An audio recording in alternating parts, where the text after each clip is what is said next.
His Second Chance, a Hammond family farm novel. Ivory Peaks Romance, Book 2. Written by Liz Isaacson. Narrated by Cody Roberts. Chapter 1. Matthew Whettstein finished with his tie and went down the hall to the kitchen. Britt and Keith both sat at the tiny table pushed into a corner, each with a bowl of oatmeal in front of them. "How is it?" he asked his kids. "Good," Keith said, getting up. He too wore his best Sunday suit, but his tie sat askew at his collar. Britt gave Matt a thumbs up, her mouth full of her lunch. Matt hated that he'd made oatmeal for lunch, but it was easy, and they had a long day ahead of them still. Not only that, but he'd been out in the fresh snow, fighting the tractor and then the barn doors for far too long. If they didn't leave in the next 5 minutes, they'd be late to the wedding. Matt did not want to be late for Hunter Hammond's marriage ceremony. He loved the kid, now a 26-year-old man, Matt supposed, as if he were his own, and he'd been working for the Hammonds on their family farm for over 15 years. "Finish up, Britt," he said, turning to his son. "Let me fix your tie, bud." Keith held still and let him do it, but he wore an edge in his eyes. Matt smiled at him anyway, because with a 15-year-old, it was either smile or snap. "It's crooked. I'm pretty sure Hunter was dating Molly when he was 15, and look at them now." Matt got the offending knot in just the right place and ran his hands over his son's shoulders. He definitely put on some muscle since they'd moved to Ivory Peaks 18 months ago. Keith had been working the farm too, earning money and learning the ins and outs of horse care from one of the best, Gloria Munson. Matt thought he was a pretty decent groomsman too, and his pride in his work had only increased since he'd made the move permanent. Keith loved working with the horses, though he'd never said so. Matt could just tell by the way the boy got up in the morning and took care of them before school, rain or shine. He could sometimes be found leaning against a fence, talking to a horse. He led them all to their therapy appointments, and he'd even agreed to participate in the equine therapy program that Hunter and his soon-to-be wife, Molly, had started last year. Pony Power had opened her doors to children with a variety of needs in May of last year, but Matt, Gloria, Molly, and Hunter had been working on the program for almost a year before that. He loved watching the kids come and go on the farm, and he loved that his 2 children had been getting the help they needed too. Behind him, a crash sounded, and Matt spun to find Britt on the floor, her bowl still skittering toward his boots. "You okay?" He stepped over the dish to his daughter, gently putting his hands under her arms and lifting her up. Tears filled her precious blue eyes, and Matt hugged her, wishing with everything in him that he could take her weaknesses and illnesses from her.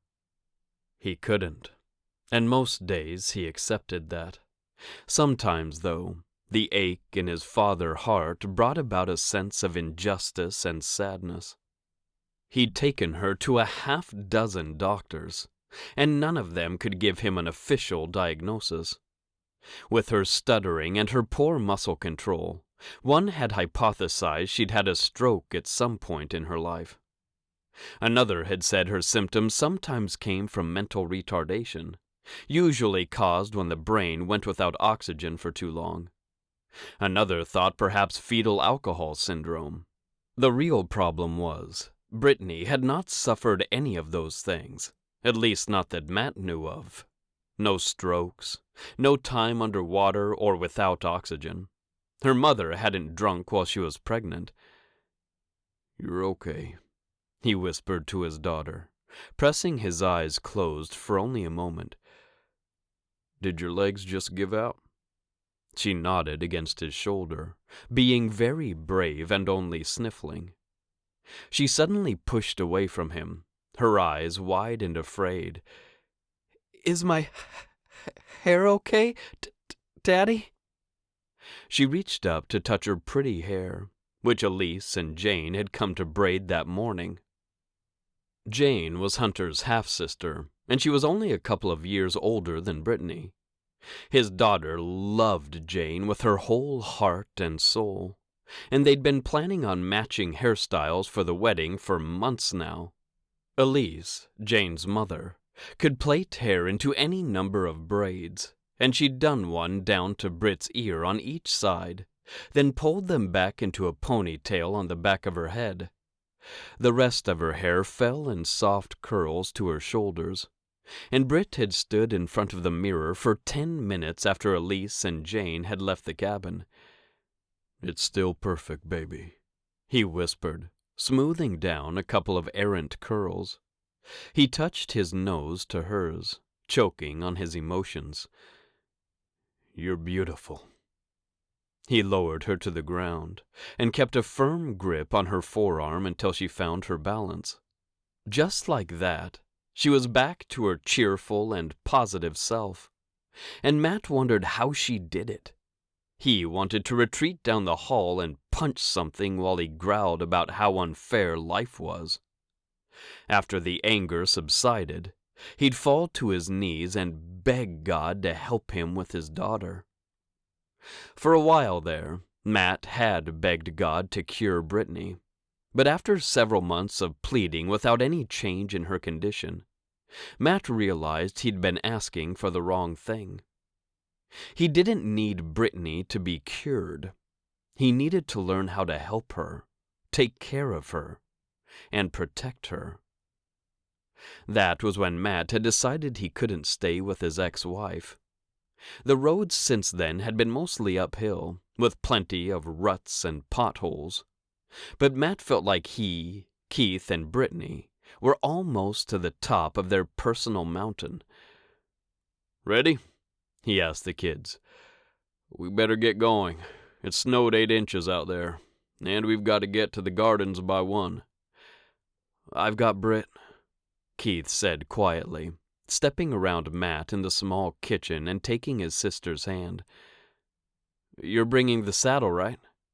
"Stars and lights," Matt said, something his father had used to say whenever he was surprised or scared. "I forgot." He jogged down the short hall to his bedroom, where the stained and polished saddle waited over the armchair.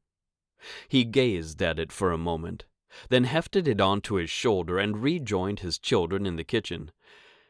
"Got it. Let's go." Matt had already cleared a path to his truck, and he'd already driven it that morning. They got to the vehicle, and Matt put the saddle in the back seat with Britt. "You keep an eye on that now, okay?" He grinned at her as she pulled her seatbelt across her lap and clicked it into place. He got in the front with Keith, and since he'd only been home for about 45 minutes, the truck still held some heat. He got it fired up and the heater blowing again, and they set out for the Royal Chinese Gardens, which lay on the outskirts of Denver. The drive took a while, but at least the snowplows had been out to clear the roads. Matt sang along with the radio, grinning at Britt as she added her sweet voice to the country songs she knew. Keith rolled his eyes a time or two, but Matt saw him tapping his foot to at least 3 tunes. The gardens touted masterfully carved hedges, rare plants and trees from China, and the biggest flowering blossom festival in the state. All of that happened in the springtime, though, and as it was the middle of January, and everything existed under 2 feet of snow, Matt didn't think they'd be seeing any flowers today. How wrong he was. The parking lot gate had blue and white flowers laced through it, telling people they'd reached the right destination if they were looking for the Hammond wedding. Matt should have known. The Hammonds had more money than most people could comprehend, but they weren't stuck up or pretentious. They were, however, public figures, and as such, there was an image to uphold. As he parked in an empty spot, Matt saw no less than 3 people with cameras, each doing something different, though he wasn't sure what. "Come on." He got out, and while the temperature could steal a man's breath, he didn't mind it. He hailed from Montana, and he'd been working his father's farm for decades in weather much colder than this. He retrieved the saddle from the back seat and listened to Keith tell Britt there might be icy spots on the sidewalk, so she needed to hold on to him tightly. She promised she would, and Matt led the way toward the huge, light, airy dome in the center of the gardens. Molly had wanted a winter wedding, but she knew it would still have to take place indoors. She and Hunter had wanted to be married before Christmas, but the holidays had turned out to be a popular time for nuptials, and the Chinese gardens had been booked. She'd taken the next available Saturday, and Matt had wondered what all the fuss was about. Now he knew. As he walked down the cleared and salted sidewalk, he understood why Molly had wanted this venue, why she'd brought the pictures to the lunches she came to out at the farm, and why she and Gloria had pored over them for so long and so often. Tall, alabaster pillars lined the walkway on both sides, a delicate white rope hanging down in a smile between them. Pink, red, orange, and yellow flowers ran the length of the supports, and on every other one, a large picture of Molly and Hunter had been nailed right at adult eye level. He couldn't help smiling at the photos. Molly and Hunter were some of his best friends, and he loved them both so much. His breath steamed in front of him, and the saddle started to get heavy. He finally reached the dome and opened the door so his children could enter before him. "There you are!" A woman rushed toward him as if she'd been lying in wait to accost him the moment he arrived. "Thank heavens! Bring that saddle right up front!" She spun on her heel and marched away from him, moving fast for someone in a skirt so tight around the knees. Matt nearly rolled his eyes, but he followed Jessa Thompson, the wedding planner. He couldn't even imagine what she'd have done had he forgotten the saddle. "Find us a seat," he called over his shoulder to the kids. "Maybe up here by Elise." He passed her, and she got up to look behind him. He continued all the way to the altar, where he and Jessa positioned the saddle in the exact right spot. "I knew it would fit," he said, pride in every syllable. He gazed at the saddle, which Jessa started decorating with flowers. "The wedding starts in 20 minutes, she said, giving him a dirty look. "I thought you were never going to show up." "I told you what time I'd be here," he said. "It takes 5 minutes to lace flowers through the leather." He knew because he'd done it himself, and if he could get his thick fingers to tuck stems through the straps he'd purposefully created and looped to hold them, anyone could. Still what? He wanted to ask, but he didn't. He turned away from Jessa and retreated back to the first couple of rows. All of the Hammonds had already arrived, and Matt had a hard time telling some of Hunter's uncles apart. He did have a set of identical twins in there, so Matt didn't feel too badly about it. He shook hands with Chris, Hunter's grandfather, and sat down next to him. "How are you?" he asked quietly. Quiet enough that no one nearby would overhear. He had a special relationship with the man, almost like Chris could channel the spirit of his father. "It's been a busy morning already," Chris said with a smile. "Spilled juice all down the front of one of the flower girl's dresses, and then Ames got in a car accident on the way here." "You're kidding." Matt stood up and looked around. "Well, he's here though, right?" "He's here. He was driving over with Colton, so they didn't have any kids with them, thankfully." Matt sat back down and looked at Chris.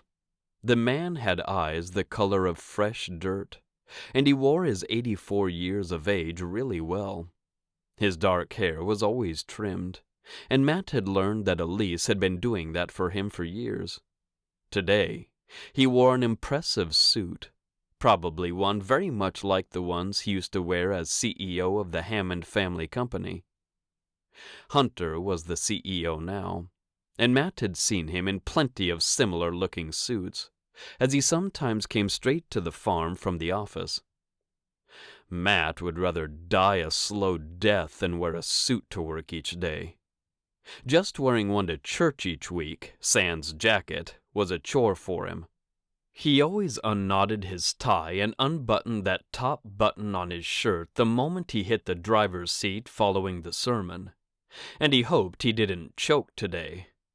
After all, the wedding would be a lot longer than a Sabbath day sermon. "Matthew," a man said, and Matt turned toward the pastor himself. "Hello, Pastor Benson." Matt stood up again, a smile dancing across his face. "Is she ready?" "She seems to be." Pastor Benson shook his hand, his smile warm and his eyes filled with kindness. "She's actually asked me to find you. She wants you to come to the bride's room for a minute." "Really?" Matt glanced around as if someone would tell him the pastor was lying. "Do you see Gloria?" Pastor Benson asked. "She's supposed to go back too." "I haven't seen her."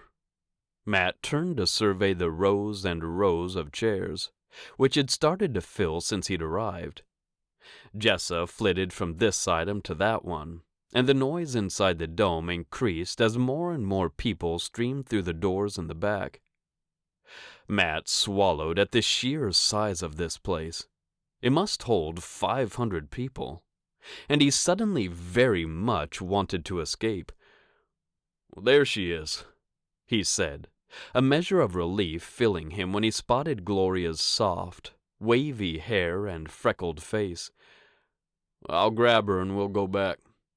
"Thank you," Pastor Benson said. "I need to get set up at the altar." He smiled and walked that way. Matt had listened to Molly detail how her father would walk her down the aisle first, then perform the ceremony. He supposed Pastor Benson did need to get some things organized before he went to join the wedding party. Matt paused next to Elise and said, "Molly asked for me and Gloria to come back for a minute. Are you okay with the kids?" He looked at Keith, who nodded. "We're fine, Dad." "They're fine," Elise assured him. He nodded at her, his gratitude for the woman reaching new heights. When she'd first come to Ivory Peaks, Matt had wondered what Gray Hammond had been thinking. She wasn't a city slicker, but she didn't understand farm life. Elise had learned, one day at a time, and she'd been fearless.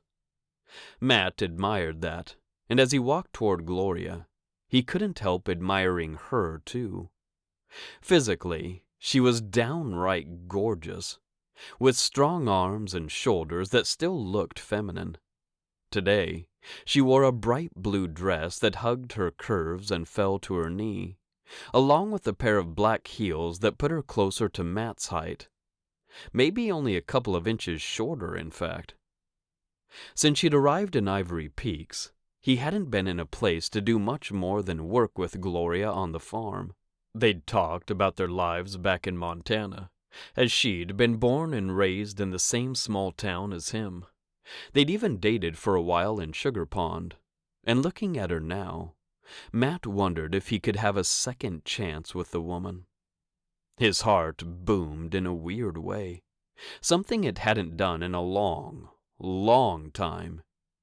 He nearly tripped over his own feet as he tried to figure out what was different now that hadn't been yesterday. "Maybe you're ready," he thought. He'd come to Ivory Peaks only a few months after his divorce, and he hadn't been thinking about getting a new girlfriend or wife. "Maybe now you are." "Gloria," he said, his voice actually breaking as if he were the 15-year-old talking to the girl he had a crush on. She turned from one of Hunter's aunts and looked at him. Her eyes slid right down to his polished and pristine cowboy boots and back to his face. Something glinted there, and Matt cocked his head. "You look nice," she said, and for Gloria that was a huge compliment. She was task-oriented, always greeting him with something more like, "We have 8 stalls to shovel this morning, and then I'm going to need your help with moving that stubborn bull out to the second pasture." Matt was sure she'd never complimented him before. "Thank you," he managed to say, though he reached for his tie to adjust it.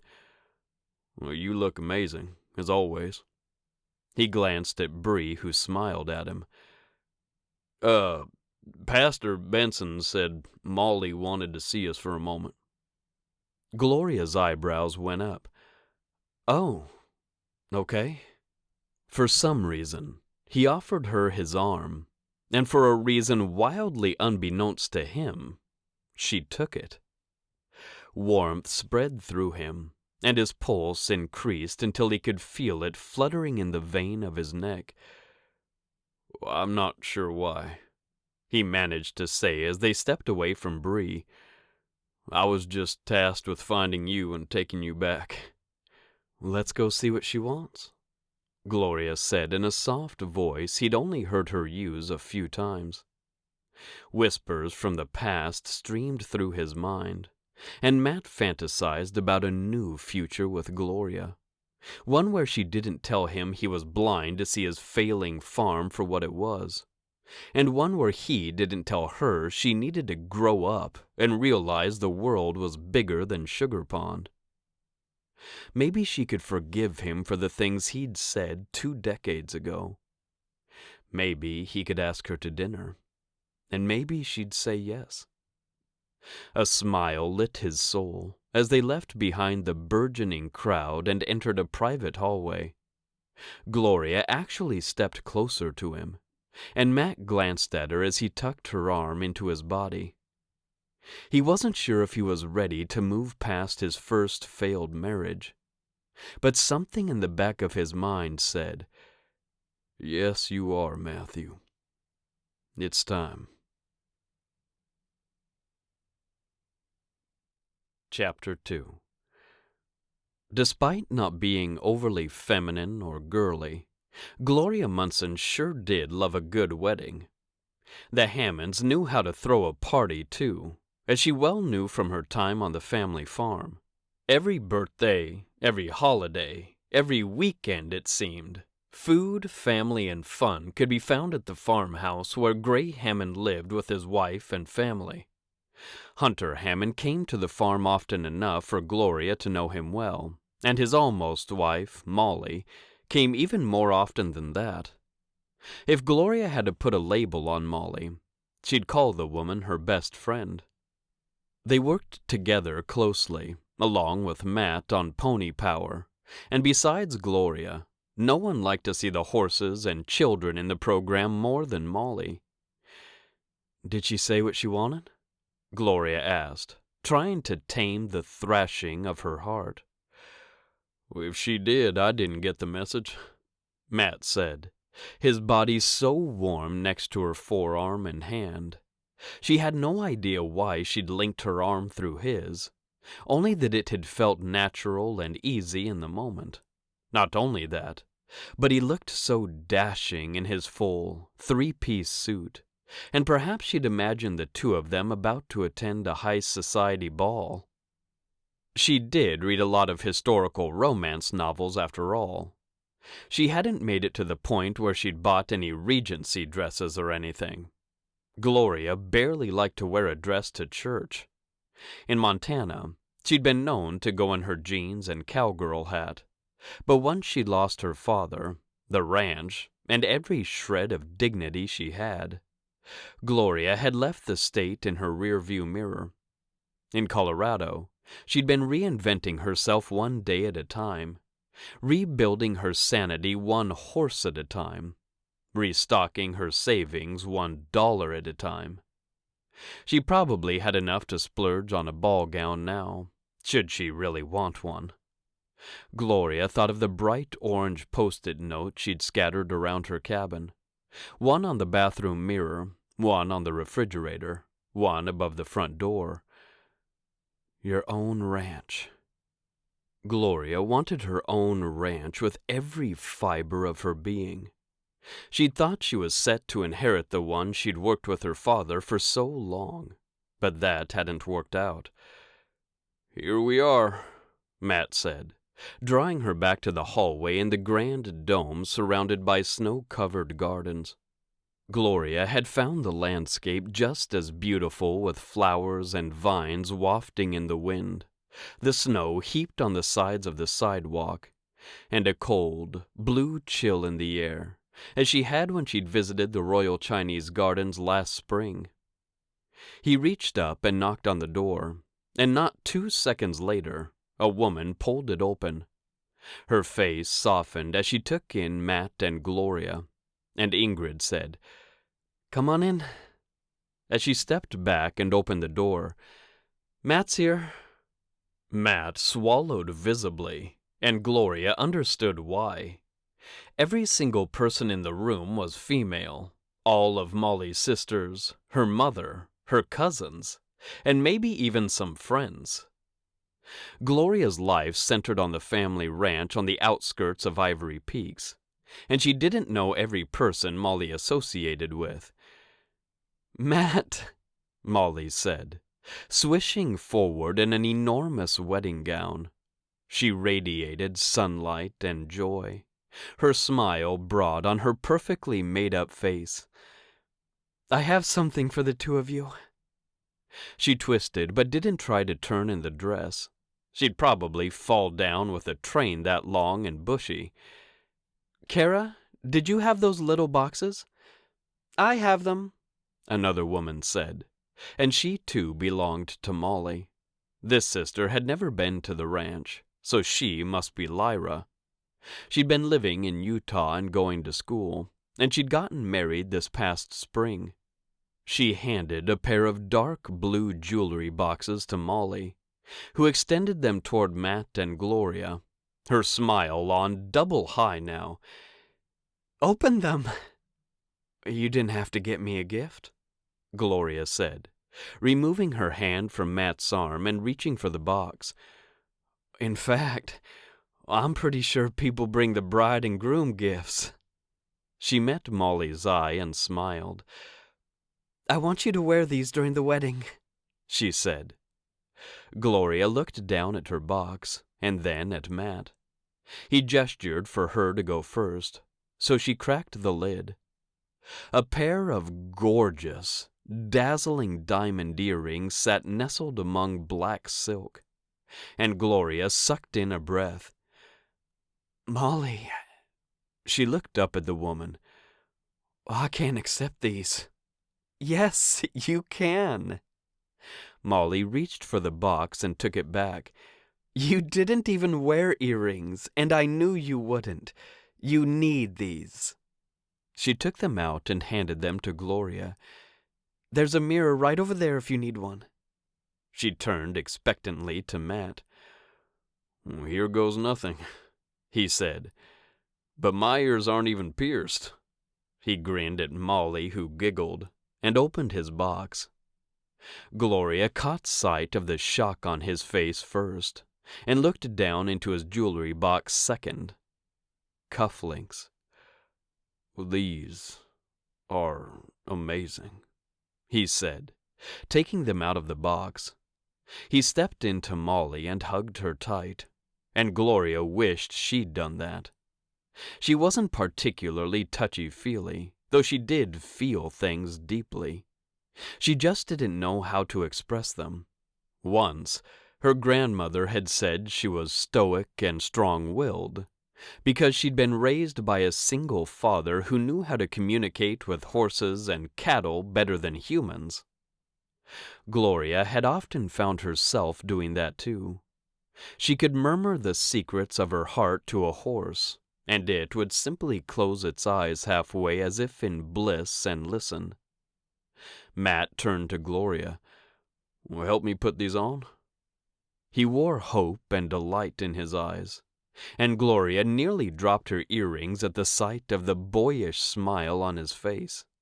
Her heart thumped in her chest as she handed her earrings to Ingrid to hold and reached to help Matt with his cufflinks.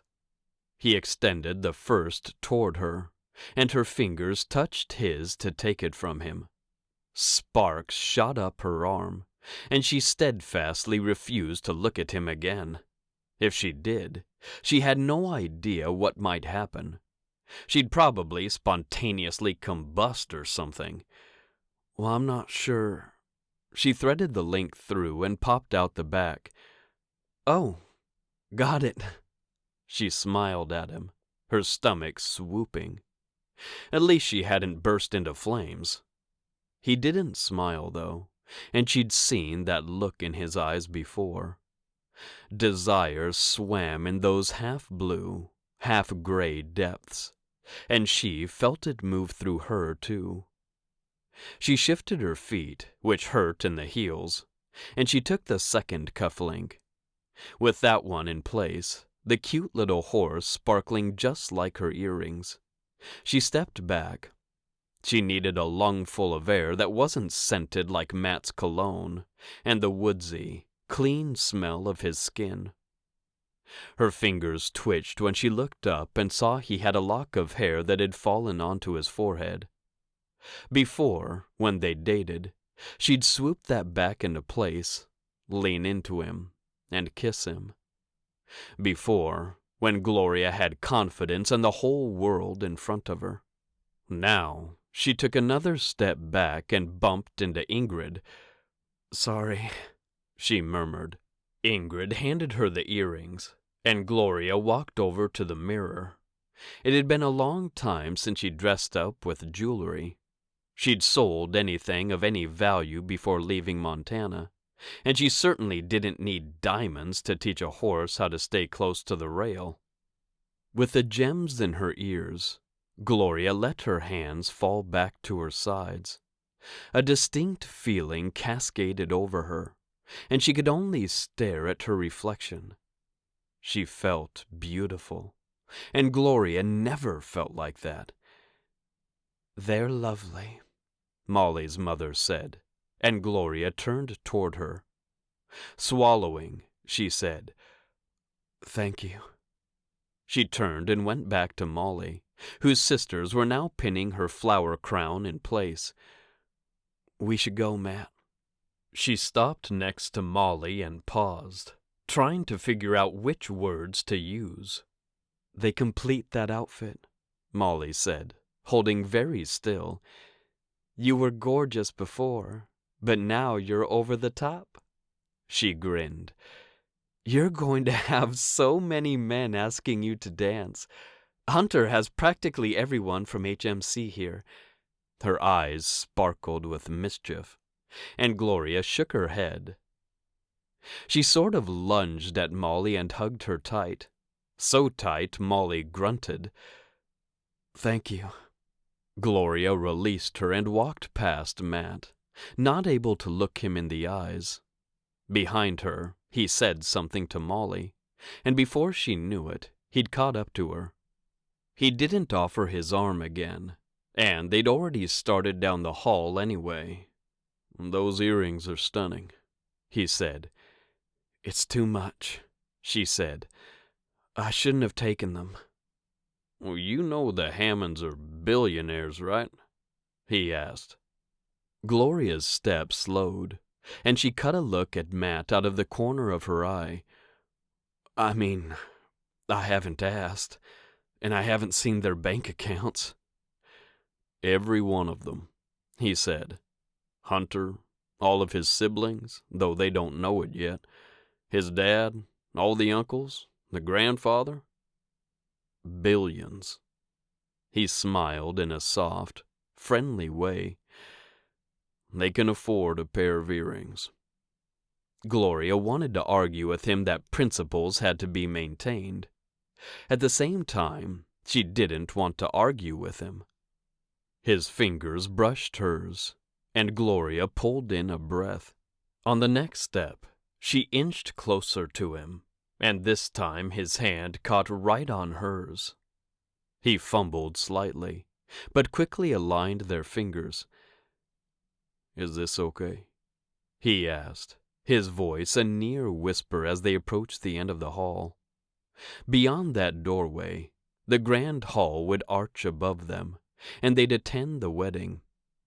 Gloria couldn't get her voice to work, so she simply nodded. Matt squeezed her hand, and she wondered how she could tell him everything that had happened in the past 20 years. One piece at a time, she thought. He increased his step and jumped in front of her right as they reached the doorway. "Are you staying for the whole thing?" She had no choice but to look into those eyes. His curiosity lived there, shrouding something else she couldn't identify. "The wedding? The dinner? The dance?" he asked. "All of it?" "I was planning on it." He took a step closer and looked down at the narrow space between their bodies. She had no choice but to breathe in the sexy, male scent of him, and while her brain screamed at her to back up, her feet didn't move a single centimeter. "Are you really going to dance with anyone who asks?" Gloria emitted a light scoff. "No one's going to ask." "I'm asking," he said. "Right now." He took her other hand in his and met her gaze. "I don't want you to dance with anyone but me tonight." She had no idea what to say. He wore his confidence well, and he always had. Well, he'd been a bit different than she remembered when they'd first reunited in Ivory Peaks. She'd learned he was only 4 months out of a marriage, and he'd seemed softer. Still strong and hard-working, but not so filled with bluster and laughter. Months had passed since then, over a year. Slowly, she'd watched him heal into a new version of himself, and surprisingly, Gloria had done the same. Her attraction to Matt had never really left her. It had only been lying dormant. Until now. "What do you think?" he whispered. "Will you dance with me, and only me, at this wedding?" Chapter 3. Matt loved weddings. He'd take that admission to the grave with him, but he allowed himself to bask in the floral, somewhat earthy scent of the grand hall. He'd released Gloria's hand the moment they'd stepped out of the hallway, because he had 2 very big reasons to keep his hands to himself where others could see. 2 humans, breathing bodies, who had brains and would definitely have some questions if they saw their father holding hands with Gloria. Both Keith and Britt knew her, of course. They'd spent the last year and a half with her at Ivory Peaks. Eating dinner with her at Chris's cabin was different than holding hands with her at a wedding, and his 15-year-old son would know that. Matt knew it, and he felt the spaces between his fingers where Gloria's had been only a few minutes ago. He clasped his own hand, but it wasn't nearly the same as holding her long, cool, slender fingers, and feeling his heart kick beats through his body the way a bronc did when he tried to get free from the strap around his belly. "Daddy, look at Molly," Britt said from beside him, and he twisted to look behind him, the way she was. Britt had knelt up on the chair beside him, and he'd encouraged her to watch closely for the bride to make her entrance. That was how they knew the wedding was about to start. Hunter didn't stand at the altar yet, so Matt added his low voice to the murmur marching through the crowd at the sight of Molly in all that white fabric. Her strawberry blonde-brown hair had been curled and pinned up, and she looked older than Matt had seen her around the farm. Her father, the pastor, wore a smile that could paint masterpieces, his only rivaled by Molly's. Her electric green eyes seemed to zero in on every person, though such a feat would have been impossible with the number of guests in attendance. Matt still felt her eyes meet his, and he grinned at her, one arm sliding around Britt to steady her as she now stood on the chair beside him. Molly blinked at her, and Britt giggled. "She did it, Daddy." "Good," Matt whispered, noting the hush of reverence that had filled the hall. "We gotta be quiet, Bug." Britt nodded, and Pastor Benson positioned his daughter right in front of the gorgeous saddle Matt had brought for the altar. The flowers had indeed been woven through the straps and loops in plenty of time, and they spoke of a more casual event than the black tie one transpiring in front of him. The frilly music faded, and the rhythm of a tambourine filled the hall. Matt actually looked up to the ceiling to make sure it wasn't a mistake. A bass guitar riff joined the beat, and a swell moved through the crowd when a group of men appeared way down at the other end of the aisle. Gray Hammond led the dance, a legit dance, with shuffle steps and a pony. A for-real pony move with his toe on the ground and his other leg bouncing twice as he lifted his arms into the air. His brothers came behind him as a drum joined the tambourine and the bass guitar. A smile bloomed across Matt's face, and Britt started to giggle again. About 15 seconds in, Wesley Hammond, the oldest of Hunter's uncles, moved to the right of his brother, and another uncle, Colton, spread to the left. The twins made up the back part of the flying V, and they all danced in unison to the 3 instruments that promised something more to come. This was lively, upbeat, and as Matt looked around, had brought a smile to every face in the hall. All 500 of them.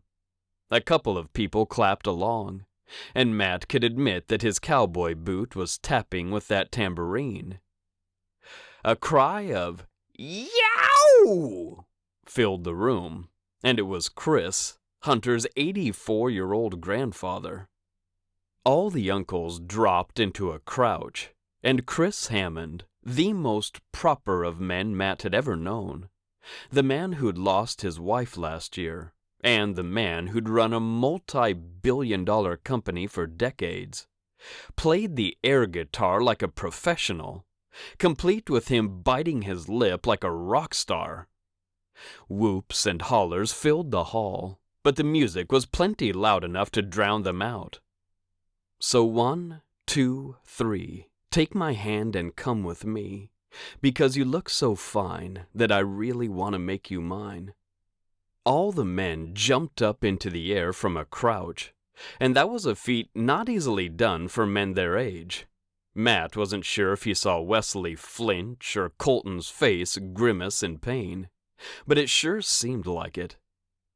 They made a semicircle around Chris, who walked through the middle of them, that air guitar still mighty busy.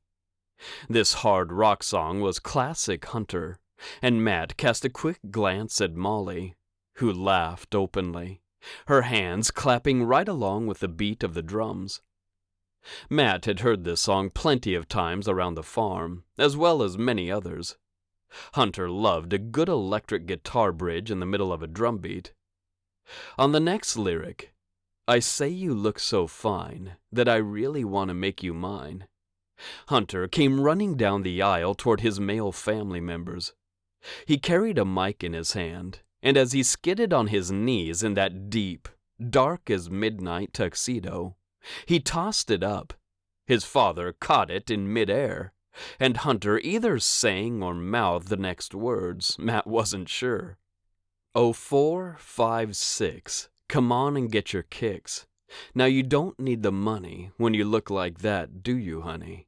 Hunter got to his feet, and the group of men started their synchronized dance down the aisle again, as the guitars, drums, tambourine, and lyrics continued.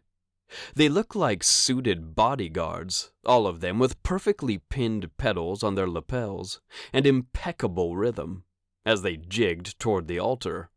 Matt laughed, because this was the most fun he'd ever had at a wedding, and he kept his grin solidly in place while all of Hunter's younger half-siblings, his cousins, and his uncle's wives danced their way down the aisle too.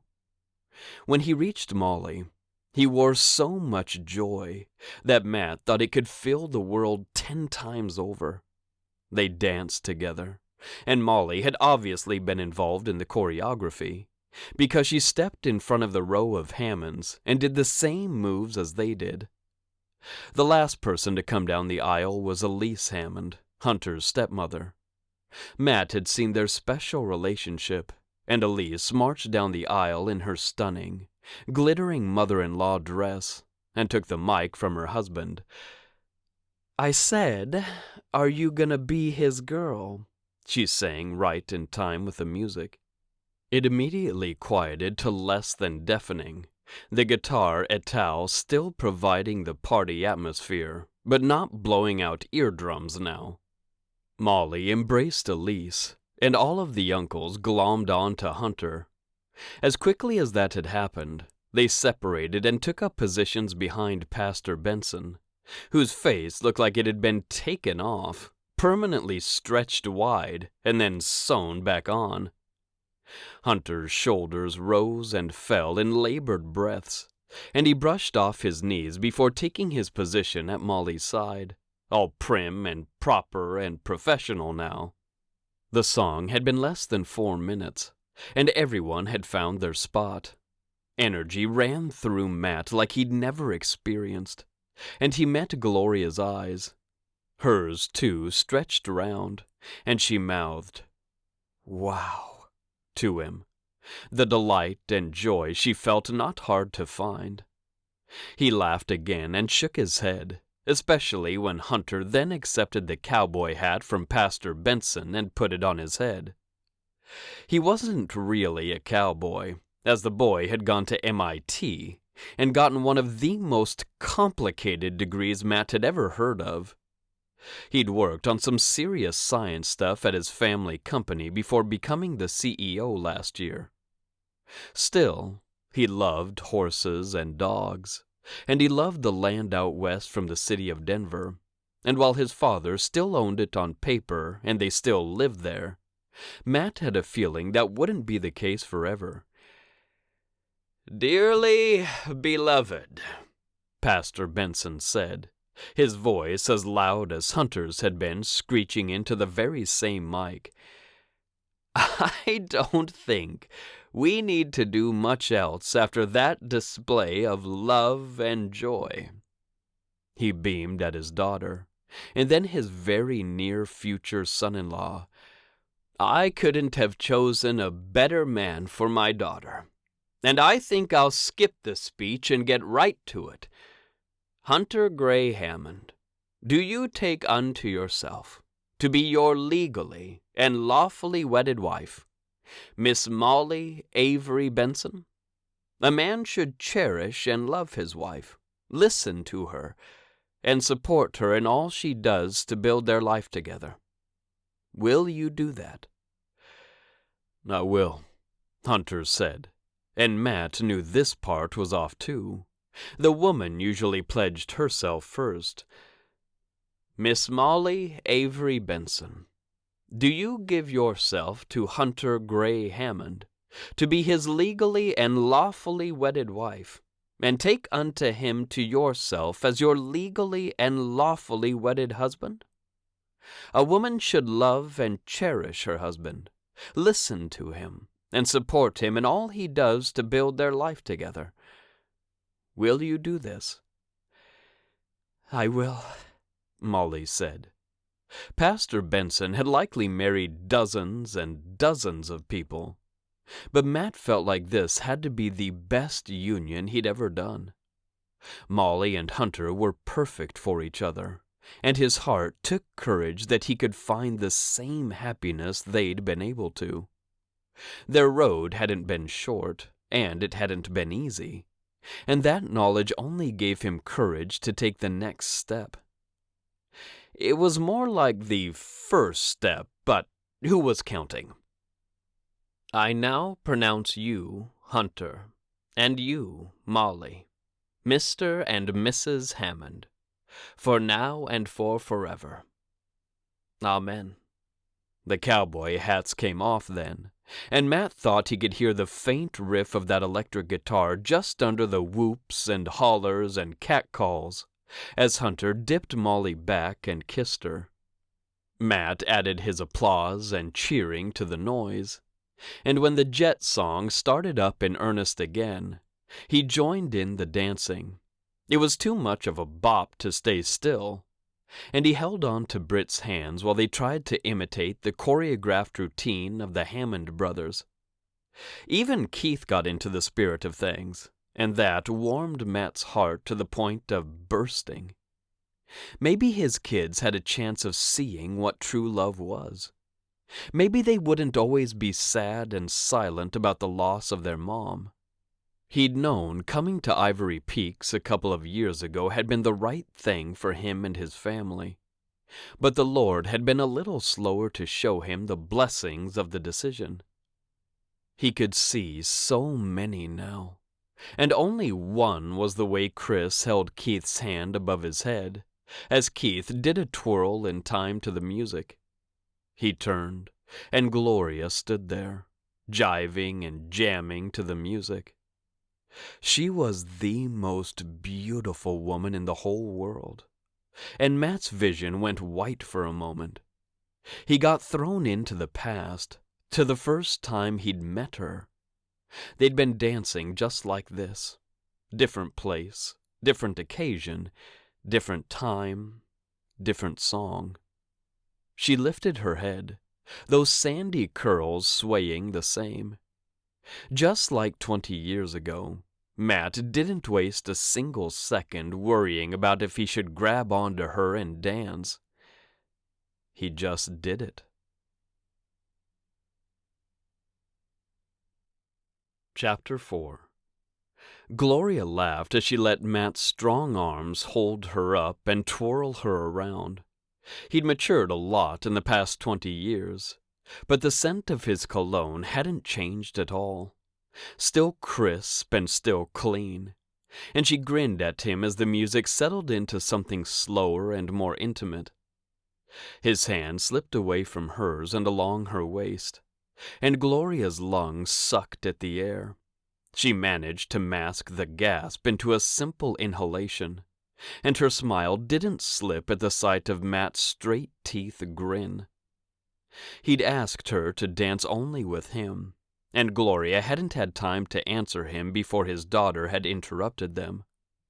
She loved the little girl with light green eyes and barely brown hair, as she'd gotten to know her pretty well over the past year and a half they'd lived next door to one another. She made the mistake of looking into Matt's eyes, and he brought her closer to his chest. She wasn't sure where he'd been the past many months, but she'd felt something plastic, rigid, and invisible between them. It wasn't there anymore. They hadn't talked much about personal things since she'd gotten the job at Ivory Peaks.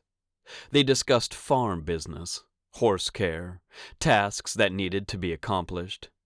Now, she found her mind blank as to what to talk about at all. Standing this close to him, with such warmth seeping into her skin from his touch, she didn't want to mention how they'd have to work once they got back from the wedding.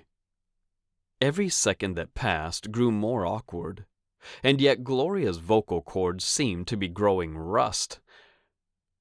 "Earl Grey is gonna need new shoes this week," she finally said, immediately pressing her eyes closed in a tight blink.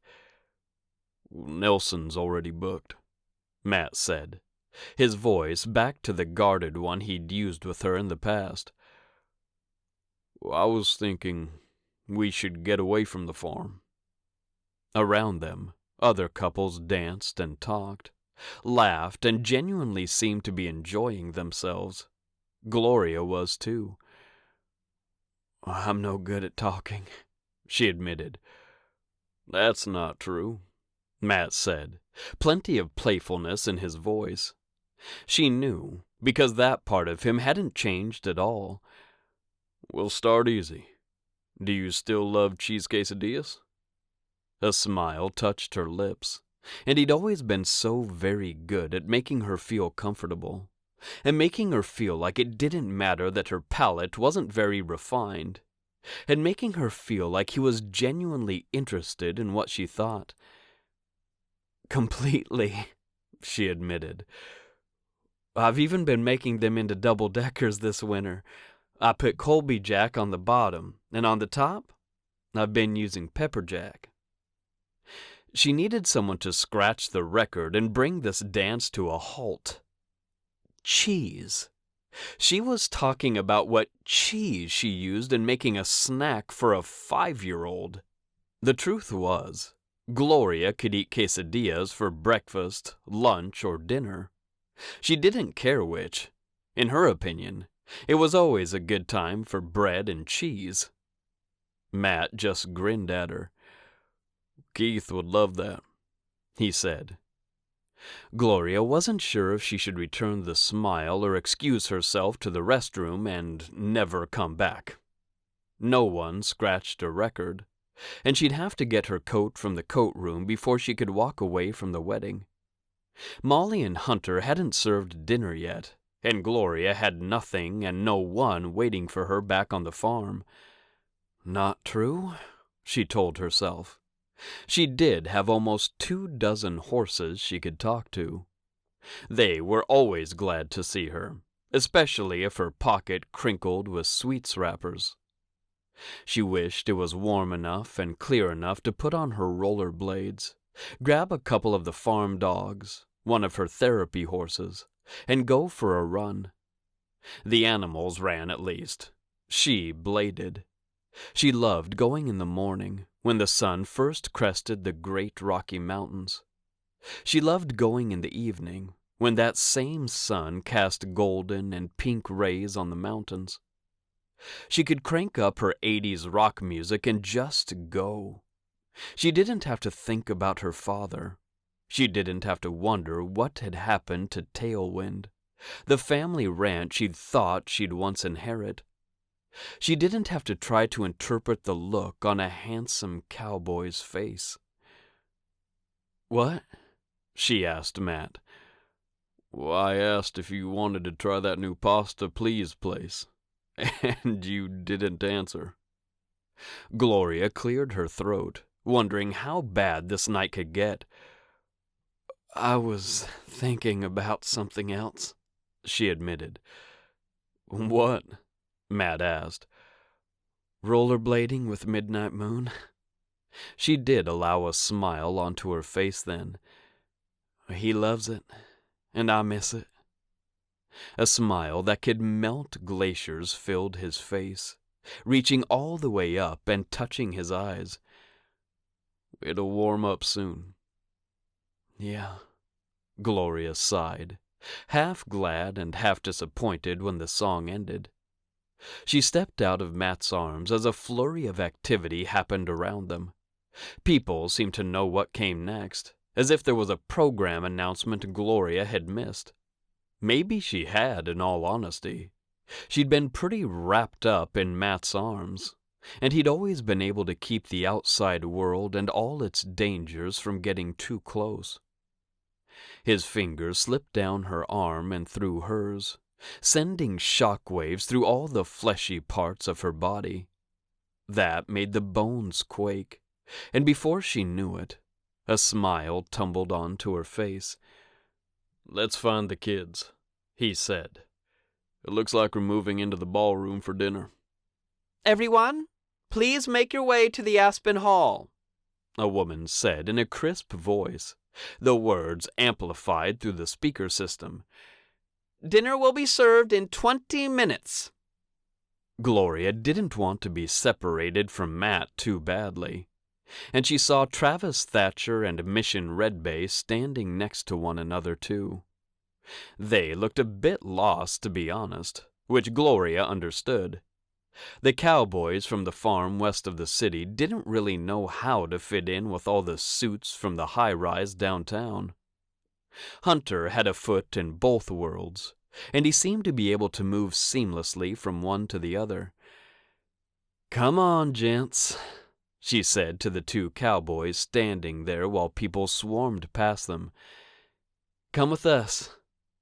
Travis flashed her a look of gratitude, and the two of them fell into step with Gloria and Matt. "There's Britt," she said a moment later, pointing to her right. Matt released her hand and went to scoop his daughter into his arms. She clung to him with a smile that could make anyone's heart expand, and he said something to Keith, too. They returned to Gloria and the others, and Keith offered Gloria his arm. Surprise darted through her, but she quickly linked her arm in his. "Thank you." She felt like a queen as the lot of them joined the moving crowd on their pilgrimage to the Aspen Hall. Gloria didn't think the view could get better than the living outdoors inside the grand hall where Hunter and Molly had been married. She'd been wrong. The Aspen Hall had huge, wall-to-wall murals of the woods one could find right here in the Rocky Mountains. Pines and shrubs and a big blue sky. And the aspens. They went around the entire place, which could easily hold twice as many people as Molly and Hunter had invited to their wedding. The aspens moved through their leaf cycle, from bright green leaves and those beautiful white trunks in the summer, into their fall foliage colors, to no leaves at all, back to their flowers and new leaf growth in the spring. The power of life moved through Gloria looking at all those trees, and joy filled her soul. They'd had plenty of aspens on the ranch in Montana, and a keen sense of longing to see them pulled at her heart. The idea that she and Matt should return to Sugar Pond this summer entered her mind, but she remained sane enough to keep the suggestion to herself. She and Matt weren't anything yet. Today had been the very first inkling that he even recognized she was a female and he was a male. And hey, they'd been together for a year. A long time ago, she thought, quickly dismissing it. So what if it had been a long time ago? She was single. He was single. They'd gotten along great in the past, and they worked together well now. She glanced at him as they all paused, trying to figure out if they had places to sit or could choose a table. With 6 of them, they'd need almost an entire table to themselves, and Gloria thought they better act fast to do that. "Ladies and gentlemen," the same crisp female voice said, "there are no assigned seats. Please find a place that works for you and choose a card for your meal." "I got the steak," Travis said, but Gloria couldn't remember what she'd chosen. She'd worked a cattle ranch in Montana, and she did love a good steak. Most people overcooked it, in her opinion, and she'd probably gotten the chicken. She wasn't even sure the second option was chicken, and she went with Matt and Keith as they started moving again. "Well, I'd like to be a little closer," Matt said. "Is that all right?" "Anywhere's fine," Travis said, speaking for all of them. Matt looked specifically at Gloria. She gave him a nod, and he moved toward the front third of the hall before selecting a table that would fit them all. He worked on getting Brittany settled, and Keith pulled out her chair for her. Gloria said, "Thank you," and took the seat. Keith went around the table to sit on the other side of his sister, leaving the spot beside Gloria open for his father. She busied herself with reaching for the meal cards, but her mind fired questions at her about what Matt had said to Keith in the few seconds before they'd come back to her. She wondered what the 15-year-old thought about a relationship between Matt and Gloria. Maybe Matt had already spoken to his kids about it. Maybe he hadn't. Worry leapt through her, because she'd never dated a man with children before. That situation had to be delicate, and she had no idea how much the kids knew about their mother. Heck, she had no idea what had happened to their mother, other than she wasn't around anymore. Matt hadn't said much about her at all. No one had. With a start, Gloria wondered if she'd died. That would explain Matt's silence on the subject, as well as him taking 1.5 years to even look her way. As Gloria found 4 options for her meal, she told herself she hadn't been waiting for Matthew Whettstein to look her way. She did not need a man in her life to be happy. In fact, the men she'd allowed into her life had brought her to her knees in unhappiness, and she wasn't sure she wanted to go there again. She sorted through the trout, steak, chicken, and pork options, not sure which one she'd chosen. "We got a chicken," Matt said, "for Britt." Gloria plucked out the card and handed it to the little girl. "Steak for me and Keith." She handed him the cards, and he passed one down to his son. She continued to read over the options, finally seeing the veggie potato cake that had struck her taste buds when she'd selected the meal. "I think I got the fish." She took the trout card and put the others back in the middle of the table. Matt offered her a smile, and she must have returned it with enough vigor, because he lifted his arm and put it around the back of her chair. "Fish? I don't remember you eating a lot of fish." "I do like trout," she said. "Dad and I used to go trout fishing in the Missouri."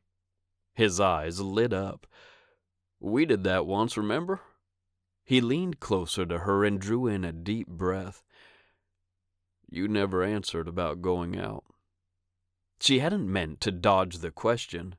Every single one he asked seemed to get interrupted by something else. That wasn't her fault. Right now, no one interrupted. Plenty of people were still trying to find their seats, and his kids seemed adequately entertained. Mission sat on her left, but he'd already turned away from her to talk to Travis. Both of them were good cowboys, and they shared a cabin a couple down from Gloria, and then Matt, who lived on the end. "I'll dance with you tonight," she said, her voice catching on itself. She cleared her throat. "I think it would be fun to try that pasta place together." Heat filled her cheeks.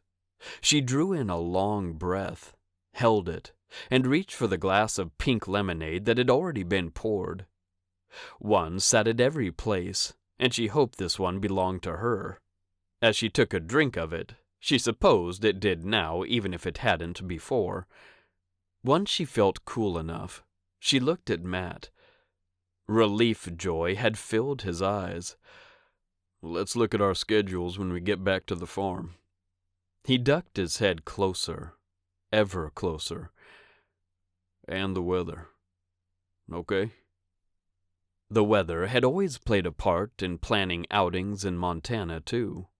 And while Gloria knew her schedule, she'd had a date with a microwavable meal and her couch every night since arriving in Colorado. She only nodded. She closed her eyes and sent up a prayer of gratitude for the microwave, the couch, and the ability to even purchase microwavable meals. When she'd very first come to Colorado, she hadn't had any of those things. There was no electricity in her truck, after all, and she'd been living out of it. She raised her glass to her lips again, her eyes coming open. The cool, tart liquid had barely touched her tongue when someone jolted into her from behind. She moved so much she hit the table, which also moved. "Hey," Matt said, But all Gloria could process was that the taste of blood had infected her lemonade. Once that thought passed, the chilly feel of lemonade in all the wrong places filled her entire awareness.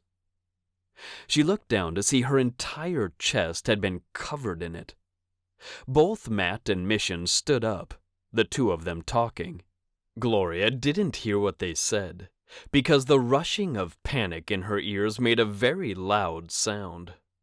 Her bright blue dress had quickly absorbed the pink lemonade, and it was now a splotchy mess of darker and lighter tones.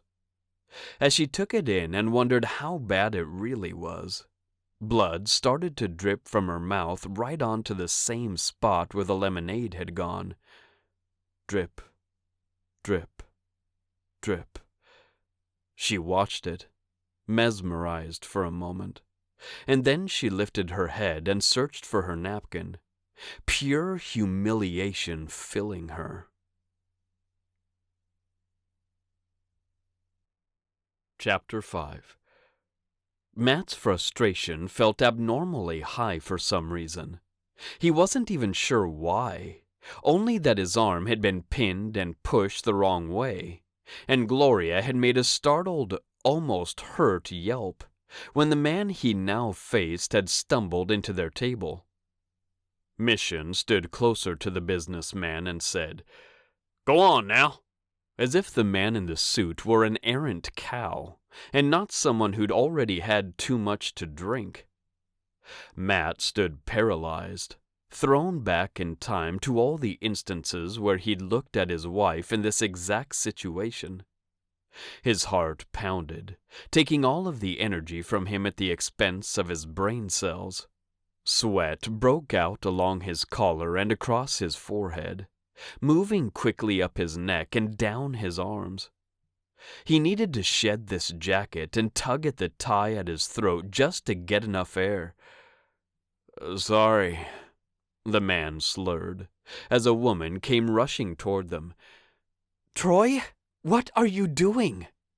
She grabbed onto his arm and looked at Matt with wide, apologetic eyes. He knew how she felt, too, and he wouldn't wish it on anyone. "I'm so sorry. I'm taking him home." "Probably a good idea," Matt said in a wooden tone, suddenly coming back to the present. He wasn't stuck in that past anymore. He didn't have to find Janice in bed or passed out on the bathroom floor. She wouldn't be there when he brought the kids home, and he wouldn't have to protect them from seeing their mother that way. "Sorry," she said again, pulling hard on Troy's arm to get him to move.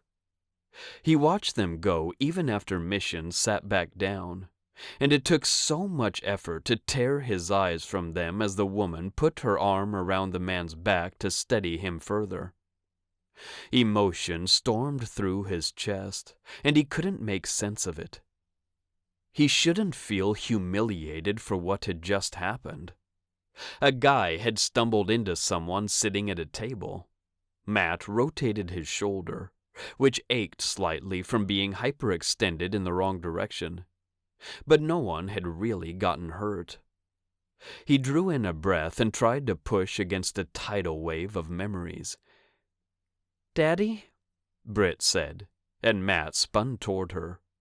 His children had been such a source of laser focus for him since dropping Janice at the alcohol treatment facility in Salt Lake almost 2 years ago now. "What baby?" He returned to his chair and pulled it back into position between Britt and Gloria. His daughter pointed to Gloria, and when Matt looked at her, his heart leaped right back into his throat. She held a napkin to her mouth, and it had several spots of blood on it already. White noise roared through his ears, and he jerked toward her. "Are you okay?" "Yes," she said around the napkin. "The glass just jammed against my lip or something." Utter helplessness filled him, something Matt was used to as he dealt with Britt's condition every day. He couldn't make her legs steadier. He couldn't even out her speech. All he could do was pray for strength and clarity of mind to know what to do when the episodes came. He did that now, taking in the stain on the front of Gloria's dress. He saw his evening dancing with this woman, and only this woman, disappear in a single moment.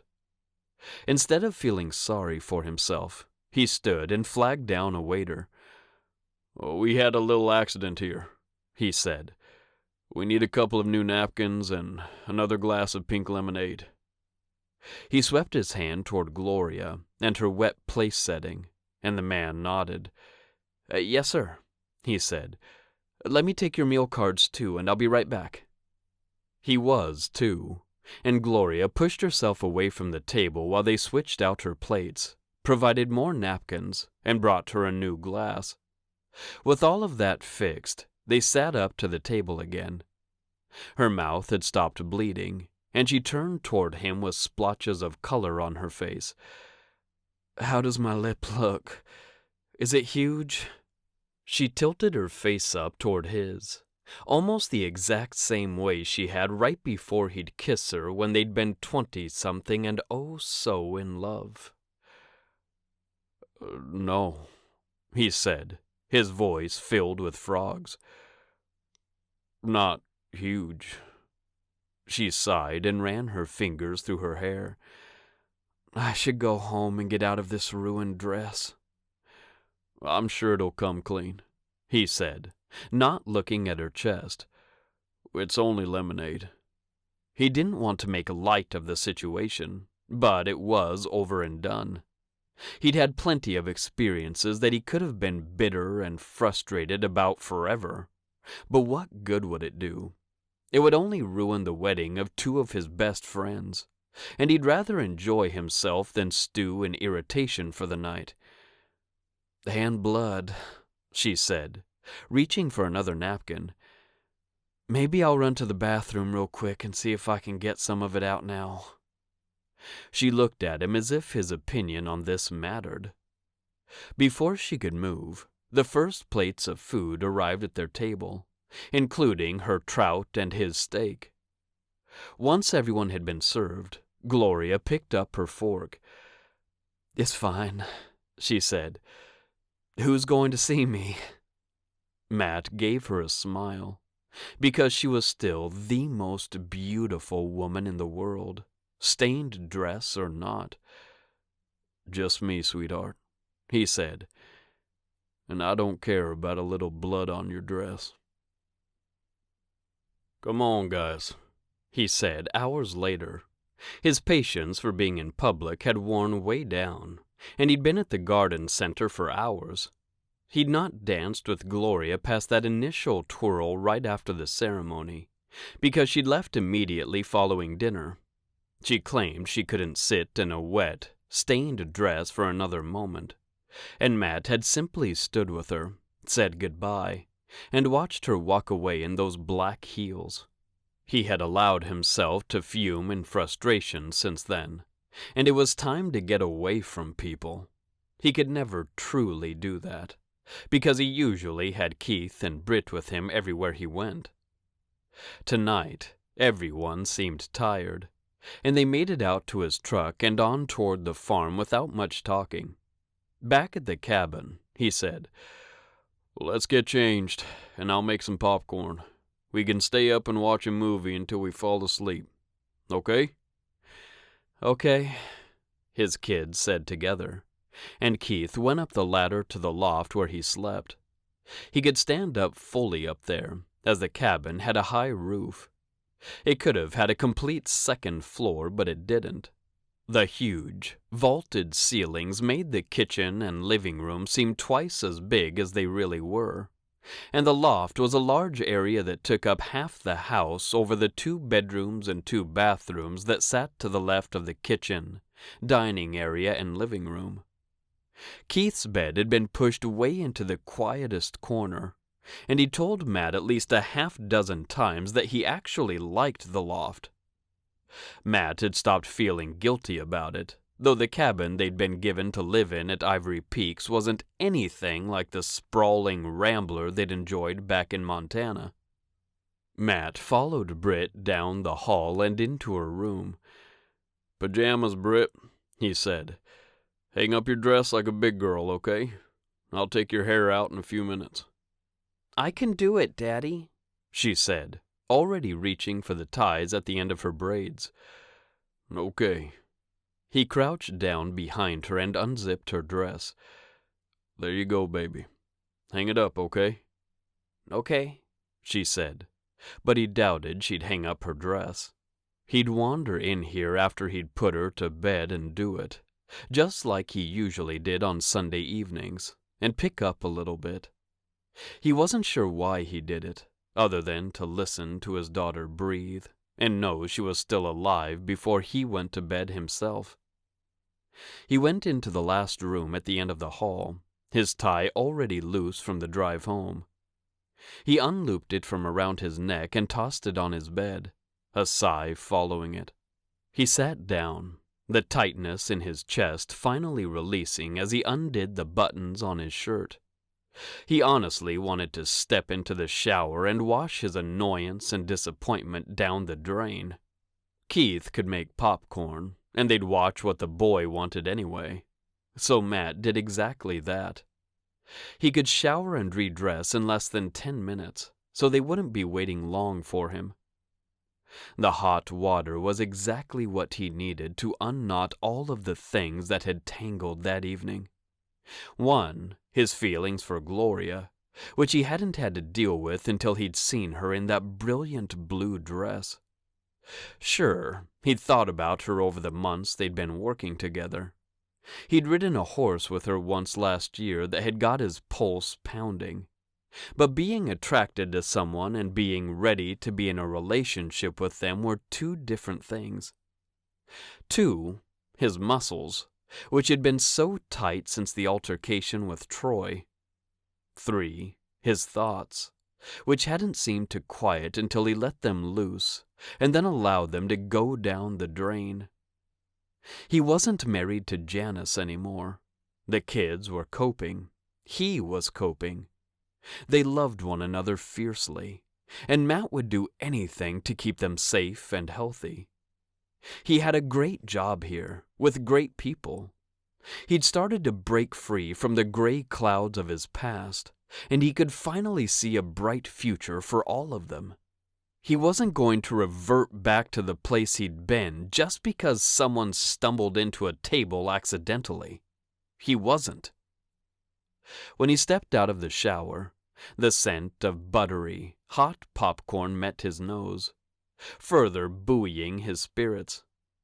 He quickly pulled on a pair of joggers and a t-shirt and went into the kitchen. Britt sat on the counter, stirring a spoon in rich, dark brown liquid. "Keith made me hot chocolate," she said. "I hope you said thank you." "Thank you, Keith," she called into the living room, where Keith had already claimed the love seat. He stretched across it, lying against a couple of pillows he'd brought down from his loft. "Sure thing," he said, and Matt blinked. His son sounded so much like Matt, and he'd never thought that before. His voice had dropped, and he used the same twang and accent and everything. "There's enough for you, Daddy," Britt said, bringing his attention back to her. "It's hot milk. Keith lets you put in as much powder as you want." "Yeah?" Matt turned to get down a mug. "How much did you put in?" "Only 2?" "4!" Keith called from the living room. He got up and walked toward them. "She put in 4. He grinned at her, though his eyes challenged her to contradict him. "They were small scoops," Britt said. Matt chuckled and shook his head. "Put in as much as you want, baby," he said. "Just don't lie about it." He cocked his eyebrows at her. "Okay?" "Okay." She ducked her head, her pretty hair falling between them, and kept stirring. "I'll make another bag of popcorn." Keith said, opening the microwave. Matt stirred in 3 scoops of hot chocolate mix and stirred his drink together while the popcorn popped. Once they all had a bowl and their drinks just the way they liked them, they went into the living room. "I thought we'd watch Monsters, Inc. tonight," Keith said, the animated movie already paused on the screen. "Okay?" "I love this one," Britt said from her end of the couch. Matt grinned at both of his kids and nodded. "Fine with me." He didn't much care what they watched. He just wanted to be with them, in a safe place, where they all felt comfortable. Keith started the movie, which only held Matt's attention for about 10 minutes. Then he found himself wandering to his phone and texting Gloria. "Did you get home okay? Did the hydrogen peroxide work on the blood stain?" "Yes, and sort of," she said. "It's definitely not as noticeable, but I'm still going to have to take it to the dry cleaner." "Well, I can take it on Monday," he said, "when I go pick up the kids from school." Elise Hammond took the kids to school in the morning, as she had 3 to get there for the day too. Matt did the afternoon pickup, and he often ran several errands for a variety of people who lived out here at the farm. They weren't terribly far from gas and groceries, as the little town of Ivory Peaks had a few stores like that. 3 restaurants that served really great food. The population was only about 12,000 in the immediate town, with lots of farms and ranches spreading out to the north, south, and west. To the east sat the mighty city of Denver, and the kids went to school in one of the suburban towns that butted up against the city. In all, it took an hour to get to downtown Denver, but only 25 minutes to the children's schools, and only 15 to the single main street in Ivory Peaks. Matt loved being close to a city, but not in the city. Colorado was similar to Montana, but completely different too, and he didn't mind the differences. Gloria didn't respond to his offer to help, and that only caused another knot to form in the back of his throat. He tried swallowing it down, and it took a few times before it went. She'd always been so independent, even 20 years ago. Her mother had died when she was young, and her daddy hadn't treated her like a child. She'd worked their family ranch right alongside him, and Matt still didn't know what had happened to cause her to lose it. She'd been in a right state of panic when she'd shown up at Ivory Peaks the first time, but she'd relaxed as time went on. She was strong and capable, and Hunter and Molly both said hiring her had been the best decision they'd ever made for pony power. She loved the therapy horses as if they were her own children, and he admired that about her. "We're watching a movie, eating popcorn and drinking hot chocolate. You could come over if you wanted." Feeling brave and slightly reckless, he sent the text. "Thanks," she responded. "I'm already in bed, so I'm going to pass.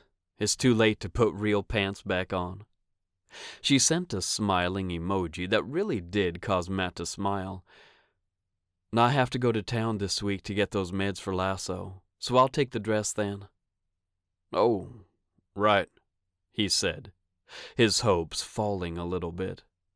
He couldn't think of anything else to say, and he didn't want to be pushy, desperate, or fake. So he tucked his phone away and tried to focus on the movie. He couldn't, but at least he managed to keep his dignity with the pretty woman next door. For now. He'd failed her in the past, and all he could do now was pray he wouldn't do it again. A week or 10 days later, Matt set his phone on the kitchen counter while it rang and opened the fridge. "Matthew," his brother answered, and he sounded happy. Matt suspected either the tone was forced, or the texts his brother had been sending were blown out of proportion. Boone could do that without realizing it, and Matt needed to know which he was dealing with. "Booney," he said in response, his grin wide and genuine, though he hadn't been out with Gloria yet. He hadn't even brought it up again. Neither had she. Winter around a farm with almost 30 horses, stables, barns, and therapy appointments was no laughing matter. And they didn't just sneak away for an hour without someone knowing, and a major production made of it. Since neither Matt nor Gloria liked to make a fuss or have much attention on them, he wondered if they should try to get together here on the farm instead. He could make lunch for her one day and call it a date. Heck, they'd eaten together with Elise and Chris twice since the wedding. Matt packed up a bin of food and took it to the generational house where Chris lived, and they spent an hour together in the middle of the day. It was nice for everyone, and Matt liked the familial culture that had come from it. "What's up?" Boone asked. "Well, I'm calling to see how things are," Matt said, pulling out a package of bacon. He could make sandwiches from this. He loved a BLT, and Keith would smear peanut butter on untoasted bread and add the bacon to that. Britt liked a grilled cheese with bacon on it, and none of those required a whole lot of actual cooking. "You sounded a little down in your text." He put a pan on the stove, not encouraged by Boone's silence. He paused and tilted his head toward the phone. "Boone, how are things at Saffron Lake?" His brother owned about 10 acres that included a private lake. He and his wife had named it Saffron Lake, after Boone and Matt's grandmother. And leaving Montana had been hard for Matt in that he wouldn't get to go visit his brother, take his kids to see their cousins, and feel connected to his grandmother, whose spirit lived in that lake. They've been better," Boone said. Matt abandoned his quest to make dinner while he checked on his younger brother. "So the techs weren't hopped up?" "Not really," Boone said, his voice lowering. He was moving, Matt could tell, and he heard the rush of wind across the speaker next. "I think I made things out to be better than they are, actually." "Well, I don't know what to say." "It's fine," Boone said. "Gertie loves Carly, and we'll work through it." "Boone." Matt let his name hang there, not sure how to give his brother this advice. He hadn't asked for it, and the words hadn't lined up in Matt's head yet anyway. "I love her," Boone said. "We're just going through a rough patch. All relationships do." "True." Matt cleared his throat. "Is it you or her?" "Her," he admitted. "I think she's feeling guilty because of Nicky, which makes no sense. She's been gone for 6 years, and Carly and I have been officially dating for 1. "What changed then?" "I mentioned getting married." He sighed as if tying the knot was the worst thing a man could want. She's not sure she can do that." "Well, she's practically done it," Matt said. "Well, I don't get that." "She's here a lot, yes," Boone said. "Not as much as you think, though. She still works in town, and I go pick Gertie up from her office every day." He sighed again. "I don't know. I've been thinking about coming down there for the summer." "Come," Matt said instantly. "Well, I know Gray would let you work, and he's got a daughter the same age as Gertie. They'll work too, and with Britt, they'll never be alone. It'll be great." He could just see it in his mind, and he wanted his brother and his niece to come to Ivory Peak so badly. Maybe then Matt could ask him how to date after the loss of a spouse, and how to protect his kids from any heartache that might come from that. Boone had lost his wife to a rare blood disease years ago, so it wasn't quite the same as Matt's situation, but they'd both found themselves single fathers. Boone hadn't started dating until a couple of years ago, and he'd struck out until he'd stuck close to home. Nikki's best friend, Carly. "I'm going to think about it. Can you text me Gray's number?" "Sure thing," Matt said, reaching for his phone. "Maybe you just need a break, and you'll get it here, Boone. There are lots of people to help with Gertie, and she'll have friends. Things become clear when you're here in Ivory Peaks." Okay, Boone said. "Just send me the number." "Okay." Matt tapped to do that and added, "Well, I love you, brother.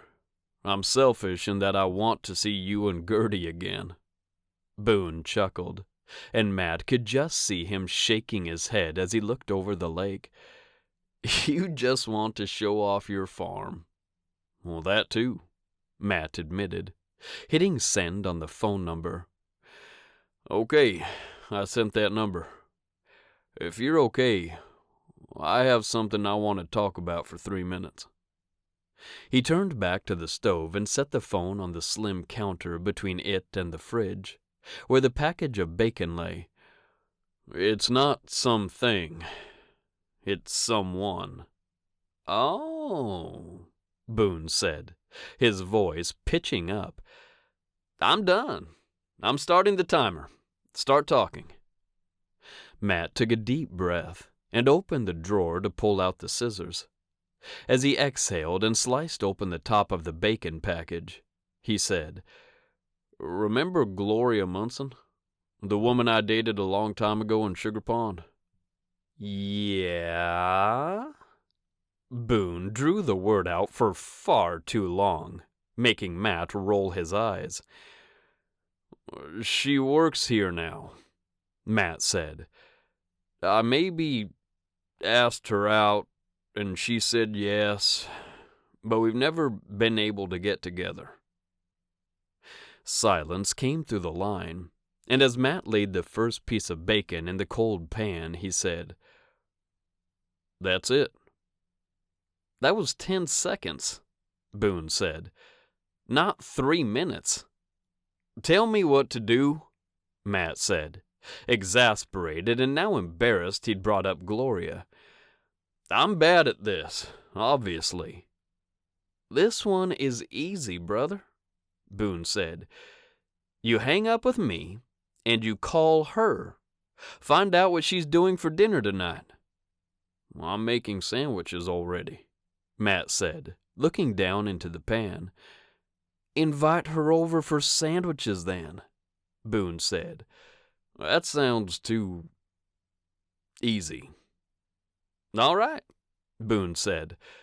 "I'm hanging up now so you can do this really easy thing. Report later."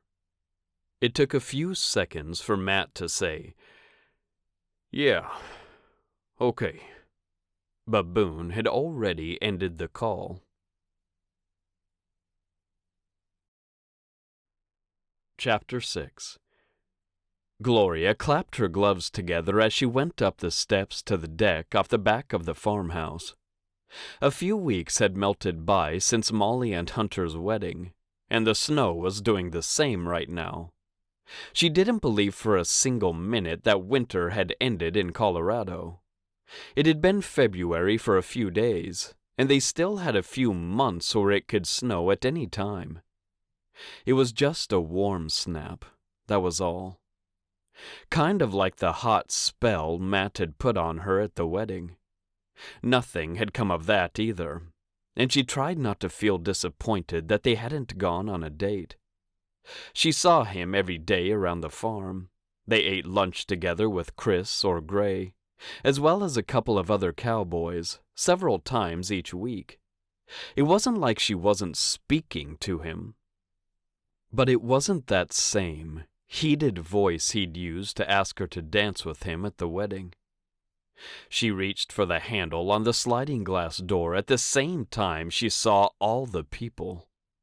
Hesitating, but in the middle of the motion, she still opened the door.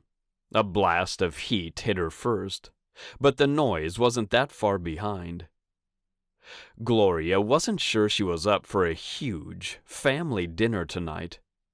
Elise had invited her to come by about 6 and have tacos.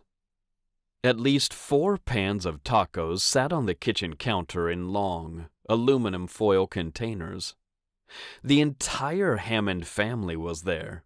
Gray, Elise, and their 3 children, Jane, Deacon, and Tucker. Chris, Gray's father, already sat at the table. The front door opened, sending a whoosh of cold air through the house, and Gloria stepped inside and slid the door closed behind her. Wesley Hammond came down the hall, laughing in his loud, cowboy voice, his son grinning at his side. Michael had grown up a lot, and Gloria smiled at the 2 of them. She'd forgotten they'd be in town for the weekend, which only doubled her desire to head back to her own cabin and whip up something easy for dinner. It was hard to cook for just one person, and Gloria had learned that the hard way. She'd thrown away a lot of food over the years until she'd learned all she needed was a few convenience foods. Cans of soup and boxes of rice-a-roni. Freezer meals or the smallest bag of pasta and the smallest can of spaghetti sauce. Gray stepped over to greet his brother, and the noise level increased. Gloria found Hunter and Molly in the living room, seated on the couch, practically fused together at the hip. Hunter had his arm around his new wife, and they were the picture of perfection. They spoke to her parents, and Gloria's mind ran away from her then. This was truly a family dinner, and she didn't belong here. "How are you, Gloria?" Elise asked, stepping in front of her. She wore a smile that could warm souls, and Gloria had liked her from the moment she met her. "Just fine," Gloria said. "You?" "Great." Elise turned as the crinkling of aluminum foil sounded, and she darted back into the kitchen to get her youngest son away from the food. Gloria wondered if she could just slip back out the door.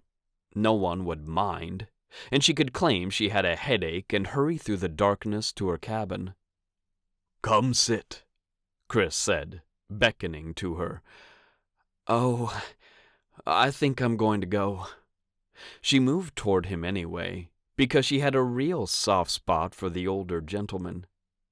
10 years older than her father, Chris had been a balm to her weary soul when she'd arrived in Ivory Peaks.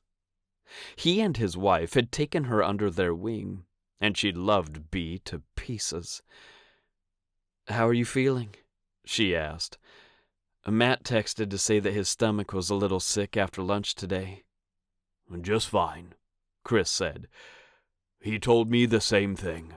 I hope he's okay." He twisted in his seat. "Where did he get to?" Gloria's pulse betrayed her by bounding along like a rabbit trying to get away from a hungry dog. "He's here?" "Yes, I just saw him." He twisted left and right, but he didn't find Matt. She'd started scanning for him too, but Gloria couldn't find him either. "His son called," Chris said. "He's probably out front talking to him." He patted the table at the seat next to him. "Sit. Matt can sit by you." His kids will want to sit by him." Gloria had eaten dinner with the Hammonds plenty of times in the nearly 2 years since coming to their farm. They always left their doors open, and lots of people walked through them. For some reason, tonight felt like a bigger deal than normal. For one, Pastor Benson and his wife had come. Wes was in town with his son.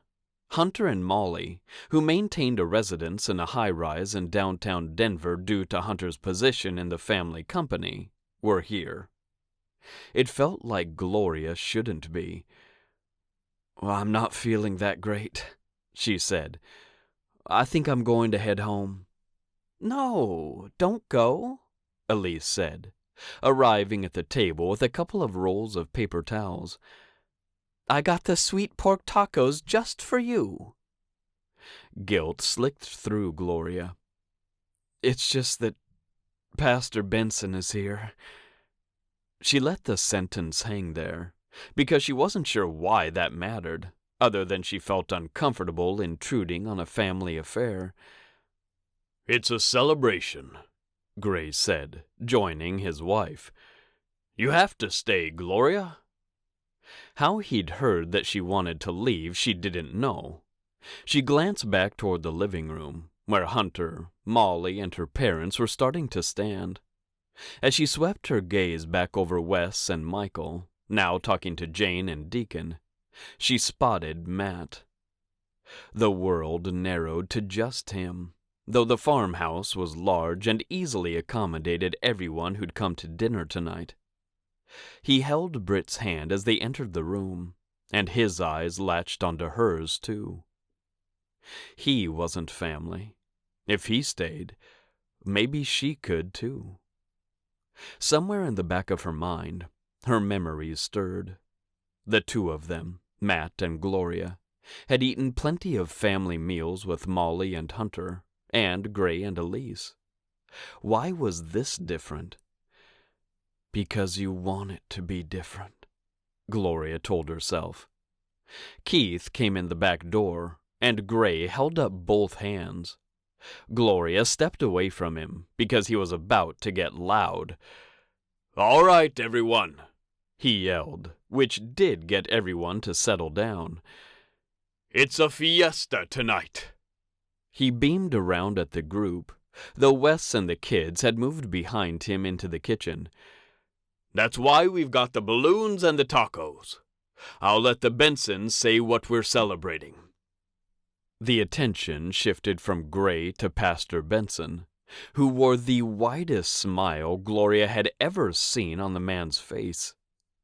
She liked his sermons because he spoke about real things, actual challenges people faced and how to overcome them, not hypothetical things or grand hyperboles about loving everyone, everywhere, all the time. He used real-life examples about how to love someone who'd caused hurt, someone who'd stolen something, or someone who wouldn't forgive. She needed those smaller lessons over the bigger ones, and she liked that Pastor Benson took his congregation down the road toward perfection in small steps.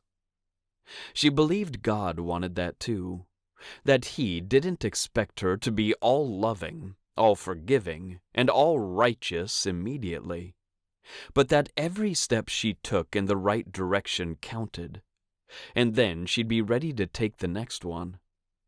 Her thoughts flew back to Matt, and she realized she was ready to take the next step with him. Maybe he wasn't with her, at least not as ready as he'd once thought he was. Maybe something at the wedding had just bitten him, and he regretted talking in that low, husky voice and asking her to dance with him, and only him. She looked at him again, but he'd focused on Pastor Benson. Gloria did too, finding the pastor's arm around his wife. We're celebrating because Margie here has officially gone into remission. Joy filled Gloria as a smile popped onto her face. Cheering and applause lifted the roof on the farmhouse, and Molly's mother could have lit whole cities with the beaming light coming from her face. What a blessing, Chris said from beside Gloria. She agreed, but she just clapped along with a few other people. Okay, Gray said. We're so happy for Margie, obviously. We're glad they could come out to the farm to celebrate with us. Elise has tacos for miles, and there's chips and salsa, guacamole and salad. He reached up and ran his hand through his hair. Let's pray. Hunt, would you? Sure, Hunter said from the living room. He folded his arms and draped his head toward his chest, taking a moment to just breathe. Time froze for Gloria then. because she'd always appreciated Hunter Hammond and his maturity. The whole room hung in the silence, and he let it. She needed to take more moments like this to just breathe, and then allow the silence into her life. She could feel the Lord easier when it was calm and quiet, and she was so grateful Hunter had allowed that time for him to enter all of their lives. "Dear Lord," he finally started, his voice strong and yet subtle at the same time. "We're so grateful to be gathered here tonight as family. We're grateful for modern medicine and all it can do to give us more time together here on earth. Please be with any who are suffering tonight, because they're not with the ones they miss, who've already gone home to thee." Gloria's eyes burned as tears rushed into them. She missed her father so very much when it got too quiet, but she knew she needed to let herself feel the things she did. The regret, the hurt, the longing to speak to him just one more time. "Bless the food," Hunter said. "Please continue to bless each of us here with good health, and bless any who come here seeking better mental and physical health that they'll find it with our counselors and horses. Amen." "Amen," chorused through the farmhouse, but Gloria could barely push the word out of her mouth. Activity happened then, but Gloria stood right next to Chris, who didn't move. "What do you want?" she asked him. "I'll get it for you." "I think she got chicken, dear," Chris said, his voice higher than normal. Gloria caught him wiping his face. "I'll take a few of those." "Chips and salsa?" "Always." He gave her a watery smile, and Gloria patted his shoulder before she jumped into the fray. She chatted with Jane, who'd gotten in line in front of her, about the junior high musical coming up in the spring, and she took the plate of chicken tacos and chips and salsa to Chris. When she turned to get in line again, she met Matt's eyes. He reached his hand toward her, and Gloria had to tell herself not to fly to him. She stepped in what she hoped to look like a normal gait and slid her fingers through his. "I feel dumb being here," she admitted, her voice getting swallowed up by the noise of people chatting and laughing as they sat down or continued to get food. "I feel that," he said, "but Hunter insisted I come." "Elise told me the same thing." He glanced toward the table, where his daughter sat next to Jane. His fingers in hers tightened, and he said, "I feel bad we haven't been able to get together." Gloria didn't know what to say, but she came up with, "We see each other every day." "Yeah, but—" He inched forward and released her hand to pick up a plate. He looked back at her, their eyes locking. "It's work. I want to see you outside of work." Heat shot through Gloria, making her stomach roar and tighten. Or maybe that was the sight of the sweet pork tacos. "How about we plan on going to the spring wing fling?" he said. "It's not for a couple of months, but at the rate we're going, well, that might be perfect." He gave her a bright smile filled with hope, and Gloria didn't think there was a female alive who could resist that grin. "The spring wing fling?" she repeated. "Isn't that in April?" "Yes, and you love buffalo wings. They have a dozen different flavors at the fling. Have you been?" "I didn't even know such a thing existed." "It does, and it's great," Hunter said, leaning over the island from the wrong side and grabbing the spoon for the guacamole. He put more on his plate, grinned at them, and turned back to the dining room table. "HMC is sponsoring it this year," Wes said from behind Gloria. "I'm here helping Hunt through what a sponsorship looks like." They moved through the line, putting food on their plates, the weight of her non-answer in her head. She'd done this at the wedding, too. He'd asked her to dance with him, and they'd been interrupted. She'd never said yes or no. Tonight, as he left the bar to head to the table, she said, "Matt?" He turned back to her, questions in those dark, dreamy eyes. "Yeah?" Gloria cleared her throat and added a quick dollop of sour cream to her tacos. She moved out of the way, too, and pressed closer to him. "I'd love to go to the spring wing fling with you." A smile spread across his face. "It's a date." Her throat felt like she'd swallowed sand, but she asked, "How about you come to my cabin for lunch tomorrow, too?" His eyes widened, but there was no hesitation when he said, "Well, I can do that." "Just the two of us," Gloria said, a sudden rush of power and satisfaction driving through her. She'd felt like this with him before, over the year they dated in Montana. "It's a date," he said again, and they joined the Hammonds at the dining room table. Gloria laughed at the story Wes told about Michael's first junior high dance, and she helped Britt get up to get more salsa for her remaining chips. Through it all, what she could serve for lunch tomorrow on her first date with Matt swirled through her mind. Chapter 7. Matt needed another shower, and he'd taken one only a few hours ago. He went up to Gloria's back steps anyway and knocked. He didn't want to postpone this date, and she knew what conditions currently existed on the farm. Several seconds passed before she opened the door, and she stood there with a towel in one hand, fresh from the shower. Her eyes scanned him from hat to boot, and he could admit he did the same to her. She had wet hair that made his chest tighten with desire, and bare feet that made him smile, along with a comfortable pair of jeans and a sweater the color of the sky that hugged her body. "You showered." "You found the mud out there." "It's impossible to miss," he said. "Do I have 10 minutes to shower?" "Seeing as how I haven't even started lunch yet, I'd say so." Gloria toweled the ends of her hair, and Matt wanted to step into her and smell the scent of her shampoo in the few moments before he kissed her.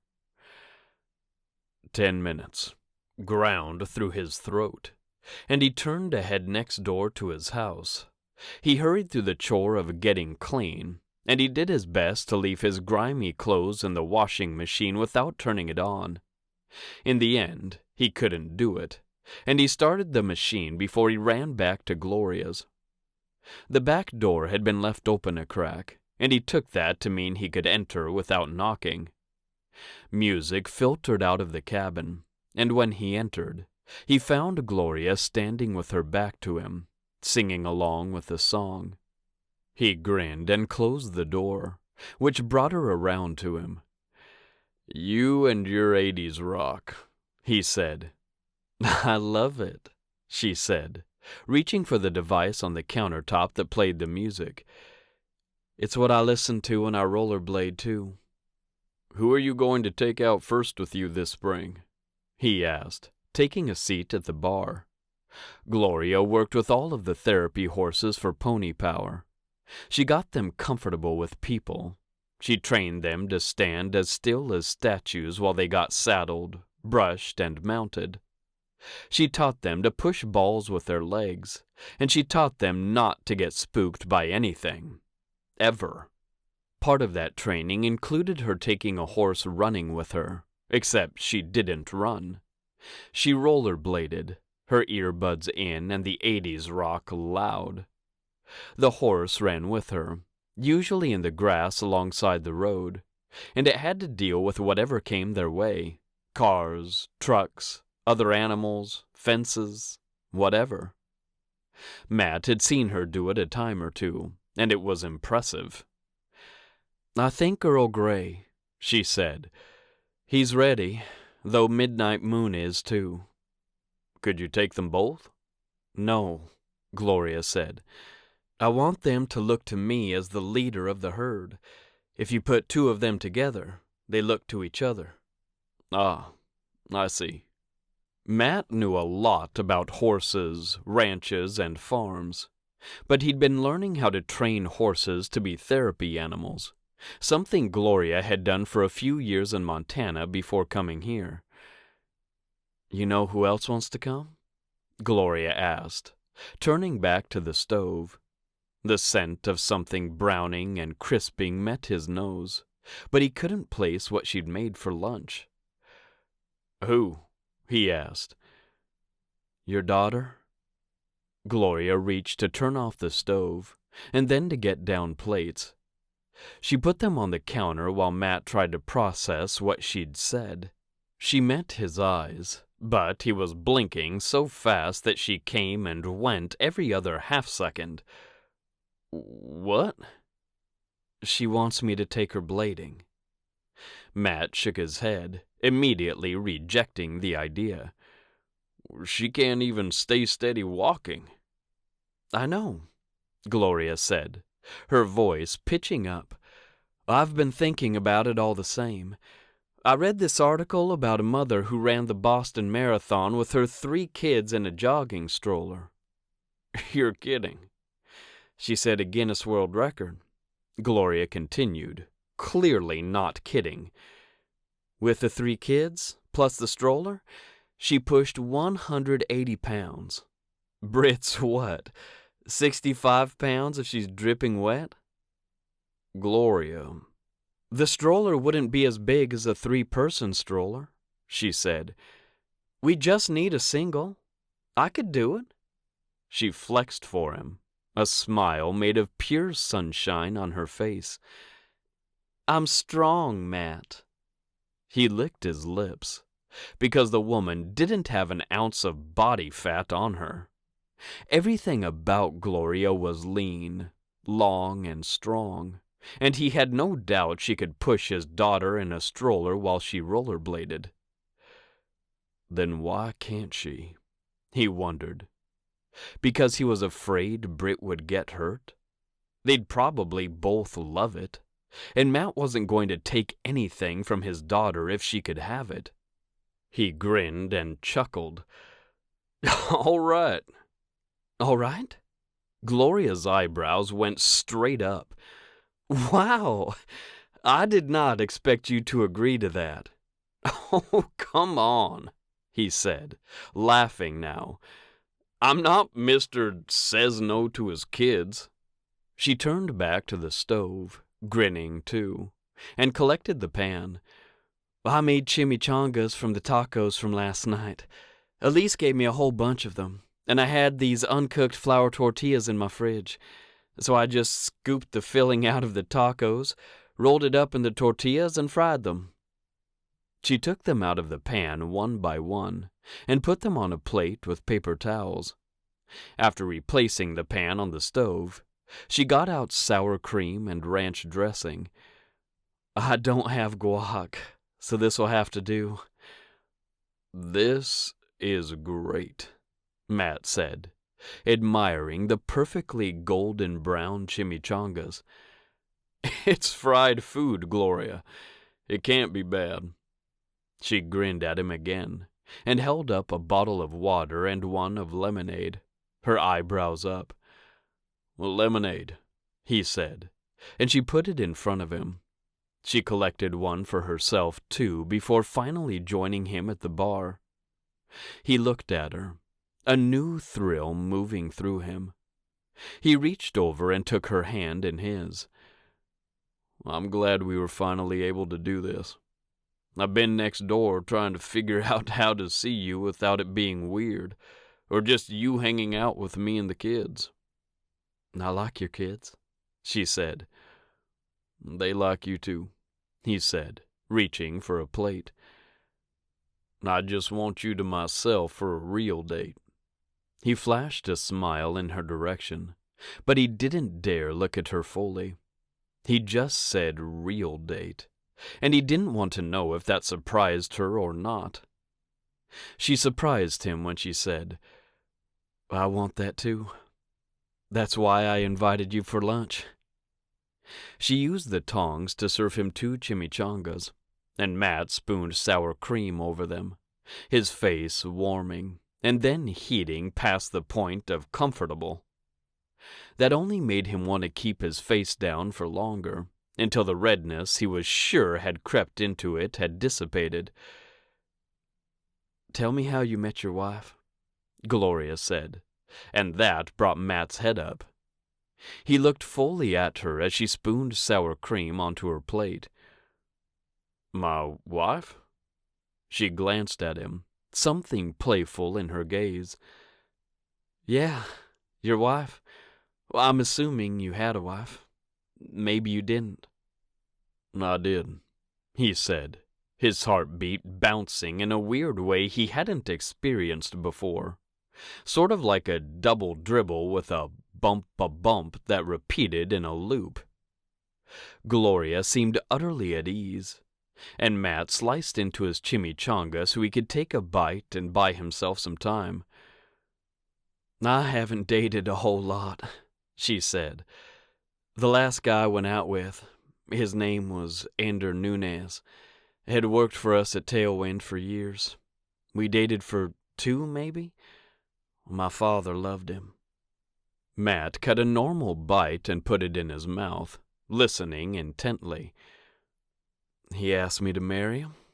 I said yes. Then Daddy got sick." She took her own bite and chewed it. She exhaled and sat up straighter. "I didn't know until the will was read that Daddy had given Tailwind to Ender." "You're kidding." "He was close to Daddy, and I thought that was so sweet and so wonderful." She sighed and shook her head. "I didn't know he'd gotten Daddy to change the will." "Was there anything you could do?" "I sued him," Gloria said. "Cost me everything, and the judge was sympathetic. He said he wanted to give me the ranch, but legally, Ender was in the right. He counseled Ender to give me a job and pay me really well." "Did he?" "He offered me a job, and I can't admit it had a decent salary. I didn't take it." She offered him a quick smile. "I couldn't. Maybe that makes me weak. It was easier to pack up everything I owned in my truck and leave, honestly. So I did that." "It doesn't make you weak," Matt said. "You weren't the only one taking the last 2 years to heal." She took another bite, and Matt realized he'd eaten an entire chimichanga while she'd been talking. "Well, I'm so sorry," he said. "Well, I didn't know." "You've been a very good friend," she said, keeping her eyes on her plate now. "When I showed up on this farm and saw you, I was devastated and hopeful at the same time." She gave a light laugh. "I was just so embarrassed. I didn't want to explain how I'd lost Tailwind, and I didn't want to admit how I'd been living out of my truck for a couple of weeks, and that I cried like a baby the first night I got to stay here." Sadness tugged through Matt, and he put his fork down and his arm around Gloria. "Well, I would have helped you." "You did help me," she said, snuggling into his side for a moment before straightening again. Matt let his arm drop back to the counter. "You didn't ask me any questions, and that was exactly what I needed. You simply became my friend again after 20 years, and I didn't have any friends at that time." "Well, I'm glad about that then," he said, though he felt like he could have done so much more if he'd only known. At the same time, maybe he would have failed at being her support, as he'd barely been functioning as an adult himself. You've been a very good friend for me, too." She allowed the silence to come between them, and Matt searched the cracks in his heart and found them mostly sealed. "Janice and I met at church, if you can believe that," Matt said. "I'd say it was love at first sight, but it was more like love at first note. She was a phenomenal singer. She'd come to our congregation as part of a traveling choir, and she was an angel inserted into my life, straight from heaven." "It sounds like you really loved her," Gloria said. "Well, I did," Matt said.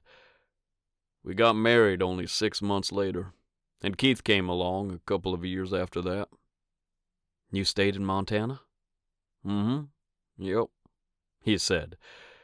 "She worked as an insurance agent in Billings, and I ran a small farm. When that went under, I started hiring out to other farms. I'd been coming down here for years before I made the move permanent." "Did Janice and the kids come?" "No, I'd come live down here myself," he said. "Gray needed the help in the busy season, and then he started going to Coral Canyon, Wyoming every summer. I ran the farm for him in his absence." "You run the farm now?" "In a way," Matt said. "You're the foreman?" "Yes," Matt said. "Do you want a place of your own?" Matt shook his head. "You know what? I don't. I did that in Montana, and it's a lot of work. Back-end work that regular cowboys don't necessarily see. I'm happy to let Hunt and Gray handle all of that, especially with Britt's health issues and Keith's teenager issues." Gloria giggled, and Matt joined her, bumping her shoulder with his. "Admit it. He's hard sometimes." "He has a certain attitude," Gloria said. "But he does everything around the farm required of him. He doesn't complain to me, and I've never heard you say he gives you a hard time with his chores."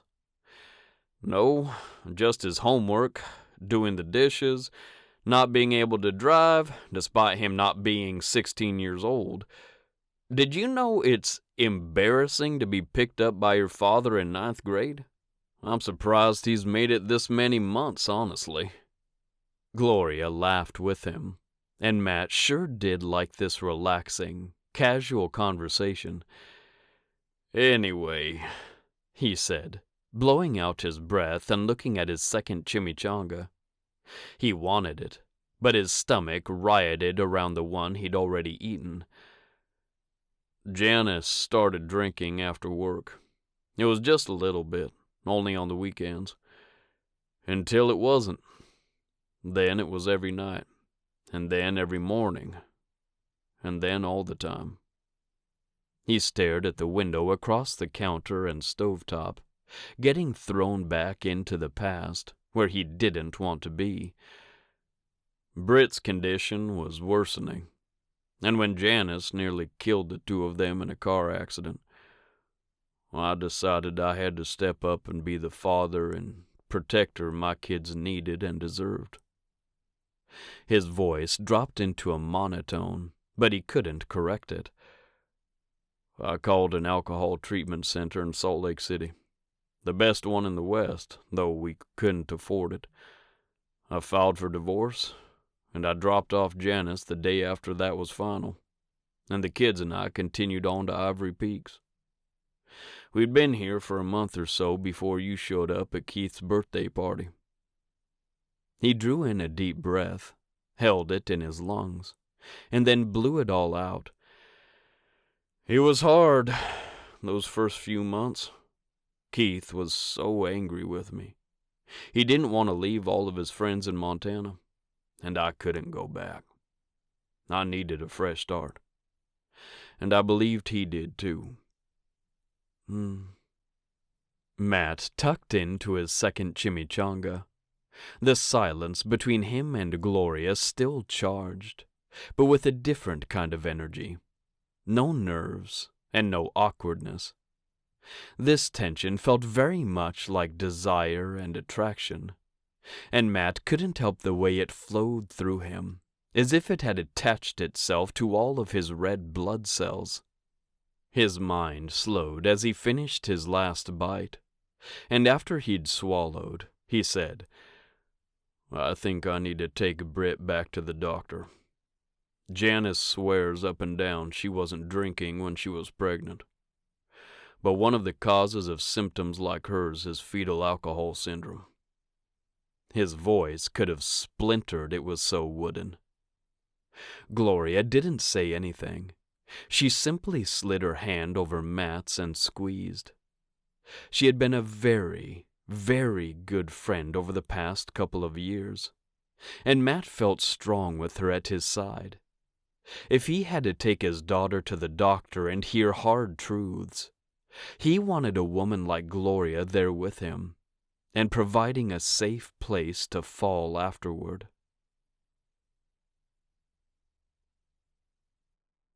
Chapter 8. Hunter Hammond frowned at the screen in front of him, and then down to the open binder on his desk. Uncle Wes sat on the other side of it, looking at something on his phone. Michael, Hunter's cousin and Uncle Wes's son, stood at the wall of windows which overlooked the city. "Why can't I just give them a bunch of money and be like, have a great time?" His voice came out as a grumble, as it often did when he had to spend all day in this office. Hunt had no idea how his father and uncles had done this. He too itched to be outside, under the blue sky, though it was still cold in Colorado. His thoughts revolving around the upcoming planting season, and whether or not the runt kitten in the barn would survive the night. Molly, his wife, had texted him that she didn't think the runt would survive. She'd been in the barn for hours since the kittens had been born, along with Jane, Deacon, and Tucker, Hunter's half-siblings. They all lived at the farm together, though technically, Molly and Hunter lived in the high-rise penthouse next to this one. They'd been married for about 2 months now, and Hunter had never experienced anything half as magical as coming home to his wife. Molly liked to bake and cook, but that wasn't why Hunt loved her so much.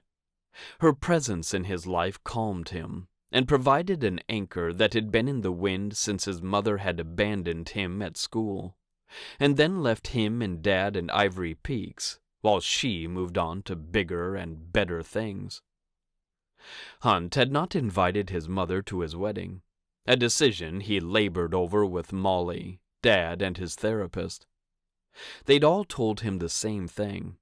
This was his wedding, and he should have people there who cared about him. Sheila didn't. Not really.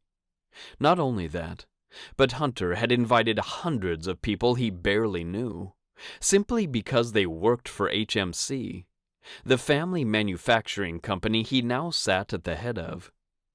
He'd talked to Wes and Dad about the guest list extensively, and in the end, the name that gleamed from at least a dozen buildings around downtown Denver had to be honored. It wasn't like they couldn't afford to have a massive wedding. They could, and they had. Hunter had loved every minute of it too, and a smile touched his lips despite his uncle's silence and Michael's hefty sigh. "I don't want to go to all of their meetings," Hunt said, once again trying to get Uncle Wes's attention. "Then don't," Wes said. "I only did to maintain relationships, Hunt. Remember, a lot of what you do is to keep a relationship that took us years to get, or years to build. Sarah Richmond is the activities director for the Rhodes Mansion. They have an image to maintain in the community, and they want the spring wing fling to be the best it can be, because they only get to host it once every 5 years. Hunt listened to Uncle Wes talk, trying to absorb what he really meant. "She doesn't really care what my opinion is." "I doubt it," Uncle Wes said. "But she has to invite you, because you have the checkbook. She'll do her best to make you happy, no doubt about that." He looked up from his phone, and while he had turned 60 this year and had plenty of gray in his beard and hair, his eyes still seemed as young as Hunt had ever remembered. His oldest would be 13 this year, and his youngest would turn 8. Hunter was definitely glad he'd gotten married earlier in his life than Uncle Wes, though he and Molly didn't want to have children right away. Hunt had to work on a daily, sometimes hourly basis to make sure he kept his commitments to Molly. He wanted to be home when he said he would be. He wanted to call her when he said he would. He wanted to take the time off he needed to be with her and work on their relationship. She'd been very worried that his job would consume him, and he was too, truth be told. The weight of the world started to press on his shoulders, and Hunter dodged and let it fall to the floor. He'd learned that over the past year of working in the top-floor corner office. If he didn't do something today, there was always tomorrow. "So I need to show up and act interested," Hunt said, "but let her do what she'd like to do." "Basically," Uncle Wes said. "And if you can't stand to go to a meeting, Hunt, don't go. Just text her in the morning that something came up, and you trust her decisions, and to let you know if she needs anything from you." Hunter nodded, appreciating his uncle so much. "Thanks, Uncle Wes." He got to his feet. "I think I'm going to say something like that for the stuff in this binder." He tapped it and turned to his cousin. "Come on, Mikey. Let's go get something to eat." The near-teen turned from the window. He'd matured a lot in the past several months, and when Wes and his family had shown up for the wedding in January, Hunter had been stunned to hear his cousin's voice had dropped and his legs had lengthened. Aunt Bree had proclaimed that Mike had grown 6 inches in as many months, and he definitely turned into a lankier version of the boy Hunter had once known. "Can we go to that place that will put gravy on the fried cheese curds?" He gave Hunt a smile, his braces now with blue bands. "Yeah, sure," Hunter said, lifting his arm to put it around his cousin's shoulders. "And you can tell me all about this girl you danced with at the junior high." Mike cast a quick glance at his dad. "No, thanks." "Oh, come on," Uncle Wes said, chuckling. He groaned as he stood. "Dad, you told everyone in the whole family, and Matt and Gloria and Aunt Molly's parents about the last dance. You're cut off." Hunter burst out laughing, and he paused to reach for his jacket, which he'd hung on the coat rack beside the door. Uncle Wes stood in the doorway for several long moments every time he came to Denver. He'd made the trip with Michael twice in the past 2 months, and apparently the schools up in Coral Canyon, Wyoming kept the kids after schools one Friday a month, and they hosted dances. Mike had been going every month, and Hunt had heard all about a girl named Casey Wright. The texts about 6 p.m. on the second Friday of the month had kept Hunt and Molly entertained for hours, and Hunt didn't want to do anything that would jeopardize his relationship with his cousin. Everyone needed someone to confide in, and Hunter knew Mike didn't want it to be his father, at least right now. Hunter could be that person. He wanted to be that person. And he told Mike he would keep his secrets as long as he didn't think his cousin was in any danger. "I won't tell a soul about this one," Uncle Wes said, bringing his son to his side and grinning at him. "I promise." "Nothing to tell anyway," Mike said, though he met Hunter's gaze with plenty of meaning in his. "I danced with some girls. One of them mentioned that I should run for student council next year, and I'm thinking about doing that. Can you do that in junior high? Hunt asked, shrugging into his jacket. Yeah, in Coral Canyon you can, Mike said. It's 8th and ninth graders, because remember, we don't go to the high school until 10th grade. Oh, right, Hunt said. I always forget that. Would that require summer stuff? Uncle Wes asked. Remember, you're coming here this summer to work. I haven't forgotten, Dad, Mike said, rolling his eyes and leading the way out of the office.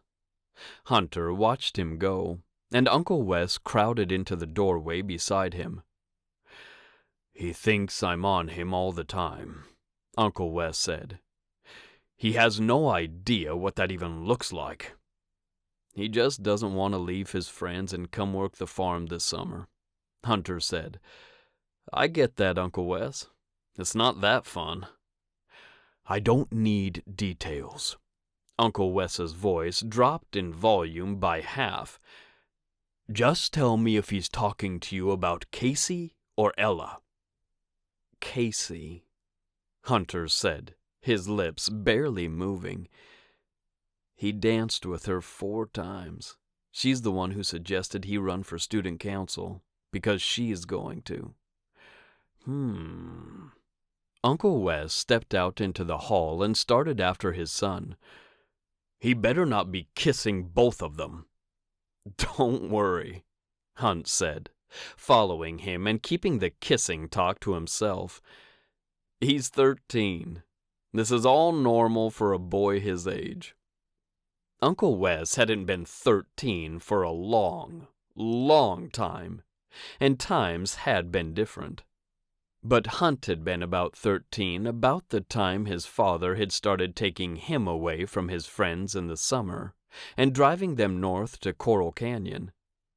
He and Elise still took the family up there for 4 months out of the year, and since Jane hadn't started high school yet, the kids often missed the last month of school here in Colorado. They owned a home up there, and they spent summers in a cooler environment, closer to all of their family. Hunt could admit he'd thought about doing the same thing and trying to manage HMC remotely. Molly loved Coral Canyon, and she loved it when Hunter didn't work all the time. The idea kicked around in his head, but he knew it wouldn't happen this summer.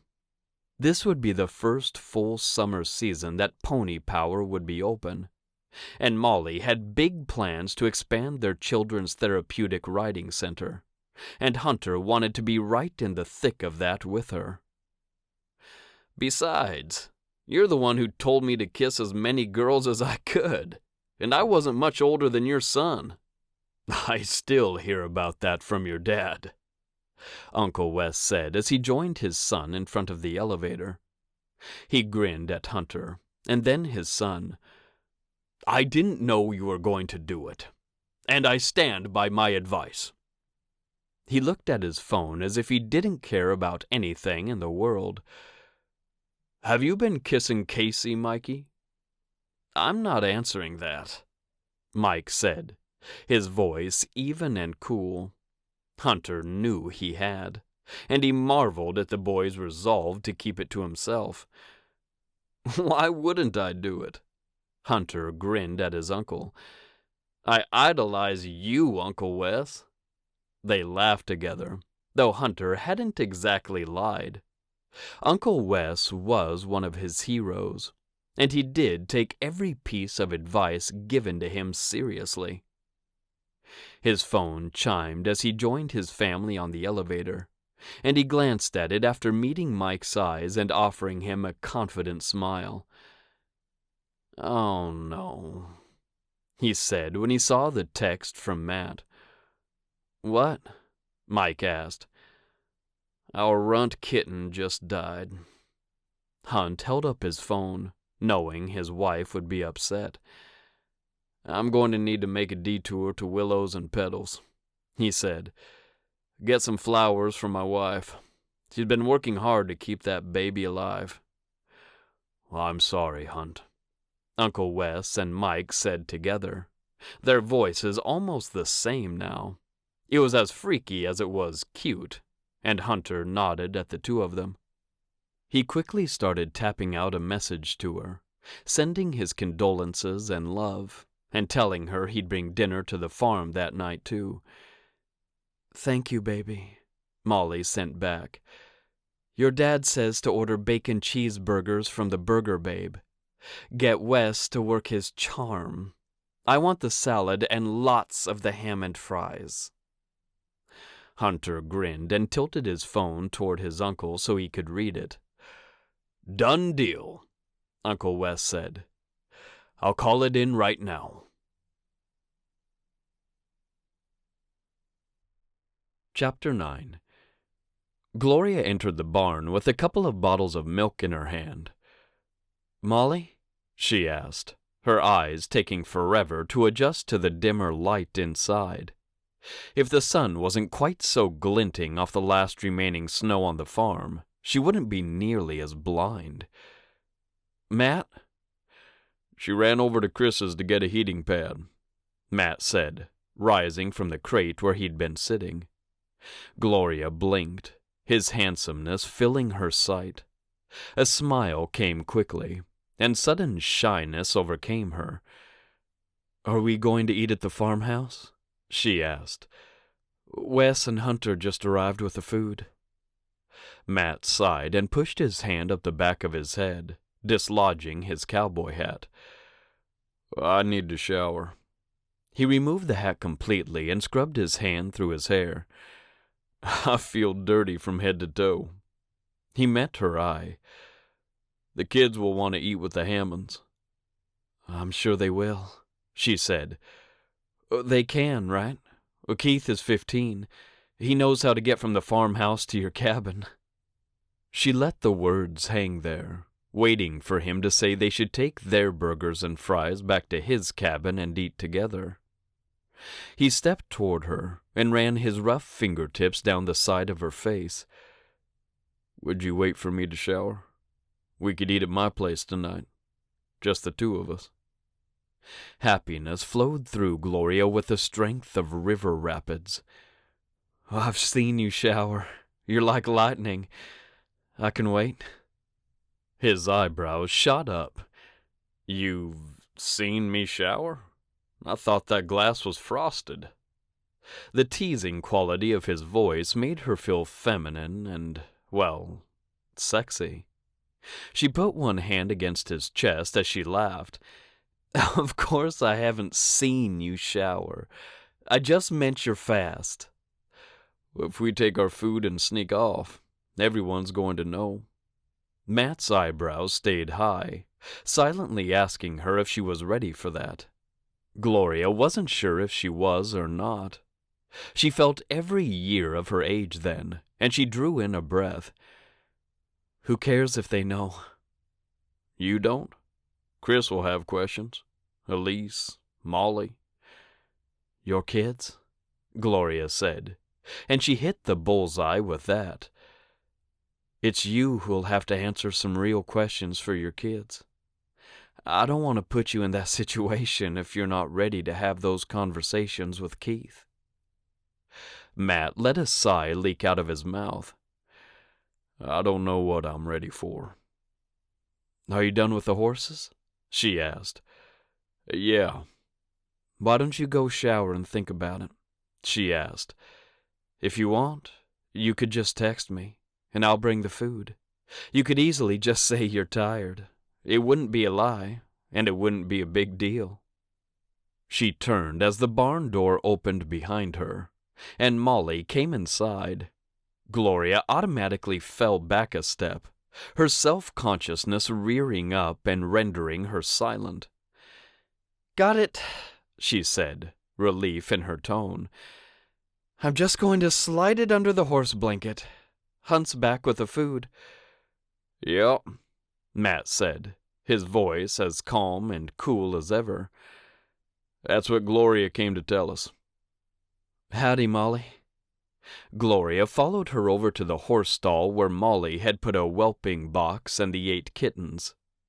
The mother cat had given birth in the toolbox in the neighboring equipment shed, but Molly had moved them over here. The barn was warmer, closer, and more comfortable for everyone. The mother had accepted the kittens after the move, something Molly had worried about, and Gloria admired her for working so hard around the equine therapy center and with these kittens. She had a heart as big as the ocean, and she wasn't afraid to love with it.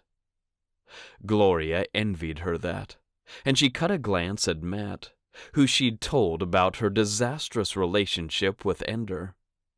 He'd been kind and non-judgmental, and Gloria hadn't known how badly she'd needed that until he'd given it to her. "How's Supernova?" Molly asked. "Is he taming his attitude any?" "Slowly," Gloria said, giving her a smile. "How are the kittens?" "Noisy," Molly said as she sat back on the crate and started shoving the heating pad under the horse blanket. "If the mama is around, they're yelping for her." Gloria looked down into the box Molly had set up for the kittens, and they were cute. "I don't think I'm going to the farmhouse for dinner," Matt said. "I'm exhausted from wrestling with those goats, and I need to shower." "If the kids want to stay, I'll keep an eye on them." Molly got to her feet and dusted her hands together. "Would you?" Matt asked hopefully. "I know Keith will want to stay with Michael and Hunter." Molly gave him a smile and then turned to hug Gloria. "Of course. Are you going to come up to the house, Gloria?" She held on to Molly's shoulders while she met Matt's eyes. "Maybe I'll just take Matt his food and then eat mine in my pajamas." She pulled away and grinned at Molly. "It's been a long day already." Molly blew her breath out.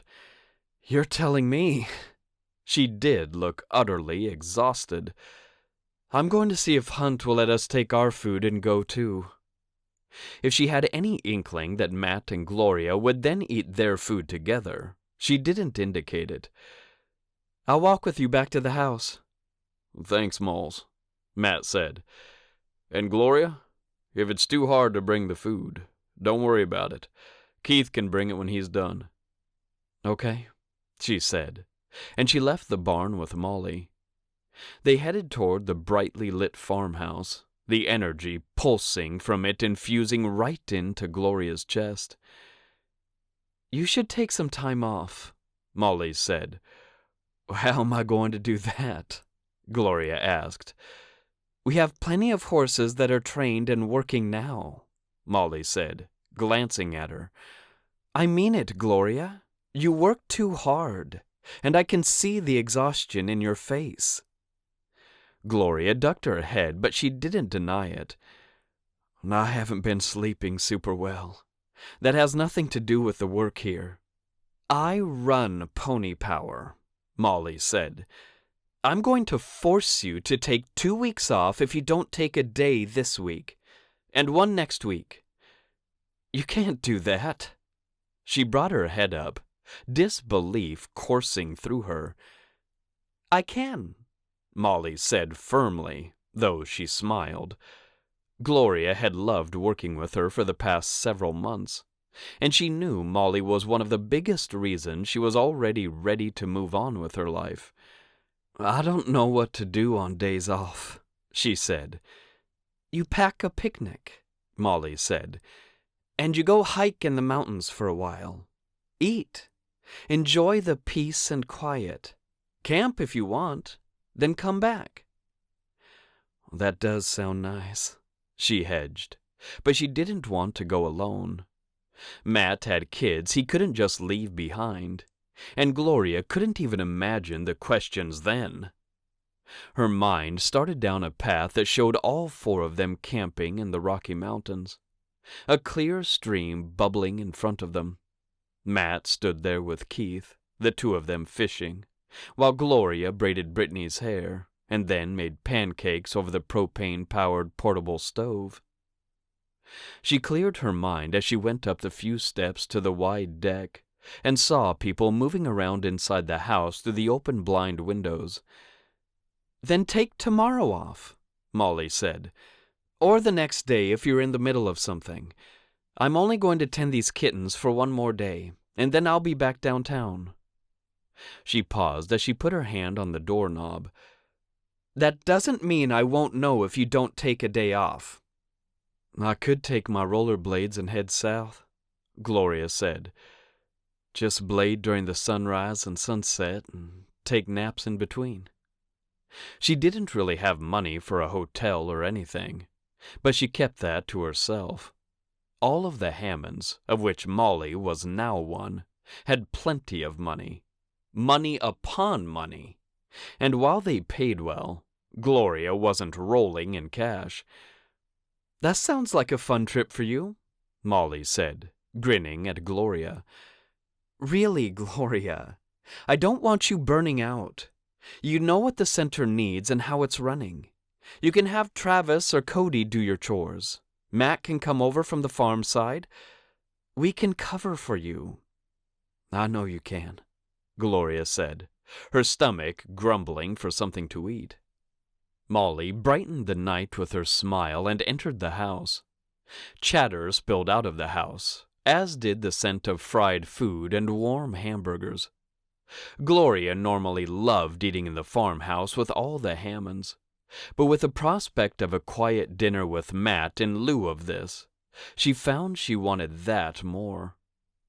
Keith turned toward the two women as they entered, and he held out a bag for Gloria. "Dad texted me to say you were going to take him dinner, and that Britt and I could stay here." "Oh." She took the bag and watched Molly practically skip over to her husband. Hunter scooped her right into his arms, his smile wide, but his eyes concerned for his wife. They spoke, and Molly nodded as she tipped up into his arms and kissed him. "Are we okay to stay?" Keith asked, drawing her attention back to the teen. "Yes," Gloria said. "Did you put something in here for me?" "Yep, 2 burgers, 2 fries.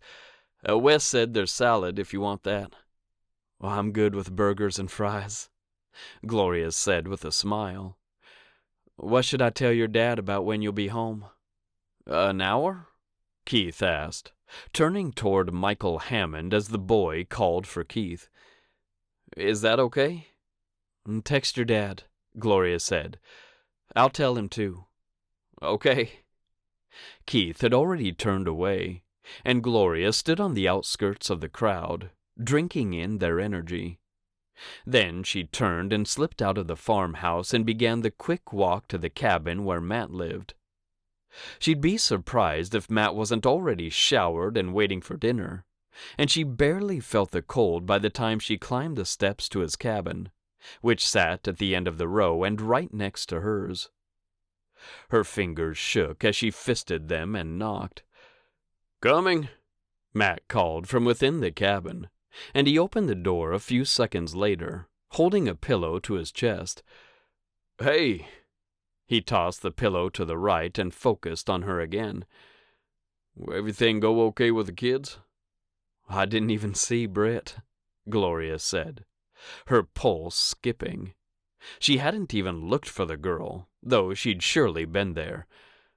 "Keith gave me the food and said they'd be about an hour." "Come on in," Matt said, and he smelled like spicy soap. His hair curled along the ends, and a certain dampness still clung to it. He wore gym shorts and a t-shirt the color of blueberry skin, with a simple pocket on the chest. Gloria stepped into the house, finding it far too warm. She said nothing as she walked through his living room to the kitchen. "Your cabin really is huge." She'd been inside before, but compared to her cabin, his seemed twice as big. The foreman's cabin usually was, because he often lived in it with his family. It could serve as a second family dwelling, but Hunter and Molly lived in the city. "When Hunt takes over the farm, you'll probably live in the farmhouse. Gray and his family will move in the generational house. I'm probably safe here." "You think so?" Gloria put the paper bag on the counter and faced him.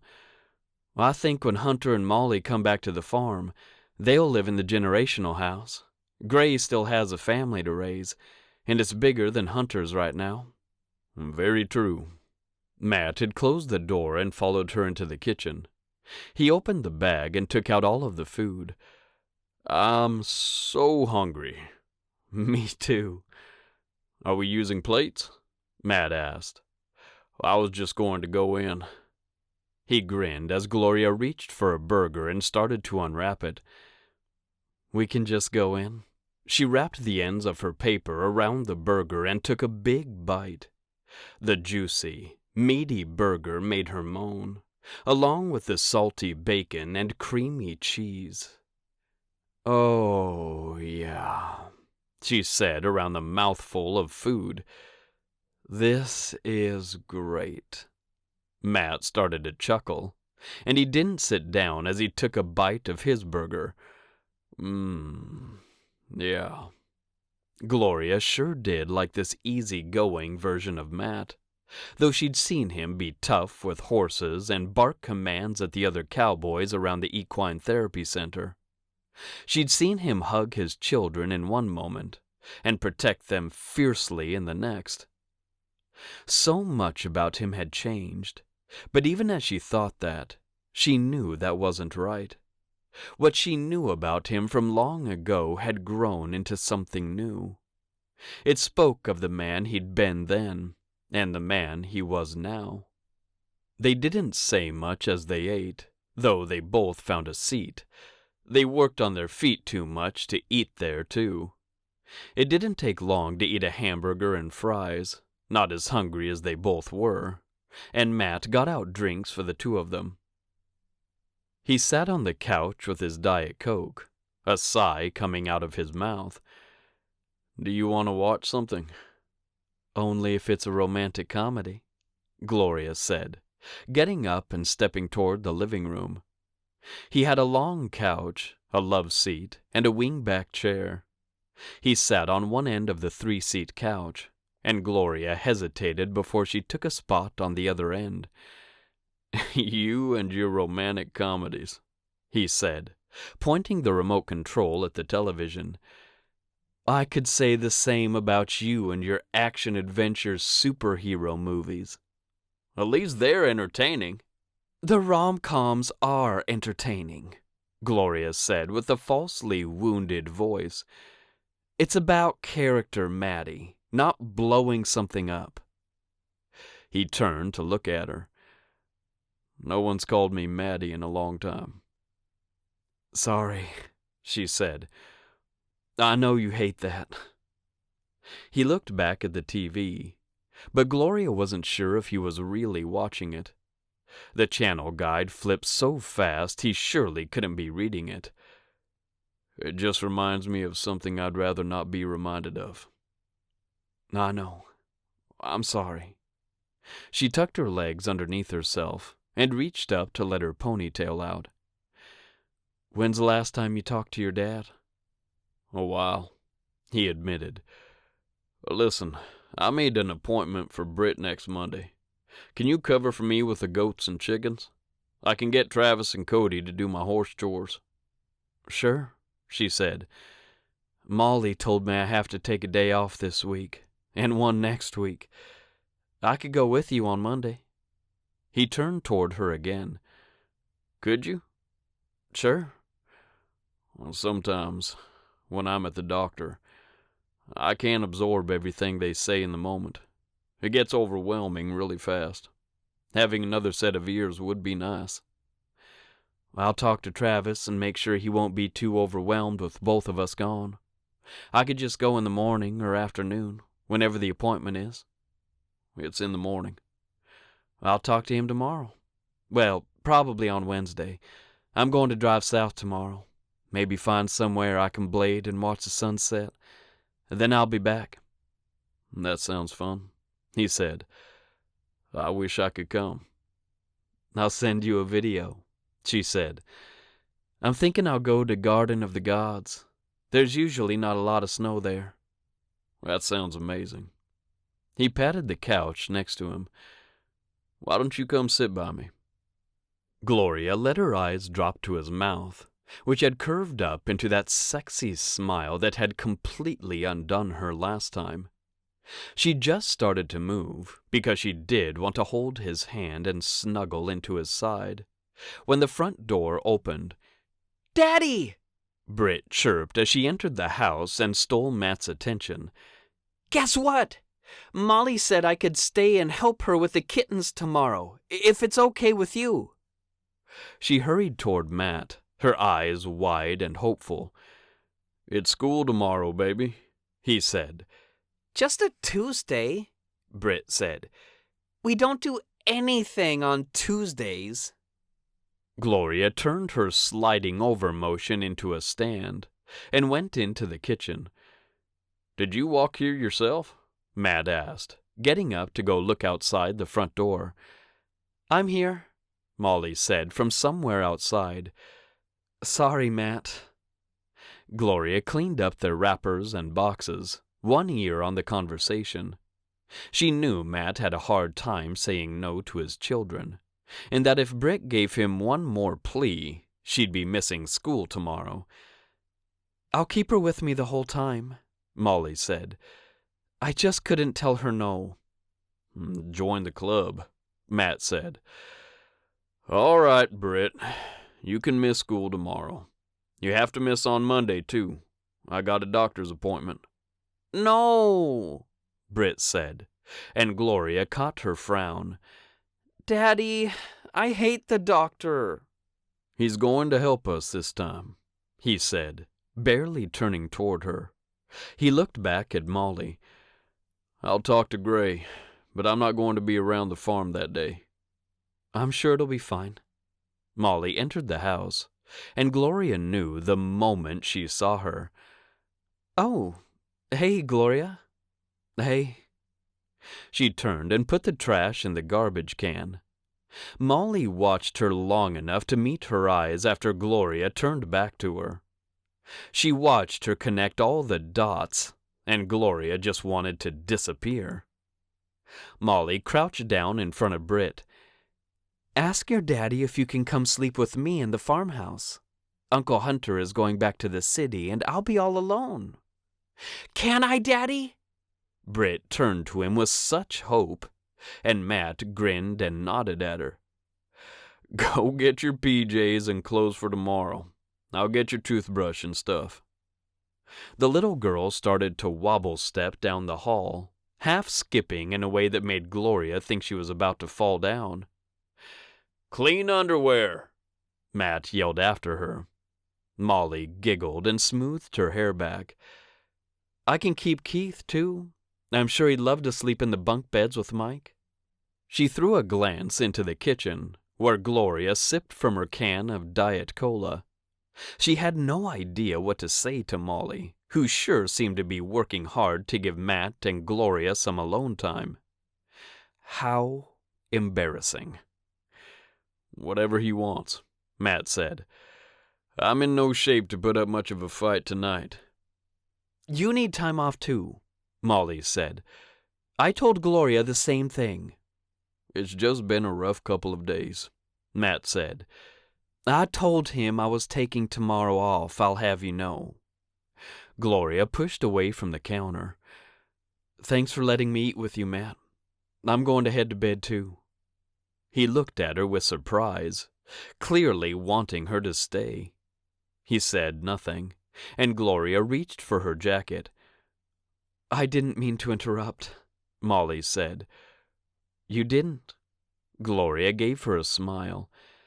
"Matt somehow convinced me to eat my hamburger in my jeans, and that was a miracle."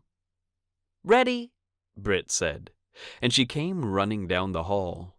"Whoa, slow down," Matt said, moving toward her. He reached her just as she tripped, and he managed to catch her as he dropped to his knees. "See, baby, slow down." Britt put both of her hands on his cheeks and squished them together. "I'm just so excited, Daddy. Did you know there are 8 kittens in the barn?" Matt grinned at her. "I know, Britt. I was out there with them tonight."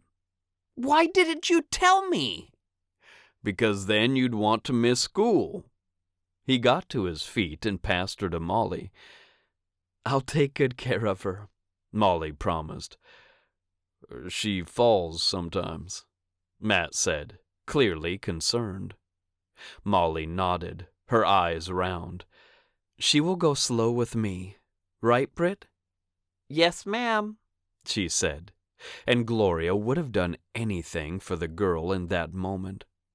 Both Molly and Matt laughed, and then Molly left the cabin. The moment the door closed, Gloria zipped up her jacket, though her walk would only take 20 seconds. "I really am going to go." Matt spun back to her. "Do you have to?" "Yes," she said. "I'm tired too, cowboy, and you look like you're about to drop." He gathered her into his arms and drew in a deep breath. Okay," he said. "You'll find me before you go tomorrow?" His lips landed on the side of her neck, just below her ear. Gloria shivered, though his cabin was too warm, and she just put on her jacket. Everything with Matt seemed made of chills, thrills, and big, warm hands. She wanted more, but she stepped back and tucked her hands in her pockets. She wasn't sure where they'd been before, but the shape of his shoulders seemed to have imprinted into her fingertips. "I'll see you tomorrow," she said. "Sweet dreams, Matt." "Sweet dreams, Gloria." Chapter 10. The thunder woke Matt in the middle of the night, and he knew his bed wouldn't be empty for long. Britt disliked storms, though she'd try to be brave for a little while. He couldn't hear rain against the roof or window, which meant it would be snow, and Matt was so glad he didn't have to get up early and get to work on the ranch. At the same time, guilt stole through him. Gloria would need help getting the paths cleared. Gray would be out before first light checking on the animals. "Daddy?" "Yeah, baby." He turned toward his open door and saw Britt's silhouette. She held a blanket in one hand. "Can I sleep with you?" "Of course, baby. Come get in." He flapped the blanket back on his left for her. "Keith says I'm too hot to sleep with him all night," Britt whispered when she reached the bed. "I said she could stay," Keith said from the doorway. "It's okay," Matt said. "Come pile in." He was sure his 15-year-old wouldn't crawl into bed with his younger sister and his daddy, but he did. Matt smiled into the darkness as the thunder hit the sky outside again. Keith and Britt settled into stillness, and Matt thanked the Lord that they were all safe, dry and warm from the storm outside. He wanted to keep them right here with him forever, so they'd never experience the hard things in life. "Daddy?" "Yeah, baby." "I don't want to go to the doctor." "I know, baby." He reached over and patted her leg. "We have to go." "They take too much blood." "We're going to figure out what to do to help you," Matt said. "This time, I'm going to have them do all the tests, baby. It's time we stopped ignoring it. Okay, baby?" A couple seconds of silence passed, and then his daughter cuddled into his side. "Okay, Daddy." "You can do it," he whispered into her hair. "You're a brave girl, and you can let them take some blood." "Okay, Daddy." She took a breath. "Do you think Molly could come with us?" "No, baby," Matt said gently. "Molly has loads to do." He took a breath, because perhaps he could whisper to his kids that he liked Gloria Munson. He cleared his throat. "Well, I think Gloria might come. Would that be okay?" "Oh, yeah, I like Gloria," Britt said. Her grip on him lessened and lessened, Her breathing evened and evened, and she fell asleep a few minutes later. Matt kept his eyes closed too, but his mind moved through so many questions and fears that he couldn't allow himself to fall asleep. "Daddy?" Keith asked, his voice barely loud enough to be heard. "Yeah, bud." "You and Mom aren't going to get back together, are you?" Matt turned his head toward his son, but he couldn't see him through the darkness. "No, bud. I don't think so." "I don't think so either," Keith said. "She could have come here, and she didn't." Matt didn't want to paint Janice in any colors at all. She knows where we are. And she didn't come," Keith said, his voice cracking. Matt pressed his eyes closed, but he didn't know what to say. "I did leave the address of the farm with her in Salt Lake." "I looked up the program," Keith said. "It was only 12 weeks, and she could have come. She didn't." "Your mother has her own demons to fight," Matt said. "I wanted to help her. I tried. Lord knows I tried. In the end, I had to protect you and Britt. I failed a few too many times before I realized that. And I'm sorry, Keith. I'm sorry." "It's not your fault, Dad."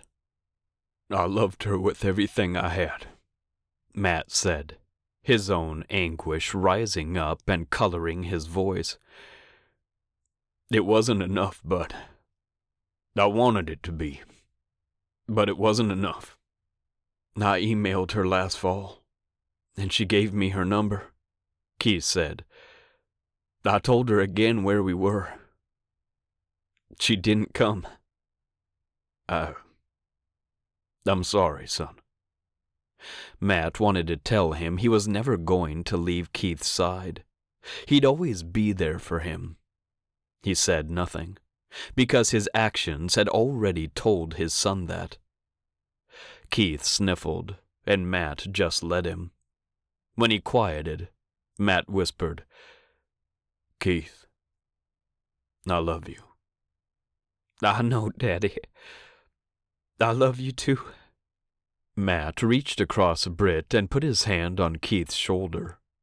His son put his hand over his and said, "I'm trying, Dad. I'm trying to work hard. I do everything you ask." "I know you do. You're amazing." "Sometimes I lay up in the loft and I look up at the ceiling and I think there's literally 3 feet between me and the universe. What if I just went through the roof? No one would even know until morning." "Maybe we need to get a proper house," Matt said, "so you can have a real bedroom. I'd like a garage to park out of the snow." "I'm not saying we need to move." "But maybe we do." He pulled his hand back to his own side. "Well, I've got some money. We could get a little place of our own, maybe in Ivory Peaks, so it's not too far from the ranch, and you'll be closer to the high school." "Jordan did say that if I lived closer to town, his mom would let him come pick me up for school." "Then we'll start looking," Matt said. "What's school like for you today? Could you skip? We could drive around and look after Britt's appointment." "I've got a chemistry test," Keith said. Matt nodded into the darkness. "I'll find a realtor." They fell into silence, and when Matt closed his eyes this time, his mind did settle. "Daddy?"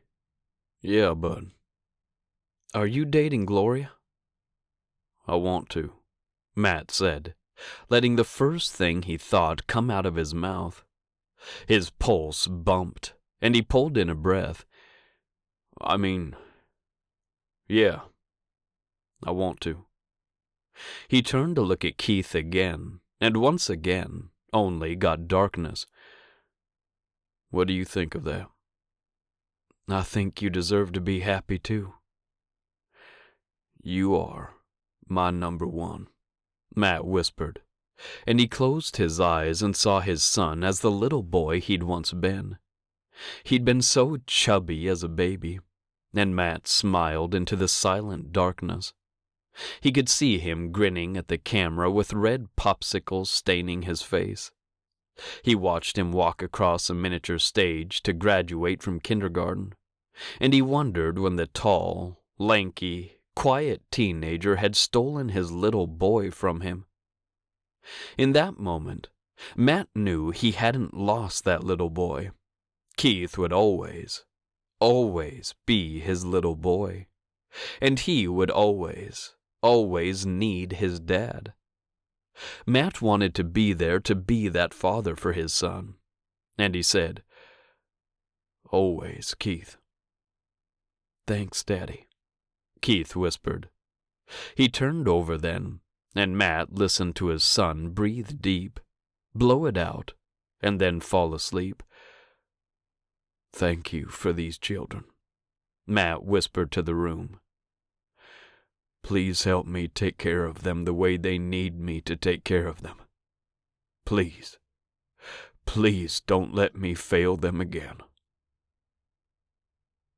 Hours later, Matt stood next to Britt, her hand gripped tightly in his. He watched the nurse prep the needle, knowing his daughter was eyeing it too. "Just a little poke," she said. "We'll get ice cream after," Matt said. "The pink pony kind?"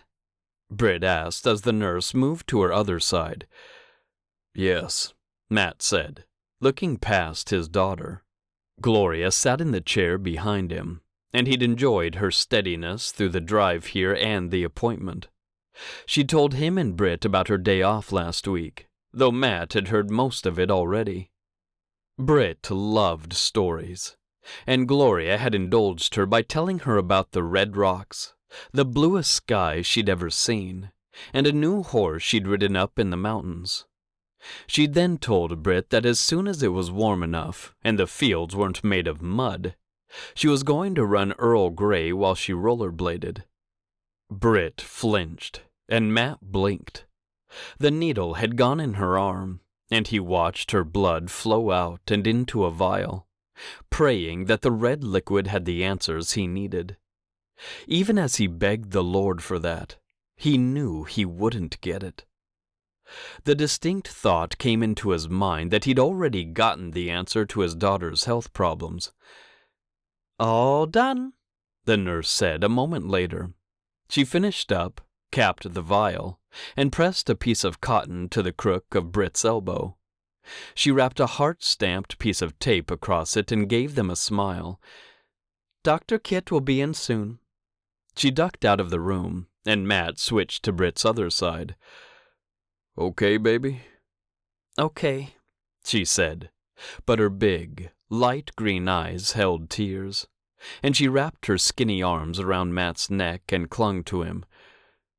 "The pink pony ice cream is going to be so delicious today," he whispered. "Well, I think Miss Rose will give you extra bubble gum, too." "You think so?" Britt sniffled, her voice so perfect and yet so tinny. "Yeah, I think so," he said, glancing over to Gloria. She offered him a kind smile, and Matt returned it. "I'm sure Gloria wants to get one of those special grilled cheese sandwiches, too." Her eyebrows went up, but Britt pulled away, her face lit with wonder. "The kind with pulled pork?" Matt grinned and touched his nose to his daughter's. "Yep, that kind." "There's a grilled cheese sandwich with pulled pork?"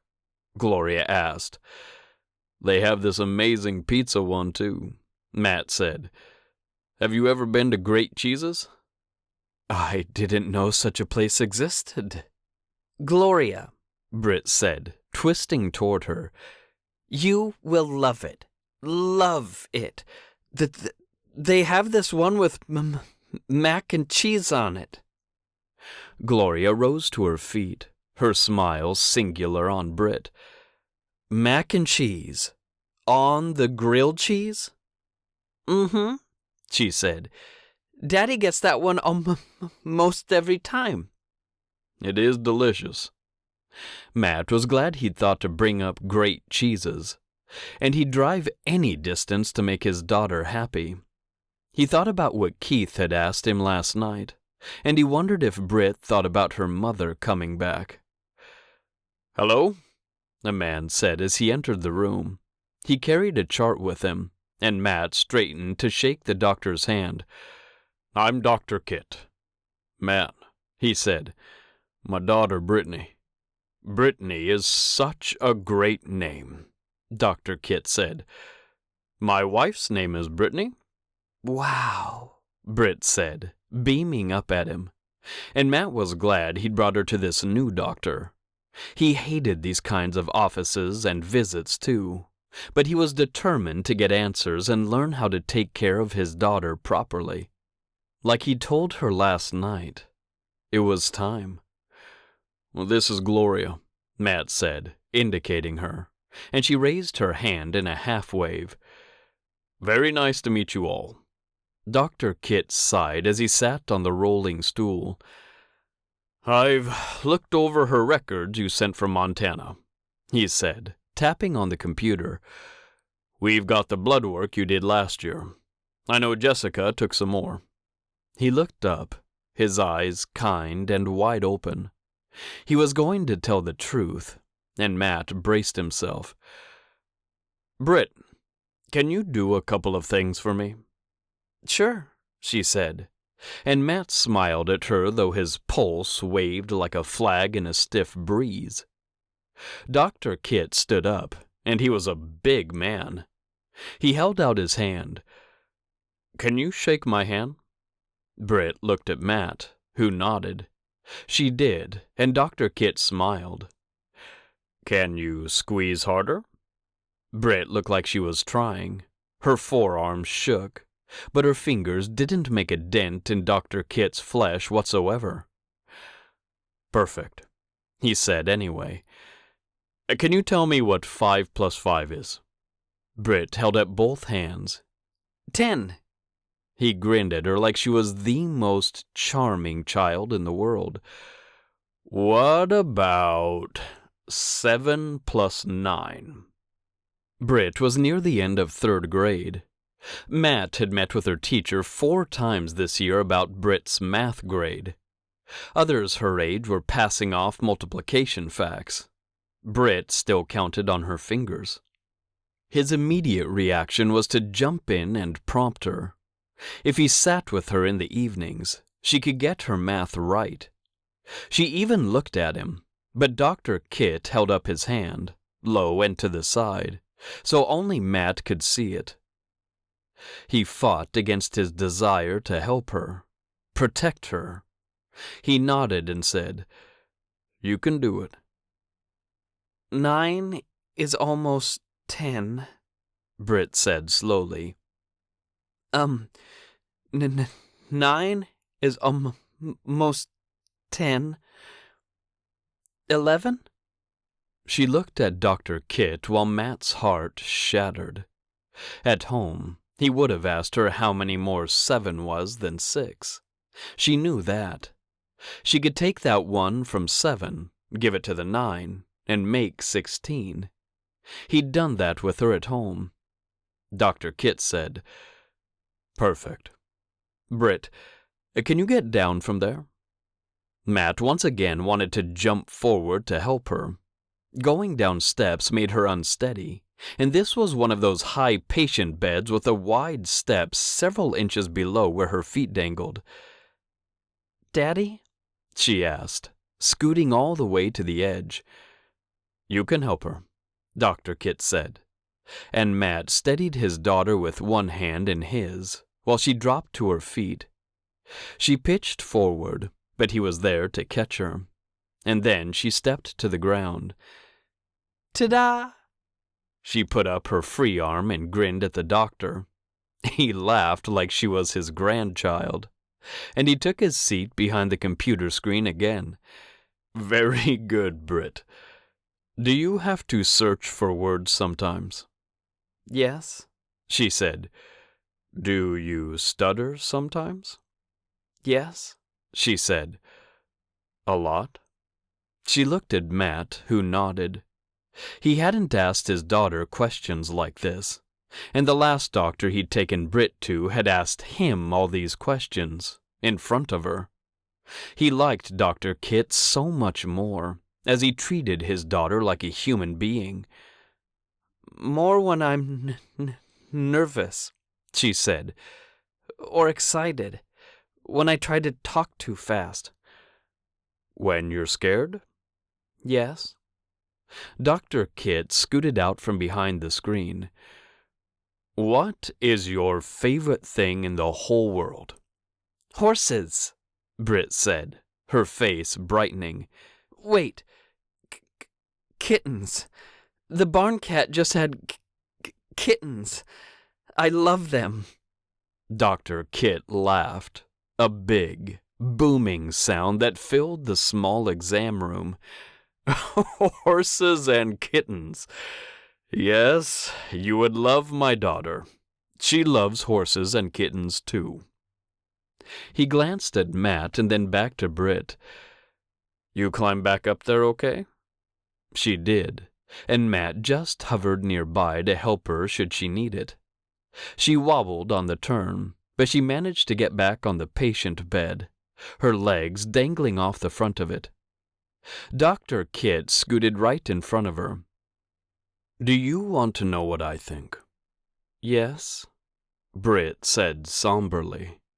Dr. Kit smiled, and he kept those wise, friendly, dark eyes trained on Britt.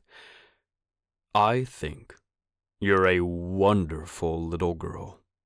You're not as big as other girls your age, and you struggle with some things, like talking and doing math, and even walking sometimes. Right? Yes, sir, she said.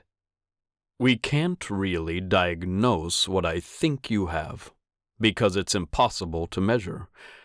We won't see it in your blood. We see it in the symptoms you show, like the stutter, the trouble with math, the stumbling. He put both hands on her knees. I think you have partial fetal alcohol syndrome.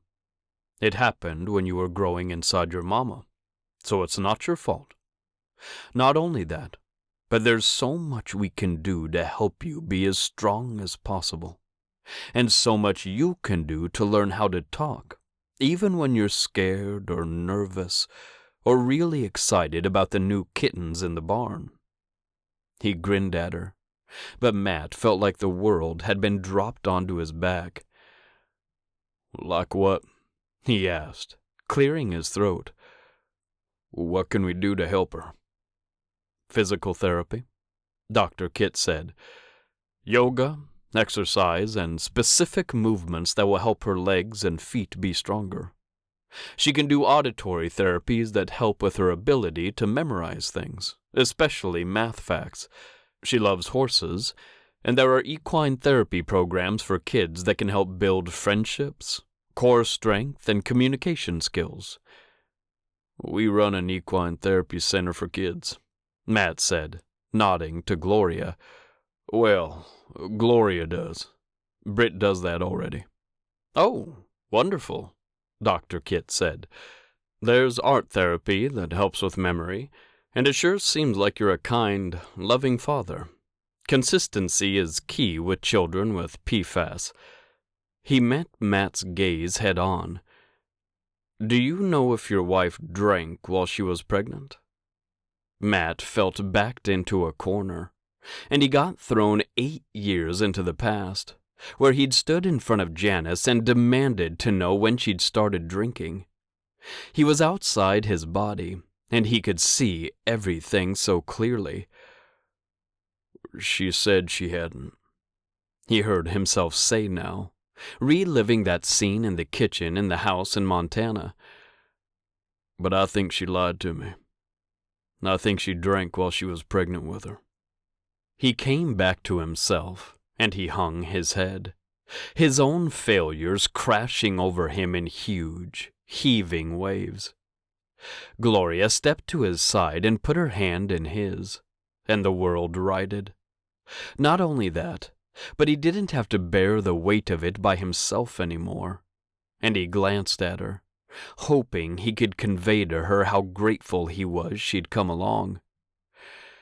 "If it's any consolation," Dr. Kit said, sitting back down on his rolling stool, "I don't think she drank in the first trimester, which is when the vast majority of brain development is happening. That's why she doesn't have the typical facial abnormalities we see with kids with FAS. But the fetus develops throughout the pregnancy, and I'm going to look at the blood for liver function and other organ function, which is where we see damage from later trimester drinking." Matt just kept nodding and nodding. He threw in an "okay," but he seriously couldn't handle much more. Dr. Kit kept talking, and Gloria took the paperwork he handed over, and she asked him a few questions. Matt simply kept his hand in hers, hoping he could thank her properly later. Chapter 11. Gloria knew the moment Matt had zoned out. "Yes, he can make it work," Gloria said when Dr. Kit asked if they could make it to a physical therapy appointment on Friday afternoon. "He's committed to her health. I'll make sure he knows." "It's a lot to take in," Dr. Kit said, glancing at Matt. "Go over everything with him, and Britt. See what makes the most sense." He grinned at the little girl, and she smiled right on back. "I can make referrals for specialists, therapists, and even help get her into educational programs that will help her thrive instead of make her feel like she can't keep up." "It all sounds great," Gloria said, feeling like a little slice of heaven had been opened up, and brilliant white light poured into the exam room. "Thank you, Dr. Kit." "Yes," Matt said, his fingers tightening in hers. "Thank you, Dr. Kit. You can stay in the room as long as you'd like. Call with anything." He beamed around the room, and then walked out. Gloria looked down at Britt and took a big breath. "Wow. What did you think of all that?" "He had a big laugh," Britt said, grinning like a fool. Gloria giggled. "Yes, he did." "You were so brave, baby." Matt released Gloria's hand and scooped his daughter into his arms. "Pink pony ice cream, and all the grilled cheese sandwiches you want." "Yay!" Britt cheered as Matt headed for the door. Gloria watched as two of the people she admired most opened the door and walked into the hall. Matt needed some time to process, and Gloria folded the papers and pamphlets into her purse to deal with later. "Thank you for giving him an answer," she murmured, as she followed the two of them out of the doctor's office. An hour later, she stared at the grilled cheese sandwich in front of her, while Britt giggled. "I told you, Gloria," she said with glee. Then she picked up her sandwich, laden with cheese and pulled pork, and took a big bite. Half the sandwich spilled out of its bread borders, but Britt didn't seem to mind at all. Gloria picked up a knife and cut her sandwich in half, some of the ooey gooey mac and cheese falling out too. They'd eaten dessert first in the form of ice cream, and then Matt had driven them to this hole-in-the-wall place with the strangest and yet most amazing grilled cheese sandwiches in the world. Matt looked up from the papers he'd asked to see, his face full of worry and words. He cleared it quickly and smiled at his daughter, Gloria, and then his sandwich. "I'm starving." He tucked the pages about speech therapy under his basket and grinned at the two of them. Daddy? Yeah, baby. I'm gonna work so hard to get stronger. She took another big bite of her sandwich while Matt blinked. Gloria watched him for a moment, and when his eyes met hers, the familiar lightning crackled between them, as well as a new bond that she hoped would last a long time. I know you are, baby, he said. I am too, okay? It might be hard for both of us, but I think we can do it. Gloria can help. Britt looked at her with wide-eyed innocence. Right, Gloria? Definitely, she said. Before you know it, you'll be the one with the rollerblades on, with a horse running at your side. Britt's eyes got really wide. Really? Do you think so? Well, I think. Gloria cleared her throat. I think we're only limited by our own expectations for ourselves. She glanced at Matt again. It might take a long time, but I think you can do anything you want to do, Britt. She didn't want to give the girl any false promises, and she certainly wouldn't do that with Matt as a witness. She knew him quite well, and he'd seemed a couple of breaths away from a complete breakdown a few times in the past hour. Then he'd smooth everything away, and he'd laugh and tell Britt he'd help her get caught up with what she'd missed at school that day. Right now, his facade was falling, and Gloria offered him a smile he couldn't return. They finished eating, and he drove them all back to the farm. Daddy, can I watch cartoons on the couch? Britt asked as he got her out of the truck. Absolutely, he said. Then I can take a nap. He grinned at her and held her hand in his as they went up his front sidewalk. I just need to run over to the stable with Gloria real quick, and then I'll be back. He glanced at her, and though them going to the stable was news to her, she nodded. You'll be okay? He asked, going up the steps. Yes, Daddy. I'll be a minute, Matt said to Gloria. You can come in. I'll run home for a minute, she said. Come grab me when you're ready to go. Will do. Gloria sighed as she turned away, the stress of the morning finally over. She enjoyed spending time with Matt and Britt, that was for sure, but she couldn't even imagine the burden Matt carried, and so silently too.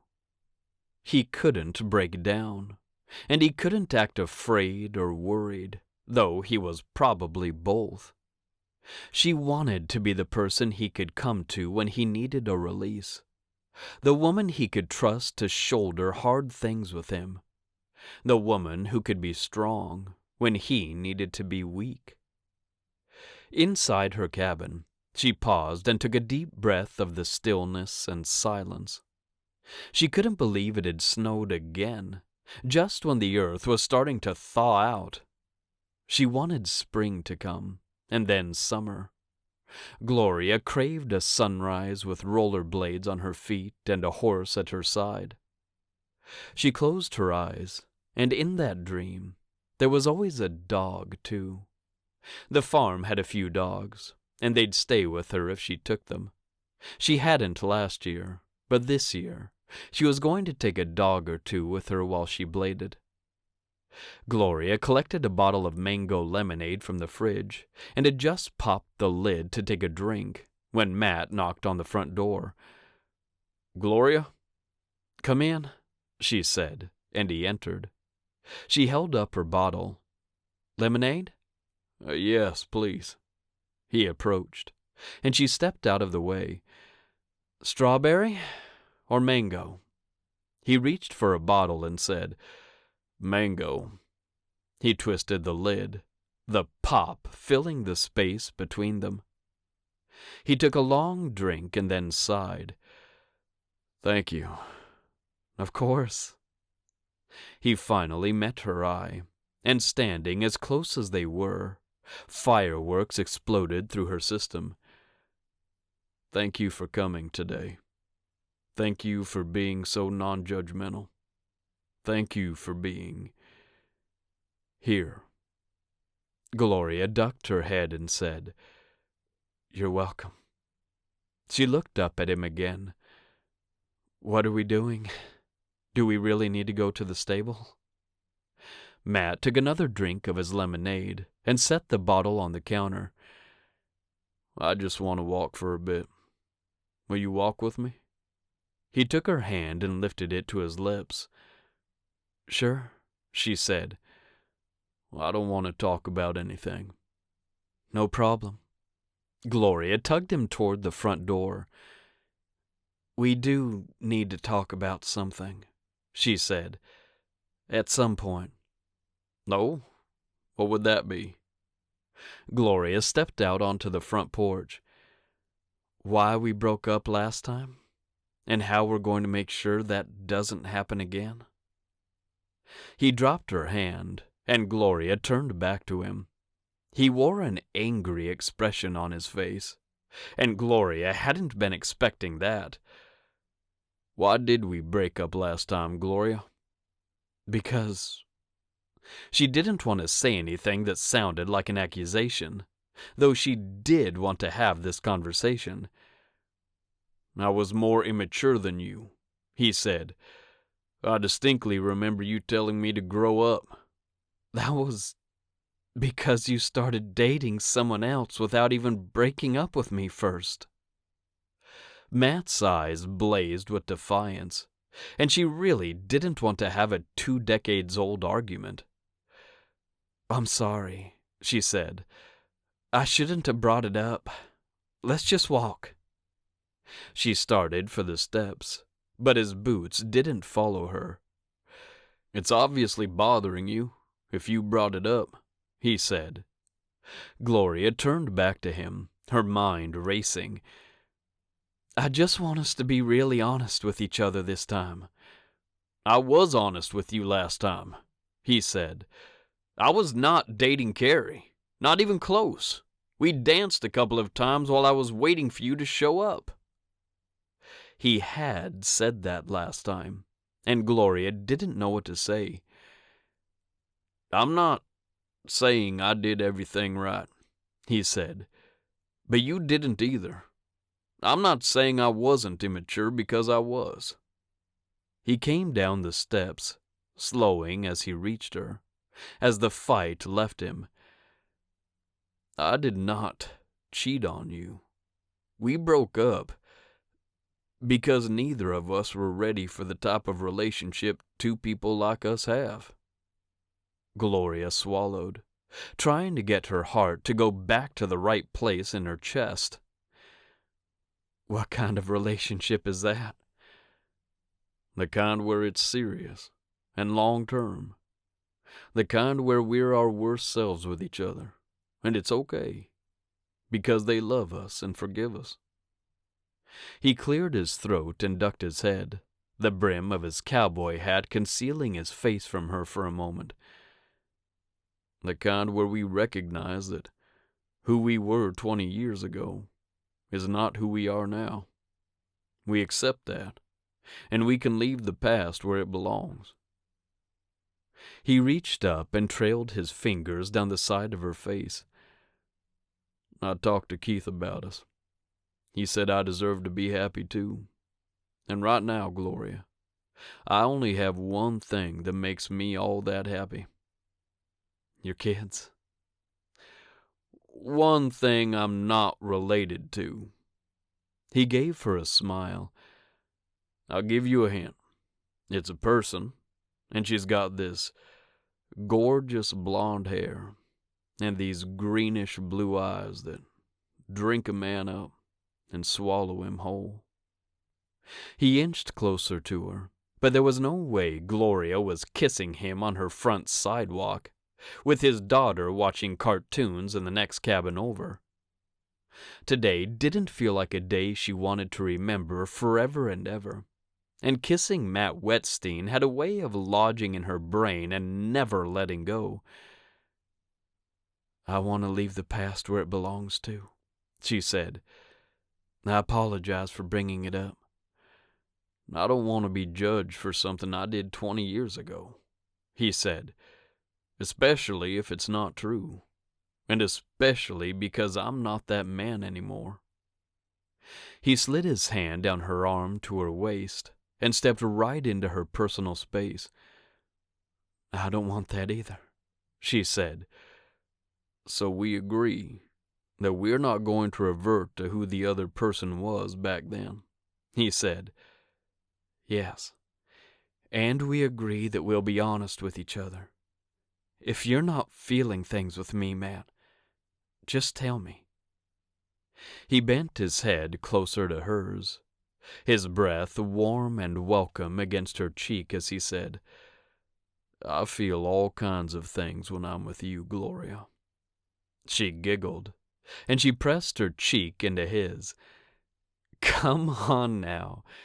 If you want your walk, your no-talking walk, we better get going.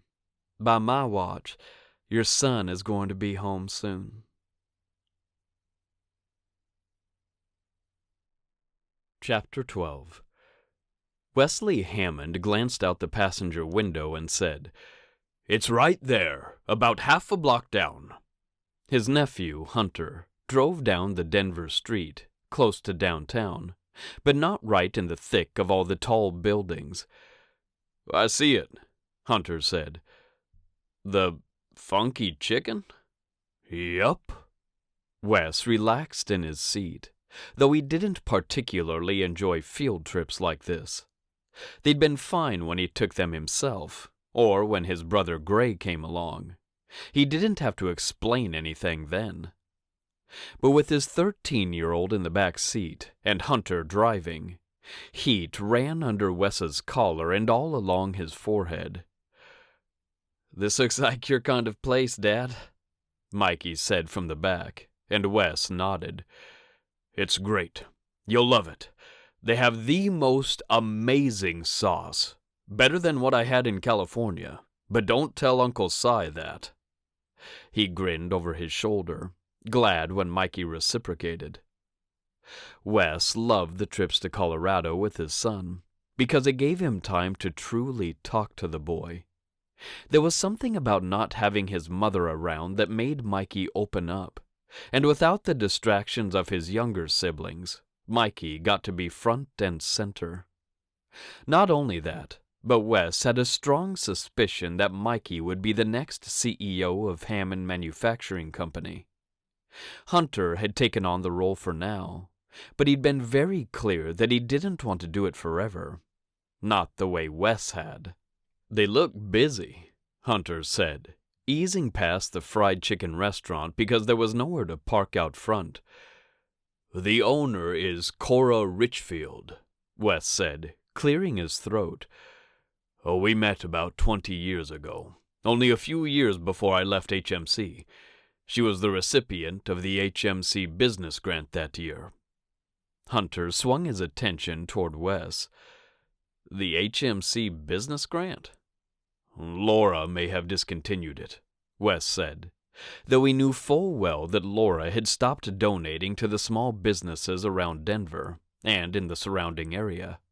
Wes had founded the program in his first 5 years as CEO, and he'd funded the first business grant with his personal money to show the board of directors that investing big business money into small businesses in the area only improved their bottom line. It only strengthened the economy in the area, and a thriving economy helped everyone. What is it? Hunter asked. You've been to the Burger Babe, Wes said, shifting in his seat. That was my first investment in small businesses around the city. Once that was a success, I was able to institute the program, where people would send in applications for small businesses they wanted to start around the area. And, HMC funded them. You own the Burger Babe, Mikey said as Hunter made a right turn. No, Wes said. We're business partners. I'm an investor in Hilly and the restaurant. After her, HMC became the investor, and I, as the CEO, managed the portfolios. The funky chicken is one of your investments, Hunter said. They won the HMC Small Business Grant, Wes said, gently correcting him. You must have paperwork on them somewhere. Maybe accounting is managing things now, Hunter said. I haven't heard anything about restaurants or a small business grant. He pulled into an available parking spot around the corner from the restaurant and came to a stop. Looking at Wes now, Hunter looked like he was trying hard to figure out what Wes's motivation was. He was one of the smartest men Wes had ever known, and he offered him a smile. I did it because we all get such a huge break. You don't think about money. You don't think about how to start a business. You just start it, and then you leave it back east to be run by a friend. Hunter looked like Wes had slapped him, and he hastened to add, which is fine. It's great. I'm not saying you should have done anything different than you've done. Our lives are amazing, and I felt like there are so many opportunities to give others that same amazingness. Is this going to delve into a lecture? Mikey asked, and Wes twisted in his seat to look at his son. He grinned. I guess if it did, that was it. Mikey smiled back. I like the use of amazingness, though my English teacher would dock me points and say that wasn't a word. He unbuckled his seatbelt and reached for the door handle. I'm starving. Let's go see this chicken palace of Dad's. It's chicken funkiness, Wes said, following his son onto the sidewalk. So let me get this straight, Hunter said, joining them. You bought the businesses for these people. They must give you some percentage of their profits. Yes, Wes said. This is what you did with the community outreach program. Yes, Wes said again. It's far better than sitting in meetings and continuing to pad the pockets of businesses already thriving in the city. In his opinion, not everyone felt the same as him, obviously, but he hoped Hunter would consider bringing the program back. You have a huge corporate budget at your disposal, Wes said, turning the first corner. He adjusted his cowboy hat, feeling a bit out of place wearing it in the city. At the same time, he sure did like wearing it in the city. It's just like everything else at HMC. You have to be responsible for the distribution of those funds, and give them to places and people you believe in. It's one of the easiest ways to be able to sleep at night. I hate having a huge corporate budget at my disposal, Hunter grumbled. No one ever told me to take classes about how to manage huge corporate budgets at MIT, and it's a really good school. Mikey started to laugh, and even Wes smiled. He knew Hunter wasn't joking, and he slung his arm around his nephew. It isn't something you can learn in a class anyway, Hunt. It's something you manage with your heart. I suck at that too, Hunt said miserably. You realize I've been in therapy for over a decade, right, Uncle Wes? Because my heart's broken. That is so not true, Wes said with a laugh. I've seen you with your wife, Hunt. You know exactly how to use that thing. He reached for the door, enjoying the ding as he opened it and stepped inside. Plenty of people stood inside, and it looked like at least a 20-minute wait. He joined the line, though he could have easily gone to the front of it. How do you decide who gets the grant and who doesn't? Mikey asked. It's a gut thing, Wes said. Believe it or not, Mikey, I used to be a people person. I could meet them and get a feeling for who they are and what they really want, how hard they were willing to work, that kind of thing. He glanced at his son but looked away quickly. I still know that about a person after a few minutes of conversation. That's why you won't let me get anything but an A in algebra, Mikey said. You don't even try in that class, Wes said with a grin. Look at Hunter. He didn't have to try with that kind of thing either. Now he's an MIT grad, running a multi-billion-dollar company. Don't remind me, Hunt said sarcastically. Wesley Hammond, a woman said, and the next thing he knew, strong, wiry arms got flung around his neck, pulling him down to her height. I've missed our semi-annual chats, young man. Cora Richfield pulled back, and she definitely aged too. She had the same gray in her hair that Wes sported in his, though not an ounce of life had disappeared from those vibrant, hazel eyes. Wes laughed and swept his cowboy hat off his head so she could see he was definitely not a young man anymore. Cora, you look exactly as I remember. He hugged her again, drawing the attention of the people standing in front of them. Come into the back, she said. We can eat in my office. She flicked her gaze toward Hunter and then Mikey. Oh, these fine men belong to you. I can see the Hammond in them. Hunter, Wes said, indicating the boy who now stood taller than him. He runs HMC now, Cora. He beamed at his nephew. He does a fantastic job of it, too. Hunter stuck out his hand, his pleasant, professional smile on his face. Nice to meet you, ma'am. Definitely a Hammond with those manners. Cora grinned at him and shook his hand before turning to Mikey. My son. Wes had never felt prouder than he did in that moment. He put his arm around his son's shoulders again, smiling at him with all the love and hope and pride a father could have. Michael, he's 13, but trying hard to be 30. Mikey rolled his eyes and extended his hand, too. Nice to meet you, Cora. My dad says he's a people person, but he's still working on not letting embarrassing things come out of his mouth. Wes chuckled, but Cora burst out into a peal of laughter. Mikey looked at her, and then Wes, cocking his eyebrows as if to say, See, I'm right. Wes let him have his moment of victory, because maybe Wes did say things before thinking about them. Bree, his wife, sometimes told him that, especially as the kids had started becoming teens. It's a lifelong endeavor, Cora said through her giggles.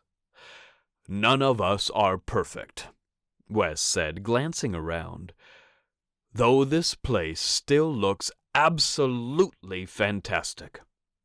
He'd always liked the bright colors on the walls in red, green, and blue party shapes, with a nearly neon yellow chicken dancing among the confetti.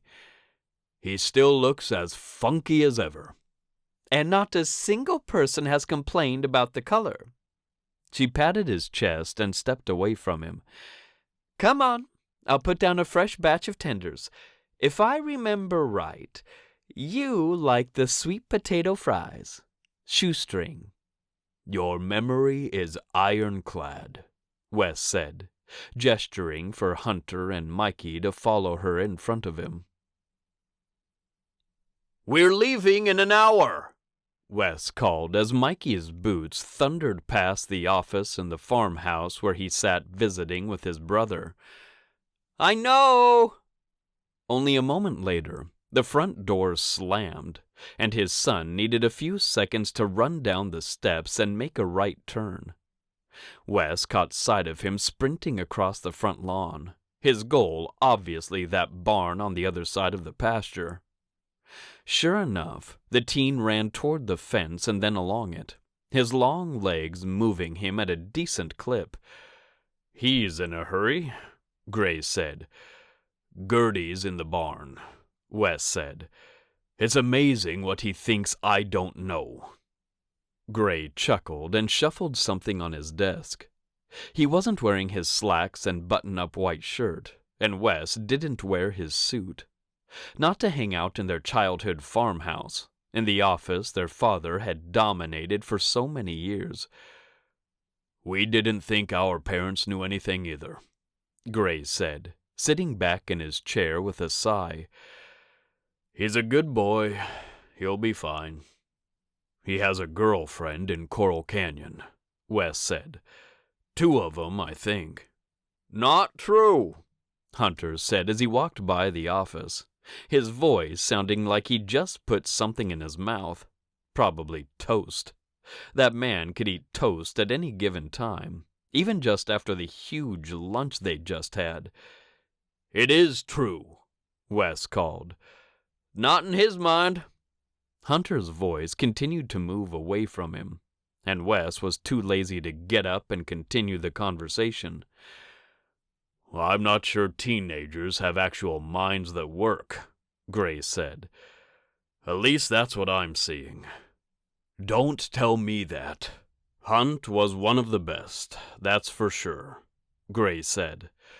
That's because he didn't have siblings, and his 2 favorite things to do he could do one alone and one with you. I don't regret giving him that crossword puzzle book, not even a little bit, Gray said. And it's rare that I can get him to go fishing with me these days. Not by choice, Hunter said, framing himself in the doorway. And I'm here now, the whole rest of the day off. Why are we standing here lamenting our lack of fishing time? Because your wife is waiting for you in the stable, and you already promised her your afternoon off. Gray gave his son a kind, fatherly smile. We'll go this weekend. We'll be back in 2 weeks for the spring wing fling. Wes groaned as he got to his feet. Maybe Mikey and I could go with you. Trout Lake will be thawed by then, Hunter said, lifting his last bite of toast to his mouth. His dark eyes glinted with mischief, and Wes wondered what that was about. I can talk to Mikey about it. Better you than me at this point, Wes said. He met Hunter's eye. What's he saying about Gertie? You know I'm not going to tell you, Hunter said with a smile. If it's dangerous for him, or I think he's getting himself in too deep somewhere he can't get out, I tell you. Otherwise, he shrugged. She's a cute girl, Gray said, moving to the window. Close to his age, Hunter said, and Wes felt ganged up on in that moment. She lives in Montana, Wes said. I don't think we need to talk about long-distance relationships, Gray said, turning to smile at his brother. People make them work. He's 13. Did Gray seriously just compare Mikey and Gertie, who was only 12, with him and Elise? Seriously? Hunter chuckled, but Wes didn't really see what was funny. Uncle Wes, you need to chill. He's got a long way to go before you're done with him liking cute girls close to his age. I think Boone will move here with Gertie besides, Gray said. Really? Wes asked. Yes, Gray said. He's been here a week. He's a great worker, and he wants to make a move. I offered him a job. Did he take it? Wes asked. He said he wanted to talk to Matt, and he has some things to tie up in Montana if he does. Gray returned his gaze out the window. I think he will. His brother's here. They're both single dads. They need one another. I hope he does, Hunter said. Boone's a hoot. Takes the pressure off me to be funny at family parties. "Oh, my word," Gray said at the same time Wes said, "Hunter, you're never as funny as you think you are." He stepped next to his brother and watched the breeze blow into the blooming trees in the front yard. "I don't know how you survived this." "It was not easy," Gray whispered. "And Jane is only 12, but goodness, you'd think we've doomed her to a friendless life by saying that yes, we're going to Coral Canyon for the summer, just like we have for the past dozen summers." "Bring a friend with you," Wes said. "And what? She'll abandon Opal and the twins? Ava and Ella adore Jane." "She's getting older than them," Wes said. "Things change." That was exactly what he didn't like about time continuing to march forward. But he'd spoken true. "Jane can stay with me and Molly," Hunter said, and he still hadn't taken a step out of the doorway. "No," Gray said firmly, turning back to his son. "No, that's not how it works. I appreciate you offering, but no." He held up one finger, and the lawyer inside Gray Hammond came out. "Do not mention this to her either, Hunt. She doesn't get to think she has options. She's part of our family, and our family goes to Coral Canyon in the summer." Okay. Hunter held up both hands in surrender, and he wasn't bothered by his father's attitude. "Can I leave my annoying teenager with you?" Wes joked as he approached Hunter.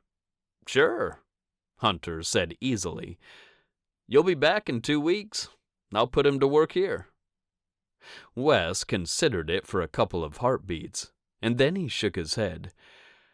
"I'd do it, but Bree would probably put my stuff out on the porch if I did." He chuckled, shook his head, and reached for his suitcase, which he'd set just inside the office door. "If he's not back on time, though, I might just leave him. See how he likes that." He stepped past Hunter, who still wore a form of a devilish smile on his face. "He'd like it just fine," Hunter said. "Gertie's staying through next weekend." Chapter 13. Matt straightened his bow tie while Britt sat cross-legged on his bed, her tablet in her hand. "Shoot," she said, her voice full of disdain. "That stupid rabbit got me again." "Time to put it away, baby," he said, turning from the mirror. The tie wasn't going to stay straight anyway. "And listen to you, no stutter on the rabbit." He grinned at his daughter and sat on the bed with her. "How's speech therapy going?" Britt's face lit up. "Good. Miss Bryant brought her baby to class the other day, and we all got to give her a kiss." "Wow," Matt said, pushing his daughter's white blonde hair back off her forehead. "You said her name was Chloe?" "Chloe Louise," Britt said, scooting to the edge of the bed. "She is so cute, Daddy. You would love her." He watched her steady herself for a moment, and then Britt skipped toward the door, leaving the tablet behind on the bed. Since the doctor's appointment, Matt had taken the bull by the horns and dug in to get his daughter the help she needed. She went to speech therapy twice a week now, getting pulled from her regular class to work with someone to help her form the right sounds and gain confidence in her words. She had an educational plan now for math, and she went to a special education classroom during that hour her teacher taught the stuff to the rest of Britt's class, and got the one-on-one help she needed. Matt didn't let a single evening slide without asking her about her math, as he'd done in the past. Being a parent was simply exhausting, and he sometimes didn't have the brain bandwidth to follow up on everything. Molly, who'd once taught elementary school, had found out about Britt's condition and offered to help her in the afternoons, and that had been a direct answer to one of Matt's prayers. His heart swelled with gratitude for the Hammonds, all of them, Gray, Elise, and their kids, who were so kind to his. Hunter, Molly, and Chris, who'd brought Britt a jump rope when he'd learned that her physical therapist wanted her to have one. Tears choked in his throat, and he got to his feet. "Thank you, God," he murmured, "for leading me to this place, with so many people willing to help." All he had to do was send a text, and Elise would have dinner on his table in under an hour. He hoped that at some point, when he wasn't barely holding his own head above water, he could be the Lord's hands for someone else. "Wow, Dad," Keith said when Matt walked into the kitchen. "Look at that jacket." The theme for tonight's spring wing fling was old-fashioned, and Matt had no idea what that meant. He knew Hunter had raided his grandfather's closet and pulled out one of his suit coats from yesteryear. He'd modeled the jacket a couple of days ago, and Hunt looked striking with his dark hair and eyes and that burnt red suit coat. It definitely looked vintage, and Chris had teared up seeing his grandson wearing his clothes. On his clothes, Matt had consulted with Gloria, as the two of them were attending the spring wing fling together. Hunter had provided tickets for them, and Matt couldn't wait to see Gloria's 50s fit-and-flare dress. The best he could come up with was one of his father's old corduroy jackets with patches on the elbows. Boone had brought the jacket a couple of weeks ago when he'd come to Ivory Peaks to visit and talk to Gray Hammond about a job. "It's nice enough, right?" Matt tugged on the ends of his sleeves. "I think my father had shorter arms than I do." "Can Uncle Boone bring more of Granddad's old clothes when he moves here?" Keith asked, resetting the electric kettle on the burner. "Those are so on trend now." He stirred the cup of hot chocolate and slid it over to Britt. "I don't know if Uncle Boone is going to move here permanently." "Yes, he is," Keith said, meeting Matt's eyes. "Gertie texted me this afternoon that they'd be here for permanent once school got out in Montana." Matt's eyebrows stretched up. "Wow, I hadn't heard that." Of course, Matt knew Boone wanted to leave Montana. They'd talked about it a lot. Boone had arrived at Ivory Peaks Farm last night for the second time in 3 weeks. They'd planned to take the kids into the mountains for spring break, and while Matt couldn't be gone for the whole week, he had taken 3 days off. Before Matt could get his phone out of the oversized pocket of his corduroy jacket, his front door opened, letting in the wind. It was early April, but nowhere near what Matt would label springtime, at least not yet. The weather in Colorado could change on a dime, and he'd already checked the weather for next week. Sunny and high 60s. He could practically taste the tulips and budding trees. "There he is," Matt said, smiling at his brother. "Keith said you decided to move here for permanent." Boone grinned as his larger-than-life personality filled the cabin from top to bottom. "That I did, just this afternoon. Right, Gertie?" His daughter entered the cabin behind him, and she looked as cowgirl as they came. Blue jeans, red cowgirl boots, a plaid shirt in pink, black, and white. "Yep," she said, giving her dad a look that didn't exactly convey happiness. "What are y'all planning for tonight?" Matt asked. "Besides the hot chocolate, obviously." "Can I have the hazelnut kind, Keith?" Gertie asked, beelining for the bar stool right next to Britt. "Look at your hair, Britt. You cut it." "Daddy took me to Miss Priss," Britt said with pride etched in every word. "She bobbed it." "I love it." Gertie said with a genuine smile. She always wore her blonde hair long, and today it had been braided into a single strand that fell down her back. She'd obviously been wearing a cowgirl hat at some point, because the braid didn't start until way down by her neck. "I ordered pizza," Boone said. "Gertie has 3 movies to choose from. Britt promised us we could see the kittens." "Oh, my meow," Britt said, her voice more animated than Matt had heard in a long time. "Meow?" he asked, but his daughter forged forward. "You would not believe how big they are, Gertie. Boots is huge now, and Molly says she's going to sell them as mousers." "How'd you get someone to deliver pizza out here?" Matt asked. "Aren't you late to pick up your date?" Boone asked without looking at him. "Pretty sure I saw Gloria pacing in the front window as we came by." Matt's heartbeat spiked, and he spun toward the clock glowing on the microwave. He was late. "Shoot," he said, reaching for his wallet on the side table. It went in his back pocket while his keys got swiped up, and his cowboy hat came off the hook and got smashed on his head. "I'll be back late."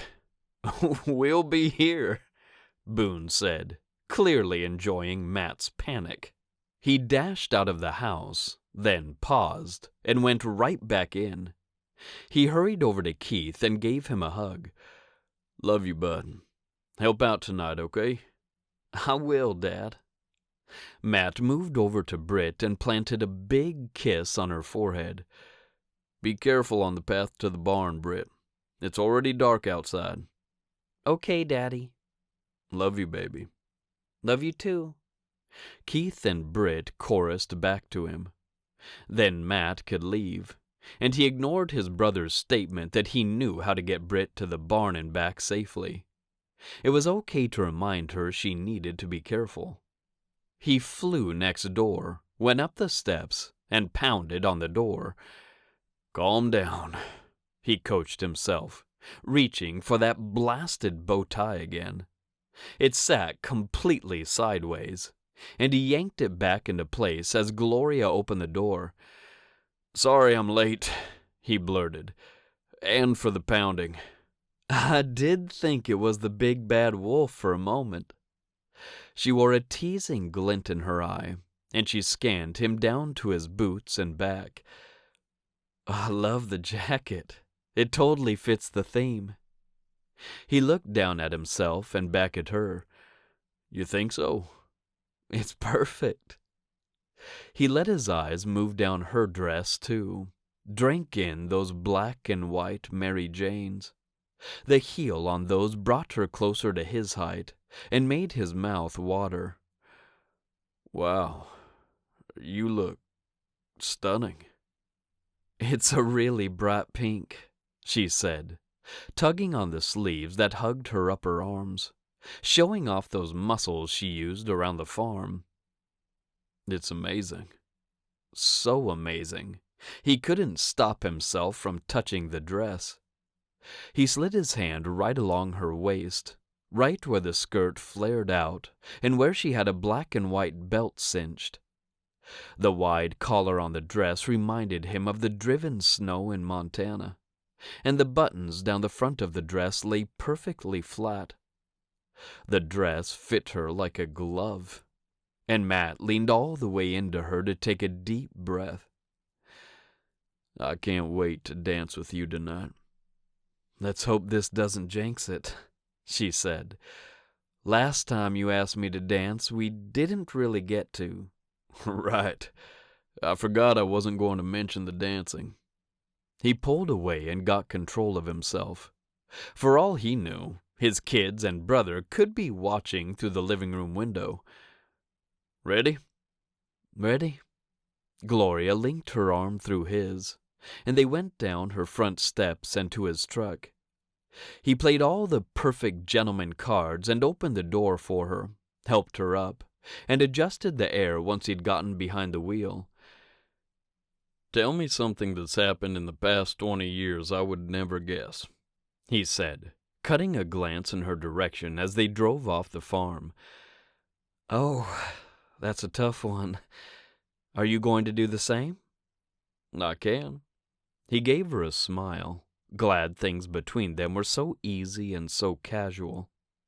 She thought for a few minutes, and he just turned onto the highway when she said, I've got one.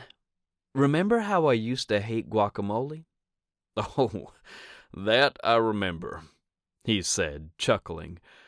All avocados, I believe, even though those fried ones at Archie's are to die for. You'll never guess what one of my favorite foods is now. Matt swung his whole head toward her. Guacamole? She beamed at him with all the power of the sun. Love it? Wow! He chuckled and shook his head. Who'd have guessed? Taste buds can actually change, Gloria said. Some people who never liked mushrooms before will find they like them, that kind of thing. I had no idea. I looked it up online, so it could be false.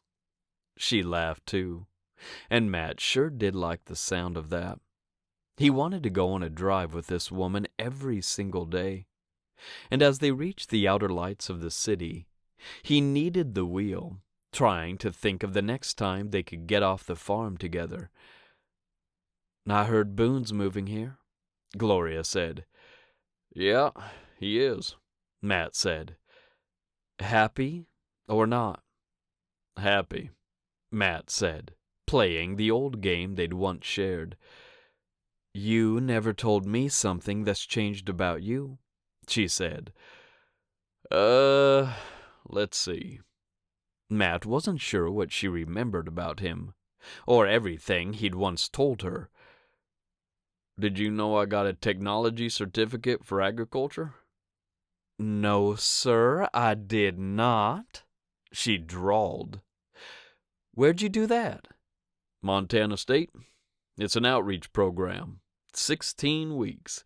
We learned all kinds of different technologies to aid in more productive agriculture. It's why we have the sprinkling systems we do at Ivory Peaks. He pushed the pride out of his chest. He'd suggested that it would save time, money, and water, and Gray had purchased the expensive equipment. Yes, Matt knew how to run it, but anyone could figure it out. That's great, Gloria said. And the next thing Matt knew, her cool, slender fingers had coaxed his way from the wheel. She held his hand in her lap, and Matt looked over at her. There were enough street lamps now to see her face, and she wore a blissful look of happiness there, her lips curved just so in a sexy, sweet smile. I've heard this place is amazing, Gloria said. Have you ever been to Rhodes Mansion? No, ma'am, he said. You? Never. I've only been in Colorado for a year and a half, and I think I've left the farm about 12 times. Matt laughed, really tipping his head back, and laughed. That's not true. Maybe not, Gloria said with a giggle. But I definitely don't get off the farm to go to mansions. Hunter said it would be a good time. It's chicken wings and dancing. Sounds like a rip-roaring good time to me. I probably should have worn a black dress, Gloria said, to hide all the sauce stains. Matt made a turn according to his maps program on his phone, and he knew instantly which huge house on this historic Denver street was the Rhodes Mansion. Holy cow, Gloria breathed, because she'd obviously spotted the house with all the pillars and bright lights. Oh, and the limousine easing up to the curb. Matt was sure his beat-up pickup truck should never touch the same asphalt as a car like that. But he got in line anyway. This is amazing, he said, taking in the vines, the trees, and the lights that had been embedded into the grass leading up the sidewalk to that huge front porch that spanned the entire front of the house. Gloria rolled down her window, and Matt got the spicy, sweet heat of barbecue sauce straight in his nose. "Smells amazing, too." She turned back to him, her eyes lit from within. "I can't wait to try all 16 sauces." "Even the one with the ghost peppers?" he asked, incredulous. Gloria had not liked super spicy foods 20 years ago. "Even that," she said. "That's our mission tonight, cowboy. Try all 16 sauces." Matt chuckled, his stomach tightening as he inched forward. "All right, sweetheart. You got yourself a deal." Chapter 14. Gloria sure did like the red carpet treatment. She hardly ever got treated like a queen, though every time Matt looked her way, she felt like royalty. He pulled up to the valet and handed him their VIP tickets, courtesy of the CEO at HMC. "Right this way, sir," the man said, and someone opened Gloria's door too. She put her hand in the tuxedoed man's and let him help her from the truck. She faced the house and drew the energy it exuded straight into her very soul. Matt arrived at her side, tucking something in his inside jacket pocket. Then he took her hand and they stepped onto that red carpet that extended up the sidewalk toward the entrance to the Rhodes mansion. "This is insane," Gloria whispered, glancing around like the paparazzi would jump out from behind a bush or a tree and start snapping pictures. Why anyone would care about her and Matt, she wasn't sure. It simply felt like something that would happen, because celebrities made walks like this. "Kind of out of my wheelhouse," Matt admitted. "That's for sure." "Mine too," Gloria said. "I would love to get off the farm with you again," he said. "This is exciting." He glanced at her as they took the first step up the wide staircase that led to that pillared porch. "I mean, not that I don't love eating lunch with you. That's fun too. He cut off, and Gloria glanced at him. "Well, I've noticed Hunter comes out to the farm early in the week," she said, placing her feet deliberately on the steps, as this was an old house and they weren't even.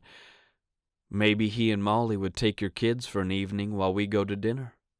Matt nodded, his eyes also glued to the stones at his feet. She loved a man in cowboy boots, and Matt wore his well. Everything he wore seemed rimmed with gold, and Gloria felt like the luckiest woman in the world as she walked with her arm in his. "I'll talk to him and Molly," he said. "That pasta place is calling our names." He lit up the night with his smile, and Gloria basked in the warmth of it. A woman met them at the door with a tray of drinks, but Matt waved away the alcohol. "I'm driving," he said. "Do you have soda?" "James does," she said with a smile, nodding to the right. Another man stood there with stout glasses of soda, and Gloria followed Matt's lead and took a Diet Cola. She wasn't one for much alcohol, and she didn't want to drink in front of him anyway. His ex-wife had gone to an alcohol treatment facility, and she suspected he didn't drink at all, ever, not just when he was driving. The walls stretched up to vaulted ceilings, and Gloria craned her head back to take in the rich, patterned wallpaper. "Feels old," she said. "This room is too narrow," Matt said as he led her through a set of arched double doors and into the main room of the party. This space opened up in a way that did make it easier for Gloria to breathe, and two walls held tables with the different chicken wings and their unique sauces. Men and women dressed in their old-fashioned finest milled about, drinking, laughing, chatting, and of course, noshing on the wings. She spotted a couple of tall men in cowboy hats and knew instantly she'd found the Hammonds. "Chris didn't need a ride, did he?" she asked when she saw Wes and Hunter, and not the older gentleman.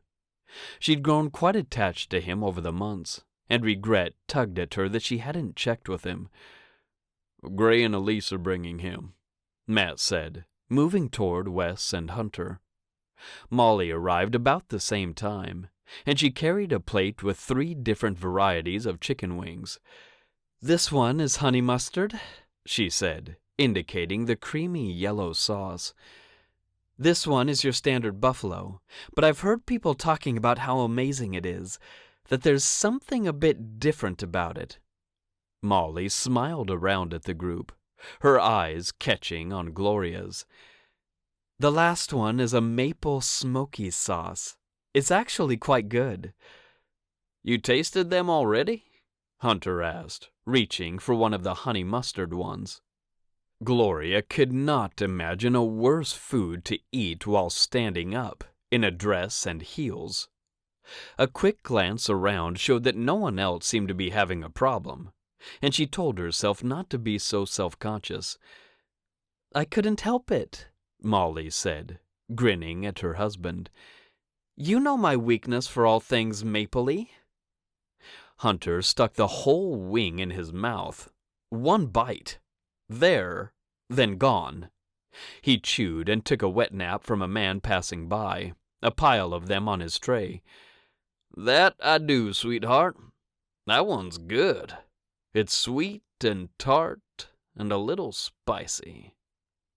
Wes took one of the maple smoky ones, and Molly extended the plate toward Matt and Gloria. He looked at her. "What do you think? Start traditional?" "Start us off traditional," she said with a smile, and they both took one of those wings.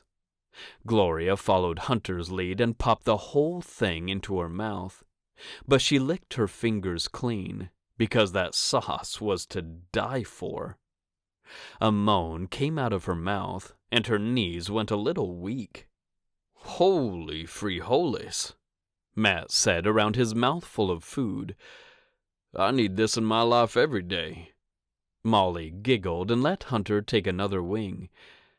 "I got the Tex-Mex blend," Michael Hammond said, edging into the group.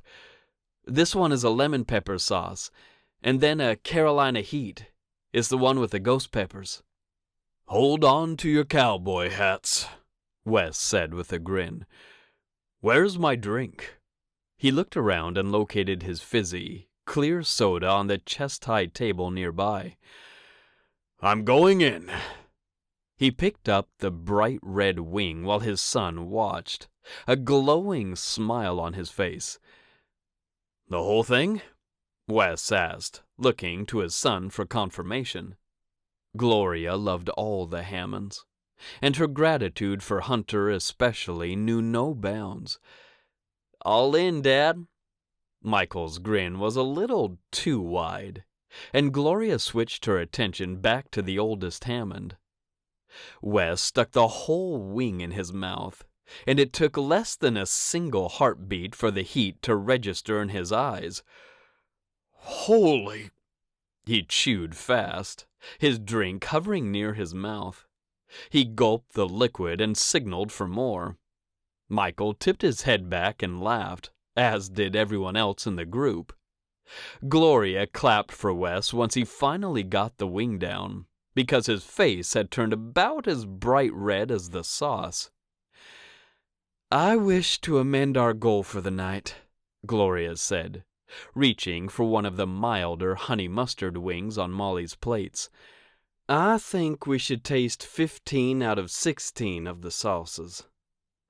Matt grinned at her with all the heat of the Carolina ghost pepper sauce, and that was enough for Gloria.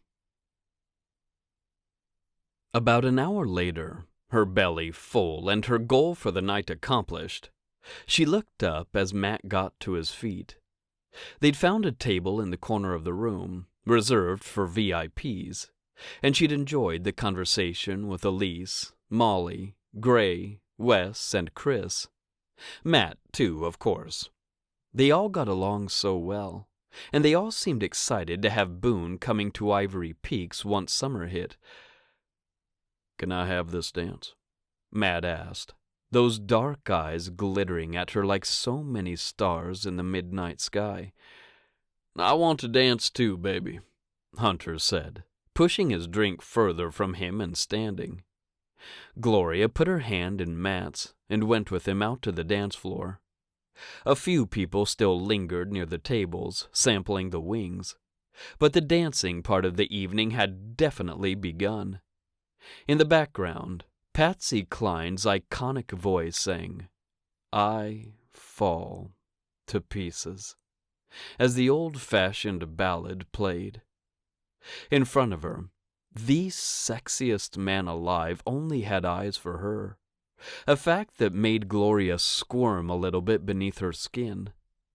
Matt easily took her into his arms, one hand firmly on her waist and holding her close to him, and one taking hers out to the side. He moved effortlessly for a man his size, and she felt the whole world disappear. He sighed and shifted them to the music, perfectly in sync with the rhythm. "Keith and I have been talking," he said, his voice low as his mouth sat fairly close to her ear. One breath in, and she got his cologne, the scent of his skin, and the hint of dryer sheets from the jacket, too. "About what?" she asked. "Getting a place of our own," he said. "Off the farm. A real house. In town." Surprise moved through Gloria, and she was glad they weren't looking at each other face to face. The room around her swirled, because whenever she danced with Matt, he was all she could focus on. "Interesting," she said. "He'd like a bedroom of his own," Matt said. "His friends all live in town. It's 10 minutes to the farm. Easier to get the kids to school. All of that." "Your cabin comes with your salary at Ivory Peaks," she said. "Will the cash be enough for a house?" "Probably not," he said. "But He cleared his throat and kneaded her closer. Her chest touched his, and she sank into his warmth. He ducked his head, the brim of his cowboy hat touching her ear, and Gloria closed her eyes. She liked this man, probably far too much, but she couldn't pull back on the reins and get herself to slow down.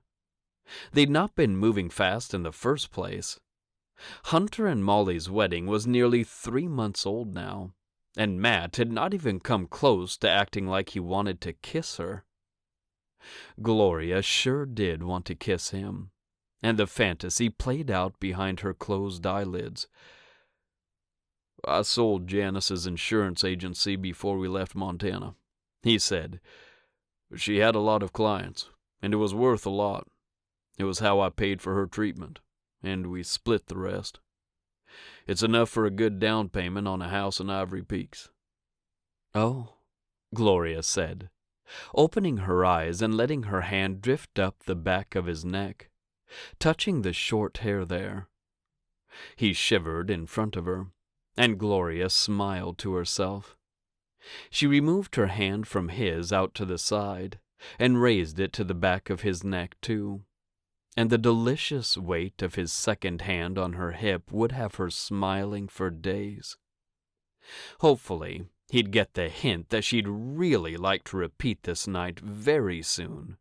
And hey, maybe he could kiss her tonight. Not right there on the dance floor, in front of so many people, but maybe out on the farm. Maybe her front porch. She tried not to think too hard about where the kiss might take place, especially because it might not happen tonight at all.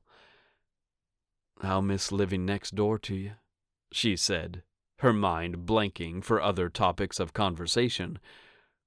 "It's months out," he said. We haven't looked or anything yet, but it's something Keith would like, and it's something I can give him. You're a good dad, Matt, she whispered. I'm doing what everyone else is doing, he said. Their best. Gloria pressed her cheek to his, bumping his hat slightly. She smiled, and so did he, and he reached up to reseat his hat. The song ended, and Frank Sinatra came on. Do you want to go look at the gardens? Matt asked. They're supposed to be stunning. More so than where Hunter and Molly got married? I doubt that, Matt said. But they're doing tours, if you want to step outside. Sure. He took her hand and led the way toward the wide windows along the back wall. She followed him outside into the tea lights and torches and topiaries. It was as if the Lord had sprinkled magic on the land here, and delight filled Gloria. Would you two like a tour? A woman asked, and Matt answered in the affirmative. When we do weddings here at Rhodes Mansion, there's the option to get married inside the hall where you just were, as well as outside if the weather permits. She turned back to them and walked backward between two hedges.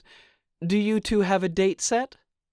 Gloria dang near fell down, but Matt continued on with an easy stride. Not yet, he said as easily as he breathed. We offer garden nuptials until usually October, she said. It really just depends on how early Mother Nature sends the snow. I'll bet, Matt said, his grip on Gloria's hand intensifying. She almost burst out laughing, but she managed to hold it in. The gardens were lovely, and she could see billowing ribbons and bountiful baskets of blooms out here for the perfect summer wedding. Well, thank you so much. Matt gushed at her as they made their way back to the mansion. She told them they could stay out in the garden and enjoy the beauty for as long as they wanted. And Matt led her over to a bench beside a dwarf tree that would probably bloom in the very near future. What do you think? He asked. Would you want to get married here? Gloria wasn't sure if he was being serious or not. Perhaps the guide lingered within earshot, and she glanced over her shoulder. The guide wasn't anywhere to be seen. Have you thought about getting married? He asked gently. Maybe you haven't. Have you? He took a few long seconds to search the hedges in front of her. Well, I think I'd like to get married again. Yes, he said. I think it would be nice to have a partner. Someone who can help me with the kids. Who I can be my best self with and my worst self with. Someone who I can help when they need it. It's nice, being married. Gloria nodded, her thoughts flying back to her previous engagement. Yeah, I think it would be too. Matt exhaled. So, summertime for you? Spring? When were you and Ender going to get married? Can't have been winter in Montana. Everyone knows better than that. He grinned at her, and Gloria returned the gesture. Summer, she admitted. Montana in the summer is my favorite time and place. It's pretty nice here in the summertime, too, he said. It is, she said, weighing her next words. I don't think I'll be getting married this summer or anything. Definitely not, he said. Why do you say that? She asked, turning to look at him. Her eyes dropped from his to his mouth. We could fall madly in love and have a shotgun wedding in a few months. His eyebrows went up as he said, Well, I can't decide if you're teasing or not. She reached up and ran her hand down the side of his face. It's hard to know if I'm falling in love with you again, when you haven't kissed me. His eyes widened slightly, and the movement in his throat testified of his nerves. Well, I've kissed you before. It's been a while, Gloria murmured. A woman forgets. I find that surprising, Matt whispered, and then both of his hands cradled her face and guided her mouth to his. Her eyes drifted closed, and the moment his lips touched hers, Gloria remembered.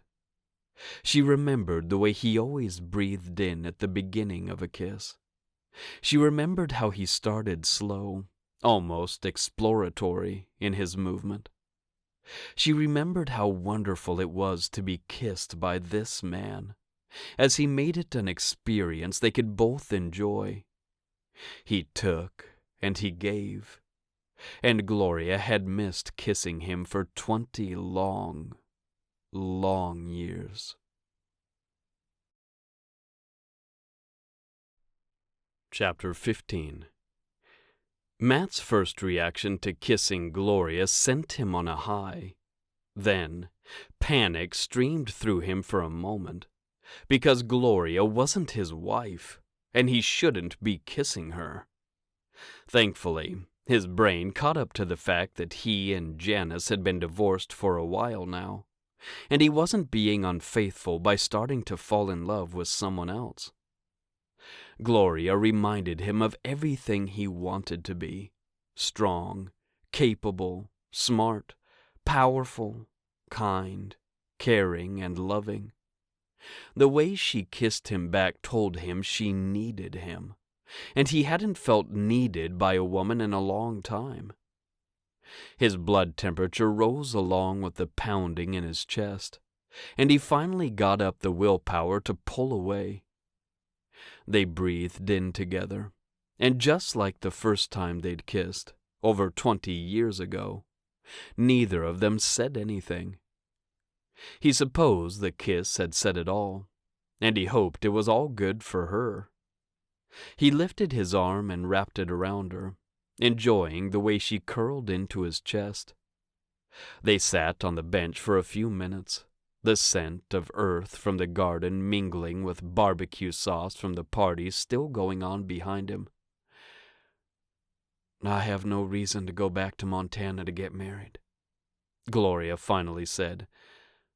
My life is here now, so I suppose a spring or autumn wedding in Colorado would be acceptable. She straightened and looked at Matt, and he could get lost in eyes like hers, and hair the color of rich honey, and a smile so beautiful and kind. Outdoors, of course, he said, his voice a little froggy. Well, I don't see you getting married inside. Outside would be ideal, yes. She nudged him playfully. For you too? You don't exactly thrive behind walls. He grinned and chuckled. That I don't. And if Boone is moving here, you wouldn't go back to Montana for a wedding. Matt paused for a moment, his life in Montana flashing through his head. Well, I don't suppose I would, he said. My mom's not there anymore. Dad went north to Canada. Boone will be here. He trailed off, lost in the past and spiraling. I can't believe Boone is coming here. My grandmother would roll over in her grave. He smiled all the same, because Boone couldn't dedicate his life to Saffron Lake, the 10 acres in Montana that Boone had taken care of since their grandmother's death. Is he selling Saffron Lake? Well, I don't know, Matt said. Well, I doubt he knows. He needs a change. He knows it. I know it. Everyone knows it. I know what that feels like, Gloria said, getting to her feet. It's still hard. Matt joined her, easily taking her into his arms again, though the music couldn't be heard out here. Change is always hard. You'd think the Lord would have made us more adaptable, Gloria said, smiling up at him. Why are humans such creatures of habit? Why do little things in our schedules freak us out so much? Hardly seems fair. Matt bent down and touched his cheek to hers. I think that's just you, sweetheart. You live and die by the schedule. It makes life very neat, she whispered. It sure does. He swayed with her, creating their own private dance in the garden behind Rhodes' mansion. And Matt couldn't remember a more perfect moment, or a more perfect night. Mentally, he reached out to grab onto it, but it slipped through his fingers like smoke, leaving him frustrated and wanting. Let's go back inside, she said, stepping out of his embrace. I need another drink, and you promised me more dancing. He wasn't going to say no to her, especially with that sexy smile on her face. He only hoped he could keep this woman in his life for as long as possible, and that she too didn't grow bored with him and start looking for something better someplace else. A couple of weeks later, Matt checked the time on his phone and looked back at Mrs. Rigby, Britt's third-grade teacher. She pointed to something on a paper that Matt would have Molly go over with him and said, She's improved so much, Mr. Whettstein, with a bright smile. She works so hard, and we're starting to see it in her scores. That's great, Matt said, though he didn't care about the numbers Britt produced. She gets the math, right? She can do it? He looked from her classroom teacher to her special education teacher, Mrs. Brown. She can do it, Mrs. Brown said. She's not getting in trouble? I don't think Britt knows how to be trouble, Mrs. Rigby said with a grin. Well, the kids aren't teasing her because she leaves all the time, right? Matt had worried about this the most. Britt got pulled out of her classroom several times a week now, and while she was generally a positive ray of sunshine, even she knew she was different. For a kid, different rarely meant good. Not at all, Mrs. Rigby said. Several of our students take advantage of the programs and services the school offers. Everyone is familiar with it. Matt nodded, his worry subsiding for a few moments. It would come roaring back in his quiet moments, because he couldn't help the constant thought that he needed to make sure Keith and Britt were well cared for. Okay. He reached for the paper. I can keep this? The clock ticked dangerously close to the time the high school would let out, and he needed to pick up Keith in just a few minutes. Yes, sir, Mrs. Rigby said. I'm so glad Britt's doing better. She just needed a little extra help. Me too, Matt said, speaking the truth. He couldn't believe he'd ignored the issues for so long, but he told himself to be kind to himself. He could only handle so much, and moving to Colorado, starting over, getting divorced, and taking care of the kids had taken everything from him. He had more mental bandwidth now, and he'd taken the next step when he could. No one could expect more from him. He shook hands with the teachers, thanked them, and bustled out of the elementary school. In the truck, he quickly sent a text to Keith that he was a few minutes late, and his son responded that it was no big deal. When Matt pulled into the circle drive at the high school, he didn't see his son. Come on, he grumbled, reaching for his phone again. We have that appointment with the realtor in 10 minutes. I'm here. With some of his extra mental space, Matt had called a realtor to help him start looking at houses.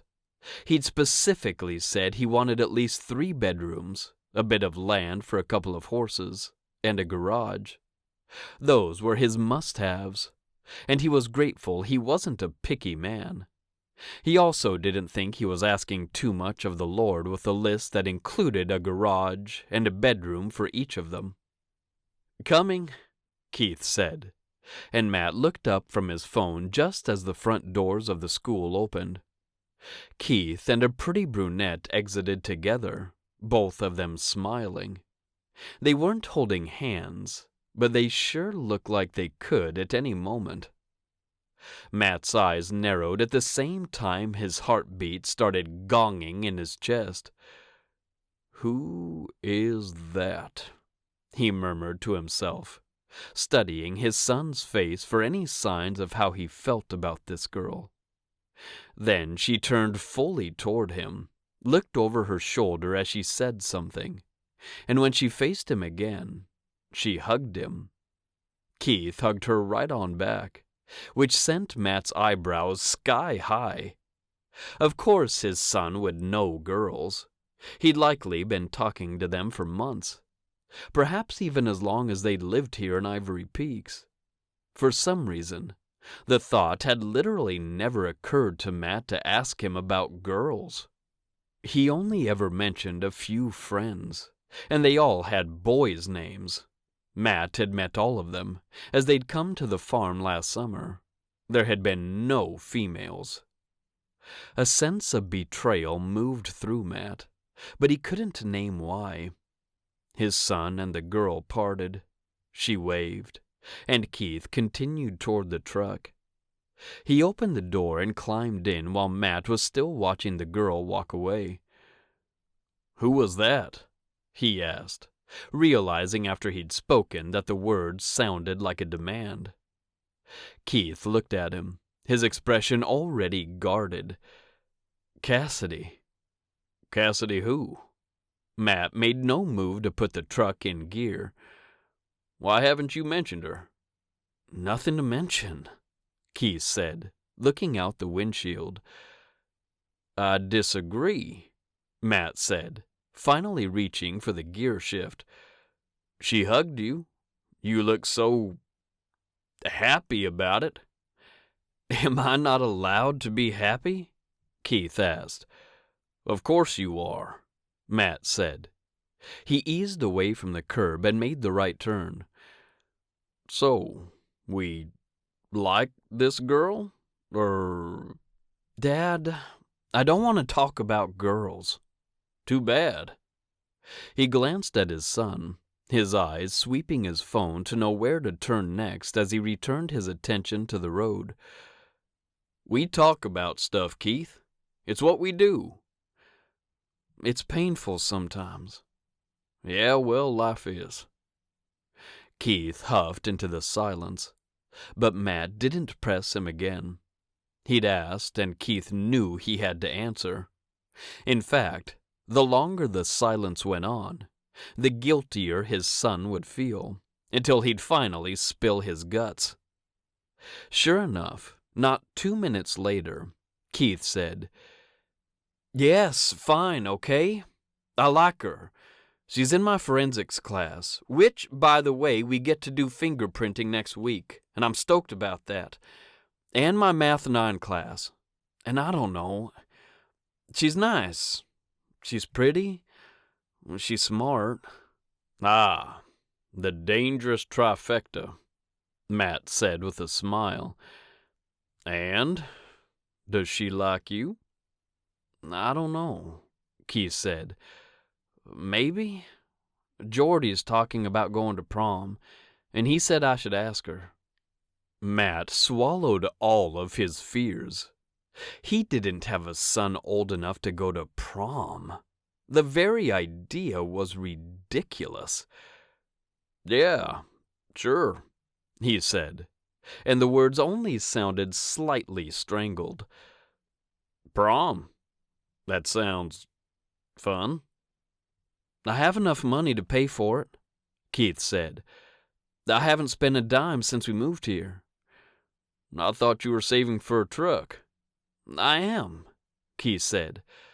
"Prom will be like $100. I can afford it." "I can too," Matt said. "So you think I should ask her?" "If you want to go with her. Matt said, eyeing his son again. Which you obviously do. Keith pulled his phone from his backpack. Yeah, I'm gonna text Jordy now and see if he's really gonna go. He sometimes just says stuff. Matt let his son have his time to text his friend, and he navigated them to the first house they'd see that afternoon. Look, Keith, he said as it came into view. Together, they looked at the gray brick house, a rambler that could have been taken from their neighborhood in Montana and dropped here. The front yard was still yellow, but greening in the spring temperatures, and someone had cleared all the beds around the house, the 3 trees in the front, and along the sidewalk.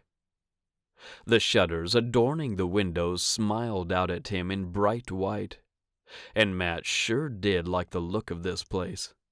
The driveway didn't have a single crack in it, and the roof was brand new.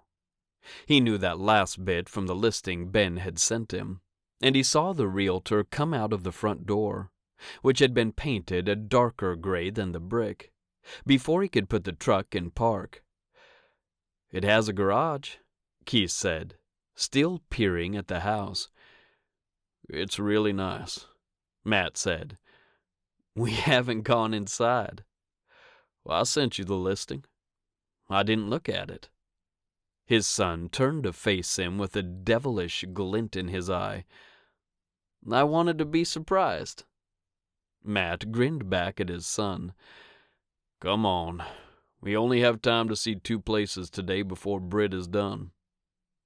They got out of the truck in near tandem, and Matt shook Ben's hand, introduced Keith, and they all started for the house.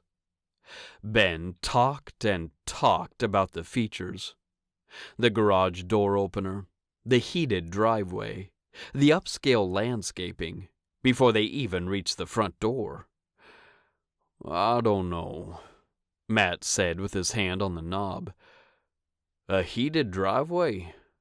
Feels like too much for us. We're simple country folk. It's in your budget, Ben said. It's the very best thing in your budget right now, and I honestly don't think it'll last long. Matt nodded, a lump forming in his throat. He wasn't sure he was ready to pull the trigger on buying a house. One look at his son's hopeful face, and Matt knew he'd do whatever he had to in order to make Keith happy. If it's in the budget. He followed Ben into the house, and with the wood laminate floors, the high ceilings, and the upgraded appliance package that came with the house, Matt couldn't believe this place was within his budget. It had 4 bedrooms, not just 3, and the paddock was fenced and big enough for 5 horses. The owners found themselves in a situation that required an immediate move, Ben said. They've been back east in Washington, D.C. for about 4 months now. The wife just barely managed to find some time to come clean everything up here and get it listed. Why is it so cheap? Matt asked. For real. It's not cheap for Ivory Peaks, Ben said. It's farther out than a lot of people want to be for their life in the city. The next closest thing, the one we're headed to now, is $100,000 less than this one. It's definitely on the upper end of the budget in Ivory Peaks. Then why will it go fast? Keith asked. Ben looked at him, a measure of surprise in his gaze. Matt smiled at his son, nodding as if to say, Good question. The market is volatile right now, Ben said. We honestly can't predict what will sell quickly and what won't. Okay, Matt said, glancing around the kitchen, dining room, living room combination space. He did like how open it was. He loved the vaulted ceilings. His kids would have their own bedrooms upstairs, and the master suite was probably bigger than his whole cabin right now. Let's go see the other place. It was terrible, Keith said with a laugh. He got up from the dinner table and took his plate into the kitchen. "Dad, can I get out the cake we bought?" "You bought a cake?" Gloria's greenish-blue eyes twinkled at him. "What kind of cake?" "Red velvet," Matt said. "It's Keith's favorite." He turned toward his son. "Sure, get it out. Get out the ice cream, too." "Did you get the cookie kind?" Britt asked, leaning up onto her knees as she took another bite of her taco. She didn't eat a whole lot, that girl, but she did love it when Matt made tacos. Gloria had brought all the toppings, so he hadn't even had to spend time chopping or dicing tonight. He sure did like her seated next to him, on his side of the table, with the two kids opposite them. He gave her a smile and then looked at Britt. "You don't eat cookies and cream with red velvet." Britt blinked as she finished chewing. "Why not?" "Because," Keith said, "it's weird. We got vanilla." "But vanilla is so boring." Britt pouted and watched Keith in the kitchen. If Matt knew his son, he'd bring over the cookies and cream for his sister, because neither of them could stand to see her unhappy. "Kind of like that second house," Matt said, bringing them back to the topic they'd been discussing. "It was a real fixer-upper." "You like a good project," Gloria said. "Not that big of one," Matt said. "Plus, with the commute and Keith finishing up his driving, and then starting high school." He shook his head. "I just want a house we can move into." "Are you going to get the first one, then?" Gloria faced him, smiling in that kind, supportive way she had. Matt exhaled heavily, turning to see what had happened when the clacking of plates nearly deafened him. "You okay in there?" Gloria got to her feet and went to help, leaving Matt to watch. Keith looked up at her, and she offered him that same kind smile. She straightened the plates and held one while Keith put a slice of cake on it.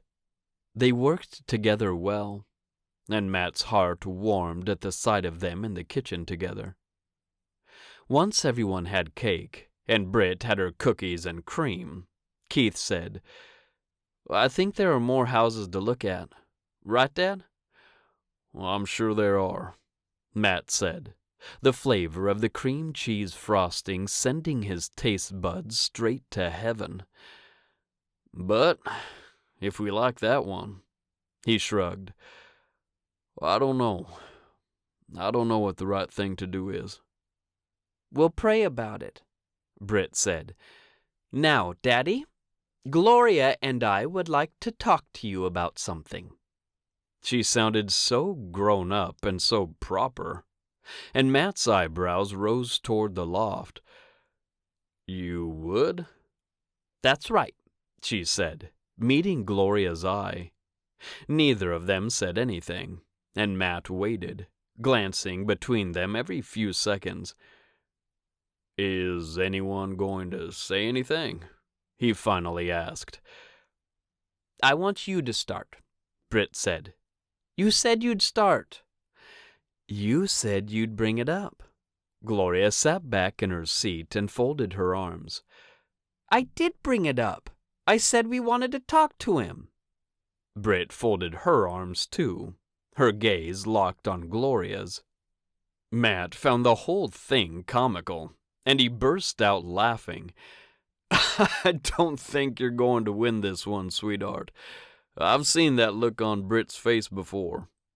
He grinned at his daughter, because she did have a spirit with plenty of fire and spunk, and he adored that about her. Keith grinned at her too, and Gloria finally released her arms. "Fine," she said. "I'll start." Chapter 16. Gloria loved Britt with her whole heart. "Britt would like to go blading with me." "We found a stroller and everything," the little girl blurted out, and Gloria knew she wouldn't be able to hold her tongue. "Are you going to tell it?" she asked, cocking her eyebrows.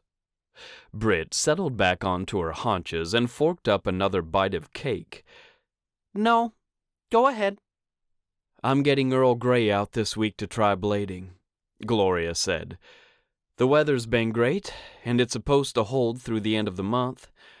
"If you believe forecasters," Keith said. Gloria gave him a friendly smile, too. He was definitely a tougher nut to crack than his sister, but their moment in the kitchen had helped. She also knew about Cassidy, the girl he wanted to ask to the prom, and she hoped to be able to help him with that, too. She'd been praying for an opportunity to talk to him about it, but nothing had come up yet. "Right," she said. "I figured I'd take Earl out alone for a few times. When he's doing well, I want to take Britt." She looked at Matt. "We talked about it a while ago." "Yes," he said quietly, though she knew that wasn't him giving his permission for her to take his daughter. "I'm wondering if your opinion on it has changed," she said, glancing at Britt. He'd already told her yes, but that was months ago, before all the other changes with Britt. Good changes, she told herself. "How much is the stroller?" "Pony Power will buy it." His eyes widened, and he immediately shook his head. No, I can afford it." His ice cream melted in front of him, testifying to Gloria that she'd forgotten about his fiercely prideful streak. "But the equine therapy unit needs to fund things like this," Gloria said.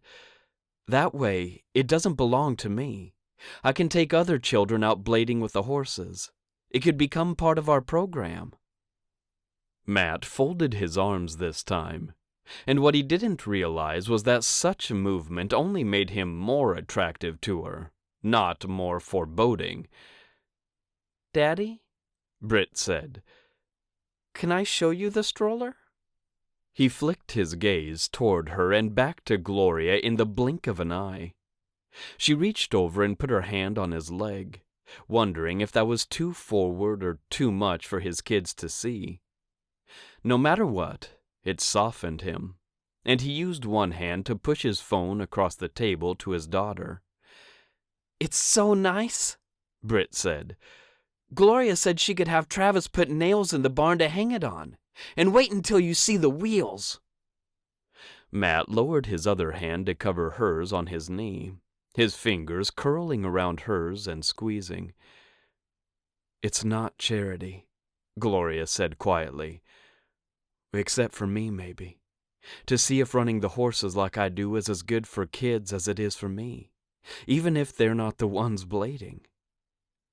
Matt ducked his head, but without his cowboy hat to hide his face, she could still see the concern in his expression.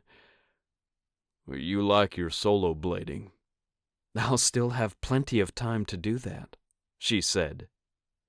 He picked up his fork and put together a bite of cake and ice cream. "Look," Britt said, turning the phone toward him. She lurched forward, which had everyone else at the table tensing and flinching toward her too, Keith especially. "Isn't it so nice, Daddy?" Matt took the phone and looked at the stroller Gloria had found. It seated one, up to 110 pounds, with huge wheels that were practically begging to be pushed along the farm roads out here, and a canopy that would keep the kids safe from the sun. She could see Britt in it easily, singing as Gloria bladed.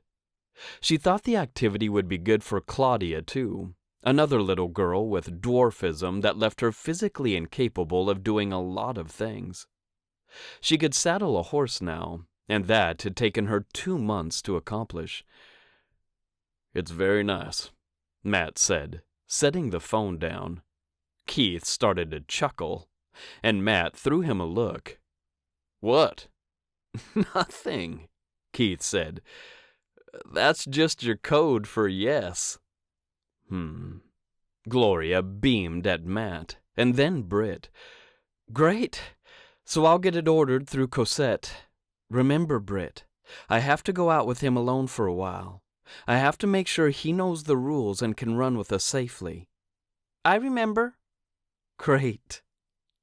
Gloria turned her attention to Keith, who still grinned like he'd figured out how to get free hamburgers for life. So, Keith, I hear you're looking for ideas for how to ask a girl to prom. You know, I was on my prom committee in Montana. His smile fell from his face like a shooting star falling toward Earth. There, blink, gone. Yeah.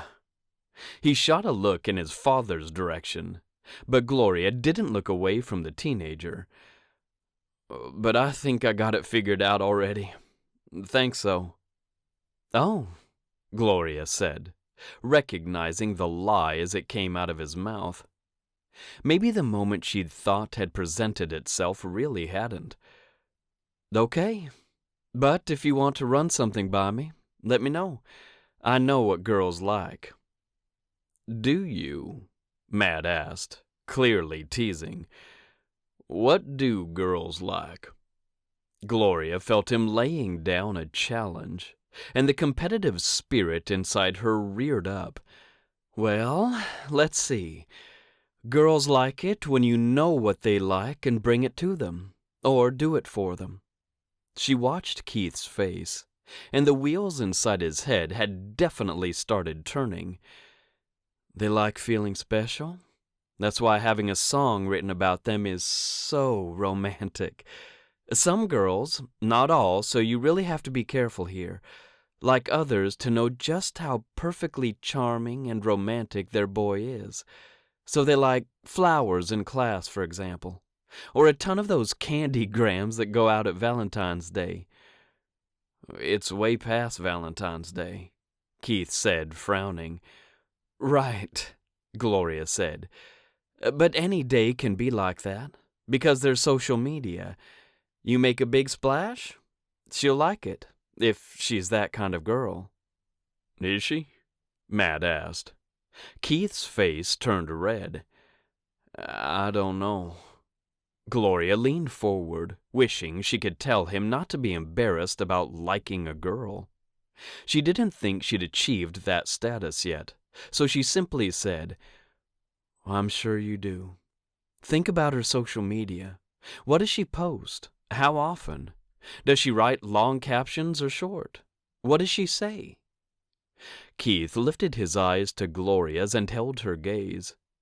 The boy was smart, and she knew the moment he realized he knew Cassidy better than he thought.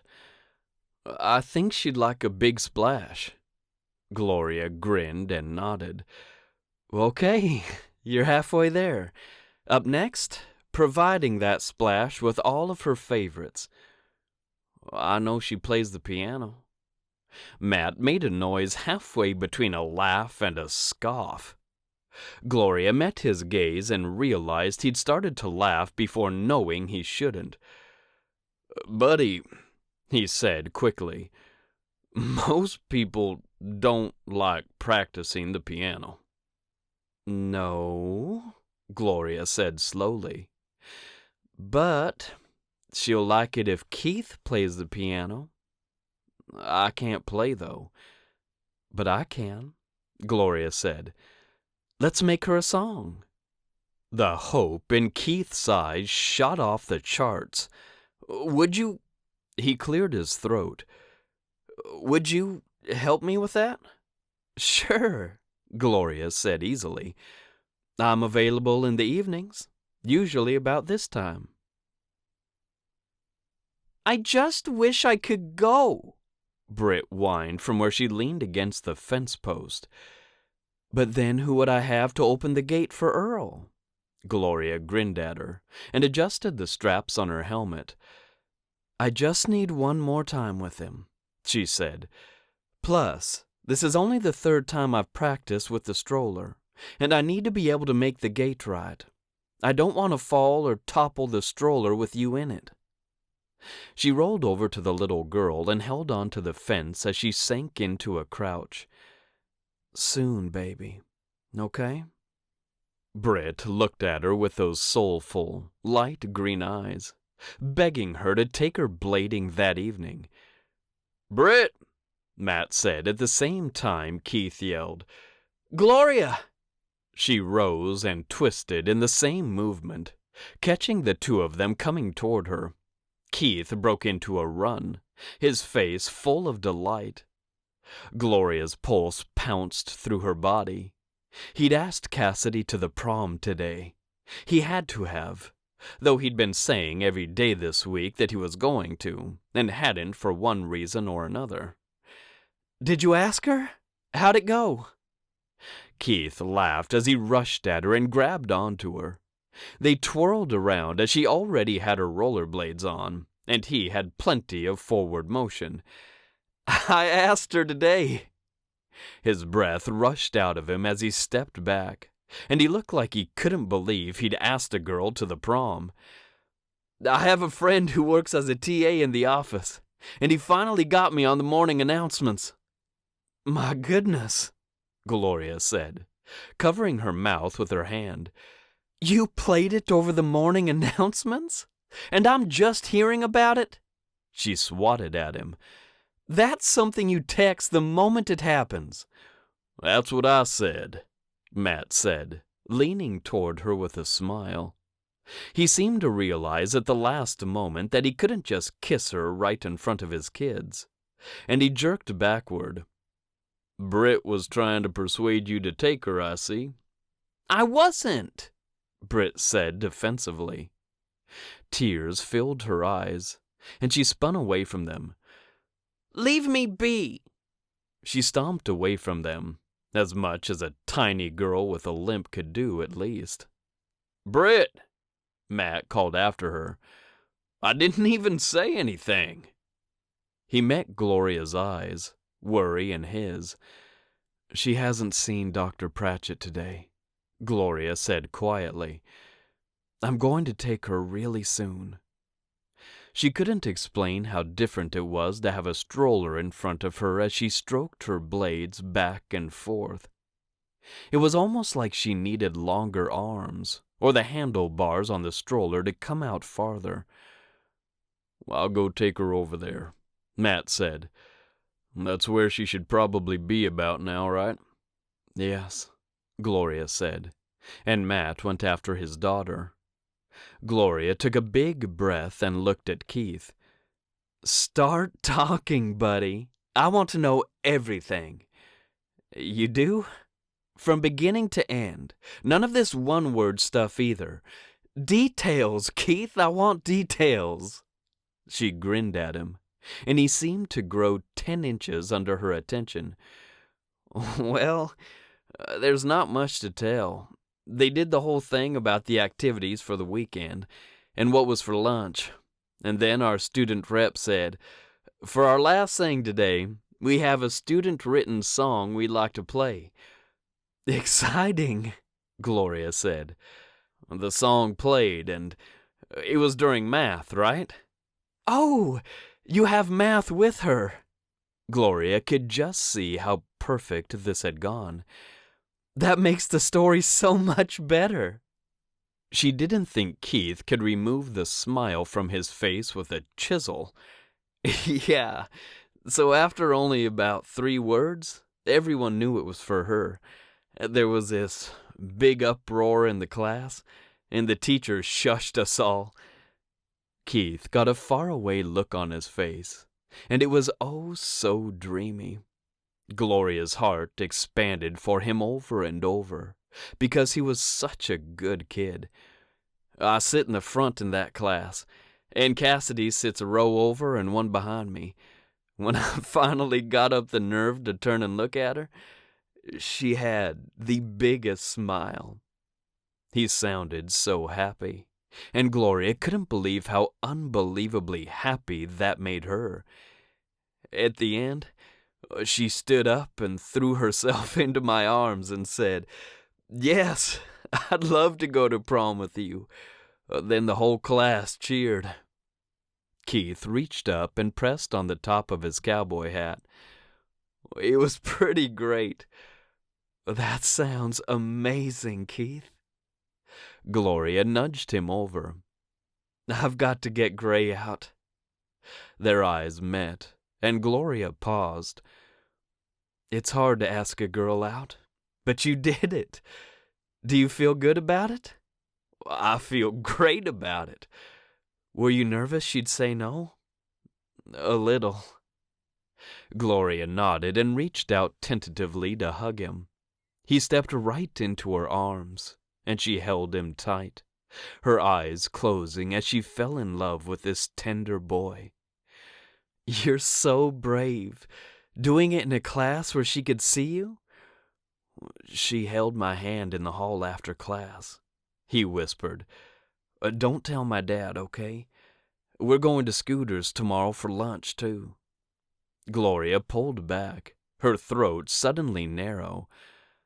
Oh, honey, I have to tell your dad stuff if I think I need to. Well, not about the hand-holding, Keith said, darting a glance in the direction Matt had gone. I already asked if I could leave campus and go to lunch. And he said yes? Yeah, he said yes. Does he know Cassidy will be there? You two must rehearse your questions, Keith said with a smile. He asked it almost just like that. Will Cassidy be there?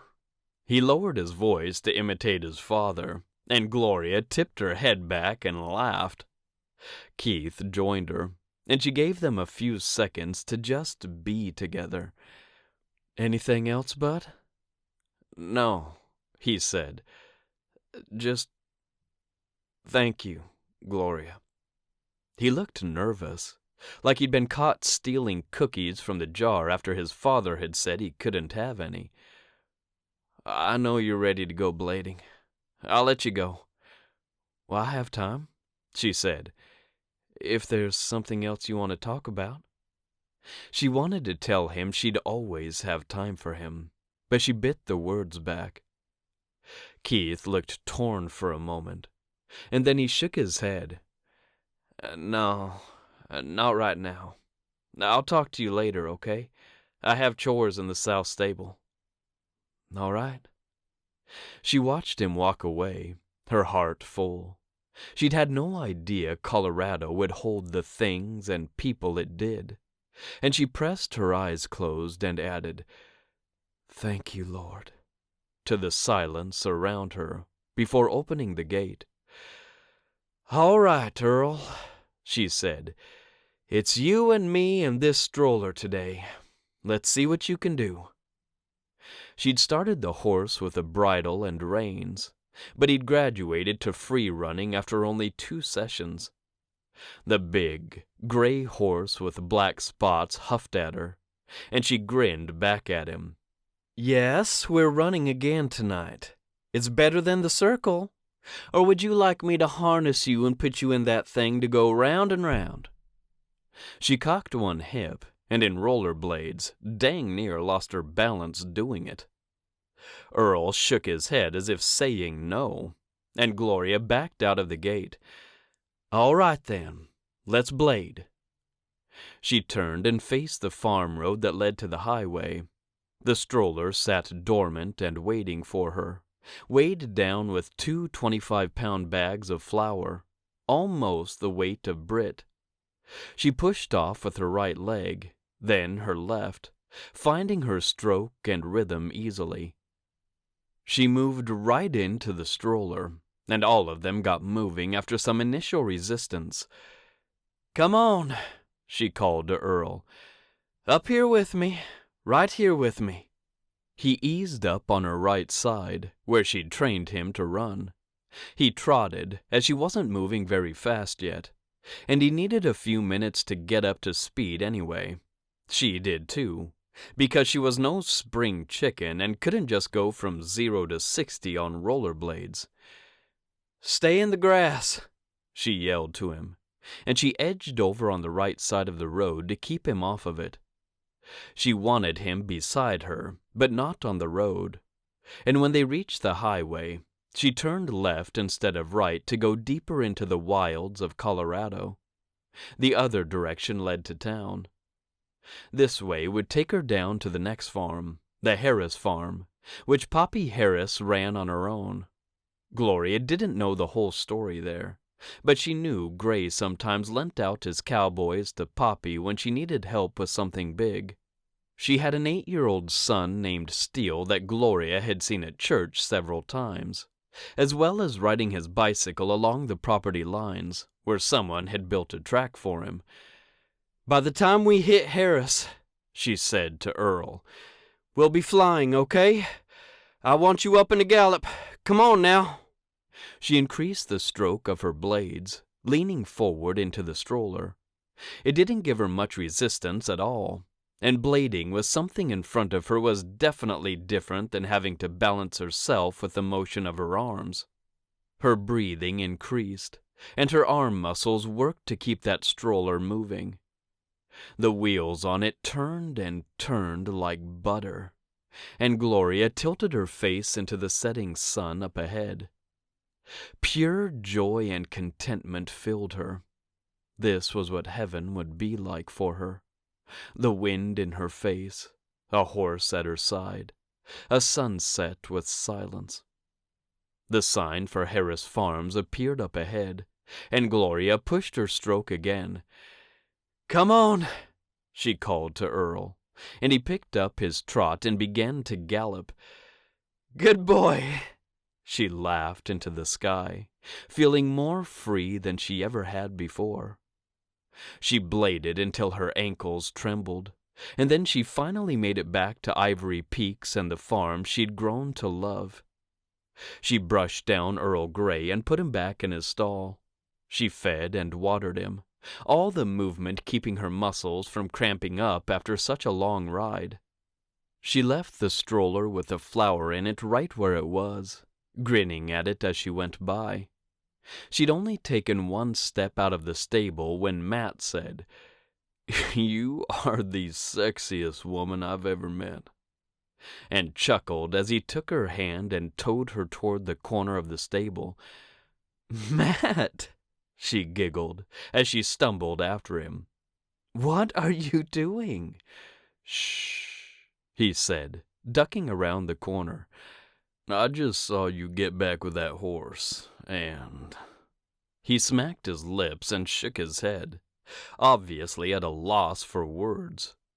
He looked down at her, and though almost all the light of the day was gone now, she could still see the emotion swimming in his eyes. Desire, love, hunger, want, need, attraction, worry, fear. "Thank you for helping Keith. Thank you for doing this for Britt." His voice cracked, and he quickly hugged her, making it impossible to see his face. "Thank you for being my friend, and for being on this farm." "Matt," she said again, this time softer, "you're welcome for all of those things, except one." "Which one?" "We're way more than friends." She inched away from him and tilted her head back to receive his kiss. "Aren't we?" "I want you to be my best friend," he whispered. "You are my best friend," she said back, "and so much more. You are way more than a friend to me." She kissed him, and while they'd shared other kisses since the one in the garden at Rhodes' mansion, this one felt more meaningful. This one seemed to be made of honesty and everything real worth having. And just like Gloria had realized she loved this man's son earlier that evening, with this kiss, she knew she was falling in love with Matt Whettstein all over again. Chapter 17. Boone Whettstein turned onto the farm where his brother worked, a sigh moving through his body. He wished some of his feelings about Ivory Peaks and the Hammond family farm would rub off on Gertie. But she sat in the passenger seat of their rental car, her arms cinched across her chest. "We'll get to see the cabin today," he said. Gertie made a sound halfway toward a grunt, about what she did every time Boone talked about Ivory Peaks and moving to Colorado.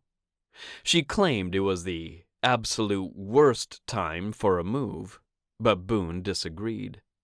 She wasn't in high school yet, and if he didn't get her out of Montana in the next 2 years, he'd be stuck there for 6 more. No, the move had to happen now. If he didn't cut the ties as completely as Matt had, Boone would simply let Saffron Lake, the Big Sky Country, and Carly pull him back in. His muscles tightened, and he stared straight ahead as he moved past the tall pines that concealed the farm from the main road. The land opened up before him once past the trees, and more relief filled him. Everything strung tight inside him released, and Boone blew out his breath. He didn't know how to talk to his 12-year-old daughter about Carly White. Gertie knew something had happened, because she used to spend every afternoon at Carly's office once school got out. That had stopped a week ago, but she hadn't asked any questions. Boone wished his feelings for the pretty blonde woman would stop as easily as Gertie going to that office, but they still streamed through him. He'd been in love with Carly. He'd mentioned marriage earlier this year.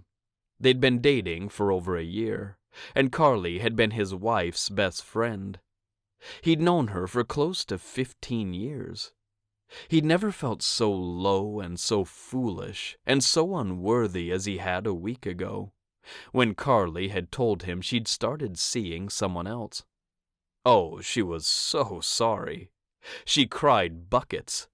She hadn't wanted to hurt Boone, and especially not Gertie. But she had hurt them both, and Boone had to make sure that didn't happen again, at least for Gertie. She deserved his full attention, and only the very best people in her life. People who loved her and wanted her to thrive. Not a woman who only wanted the girl around so she could be praised in the small-town Montana circles for how amazing she was. As the tires crunched over the gravel road, Boone cleared his throat. "Gertie, Carly and I broke up." "I figured." He glanced at her. "It's not why we're moving here. We were going to do that anyway." "I guess." She looked out the passenger window, and he could only see her left cheek. Boone pressed his eyes closed for a moment, a prayer flying heavenward in that single beat of time. If Nicky were here, she'd know what to say to Gertie. "When your mom died," Boone said, and that brought Gertie's attention right back to him. She loved stories of her mother. She'd been 6 when Nicky had passed away from a rare blood disease, and she did have some memories of her. For the first year or so, Boone had told her stories about Nicky every night before bed. He showed her pictures, and they both grieved in their own way. She got to learn about her mom. He got to remember her, and how much he'd loved her. "She told me to date and find someone else to marry." He cleared his throat. "I didn't know how to do that. I loved her so much." He turned and looked out the window at the passing stables. A couple of cowboys walked along the road, and they lifted their hands in a wave. Boone returned the gesture, feeling the peacefulness of the land here. Everything quieted inside him, and Boone waited for his energy to center. "I didn't date anyone until Carly. She was your mom's best friend, and she seemed real safe. She knew you already. The very last thing I want is for you to get hurt. You're my priority now, you know. He swung his gaze toward her, and Gertie just looked at him with the widest, most absorbent blue eyes on the planet. She wore her hair down today, as they hadn't been working outside, and she looked so much older than the image of his daughter Boone held in his mind. She can handle the truth. The thought entered his mind, almost in the same tone and timbre of Nicky's voice, though he couldn't really remember what that sounded like anymore. She didn't want to marry me, Boone said, the words so raw and so sharp as they left his throat. She cheated on me and started seeing someone else. That's why you don't go over there in the afternoons anymore. That's not the only reason we're leaving Saffron Lake. I decided to do that before I found out about this other guy. But I knew there was a reason I'd felt the pull to come here with Uncle Matt. Maybe it was so we could get away from her. I don't know. Gertie nodded, her arms unclenching. Okay, Daddy. Yeah? Carly is a real jerk for doing that to you. Tears filled her eyes, and she looked away quickly. Why do people have to be so mean? I don't know, baby, Boone said almost under his breath. There's so much I don't know. I don't know what Colorado has to offer us, but the Lord is telling me it's something we both need. Gertie sniffled and didn't say anything else. Boone drove around the main farmhouse and toward the row of cabins, where his brother lived in the very last one, the biggest one, on the far end, closest to the forest. A man and a teen boy sat on the bottom of the steps at one of the cabins, both of them with wood and knives in their hands. Hey, Boone said, easing up on the accelerator even though they were barely moving. That's Michael Hammond. It is? Gertie stretched to see out Boone's window. Can I go say hi? She started unbuckling her seatbelt and reaching for the door handle before Boone even had the car at a complete stop. Sure, he said. I'll be down at Uncle Matt's. Come on down when you're done. Thanks, Daddy. Gertie's mood had flipped from sullen to sunny, and Boone smiled as she ran around the front of the rental car and waved to Michael. He got to his feet, too, his smile as genuine as they came. Boone knew the two had exchanged phone numbers a couple of visits ago. He checked his daughter's phone religiously, and she never said anything out of character or inappropriate. Michael hadn't either, and he smiled at him as he waved to Boone before continuing down the road. He just put the car in park in front of his brother's cabin when his phone chimed. Matt had said, "Still in our Pony Power meeting at Gloria's. Come on in." Boone sighed and said, "Okay," though he didn't want to interrupt a meeting. He got out of the car, the temperature in the air precisely how he liked it. 3 more weeks, he murmured to himself as he went next door to Gloria's cabin. Once the meeting ended, Matt would have the rest of the day off. He was going to show Boone his cabin here on the farm, where he and Gertie would live. And then he wanted to get Boone's opinion on 2 houses in town, where he was going to move his family that summer. With such crispness in the air, the hint of pine, and the possibility of a fresh start on his mind, Boone climbed the steps to the front door. He just lifted his hand to knock when the door opened. A woman with reddish-brown hair came outside, but she was walking backward and talking. "I'll get that done." "Whoa," he said, the first thing that came to his mind. It got horses to stop usually. This woman didn't stop. More people came behind her, or in front of her, and Boone had to think fast. He put out his hands and they slid along the woman's waist. She wore the same thing everyone on a farm did: jeans, boots, a shirt in various shades of plaid. Her plaid was definitely feminine and done in tiny boxes of blue and purple.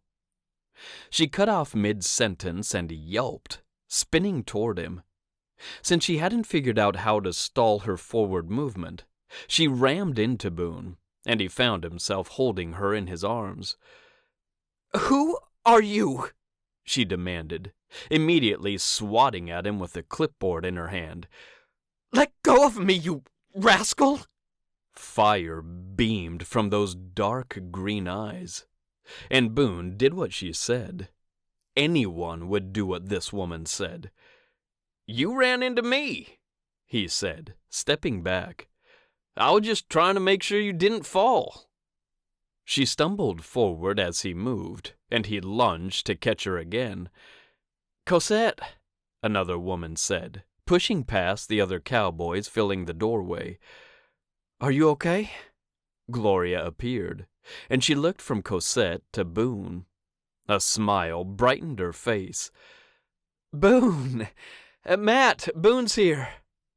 She moved into his personal space, and he released Cosette to hug Gloria hello. "How was the drive? The airport was crazy, I bet. They had to close it this morning. You're lucky you made it in."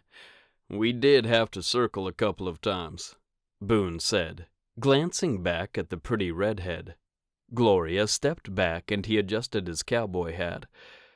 "Guys, this is Boone Whettstein, Matt's brother. He's going to be joining us at Pony Power in a few weeks." She beamed out at the group now gathered on the front porch. "Cosette Bryan is our administrative assistant.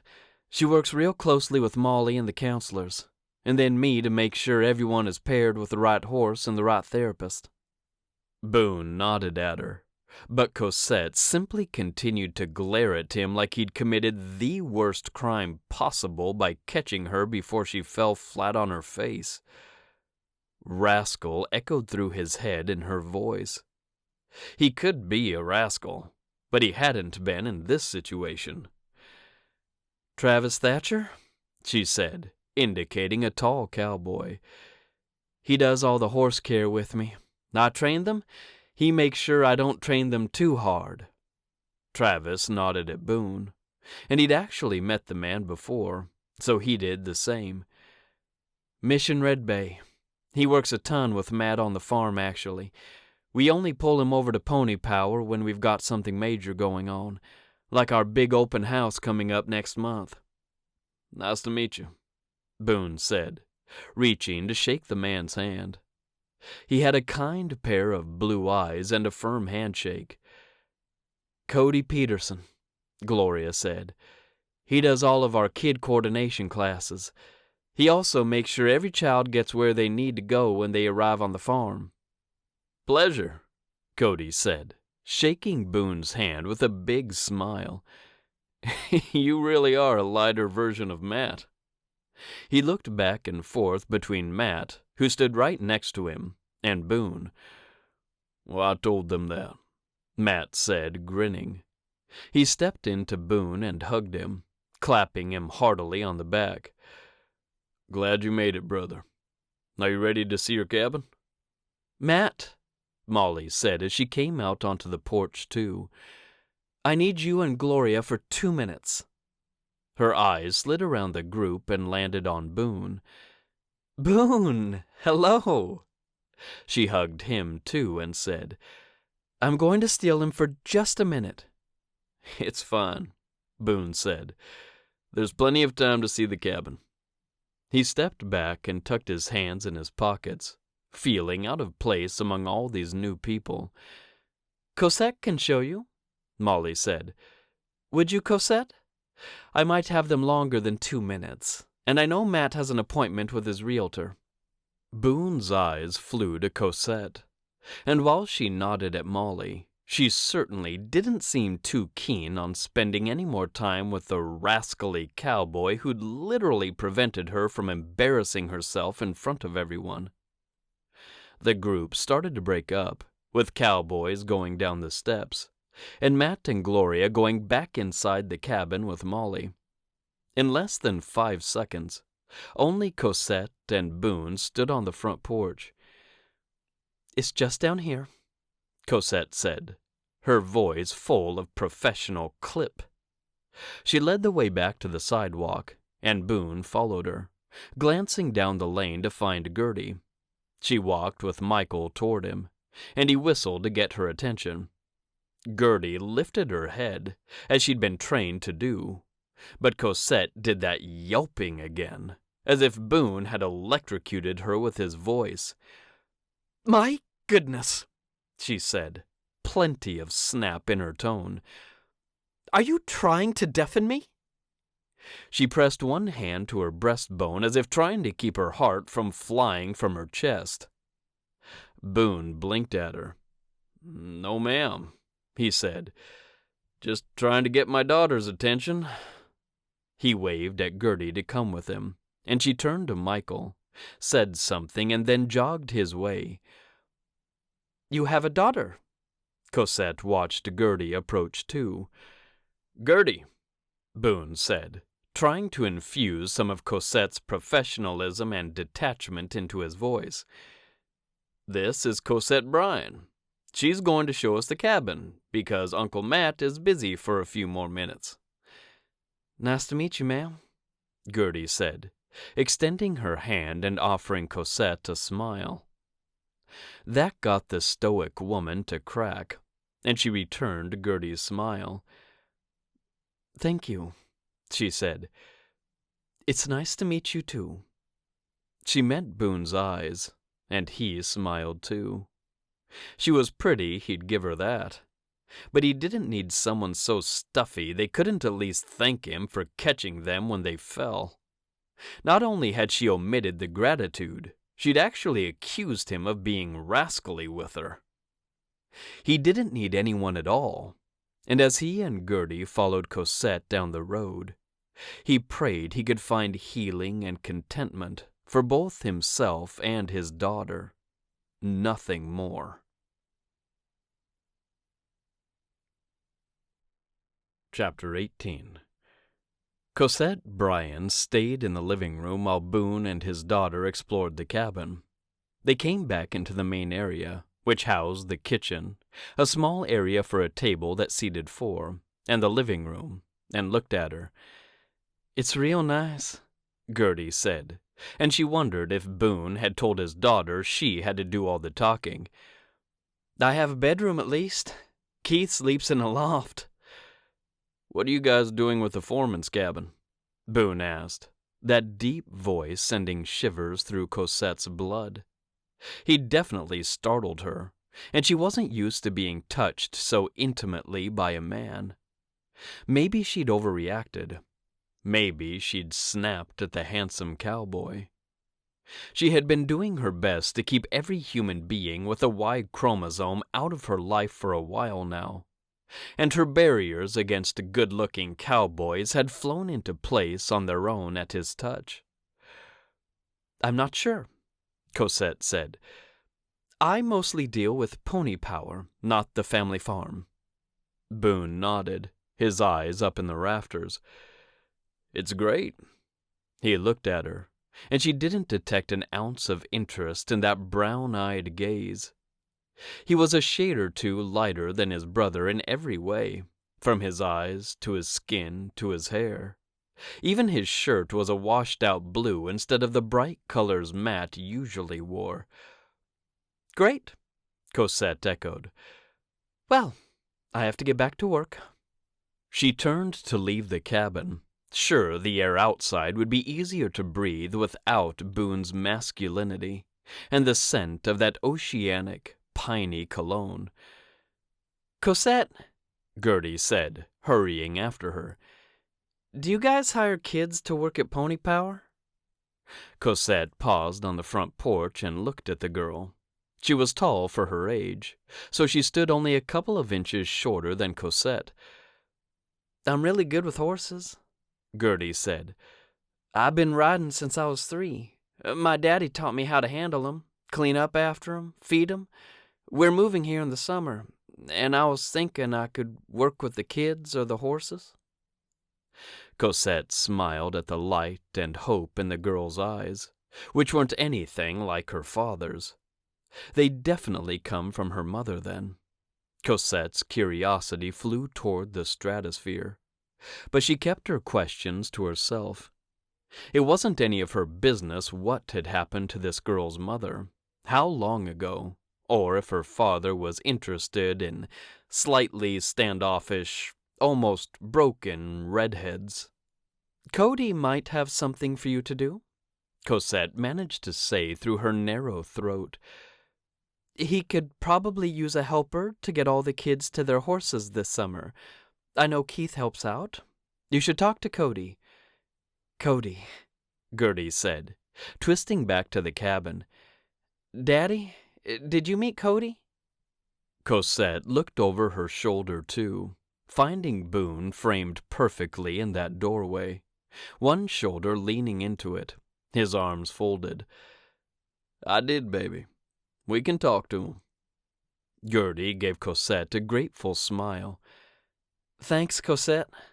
She turned back to her father and went that way, and it took every ounce of willpower Cosette had to go in the opposite direction. She felt the weight of too many eyes on her as she went, and she couldn't shake the feeling until she made it all the way to the stable office on the other side of the farm. With the door closed, she leaned against it and breathed. Breathed in oxygen. Breathed out fear. Breathed in calmness. Breathed out the image of the last handsome cowboy she'd let into her life. The way he raised his voice, then his hand. She yelped for the third time that morning as someone knocked on the door behind her. The vibrations ran through her body, and then Michelle said, "Open the door, Cosette. I saw you running in here as if the devil were on your heels." She reached for the doorknob and yanked open the door. She met Michelle's kind blue eyes, wide with concern. "What happened?" The counselor stepped into the office and closed the door, while Cosette retreated to her desk. "Nothing," she said, her voice shaking as hard as her hands. Michelle sat down and folded her hands in her lap, her waiting pose. Cosette busied herself with a clipboard and waking her computer. She had notes to put into her to-do list, and then she had a few phone calls to make to ensure they'd have the food they needed for the open house in June. After only a few minutes, and with her to-do items stored safely in a list she could check off later, Cosette finally felt calmer. She looked at Michelle. "A man touched me today." Michelle's eyebrows shot up. "I mean, that sounded bad." Cosette exhaled and reached for a tissue. At least her hand wasn't shaking anymore. She was in control in this office. She could control the things on her list. She could make it through each day if she simply stayed in control. "I was walking out of Gloria's, and I wasn't watching," Cosette said, imagining herself as a bird above the situation at the cabin. "A man was behind me, but I didn't see him, and he slid his hands along my waist. I spun around, and then I was in his arms." "And that upset you?" "Yes," Cosette said, wiping her nose and discarding the tissue in the trash can. "It upset me." "Why did it upset you?" Michelle always led her to examine her own feelings, instead of rushing to tell her how wrong they were. It was why Cosette had begged the woman to come work with the kids here at Pony Power. "No one's touched me since Joel," she said, surprised at how steady her voice remained. "I don't let anyone get close enough to me to do that." "You don't hug anyone?" "No." "Not your parents? Your sister? No one?" "No one." "You and I are friends?" Michelle said, tilting her head to the side. "Good friends, I would say. If it was your birthday, I'd hug you." Cosette swallowed. "I don't know." What don't you know? Are we good friends? Yes, Cosette said. So you don't know about the hugging, even from a close friend? Cosette looked down at the clipboard, but she'd already transferred everything to the computer. Joel abused me in so many ways, one of which was physical. He could make a hug into hurt. She looked up at Michelle again, trying to be brave. She wasn't a victim anymore. She'd left Joel, and she'd made a new life for herself here in Ivory Peaks. How? Michelle asked. He'd squeeze too tight, Cosette whispered. He'd hold on too long, even when I said to let me go. He'd whisper cruel things, as if they were soft love notes. He'd dig his nails into my back. Did this man let you go when you asked him to? Yes. So he's not Joel. Cosette shook her head, her emotions scattering all over the place. I know he's not. I know I could hug you and you wouldn't hurt me. Intellectually, I know. She put her hand over her heart. In here, it still hurts. Michelle wore an empathetic look, and that was what Cosette liked most about her.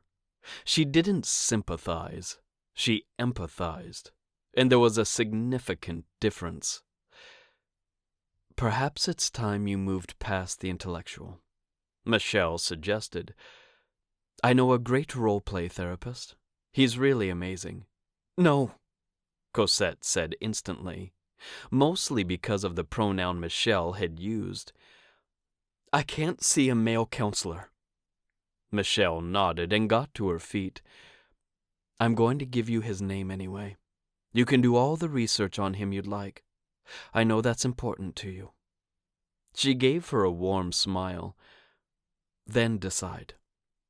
Cosette nodded, though she'd already decided. Michelle said goodbye and left the office, and Cosette got up and stood at the window.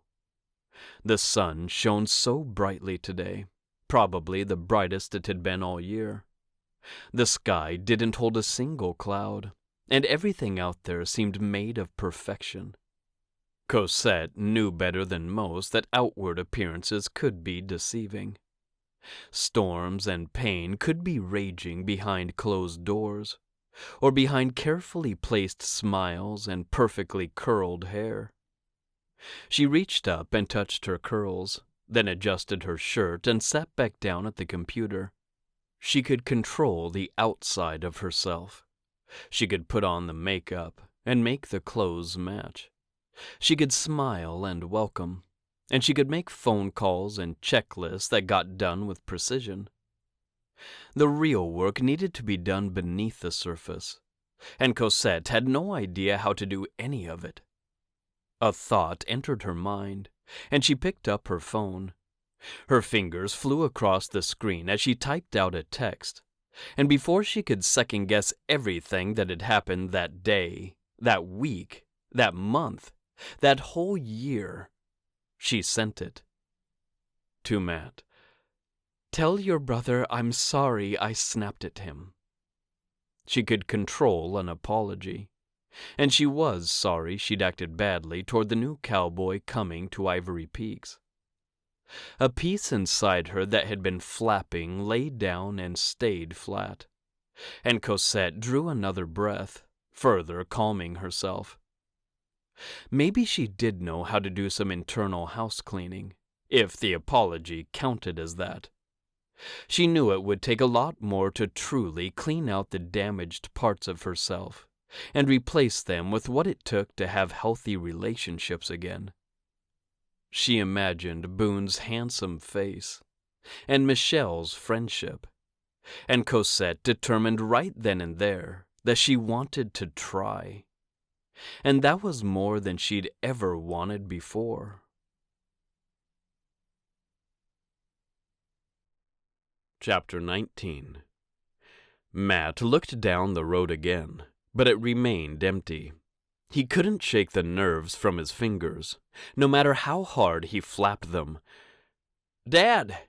He turned toward Keith, who approached with Jane, Deacon, and Tucker. "Yep." "They're not back yet?" He too looked down the road. Matt wanted to say obviously, but he shrugged instead. "I'm sure they'll be back soon." Gloria and Britt had been gone for almost an hour. The sun wasn't all the way set yet, as the days kept getting longer and longer the closer to June they got. "Elise said she'd do my corsage for prom," Keith said. He lifted his phone. "Do you want to see some of the ideas?" Sure," Matt said, but his attention felt scattered. He looked at the pictures, his son's voice going in one ear and out the other. "Which one do you like?" Keith asked, sliding through the pictures again. I like the second one." "Really?" Keith flipped back to that one and studied it. "I guess it's okay. I like this one with the 2 roses a lot better." "Great, get that one," Matt said, looking back down the road again. "You're not even listening to me." Keith turned and walked away, but it took Matt a moment to realize he'd even done that. "Wait," he said, but Keith just threw one hand up in the air and kept going. A sigh moved through his whole soul, because he hadn't been listening to his son. He was always so worried about Britt, and the past few weeks had found Matt going out with Gloria early in the week while Hunter and Molly took care of the kids.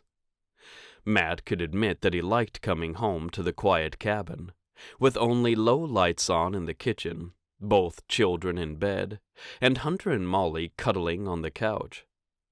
Hunter was almost always asleep, and he'd groan as he eased himself to his feet and told Matt what great kids he had. Molly always hugged him, and Matt felt especially lucky to be at this farm with them and to count them as his friends. Had he stopped paying attention to Keith? And if so, when? The sound of singing reached his ears, and he turned back to face the road. Gloria came blading toward him, the hulking, black stroller in front of her, with Britt strapped in it. They both wore a smile to rival the beauty and majesty of the sunset, and Britt's voice lifted into the air as she sang along with her music. Joy radiated from her, as well as the woman pushing the stroller, and the horse trotting along beside them. Earl Grey looked mighty fine thundering along the side of the road, and Matt grinned as he stepped out of the way to lead Earl back into his paddock. "Slow," Gloria said to the horse, and they both slowed way down. "Walk, Earl." Her voice cut through the night as if his ears were attuned to its frequency. He watched her roll up in those roller blades, wearing a pair of black leggings and a tank top in bright yellow, orange, and red tie-dye. She panted, and Britt finished her song at the top of her lungs. "Hey, Daddy," she said, her voice so happy. "Hey, baby." He stepped over to her and started helping her unbuckle all the restraints in the stroller. "How was it?" "So amazing," she said, gushing with how fast they'd gone, and how Gloria kept Earl Grey right at her side, and how the horse could trot or gallop, jump over a fence if he wanted to, and that he was simply the best horse ever. As Matt helped her out of the stroller, Gloria led Earl into his paddock and promised him she'd be back to brush him down and give him a snack. Britt seemed a little unsteady on her feet, so Matt kept one hand under her arm until she solidified. "Gloria," Britt said, hurrying toward her. "I want to help with Earl. You said I could help." "Yep," Gloria said with a bright smile. "I'll take the stroller inside, and you come get the oats. He'll be your best friend then." "Okay." The two of them bustled off toward the barn, leaving Matt alone near the road. He looked down the way his son had gone with the Hammond kids. and he looked toward the barn, wondering if he was making the right decisions when it came to his kids. He'd put in an offer on the gray brick house because it hadn't sold in the past month, and that felt like the Lord reserving it for him and Keith.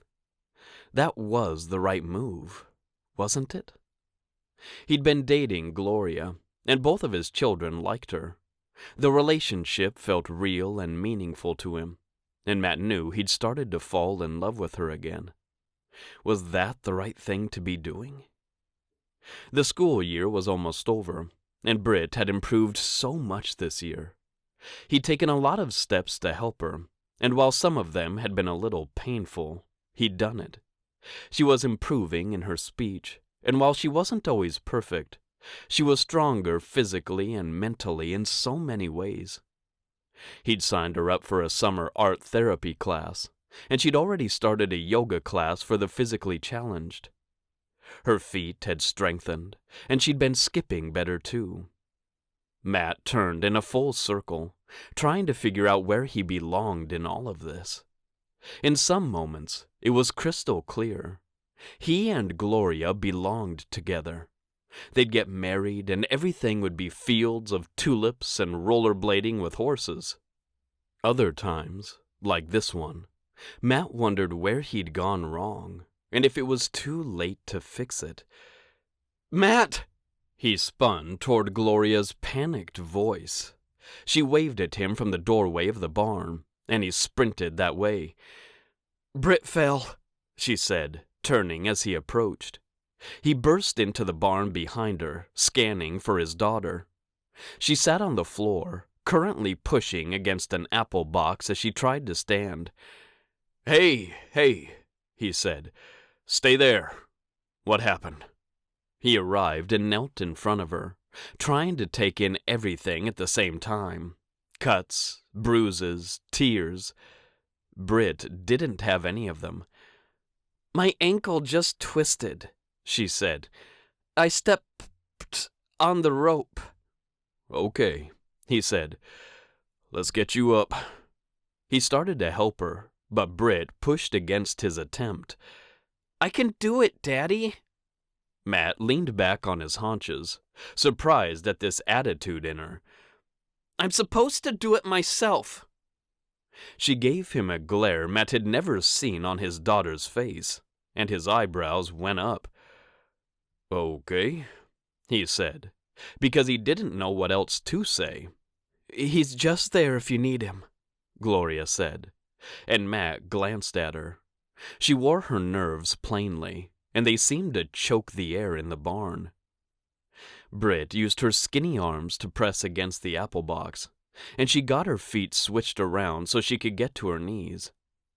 Every move seemed to take great effort, and each squeezed the life from Matt's heart. Pain crossed her face, probably from her knobby knees against the dirty cement in the barn. But she got to her feet, keeping both palms pressed against the apple box as she steadied herself. "I did it," she smiled, but the gesture sure didn't hold the same light and joy as it had only 5 minutes ago. "You sure did," Gloria said, beaming at her. "Come on now, grab that bag of oats. Earl's probably starting to make a fuss." "She can't do the oats," Matt said, getting to his feet too. He dusted his jeans off and gave Gloria a look. "Sure she can," Gloria said easily, and Britt picked up the oats from the floor. She followed Gloria outside, once again leaving Matt to wonder what in the world was happening. Gloria simply didn't know or understand Britt's limitations the way Matt did. He followed them, his footsteps sharp and sure. "Britt, let Gloria finish up with Earl," he said. "We have to get home." "But she said—" "Britt!" he barked. "Keith's waiting to show us the flowers for his prom date, and I still have dinner to make. Come on." Gloria blinked at him for a couple of seconds, her disbelief tangible. Then she flew into action, taking the bag of oats from Britt. "Go on, Britt," she said. "Do what your daddy says. "But I don't want to go," she said. "You said I could help take care of Earl after we bladed." Well, I know, but I didn't know about Keith's flowers. She crouched down in front of Britt, her smile warm and genuine, and covering up everything she'd let Matt see.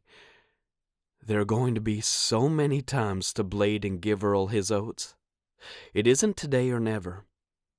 Britt said something Matt didn't catch, and he felt like a real jerk as she threw her arms around Gloria and hugged her.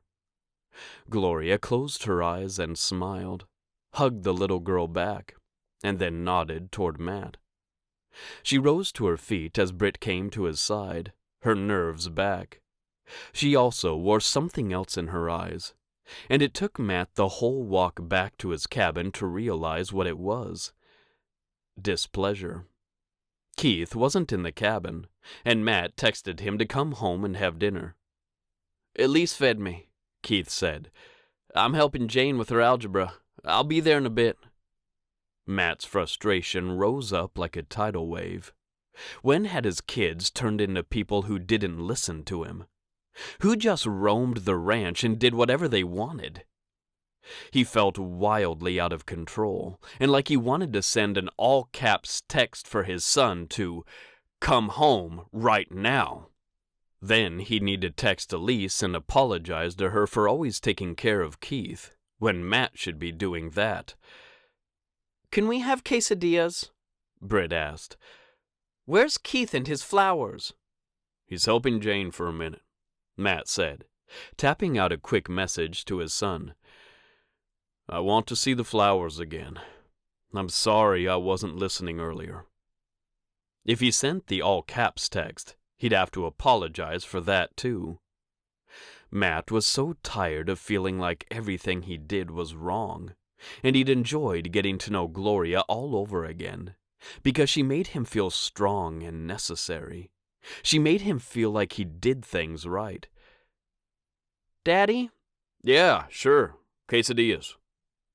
He shoved his phone in his pocket, plenty of other words gathering in the back of his throat. He got out the tortillas and shredded cheese and set a pan on the stove. "Britt," he said, "when I ask you to do something, I just need you to do it." "I was going to help with Earl." "And not argue with me." He gave her a pointed look. "I'm your father." Britt was such a sweet girl, and her face fell. "Okay, Daddy. I was just so excited about Earl. You should see him run, Daddy. It's amazing." Matt couldn't stay mad at her for very long, and he smiled as he spread cheese over the tortilla. "I know you want to work with Earl." He didn't know how to explain the nervous pit in his stomach. "How's your ankle?" "Just fine," she said, her voice pitching up a little. "I got up fine." "Yes, you did." He turned back to her and met her eye. "You know I worry about you, right? There's been times when you've fallen, and you can't get up fine." "I know, but Dr. Lindsay has been teaching me how to be stronger." "I know that." "You have to let me be stronger." Matt stared at her, this fierce spirit God had blessed him with. He swallowed and ducked back to the stove. "Okay," he said. "I'll work on it." He had so much to work on, and after he flipped the first quesadilla, he got his phone back out and typed up a text for Gloria. "I'm sorry about earlier." He didn't know what else to add, but what he had wasn't enough. He deleted the words he'd typed and tried again. "Can I come over in a little bit? At least try to explain?" He sent that, hating the conveniences of modern technology sometimes. He wanted to see her face to face and try to articulate the confusing things streaming through him. She didn't answer right away, which only added to the weight on his mind. He managed to eat with his daughter, and he told her to go get her math facts. When Keith walked in, he gave Matt an icy look and headed for the ladder that led to the loft. Matt got to his feet and went to intercept him. "Hey," he said, making his voice as gentle as possible. "Look, I'm sorry. It's fine. It's obviously not." Matt stood in front of the ladder. "You don't have to eat with the Hammonds. Elise asked me to stay, and I didn't know what you were doing." Matt wanted to tell him he should have texted. He could have asked. He shelved the comments and frowned at his son. "I want to see the flowers." "No, you don't." Keith glared at him. "All you care about is Britt and Gloria. That is not true. It's fine. I'm used to coming last." "Keith," Matt said, his heart shredding right in half. "You are never last to me." "I get it," Keith said, his voice breaking. "You're busy with the farm? You have a new girlfriend now, and they're kind of exhausting. And Britt has a lot of needs. It's okay, Dad." Matt stepped into him and pulled his son to his chest. "It's not okay, if you're not okay." Keith stood unyielding in his arms for a few seconds, and then he melted into Matt's embrace. "I'm sorry," Matt murmured. "You're just as important to me as Britt. I want to see the flowers. Please show them to me again." Keith sniffled as he stepped out of Matt's arms, and he took out his phone. "Elise is making them, and I texted Cassidy to get the color of her dress. It's this really pretty blue color." He swiped a couple of times, and a blue gown came up in a picture. "I think it'll look good with my brown suit, don't you?" "Yeah, totally," Matt said, taking the phone. "You're going to have so much fun." Keith took the phone back. "Elisa's making a wrist corsage, and she came up with a few options." He swiped through them again, and this time Matt paid attention. "You're right," he said.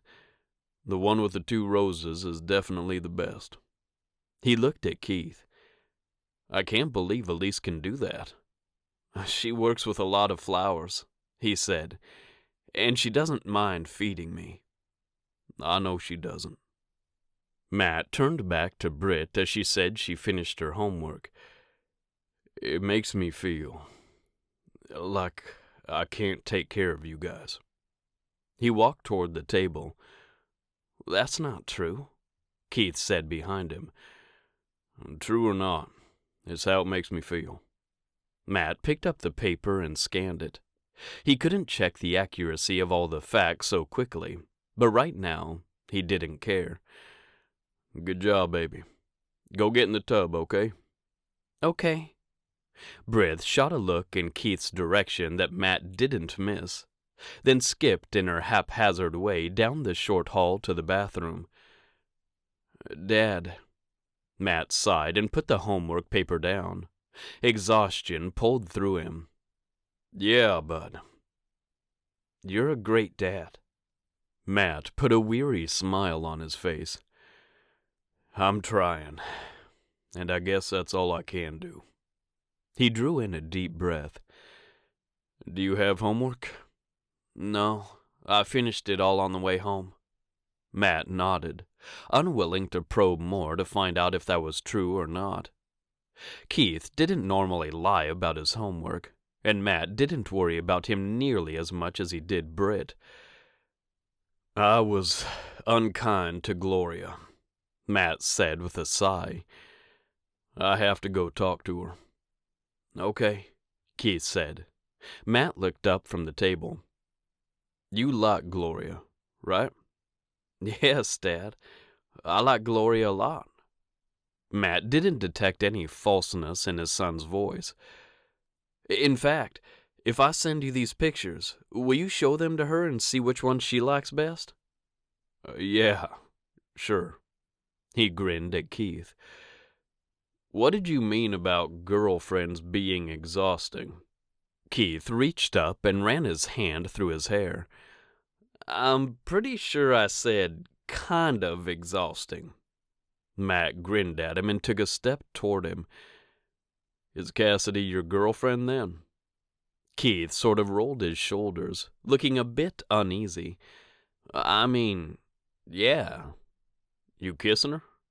Not yet, sir. Matt grinned at him. Prom? I honestly don't know. Keith pressed his palms together. I've never kissed a girl, Dad. Matt gestured for him to join him on the couch. It's not too terribly hard. It's normal and natural to like girls. You've got to be kind to them, show them respect, even during the kissing. What does that mean? It means mind where you put your hands, son. Matt smiled at him as they sank onto the couch together. Matt groaned, knowing he wasn't getting off this thing without a strong helping hand. My hands? I recommend keeping them up near her face, Matt said, smiling. Something like that. It's the hands that get you in trouble when you're kissing. Matt closed his eyes and felt himself sinking toward sleep. Keith swallowed audibly. Noted. He nudged Matt. Don't fall asleep, Dad. You still have to go talk to Gloria.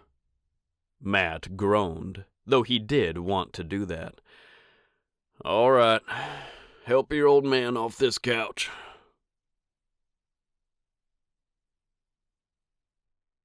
Chapter 20.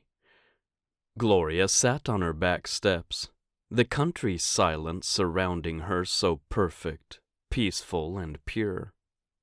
She heard the opening and closing of Matt's door, as their cabins only sat about 20 feet apart.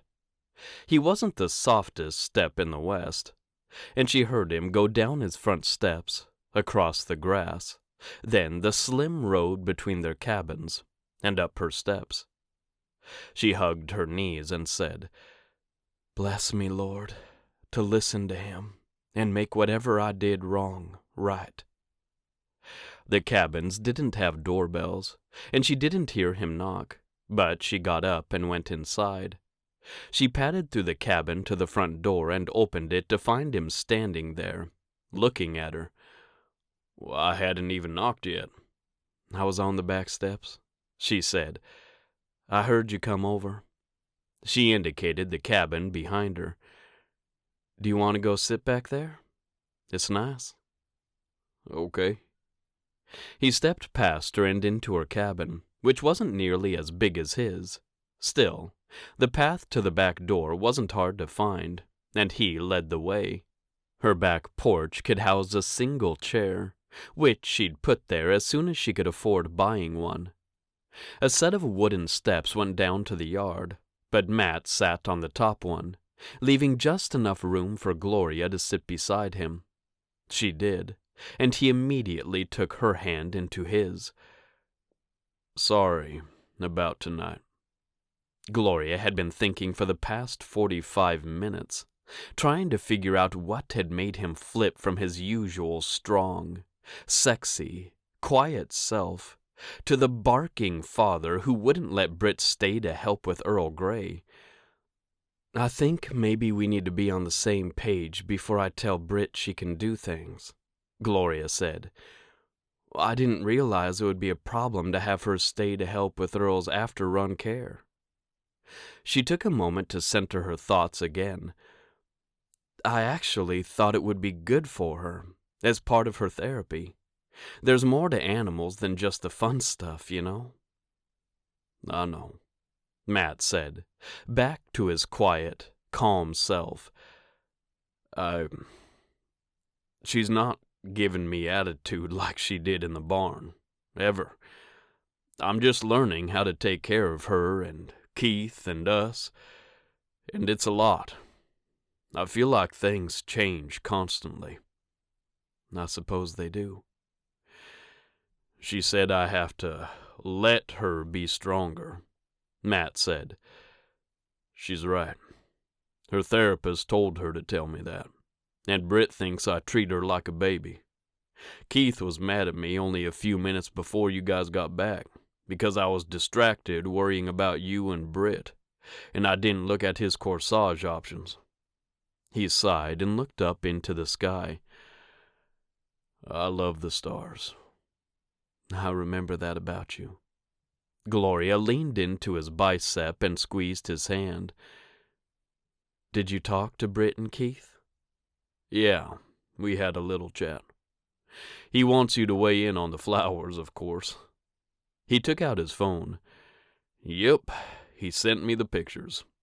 He showed her the different options for corsage, and Gloria studied them all carefully. I like the third one or the last one. This one? Matt swiped back to the one with 2 roses. Yeah. And this one? He tapped a couple of times and landed on the one with a large rose with lots of bows. I'll tell him. Matt started typing on his phone, and a few seconds later, he put it away. I have to confess something, he said. Go on. I don't know how to do this. Do what? Take care of them the way they need to be taken care of. They change constantly. I don't know how to make sure you're happy and that I'm happy. I don't know how to talk to my brother about his ex-girlfriend and his deceased wife. There's just so much, and I don't know how to manage it all. Matt, tonight, you got caught in the crossfire of that, and I'm sorry. Gloria didn't have nearly the commitments he did. She had no children, no siblings. She just took care of herself, and for a while there, she couldn't even do that. I understand, she said. They sat in companionable silence for a few minutes, and Gloria enjoyed the cool air, the night sky, and the warmth of the man beside her. Then Matt said, You'll come over on Saturday before Keith goes to the prom, right? He wants to model the whole look. I wouldn't miss it, Gloria promised, and Matt pressed a kiss to her temple, stood, and went down the back steps. See you tomorrow, sweetheart. She watched him disappear into the night, and she stayed on the back steps and prayed she could figure out how to keep Matt in her life, even when he tried to pull away, as he had tonight. Oh, my goodness, Gloria said on Saturday afternoon. Keith finished coming down the ladder from the loft, and he tugged on the ends of his jacket to get it to lay right. He buttoned it next, and Gloria got thrown right into the past when she'd seen a younger version of Matt do the exact same move. How handsome are you? She wiped her hands on a dish towel, tossed it on the counter, and went to examine Keith more closely. He wore a suit of chocolate fabric, complete with a vest in a slightly darker color. His tie bore bright blue stripes on a white background, with finer brown stripes woven throughout. He'd combed his hair to the side and sprayed something in it to make it stay there, and his feet looked far too big for his body in a shiny pair of loafers that sat halfway between chocolate and charcoal. She is so lucky. Gloria took the teenager right into her arms without thinking too hard about it. Keith took an extra moment, but he did hug her back. Thanks, Gloria. She stepped back and kept her hands on his shoulders. All right, show me how you dance with her. Oh, I practiced with Britt. It's about your hands, Matt said from the kitchen, and Gloria twisted to look at him. Let's see. Fine. Keith put one hand on Gloria's hip, but she could barely feel it. And up here. He took her other hand out to the side. And we move. I'm actually pretty graceful. Better than your dad, Gloria mock whispered, and Matt said, Hey, I'm a great dancer. She swayed with Keith while they both laughed, and then she stepped away from him, the timer on the oven encouraging her to do so. "You've got money?"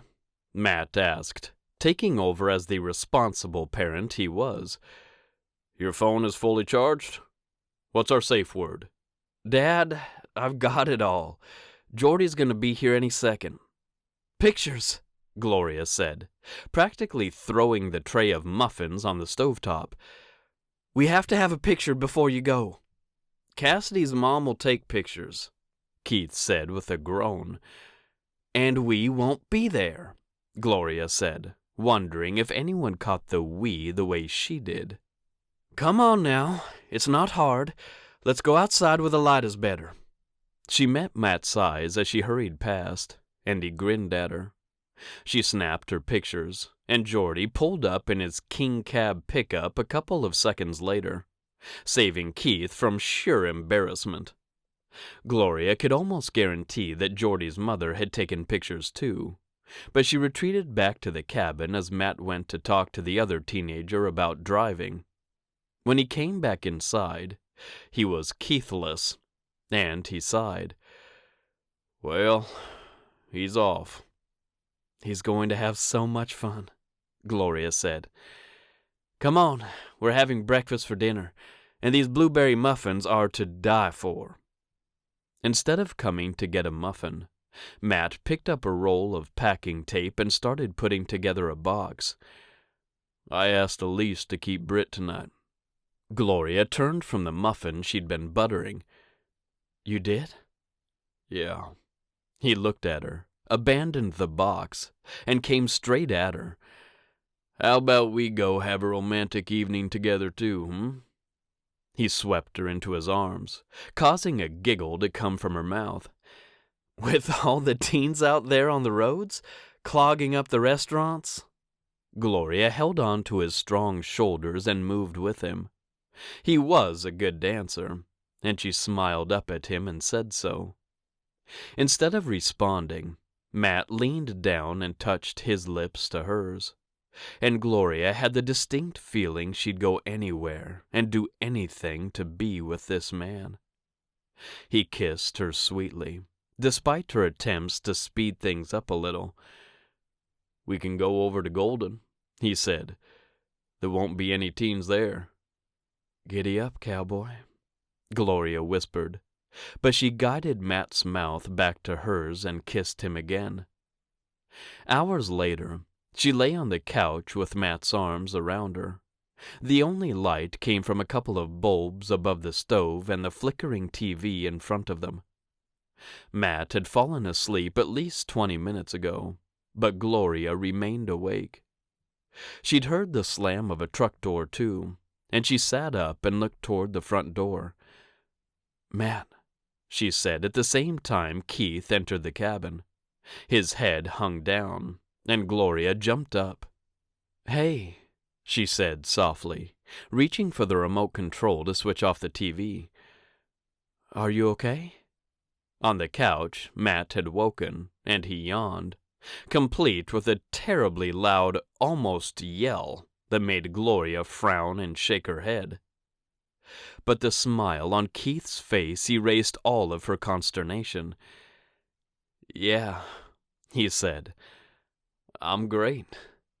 Matt got up too, and he went around the couch the other way. "How was it?" "Good." Gloria folded her arms, but she waited for Matt to tell his son he had to give more than one-word answers about a prom with his girlfriend. Matt reached his son and hugged him. "You had a good time?" "Yes." "Did she?" "I think so." Neither of them seemed bothered about the complete lack of details, but her frustration grew by leaps and bounds with every second that passed. Matt released his son, who reached to loosen the tie around his neck. "I'm wiped out, though. Talking all day and all night is hard work." Gloria giggled, and even Matt smiled. "Did you kiss her?" Matt asked. "Dad..." Keith threw a look at Gloria, but she wasn't going to save him from this conversation. She wanted to know, too. Matt had told her that Keith hadn't kissed Cassidy yet, and they'd talked about how to kiss a girl. It's a valid question. It's private. That means yes, Matt said, grinning even wider. Gloria wanted to tell him not to tease the boy and he'd probably talk more, but she said nothing. So, how was it? Was it a peck or, a kiss? Keith glared at Matt, and they were cut from so many of the same pieces. The dark, devilish, handsome cowboy cloth. The tall, quiet, strong cloth. The kind, good, wants to do what's right cloth. It's a simple question, Matt said. Peck or kiss? Keith folded his arms and settled his weight on one foot. If I tell, can I go to bed? I can't make any promises, Matt said. I might have follow-up questions. He seemed pretty serious about that, too, and Gloria almost wanted to fade into the background so Keith would open up to his dad. Maybe it would be easier for him to do that if she wasn't around. It's easy, Matt said. 2 4-letter words. Peck or kiss? Fine, Keith growled out. I kissed her. Where? On the mouth. Matt chuckled and shook his head. No, I meant, where did this kiss happen? Her front porch. So when you dropped her off? Yes. Wasn't Jordy in the truck? No, he dropped us off and took his date home. She only lives around the corner. Then he came back and got me. The hands? I kept them up by her face, Keith said. I might have wrapped this one around the back of her neck. He brought up his right hand and looked at it like it had betrayed him. Gloria found the whole thing funny, but she held back her laughter. She could remember her first kiss, and it had sort of stupefied her a little bit. Good boy, Matt said, slinging one arm around his son. All right, you can go to bed. Thanks, Dad. Keith leaned into his father's chest for a couple of moments before he headed up the ladder. Night, Gloria, he called down. Good night, she said. Matt met Gloria's eyes, and she could see the laughter in his gaze, too. I'll walk you home, he said. She met him at the front door, very happy to be the one under the weight of his arm now. This time next week, you won't be able to walk me home, she said once they'd left the cabin. No, but I can drive you home. Then maybe we can kiss on your front porch. He chuckled, and they went down his steps, across the sidewalk, and past the narrow strip of grass before meeting the road that separated their cabins. On her front porch, Matt did take her into his arms. I'm 10 minutes away in Ivory Peaks. It's not far at all. I know, Gloria murmured. I'm still going to miss having you right there. Matt leaned down but didn't quite kiss her. She waited, her eyes closed, the anticipation ratcheting higher and higher with every breath. Kiss or peck, sweetheart? Oh, you better kiss me, she whispered, and Matt obliged. She sincerely hoped Keith had not kissed Cassidy with the level of intensity and outpouring of love she felt in every one of Matt's strokes. Because if he had, the poor girl would be ruined for life, just like Gloria was. Chapter 21. Britt, grab that crate on the table, okay? Okay. Matt's daughter walked past him as he went out of the cabin with a couple of boxes from the kitchen. The back of his truck was almost full, but the cabin was almost empty of their personal belongings, too. Hunter turned from the tailgate and took the top box from the stack in Matt's arms. Dad's almost here with the horse trailer. Great. Matt slid the box of spices and boxed goods on top of another one further in the truck bed. Thanks for helping. Of course, Hunter said with a smile. We'd have brought the whole crew if you needed it. Travis said he'd rather schlep boxes than deal with nervous moms today. He looked past the truck and toward Pony Power, though the facility couldn't be seen from the row of cabins behind all the main farm buildings. Matt knew exactly how those moms felt as they dropped off their children for a therapeutic riding lesson. For some of them, they tried so many other treatments, and nothing had worked. They had doubts that equine therapy would do anything for their mentally or physically handicapped child. They didn't know how their child would act or react. Anything could happen, and that unpredictability was very hard on people. Oh, and you never answered about that therapy dog program I emailed you about. Matt tore his gaze from the road where Gray Hammond had just turned his monster-huge truck with a horse trailer behind it, and looked at Hunter. What are you talking about? I emailed you earlier this week about a therapy dog for Britt. They need to know today. Matt immediately pulled out his phone. Well, I didn't see that email. Shoot, Hunter said. I thought you had. I should have said something sooner. This week has been a bear. He didn't have to tell Matt, who'd packed up everything he owned in the past 7 days while working, trying to get his kids through the last couple of weeks of school, and buying a metric ton of furniture for their new house in town. Unlike this cowboy cabin, the house did not come furnished. A fact Matt had overlooked until Britt had asked if she could have bunk beds in her room so Gertie could sleep over sometimes. Matt had then ordered that bunk bed, as well as a whole host of other items for the house.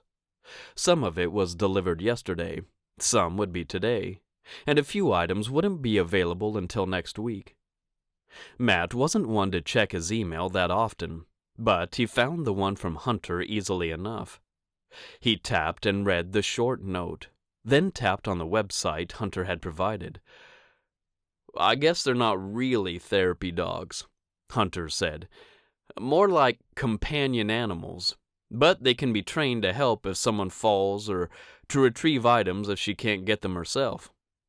Yeah, Matt said slowly, trying to absorb what he'd said and everything he could see on the website. How much are they? Are they puppies? They're not puppies, Hunter said. They come fully trained. They're like service animals, and Pony Power would buy the dog. Molly and I want to try them in conjunction with the equine therapy, and we thought Britt would be the perfect one to start with.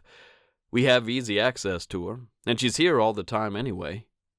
Matt looked up at Hunter, having just tapped on the pricing page. They're so expensive. They don't even put the prices on the website. Hunter grinned at him. It wouldn't be Britt's dog, though she can take it home and everything. But if another child needs it, we'd send the dog with them. Pony Power would pay for it. Matt didn't want to think of it as charity. Molly and Hunter wanted Pony Power to be the best children's animal therapy unit in the West. And if that meant they brought in dogs too, that was what they would do. The Hammonds had a ton of money, and Matt actually admired Hunter, Gray, and Wes for how much they gave back to their communities. Sounds amazing, he said. She would love a dog as a friend. She even told me the other day she wishes one of the farm dogs would go blading with her, Gloria, and Earl. That would be epic, Hunter said. I'll call Tim right now. He stepped away from the truck as Gray got out of his. I've got your 3 horses loaded up, he said, coming forward to shake Matt's hand. We're going to miss you. I still work here, Matt said, grinning at the man. I hope, right? Gray grinned back. Of course you do. I know why you're moving. He gazed at the cabin. I get it. It'll be a little different, that's all.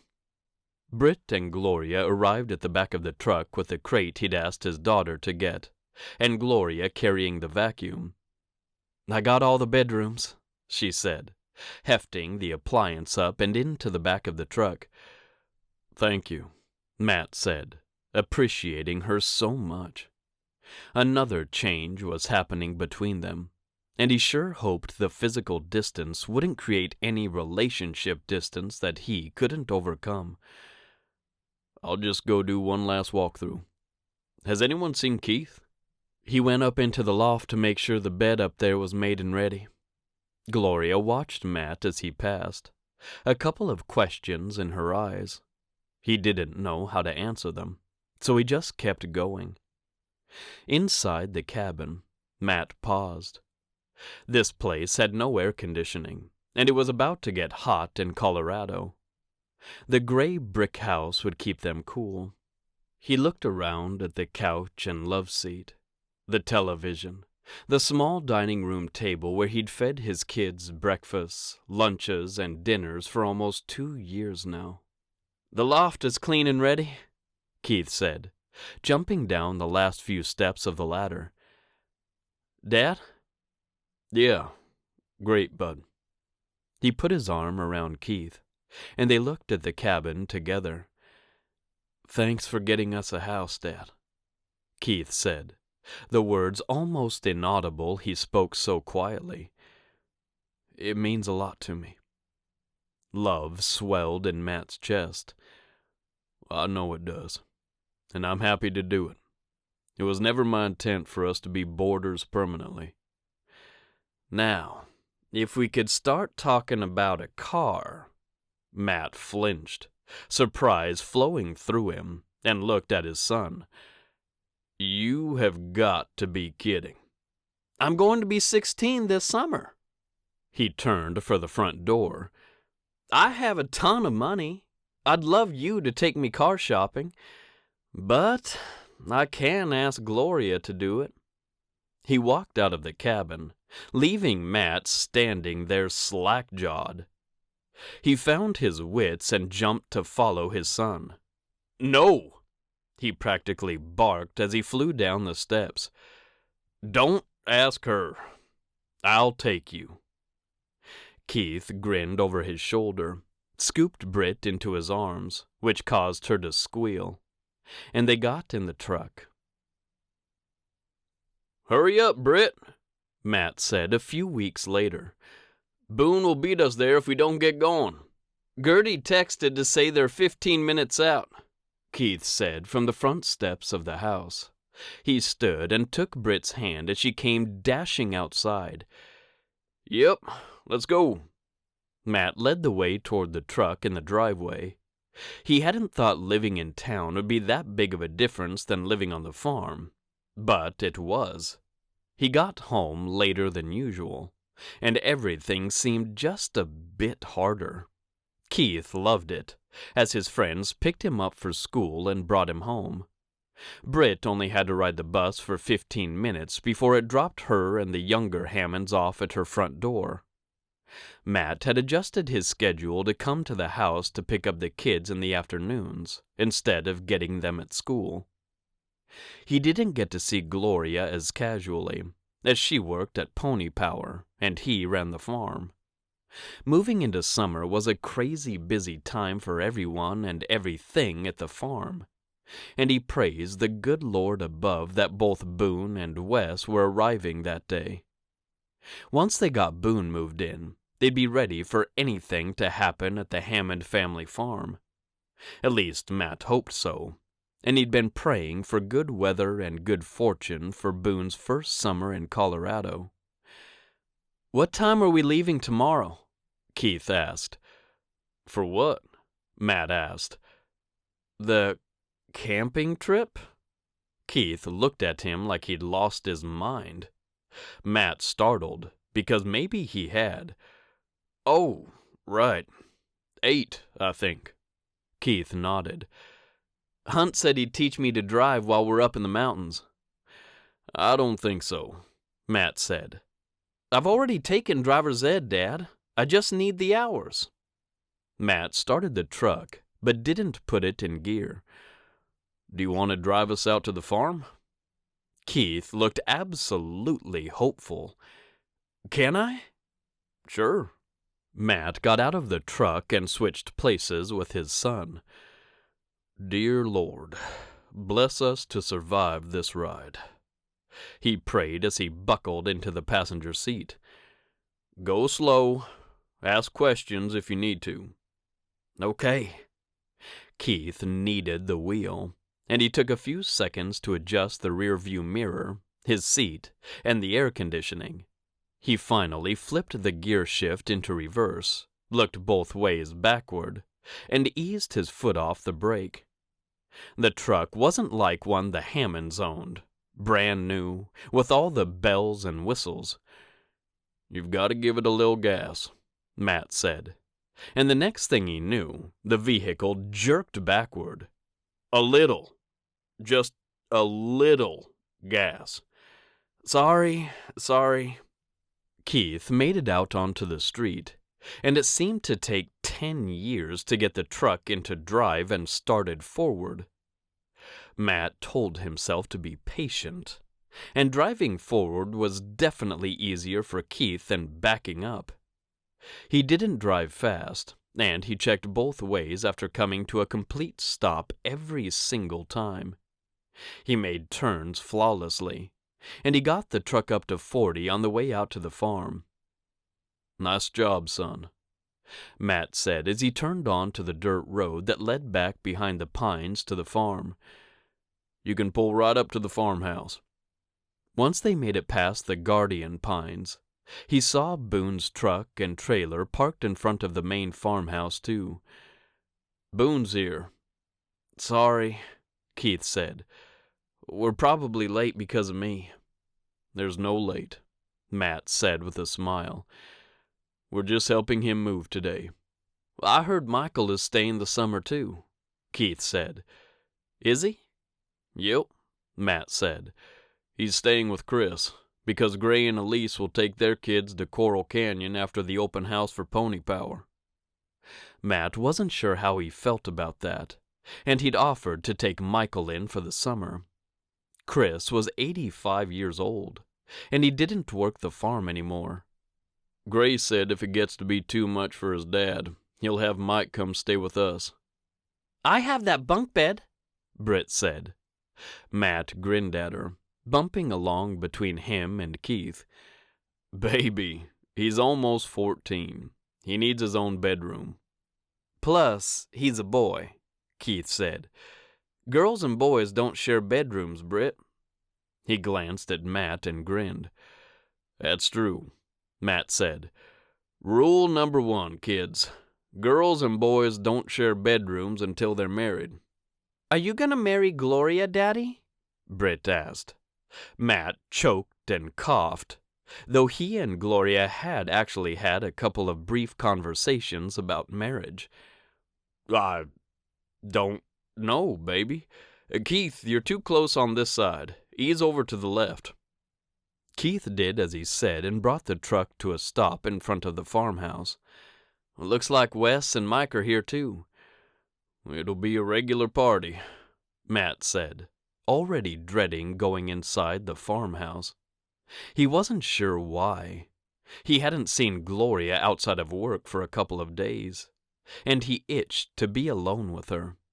He could admit to himself that he would like to marry Gloria, and he should probably bring up some of the more serious topics to see if they were still on the same page with regards to family and work. She came out onto the porch, and he hastened to reach for the door handle then. Let's go, guys. I see Gloria has a cupcake in her hand already. He grinned up at her, then turned back to make sure Britt could get down by herself. She did, and she even skipped in her limping way toward the steps. Are there vanilla ones, Gloria? Molly said she'd make vanilla ones with silver fairy dust. That's what this is, Bug. Gloria met her at the top of the steps, crouched down and hugged the girl. I brought it out for you. There's a lot of boys in there, and they have grabby hands." "Thanks." Britt peeled the paper off and bit into the treat, while Matt climbed the steps. Gloria rose to her feet, a hint of nerves in her expression Matt wished wasn't there. "Hey, beautiful." He leaned down and kissed her. By Keith's standards, it would have been labeled a peck, and asked, "A lot of boys?" "Wes brought all of his kids this time," she said, giving him a tight smile. "Hey, Keith." "Morning, Gloria." He went past, and Michael Hammond burst out of the door a moment later. "Keith, come see this new game my dad bought. It's insane." Matt watched them go back inside, Britt following. "Insane," he echoed, smiling down at Gloria. "We need a night out." She cocked her eyebrows in a sexy challenge. "When do you propose we do that?" "I don't know." He ran his nose down the side of her face. "When I get back from the mountains." "We have the open house," she said, holding on to his shoulders in a way that made him feel like he could carry the weight of the world for her. "Matthew!" His brother's booming voice filled the porch, and Matt stepped away from Gloria to greet Boone. They laughed and pounded one another on the back. Boone put his arm around Matt's shoulders and guided him toward the house. "Come settle a little debate I'm having with the other cowboys, would you?" Matt looked over his shoulder to where Gloria still stood on the porch, a smile on her face. It fell before he looked away, and she spun away from him as well. His heart beat at him to go make sure she was okay. But his brother had started outlining how he may or may not have told the Colorado cowboys that they didn't know what winter ranching was. "Booney," he said with a warning note in his tone. "You didn't." They stepped out of the entrance hall and the rest of the house opened up before them. Travis, Mission, and Cody all milled about the kitchen, and all 6 eyes landed on Boone the moment he returned. He totally had. "You're not the brightest bulb in the box," Matt said with a sigh. Boone just laughed, and Matt joined the fray of people, first lifting Gertie right up off her feet as he hugged her. "I'm so glad you live here now," he said, grinning at her. "Are you going to survive?" Honestly, Gertie had always been such a sober child. "I don't know." She eyed her father. "I know it's what's best for Daddy, but I already miss Saffron Lake and Sugar Pond." "I know, darling." Matt straightened and looked around for Keith. He crowded around a handheld device with Michael, Tucker, Deacon, and Hunter, who was playing the game, and a moment later, the lot of them erupted into shouts and then laughter. Matt put his hand on Gertie's shoulder. "You can talk to Keith about leaving Montana anytime. He knows what it's like. And you can come sleep at our house anytime your dad is bugging you." "Can I stay tonight?" Gertie asked in a dark voice, her eyes trained on the group of boys taking up one of the couches. "Matt!" Boone called. "I need you over here." Matt saw Elise and Molly working in the kitchen, Gray sitting with Wes and Chris at the kitchen table. Wes's other 2 children hovered on the edge of the other kids, and Hunter reached out and picked up the littlest girl. She was even younger than Britt, and Matt thought her name was Opal. "You should go see what Hunt's playing." He looked at Gertie. "All the kids are over there." Even Britt went in that direction, and all the boys made room for her among them. "All right." Gertie went, but she didn't seem too happy about it.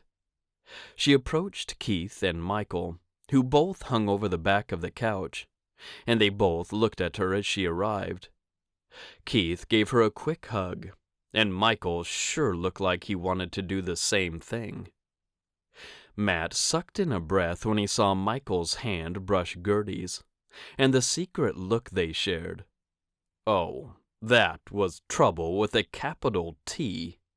And Matt swung his gaze back to his brother, his very oblivious brother, who tipped his head back and laughed at something Travis had just said.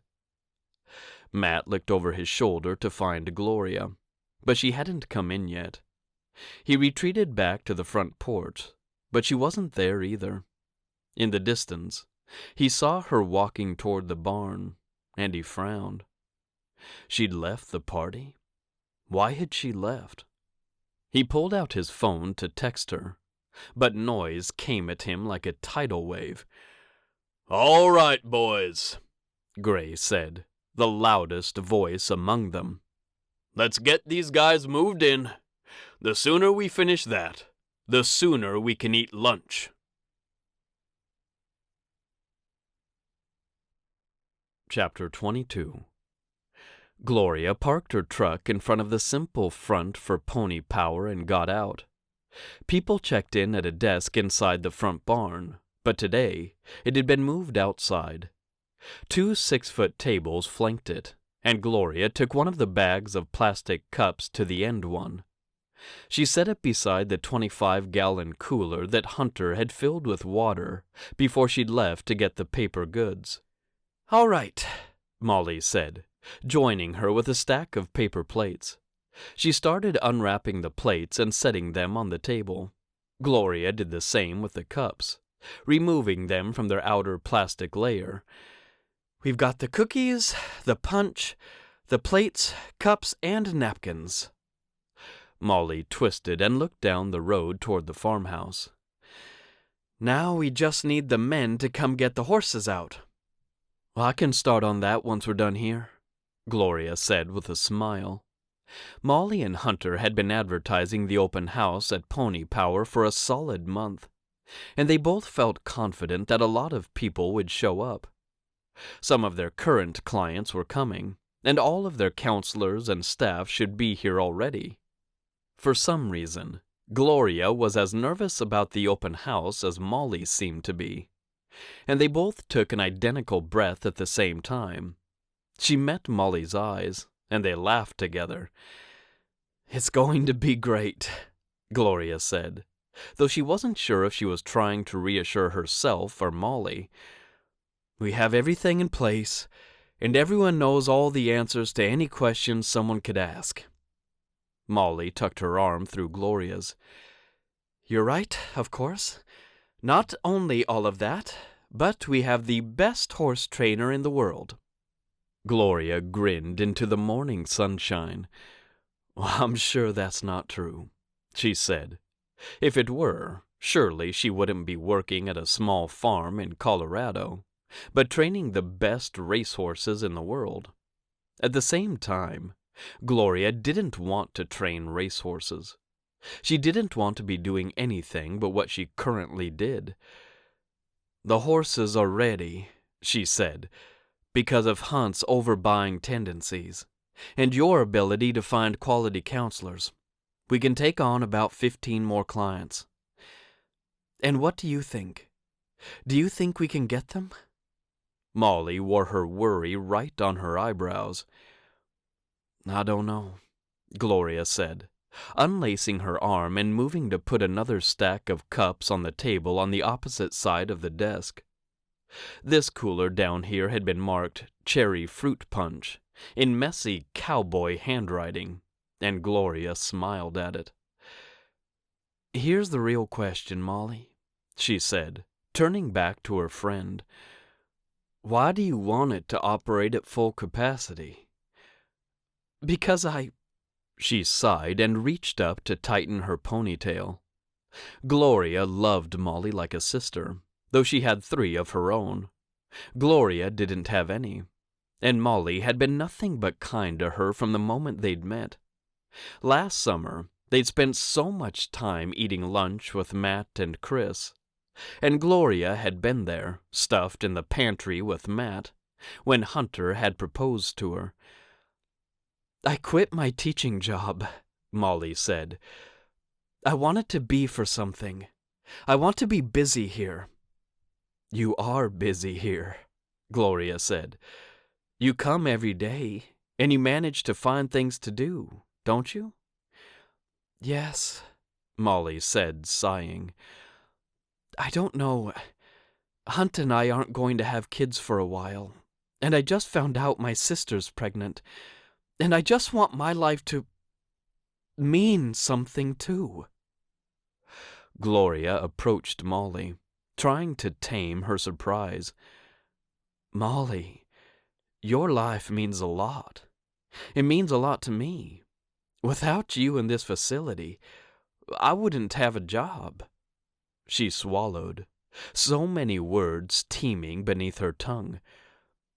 Who says that the only way to have your life mean something is if you're a mother? Do you not want kids? Molly asked. Gloria looked off toward the big pines that hid the view of the main road. I mean, I've thought about having kids. You and Matt must be getting pretty serious, Molly said. I guess, Gloria said. He'd been gone for a few days with Keith, and he'd left Britt with his brother. Now that Boone had arrived on the farm, Gloria had seen Matt less and less. Their time together had already been diminished after he'd moved with his children to town. What does that mean? Molly asked, facing the same way as Gloria. I've seen you two together. You're cute. You get along great. Gloria smiled, her mind slowing enough to seize onto the thoughts that had previously raced around. Do you ever wonder if there's an element of timing to a relationship? I know there is, Molly said. Hunter and I met as kids, you know. Things almost didn't work out even last year, what with him becoming the CEO and everything. Gloria nodded and managed to smile, though Molly hadn't given her the answer she wanted to hear. Matt and I dated a long time ago, she said, back in Montana. She glanced at Molly, because she knew Matt well too, and perhaps he'd told her this story already. Sure enough, Molly nodded. And now we're together, and he's wonderful. Gloria's breath burst out of her body, and she felt so helpless. And I don't know, he just seems to have so much on his plate right now, and I don't know how to crowd myself into the corner. She reached up and brushed at her eyes, feeling absolutely ridiculous that she'd been brought to tears over Matt's absence in her life. That sounds so stupid, she said, spinning away from the empty road in front of her. And selfish. The summertime is always busy. We'll be fine. She headed for the side entrance to the barn, where she'd find the reins and bridles for the horses. I'll go get the horses. Before she could take more than 2 steps in that direction, Travis came around the side of the barn, leading 2 horses with reins in one hand. Morning, Gloria. Hey, she said brightly, hoping Molly knew well enough not to say anything more. Morning, Draco. How are you this morning, huh? You ready to meet the kids? She ran her hand down the side of the black horse's face. Morning, Oatmeal. Of course, neither horse greeted her, but right behind Travis came Mission with 2 more horses. How many more? She asked. Oh, everyone's back there, Travis said. We might need another body or 2. She nodded and continued on, smiling and greeting the cowboys and the horses as they paraded past her. Foolishness and apprehension filled her when she saw Boone, especially when he was bright and sunny toward her. Hey, Gloria, he said. Matthew's right behind me. Thanks, Boone. She gave him the best smile she could muster, feeling even worse for being jealous that he'd come to Ivory Peaks and stolen some of Matt's time with her. He was the only one she'd ever heard call Matt Matthew, and she did like the brotherly bond they shared. So, get over it, Gloria, she told herself. She heard Matt's voice before she saw him, and she wasn't surprised to see him leading cinnamon sugar, while Britt led sterling silver. A real, genuine smile burst onto her face. "Wow," she said at the same time Britt called over her shoulder, "Come on, Earl. Let's go show Gloria how clean you are." "She's right there, baby." Matt grinned at Gloria, and all the familiar heat that had always sparked between them roared back to life. Perhaps she'd simply gotten too far inside her own head. He held the reins in one hand and slipped the other around her waist. Are you a sight for sore eyes or what?" He kissed her, and Gloria lost herself for a moment. She knew then that she was in love with Matt Whettstein, and she hoped this summer of busyness didn't kill them. They hadn't survived something hard last time, and all Gloria could do this time was pray that they were more mature and better equipped to do so this time. "You ready for this?" Matt asked. "I hope so," Gloria said, turning toward Britt, who bounced on the balls of her feet. "Look at you, Britt, leading a horse and controlling Earl, too?" "I told Daddy I could do it, and I'm doing it." She exchanged a glance with Matt. "You sure are. Go on, then. Take 'em out front. The people should be arriving soon." She ran her fingers through Britt's soft, blonde hair, and the girl continued on. "She's almost a different person." "Right?" Matt tugged on his reins and got Cinnamon moving again. "We best be out there on time, too. Hunter said in no uncertain terms not to be late." "Yeah, he looked real stern going by just now, too," Gloria quipped. "He was joking with his dad and Wes." Matt smiled at her and kept moving. "You don't need those. We got all the horses." "Okay." Gloria tucked the reins under her arm and followed him back to the front of the barn. They tied the horses along the fence that ran down the lane toward the farmhouse, and the cowboys milled about on the top of the fence, jawing with one another. Gloria went to help Britt about the time the first car arrived, and Molly called her name a moment later. "You okay, baby?" she asked, realizing she spoke to Britt the same way Matt did. "Just fine," Britt drawled. "I'll help her tie up Earl," Cody said, and Gloria nodded at him to get that done. She hurried back down the lane to help Molly, realizing she'd be doing a lot of talking that day. She didn't mind. If there was one thing Gloria could talk about, it was horses. She stayed busy, only pausing to drink when Hunter or Molly or Matt put a cup of water in her hand.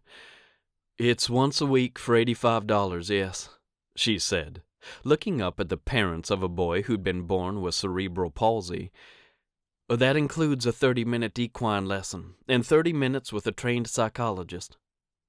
She noted that Mission and Wes had started to take back a couple of the horses, and she forced herself to focus on the people in front of her. Her stomach grumbled at her, but she was pretty sure all the cookies were gone. "I think we should do it, Rachel," the father said. "Look at him." The three of them turned to look at the 8-year-old boy, who stood in front of Draco, the horse held perfectly still, his eyes halfway closed, as the child patted him. "We're taking names for interest," Gloria said, hopefully with just as much enthusiasm now as she had a couple of hours ago. But the sun had waxed higher in the sky, and she needed to get out of the heat. "You don't have to commit now. Someone on our staff will follow up with you. Probably Molly, the owner." She nodded to where Molly stood laughing at something her husband had said.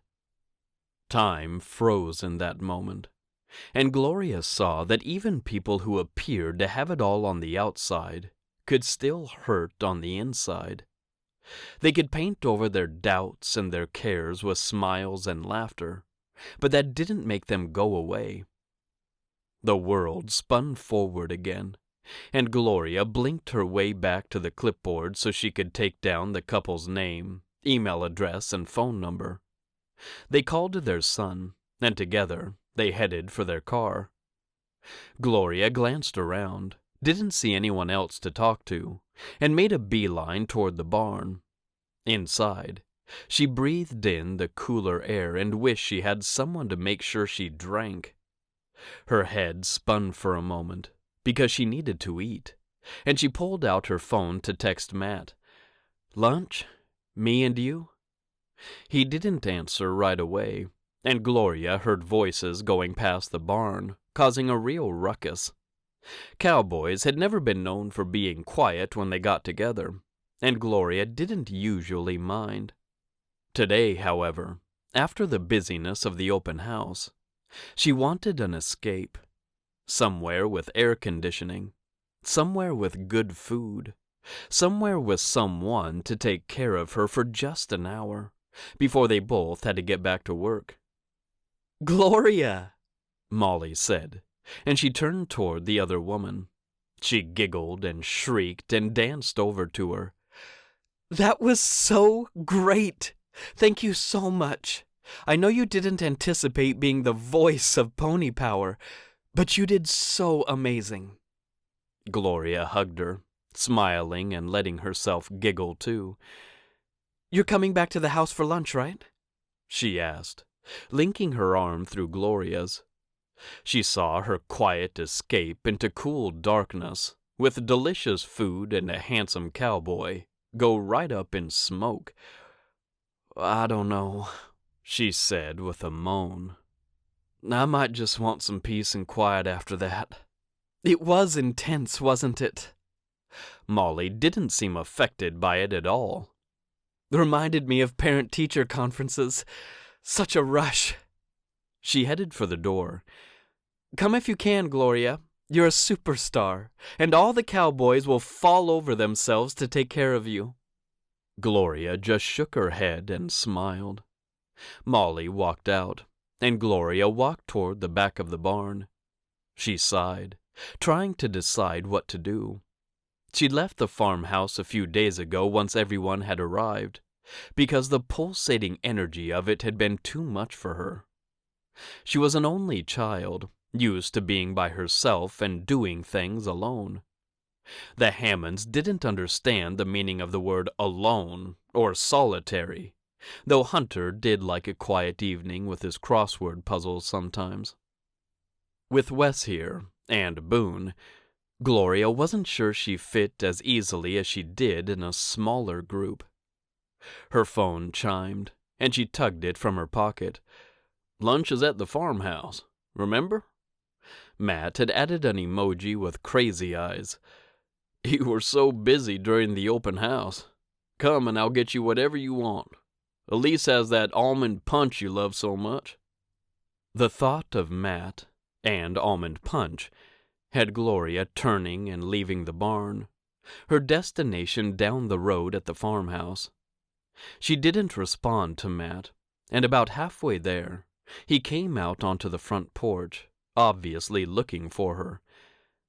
"Yeah," she muttered to herself. "You just need to get out of your own head, Gloria."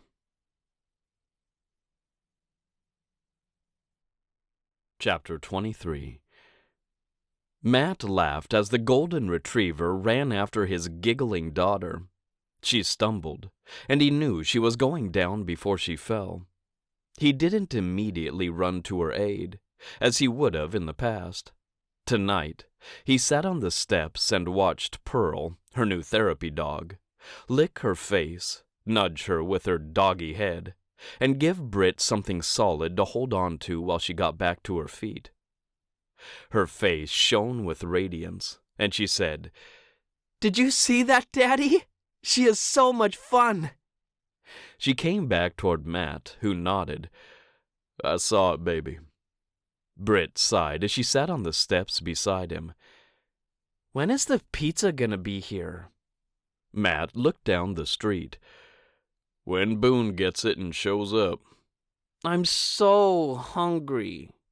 Pearl circled and collapsed at her feet, and Britt smiled down at her. Look how she sits right on my feet. She's so sweet. Tell me what you need to remember, Matt said. She's not my dog, Britt said dutifully. She belongs to Pony Power, and she might go home with other kids who need her.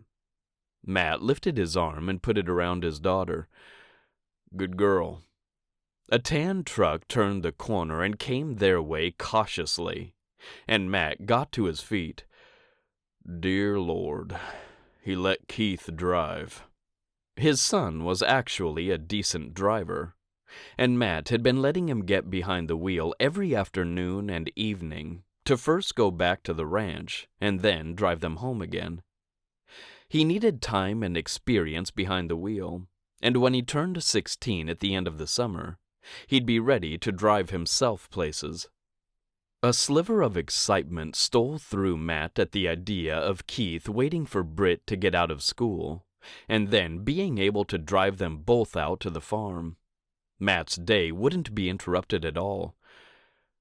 He'll need a car to do that, he thought, as Keith turned into the driveway and brought the truck to a stop. Matt grinned at his son, who had his window down. Nice turning, bud. Thanks, Keith said, flashing a smile at his father before he killed the ignition. Uncle Boone's in a bad way. What? Matt's gaze slid past his son to his brother, who did have violent waves rolling from him. Boone?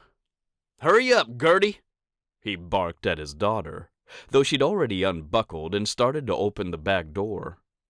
She dropped to the ground, and though Matt stood on the other side of the truck, he could see her glare. He himself withered from the hot disdain in it, and she stomped past her dad without speaking. Boone jumped from the truck, too, calling, Keep up that attitude, and you'll never get this phone back.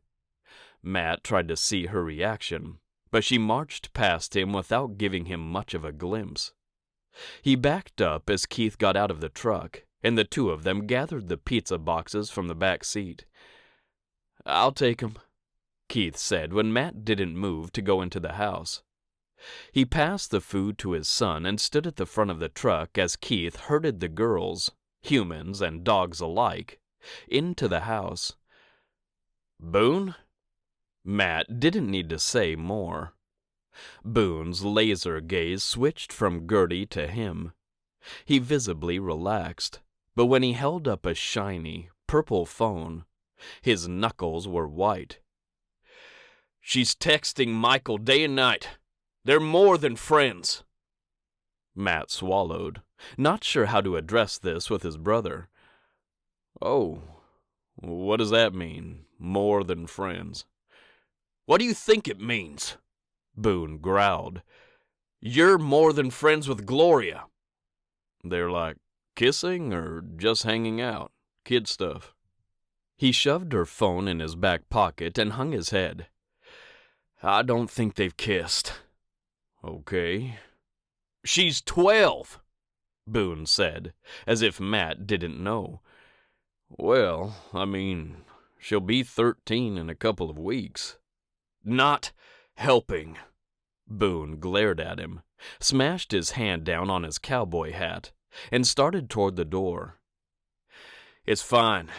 I just need to eat and wrap my head around this.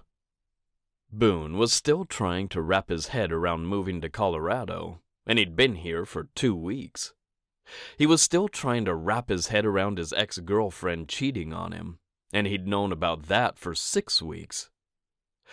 Gertie having a semi-boyfriend? Boone would never get his head all the way around that, and Matt sighed as he followed his brother down the sidewalk. Can we just take the glaring and shouting down a notch or two? Matt asked.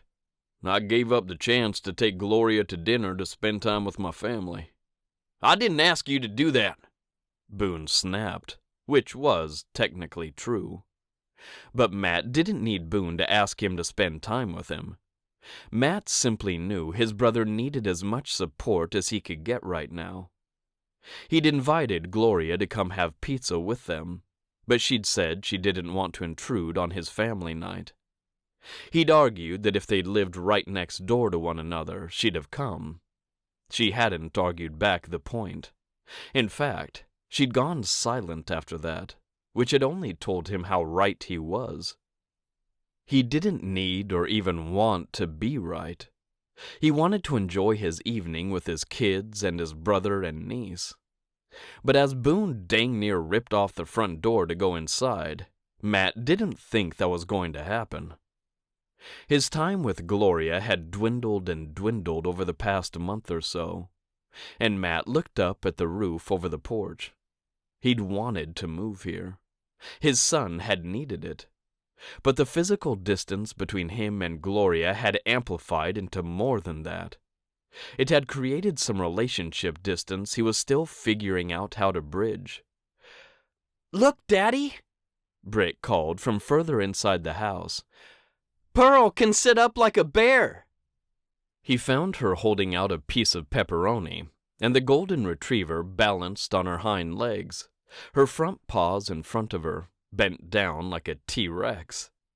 He laughed at the sight and cheered as Britt gave the dog her treat. He picked up a paper plate and cut a glance at Boone, who'd put a couple of slices of the ham and pineapple pie on his plate. "So, Gertie," Matt said, grabbing a pepperoni slice and then a combination one. "Tell me what Gloria's given you to do in the stables. She seemed impressed by you." "Did she?" Gertie's eyes lit up. "She is so great, Uncle Matt. She lets me wash the horses all by myself and doesn't treat me like I'm 5 years old."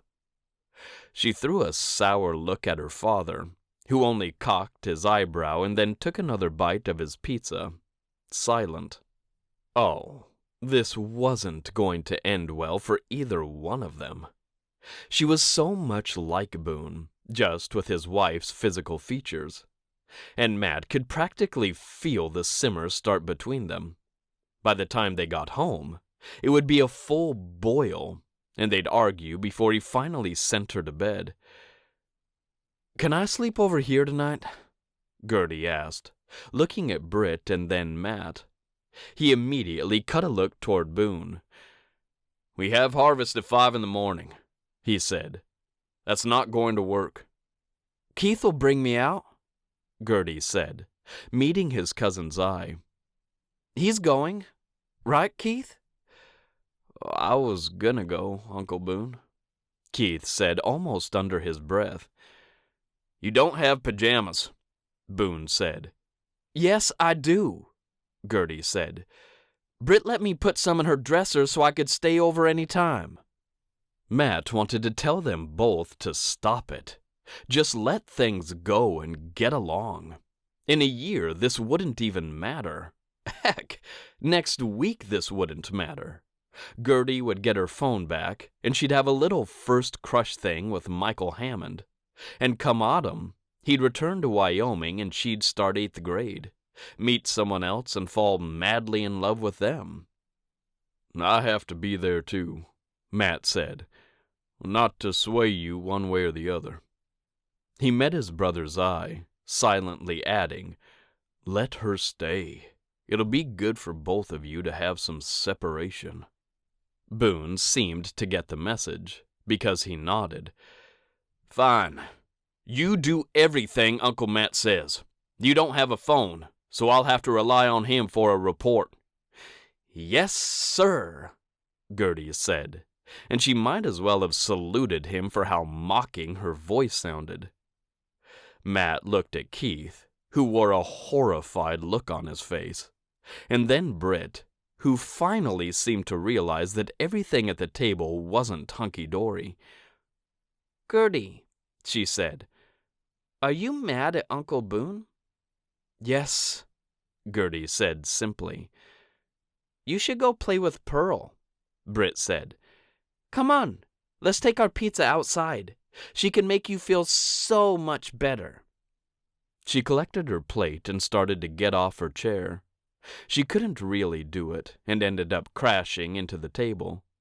It was Keith who lunged forward to help her, and he held her plate while she got down, then handed it back to her. "Come on, Pearl. Gertie needs some cheering up." She led the two of them outside, and all the tension in the house went with them. "She's going to be the death of me," Boone complained. "Especially if you let her talk to you like that now," Matt said. "Well, not that I have room to talk. I'm a total softy with my kids." He met Keith's eye, and when he didn't argue, Matt knew he'd spoken true. "You're not soft, Dad," he said, his eyes showing wisdom. He clearly seemed to be thinking hard about something. "You're trying to make sure we don't suffer more than we already have, because of Mom. That's all." He looked at Boone and offered him a smile. "My guess is you're doing the same thing with Gertie." "She's just not as good as you," Boone grumbled, eyeing the back door where his daughter had gone. "Boone," Matt said gently, "Nikki's been gone for 6 years. Gertie doesn't need to be protected from that." "Yeah, and then I brought another woman into her life," Boone said bitterly. "Someone else she fell in love with and wanted to be her mother. Someone who duped us both." He tossed down his crust and got to his feet. "I'm leaving. Sorry I ruined tonight." "You didn't," Matt said, but his brother stuffed his trash in the can and headed for the front door. "You don't have to go. Let me know if she gives you the same attitude," Boone said, plucking his hat from the hook beside the front door. "She can talk to me like that, but I'll be darned if she does it to other people." He met Matt's eye, a fierce determination in his. Matt nodded, and Boone left. Keith sighed and got up with his empty plate too. "Wow, I didn't know about Carly. What happened?" Matt sighed and looked at his growing cold pizza. "I think she cheated on him," Matt said. "He's, well, like you said, in a bad way." "I'll say," Keith said. "Good thing he has you, Dad." "You think so?" "I mean, you know what it's like to leave Montana and move here alone with your kids." He shrugged, and Matt once again marveled at the maturity in his son. He'd grown up so much since they'd come to Colorado. "Hey, since he didn't stay and Gertie's with Britt, could I go over to Jordy's? They're playing Monsters and Magic tonight." Keith wore a hopeful look in his dark eyes. Matt frowned, but in the end, he couldn't deny his son. "Sure," he said. "Let me get the keys and tell the girls." A couple of hours later, he sat on the back porch, pushing himself back and forth with his toe in a rocking chair. He felt geriatric, but he didn't care. "You're kidding," Gloria said over the phone, and Matt chuckled. "I wish I was kidding," he said. "I just got the girls to bed, and now I'm waiting up for Keith." "Poor Boone," she said, and Matt detected something in her voice. "You like Boone, right?" he asked. "Sure," she said, and he identified what she carried in her tone. Falseness. His heart thundered through his chest. "Talk to me," he said, his throat so dry. "I feel like you might not be telling me the truth." Gloria hesitated, which spoke volumes, and then she sighed. A white noise rushed in Matt's ears, and he worked to quiet it so he could hear what she had to say. Of course I like Boone. He's your only brother, and he's a great guy," she said. "I think I just feel left out. Like, you moved and he showed up and now I'm the last one on the list. That's not true, Matt said instantly. I invited you to come tonight. I know. If I still lived next door, you would have come. He wasn't asking, but he gave her plenty of space to deny it or to say that she really was too busy or too tired. When she didn't, he said, It's a 10-minute drive, Gloria, and you could have ridden with Boone. I don't know. The farm feels very loud right now, and I'm not good with loud. She never had been, and Matt nodded into the night. How can I make it quieter for you? I don't know, she whispered. After several seconds of silence, she added, I'm scared, Matt. Of what? Of this not being the right time for us. Why wouldn't it be the right time for us? He asked. When's the last time we went out? She challenged. Matt clamped his mouth shut. When's the last time you snuck me around the back of the barn just to steal a kiss? Still, he said nothing. He couldn't name a day, because it had been a while. How long, he wondered, and in the back of his mind, the answer emerged. Weeks, at least. When's the last time we talked about something that wasn't farm-related, therapy-related, or kid-related? Well, I thought you liked my kids. I do, she said, her voice powerful now, no whisper in sight. I love your kids, Matt. I know they're your priority, and I guess I thought I was too. Until Boone showed up, rang in his ears, unspoken but oh so loud. Boone's just going through a really hard time right now, Matt said. I know exactly what that feels like. You do too, Gloria. We both came to Ivory Peaks under the same conditions as he did. I can help him. His son's words from earlier that night rang in his ears.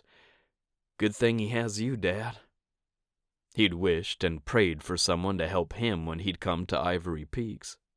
And that person had been Gray Hammond, and then his son, Hunter, and then his father, Chris. All three of them had showed Matt that life was good and worth living, and that he could overcome the depression and fight back the black clouds that had followed him around for the first few months after moving. If he could be that person for Boone, he wanted to be. You can help him, but you can't save him, she said. I'm not trying to save him, Matt said. I don't have a savior complex. She'd accused him of that in the past, and he didn't appreciate it cropping up again. I thought we weren't going to make assumptions that were 2 decades old. Some things about a person don't change, she said. Frustration and irritation fired through him. What do you want me to say, Gloria? Nothing. Let's go out tomorrow night, me and you. After getting up at 4:30 for harvest? It's the first one, he said. It'll be small and done by 8. And then I have 12 kids coming for therapy tomorrow, and I'm pretty sure you're rebuilding a fence in the back lot. Are you saying no? She hesitated, and then she said, Yes, I'm saying no. I don't think either of us will be fit for dinner tomorrow night. Matt rolled his eyes. Okay, but then don't blame me for not getting together for dinner. I wasn't blaming you. Sounded like it. I'm going to go, she said abruptly. I'm getting angry, and I should have been in bed an hour ago, and I don't want to say something I'll regret later. Great. Sure, he said. See you tomorrow. The call ended before Matt could respond, and he let his hand drop to his lap, his phone almost bouncing to the deck. He rocked as he replayed the conversation once, then twice. What just happened? He asked, more stupefied than ever.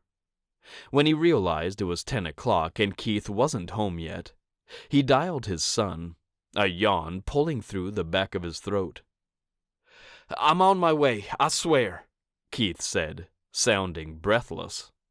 "We have to be leaving the house again in 6.5 hours, Matt said, his fatherly tone employed. "I should have been in bed an hour ago." "I know," Keith said. "I'm coming. 10 minutes. "If it's 11, you won't be going to Geordie's again for a week." 10 minutes, Keith repeated. "Go to bed. I'll check in when I get home." Matt hung up, set a timer for 10 minutes, and went to brush his teeth. When the front door opened, Matt glanced at his phone. 13 seconds, he called, and the timer went off as Keith filled the doorway to the master suite. "But I made it." His son grinned at him, and the lamplight caught on something shiny on his lips. Matt saw his rest that night evaporate. He patted the empty side of the bed. "Come talk to me for a few minutes." Keith pushed away from the doorway and entered the bedroom. "About what?" "About that pink shiny stuff on your upper lip." His son quickly wiped his mouth and looked at his fingers. Matt watched the emotion run through Keith's eyes as he saw that, yes, he was wearing his girlfriend's lip gloss. Keith lifted his eyes to Matt's. "It was just a kiss," he said. "Did you even go to Geordie's?" "Yes," Keith said, settling on the bed. "Of course I did, Dad. I wouldn't lie to you about that." Matt reached for his phone and swiped to get to his map app. He saw Keith's smiling, more youthful face on a house several blocks over, Geordie's. He handed it to Keith. "I have your PIN activated. I'll know if you go somewhere you haven't told me about." "Cassidy just came over," he said, looking at the phone. "The game was over, but no one was leaving yet, so we went out to the trampoline. That's all." "Just you and her?" "Yes, sir." Keith handed the phone back to Matt, his eyes wide and pleading. "Kissing her is fun, Dad. You said it would be easy and fun, and it is." Matt regretted saying that, and he connected to Boone on a new level. What would he be feeling and thinking if Keith was only 12? "A moment ago you said a kiss. Now we're talking about kissing, plural."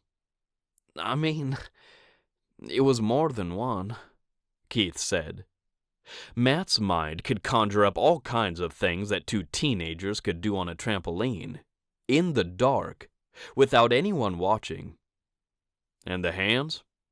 He swallowed and closed his eyes, praying for an answer that would allow him to fall asleep that night. "I swear, all I think about when I'm kissing her is where my hands are," Keith said dryly. "You've ruined me, Dad." Matt opened his eyes and looked at his son. "For real?" "For real." Keith held up both of his hands. "They stayed in a safe zone. I promise." Matt reached over and put his arm around his son. He curled into Matt's side, and he thoroughly enjoyed this tender moment between them. "I hope I'm always the voice in your head, reminding you of who you are and what you should be doing. I don't regret that." "I know, Dad," Keith sighed. "I'm sorry." "You have to be careful with girls, Keith," Matt said, thinking of Gloria. "Things can change so quickly, and then you'll be wondering how they did." "Okay."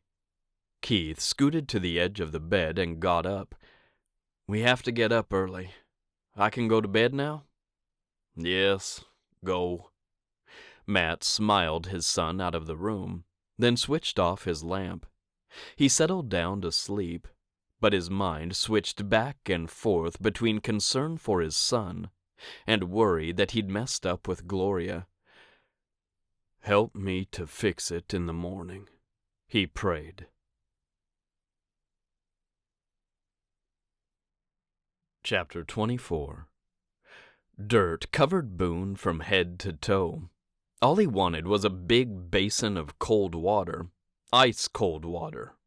First, he'd drink as much as his belly could handle, and then he'd dunk his whole body into the water.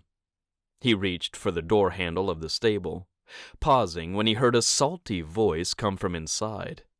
Matt's voice. And Matt was never salty. Okay, hardly ever.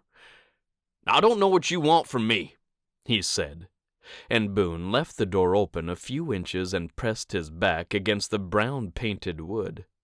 He didn't want to overhear this, but he couldn't walk away either. Matt had been the only lifeline Boone had since arriving in Colorado, and if he needed help, Boone would do his best to offer it. "I don't know what I want from you either," Gloria said, her voice equally as frustrated. "I feel like there's all this space between us, and I don't know how to fix it. I feel like I've tried, but you're fine with how things are." "Relationships ebb and flow," Matt said, and Boone pressed his eyes closed. Wrong answer, he thought. "I'm not fine with it," Matt continued. "You make me sound like I don't care about you. I do. I think about you all day. I want you to come to dinner at the house. You won't. I asked you to dinner tonight. You said no. I'm just trying to figure out where we are. We're standing in the stable, arguing about me spending time with my family." Gloria said nothing, and Boone's guilt punched him like a fist to the nose. He couldn't be the reason Matt couldn't be with Gloria. He'd fallen in love with her 20 years ago, and they seemed so perfect for each other now. "Maybe we need a break," she said, her voice the thing that was breaking. "I don't want a break," Matt said. "I want to kiss you in the stables. I want to call you at night when conversations go awry. I want to tell you about Keith and his girlfriend and how he was only 13 seconds away from losing all of his freedoms." "You want me to be available when it suits you," she said, nothing breaking in her voice now. "What about what I need, Matt?" His brother didn't answer, which told Boone that he hadn't given much thought to what Gloria actually needed. Matt spent so much time thinking about others and giving to others that he wasn't surprised that he was more of a taker in his romantic relationship with a woman. "What do you need, Gloria?" Matt asked, his voice tender and soft. "I need a break," she said. "I need things to quiet down. I need to know that if we get married, I'm not going to be fourth or fifth after your kids, then your niece, then your brother. Oh, and behind all the Hammonds, too. What does that make me? The past month or so, I've been 10th or 11th on your list. It doesn't make me feel good, Matt." Boone didn't stay to hear what Matt said after that. He pushed away from the stable and strode toward the paddock, several feet away. "Help him," he prayed right out loud. "Help them both."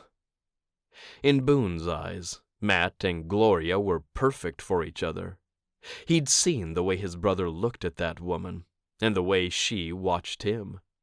He'd seen her with Britt and Keith, and both kids loved her. She clearly loved them. Boone would not wish the heartache currently storming through his life, ripping apart his ribs and infecting every breath on anyone, least of all his brother. Please don't let me be the reason they can't be together. I can't handle that.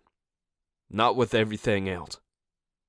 He looked up into the cloudless sky, wishing God would send a ray of light to his mind so he'd be healed. He had no idea how to talk to Gertie. Every time he tried, she shot him down and burned him with her eyes. which were so much like her mother's. Nikki had been fiery like that too, though she'd calmed with every passing year they'd been married. She'd fought hard against her illness, but in the end, her spunk and sass had not saved her. Boone's breath shuddered out of him, and he let it.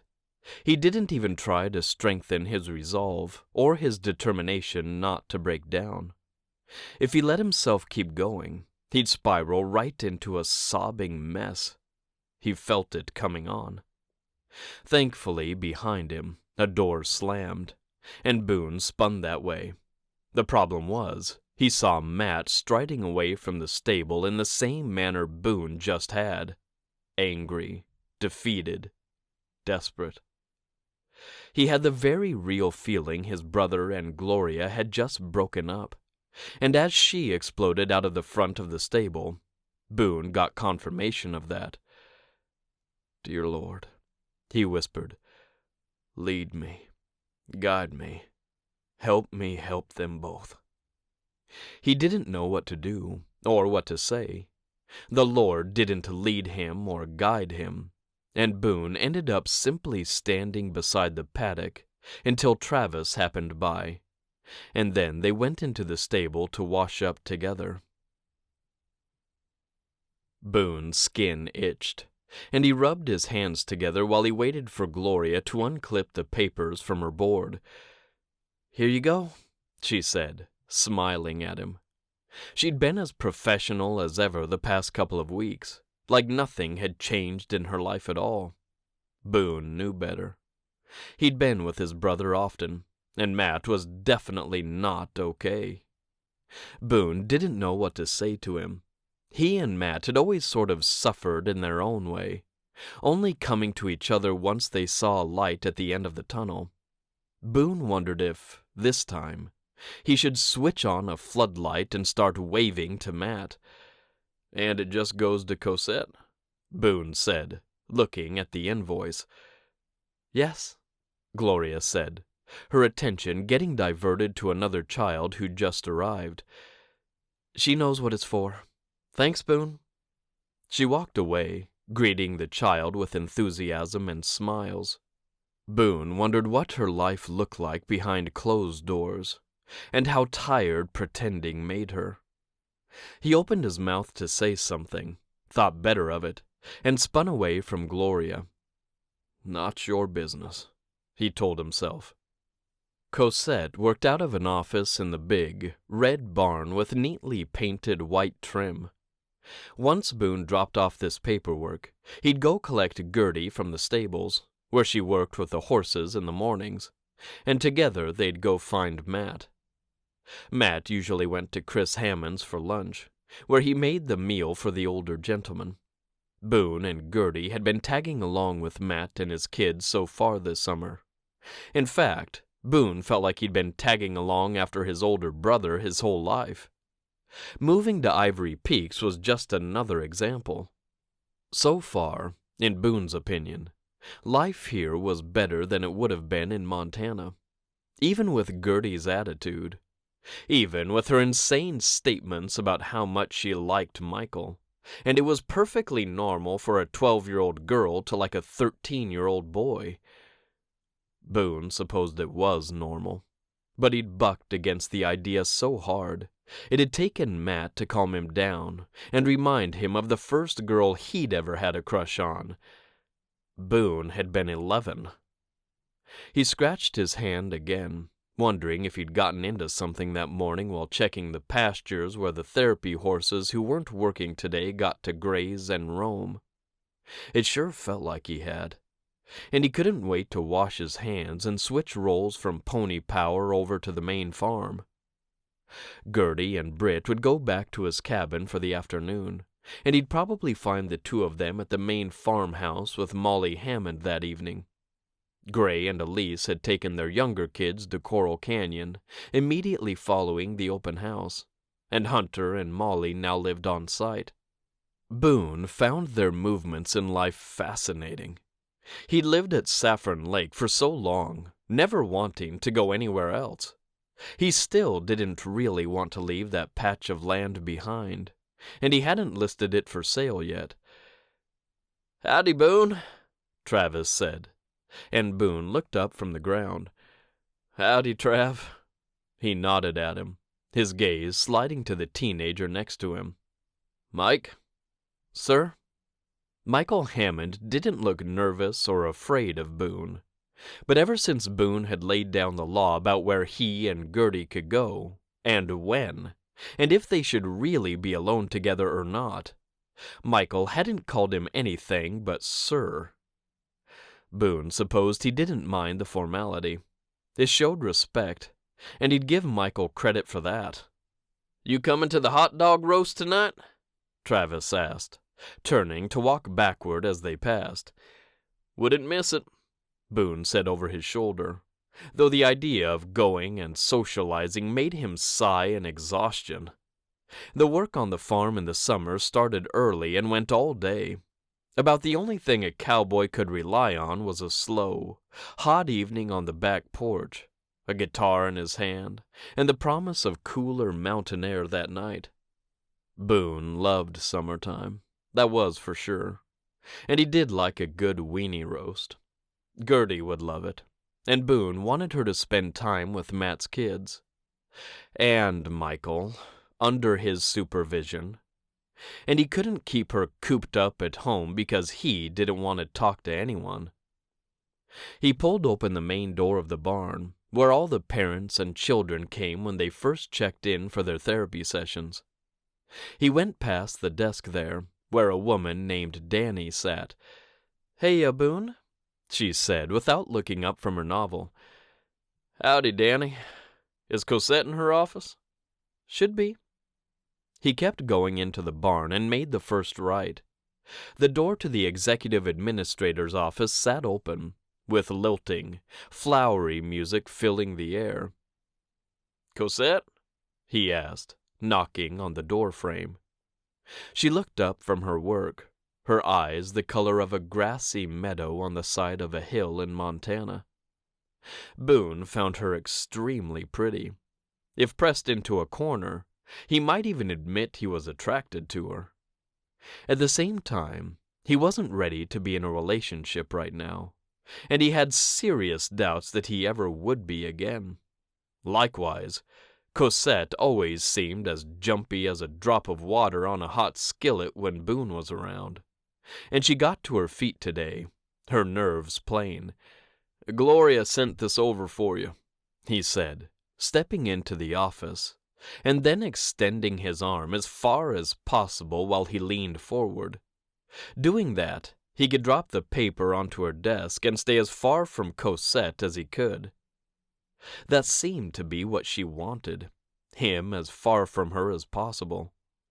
He had apologized for grabbing onto her, and she'd apologized for not watching where she was going. They could work together without it being too terribly difficult. Still, so much awkwardness stemmed between them, and Boone didn't know where it came from or how to eliminate it. He liked most people, and he got along well with them. He wasn't sure what he'd done that had been so wrong with Cosette.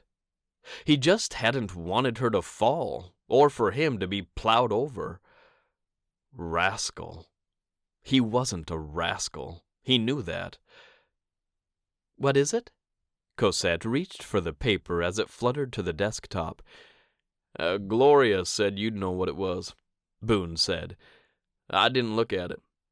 "Oh, it's the invoice for the Myers twins."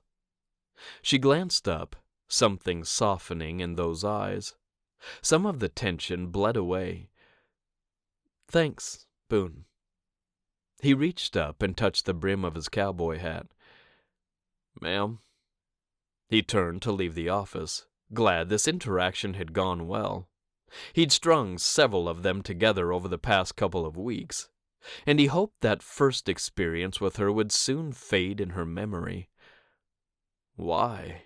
He asked himself as he left the barn. Why do you care what Cosette Bryan thinks of you? It's not like you're going to date her. "Dad!" Gertie called, her voice full of excitement. He couldn't answer the questions in his head once he laid eyes on his daughter. She was fair and beautiful, just like her mother, and Boone loved her with every fiber of his soul. "What's up, baby?" "Come see the new horses Hunter just bought." She gestured for him to hurry up and follow her, and Boone did just that. His daughter loved horses, and Boone did too. As he joined her, he suddenly knew the answer to his questions. He wanted to have a good reputation around Ivory Peaks. He was a hard worker, a kind man, full of faith and devotion to his family. He wasn't a rascal, and it bothered him that Cosette had called him that without even knowing him at all. As he watched Gertie's excitement over the new mare and her foal, he also knew that no, he wasn't going to be dating Cosette, or anyone, anytime soon. His focus needed to be on his daughter and fulfilling her needs, not his. He thought of Matt and the last 2 years he'd taken to really focus on his kids. Once again, his brother had shown him the right path to take.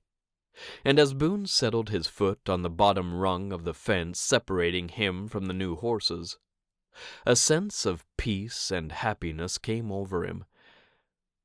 "They're amazing," he said to Gertie, who looked at him with that childlike wonder in her eyes. Love for her filled him, and Boone prayed that he could be the best father for her that he could be. That would be enough. Chapter 25. Gloria pulled her tank top over her head and collapsed onto the bed. "I do not want to go to this bonfire tonight." She did and she didn't. She wanted to because Chris had suggested it, and he was excited for everyone to come. Since Gloria had asked Matt for a break, they'd perfected a delicate dance around lunchtime. They usually ate with Chris, and Matt made delicious sandwiches, wraps, and even salads. With Boone here, however, it had been easier for Gloria not to go. She didn't know if Chris had asked about her or not. Matt did text her in the morning if he wasn't going to Chris's for lunch, and then Gloria would go. On those occasions, Chris fed her from his fridge.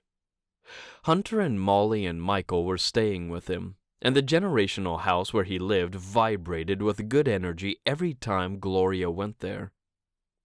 Tonight, however, she wouldn't be able to avoid Matt. "It's not like you can anyway," she muttered as she reached for her cowgirl boots. She had to coordinate with him for Britt's therapy, and she took Britt out in the stroller at least twice a week, even now. He didn't want anything to change for his kids, and Gloria loved the little girl too. Someone knocked on her front door, and Gloria called, "Just a sec," as she pulled on her second boot. "Come on in," she said as she hurried down the hall. The door opened just as she reached the kitchen, and she found Keith entering the cabin. "Hey, Gloria." "Keith." The name gushed out of her. Since she'd paused things with his father, she hadn't seen the boy all that much. She rushed him now, her maternal instincts taking over. She took him right into a hug. "Hey, baby. How are you?" He gripped her tightly, and he'd grown up so much in the past couple of years. "I'm good," he said, his voice throaty. He stepped back, his eyes flitting all over the cabin. "Listen, I just wanted to talk to you for a minute before we go to the hot dog roast." Gloria stepped back, surprised by the surge in her own emotions. She tucked her hands into her back pockets. "Okay. First, Cassidy is coming tonight, and I want you to meet her." Gloria's eyebrows shot up. "She's coming to the farm? Tonight?" A smile decorated his face. "Yeah, it's crazy, I know. I shouldn't bring her to something with everyone. It's going to be so loud." "It'll be fun," Gloria said, suddenly more excited to go to the bonfire. "I can't wait to meet her." She grinned at Keith. "How's your dad handling that?" "He's what I wanted to talk to you about." Keith cleared his throat, and he took a few more moments to get his gaze to meet hers. When it did, he looked fierce and calm at the same time. "He's so miserable, Gloria. He loves you so much. Britt and I do too. And I just know there has to be a way for you to work it out with him." He took a giant breath, and then another one, and when he reached up and brushed at his eyes, Gloria had to look away. Her own eyes felt so hot, and she blinked rapidly to keep the tears inside. She didn't know what to say. Keith would be 16 in a couple of months, but he was still a child. She firmly believed that children didn't need to take on adult problems or responsibilities. He wasn't even her child. She finally raised her eyes to find he'd ducked his head too, and with his cowboy hat, he could conceal his face easier than she could. A shot of bravery moved through her like a flash of lightning, and she said, "I love you and Britt too." Keith's head shot up. "You do?" She nodded, sniffling and knowing she was going to lose the battle against her tears. She never cried, and she didn't want to now either. She drew in a breath and steadied herself. "I don't know what to say. Just give him another chance. Does he know you're here?" "No, ma'am." "He's not going to like it." "No, he won't." Keith didn't look ashamed of being there, though. "What has he told you?" "Nothing," Keith said, sighing in frustration. He took off his hat and ran his hand through his hair in such a classic Matt move that Gloria smiled. "He won't say anything, and that's the most maddening part." Gloria waited, because she sensed there was more to the story. "I overheard him talking to Uncle Boone this afternoon, though. He said he wasn't going to feel guilty for putting his family first, whatever that means." Guilt gutted Gloria, and she couldn't articulate how she felt. She had not asked him to put her before his family, but, in a way, she had. She just wanted to be as important to him as Boone or Hunter, and she hadn't felt like she was. "Me and Britt are okay," Keith said. "I don't know what he means." "I do," Gloria said, finding her voice once more. "I told him I felt like he was choosing anyone and everyone over me." By the time she finished speaking, her voice had declined to a whisper. "Essentially, I told him I wanted him to pick me sometimes." Keith simply looked at her. The silence between them lengthened, until the slamming of a car door tore his attention from her. "That's probably Cassidy. I told her to come to our old cabin." He ducked outside and added, "It is." He turned back to Gloria, his dark eyes blazing with bright fire. "He's just overprotective." "I know," Gloria said, her throat closing around the words. Let me grab Cassidy." Keith ducked out of the cabin, calling his girlfriend's name. Gloria turned back to the kitchen and tried to gather herself together. She wasn't sure where all the pieces were, so it was harder and took longer than she'd like. "This is Gloria," Keith said from behind her, and Gloria put a smile on her face before she turned to meet the girl. Cassidy wore a bright smile too, along with the cutest sundress in blue, yellow, and white. It fell to her knees, where a pair of cowgirl boots rose to meet the hem, and went over her shoulders in wide straps. She held Keith's hand with a strong grip, but she released him to step forward and greet Gloria. "It's so great to meet you," Gloria said. "You're such a pretty girl." Her long, auburn hair hung in waves over her shoulders and down her back, and she pinned back the sides. "Thank you," Cassidy said, moving right into Gloria for a hug. She wasn't normally the huggy type of person, but she didn't mind. "Keith's told me so much about you."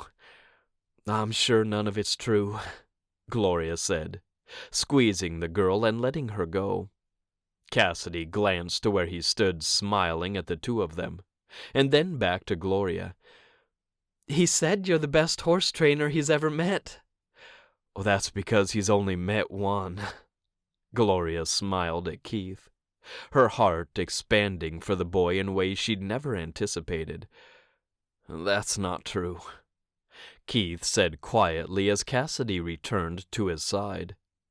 When he looked at her, the soft feelings he had showed spectacularly on his face. He faced Gloria again. "I better go. Dad's waiting to meet Cassidy, too." Horror flowed through Gloria. "Don't tell him I met her first." Keith grinned at her. "I value my life more than that." He took Cassidy's hand. "Come on, let's go find him. He's probably pacing down at the fire pit."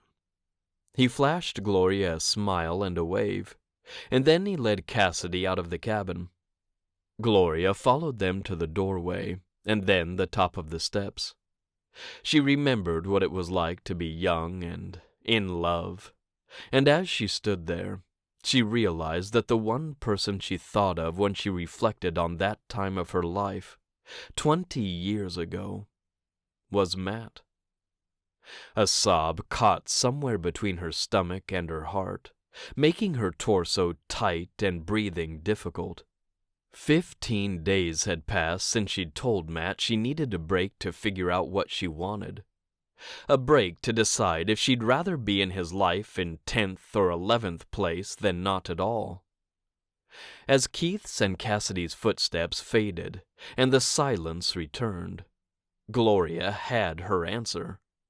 She hated her nights alone, with only a microwave to keep her fed and a television to keep the silence from infecting her mind. "How do I get him back?" she asked herself. She repeated the question for the Lord, and ideas began to flash through her head. She dismissed all of them, because she wasn't the type of person who liked the spotlight on her. She didn't make a big deal of things. Most importantly, Matt didn't either. He wasn't a simple man, but he liked simplicity. Gloria knew that. Good food and good friends, and a good horse. "Does he really have room for me?" Gloria wondered as she turned back to her cabin. "Can I really just sit beside him tonight and see what he does?" She wasn't the best cook in the world, but he'd said he liked her cinnamon rolls. Perhaps she could get up early and make those for him tomorrow. She could leave them in the hay barn here at the farm, where Matt went every morning when he got to work. Maybe a card telling him how sorry she was, and that she'd like their second chance to become forever. "That's stupid," she muttered. She wasn't going to apologize to him through a card. No, it had to be done face to face, with plenty of frosting. Tomorrow was the Sabbath, and she knew exactly where Matt would be, at what times. He didn't bring the kids out to the farm until afternoon on Sundays, as Hunter took care of the morning feedings. Knowing Matt as she did, he wouldn't be sleeping in either. Cinnamon rolls tomorrow morning could work. "Tell me if I shouldn't do this," Gloria whispered, as she reached for her cowgirl hat and placed it on her head. The Lord didn't do any such thing, and she took a stealing breath before she left her cabin. "Please bless him to be forgiving," she prayed as she went down the steps. "I do love him, and I do love those kids. What Keith said is true. There has to be a way for us to make it work." She wasn't sure, but Gloria had never shied away from a challenge. She told herself this as she walked down the lane lined with cabins and around the end one to the wide backyard of the farmhouse. The fire pit already had blazing flames spouting from it, and several people had gathered around. Matt was definitely one of them, as he stood with Keith and Cassidy. A smile stuck to his face Gloria could see from 200 yards away. "You took your ex-fiancé to court?" she told herself. "You lived out of your truck for 2 weeks?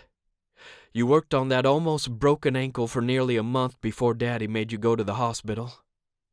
You can make some cinnamon rolls and go apologize to the man you love." Determined in her plan, and marveling that Gloria had admitted that she was in love with Matthew Whettstein, she walked straight over to the bonfire. Chapter 26. Matt saw Gloria coming toward the roasting area, and his first instinct was to find her a place to sit, preferably next to him. Then he could hold her hand and listen to her soothing voice for the whole evening. Then he remembered that they barely spoke in person these days. Text didn't seem to be off limits, and he was glad for that. He might have gone completely crazy had he not been able to text her and talk to her about Britt, or let her know that Chris would be alone for lunch that day.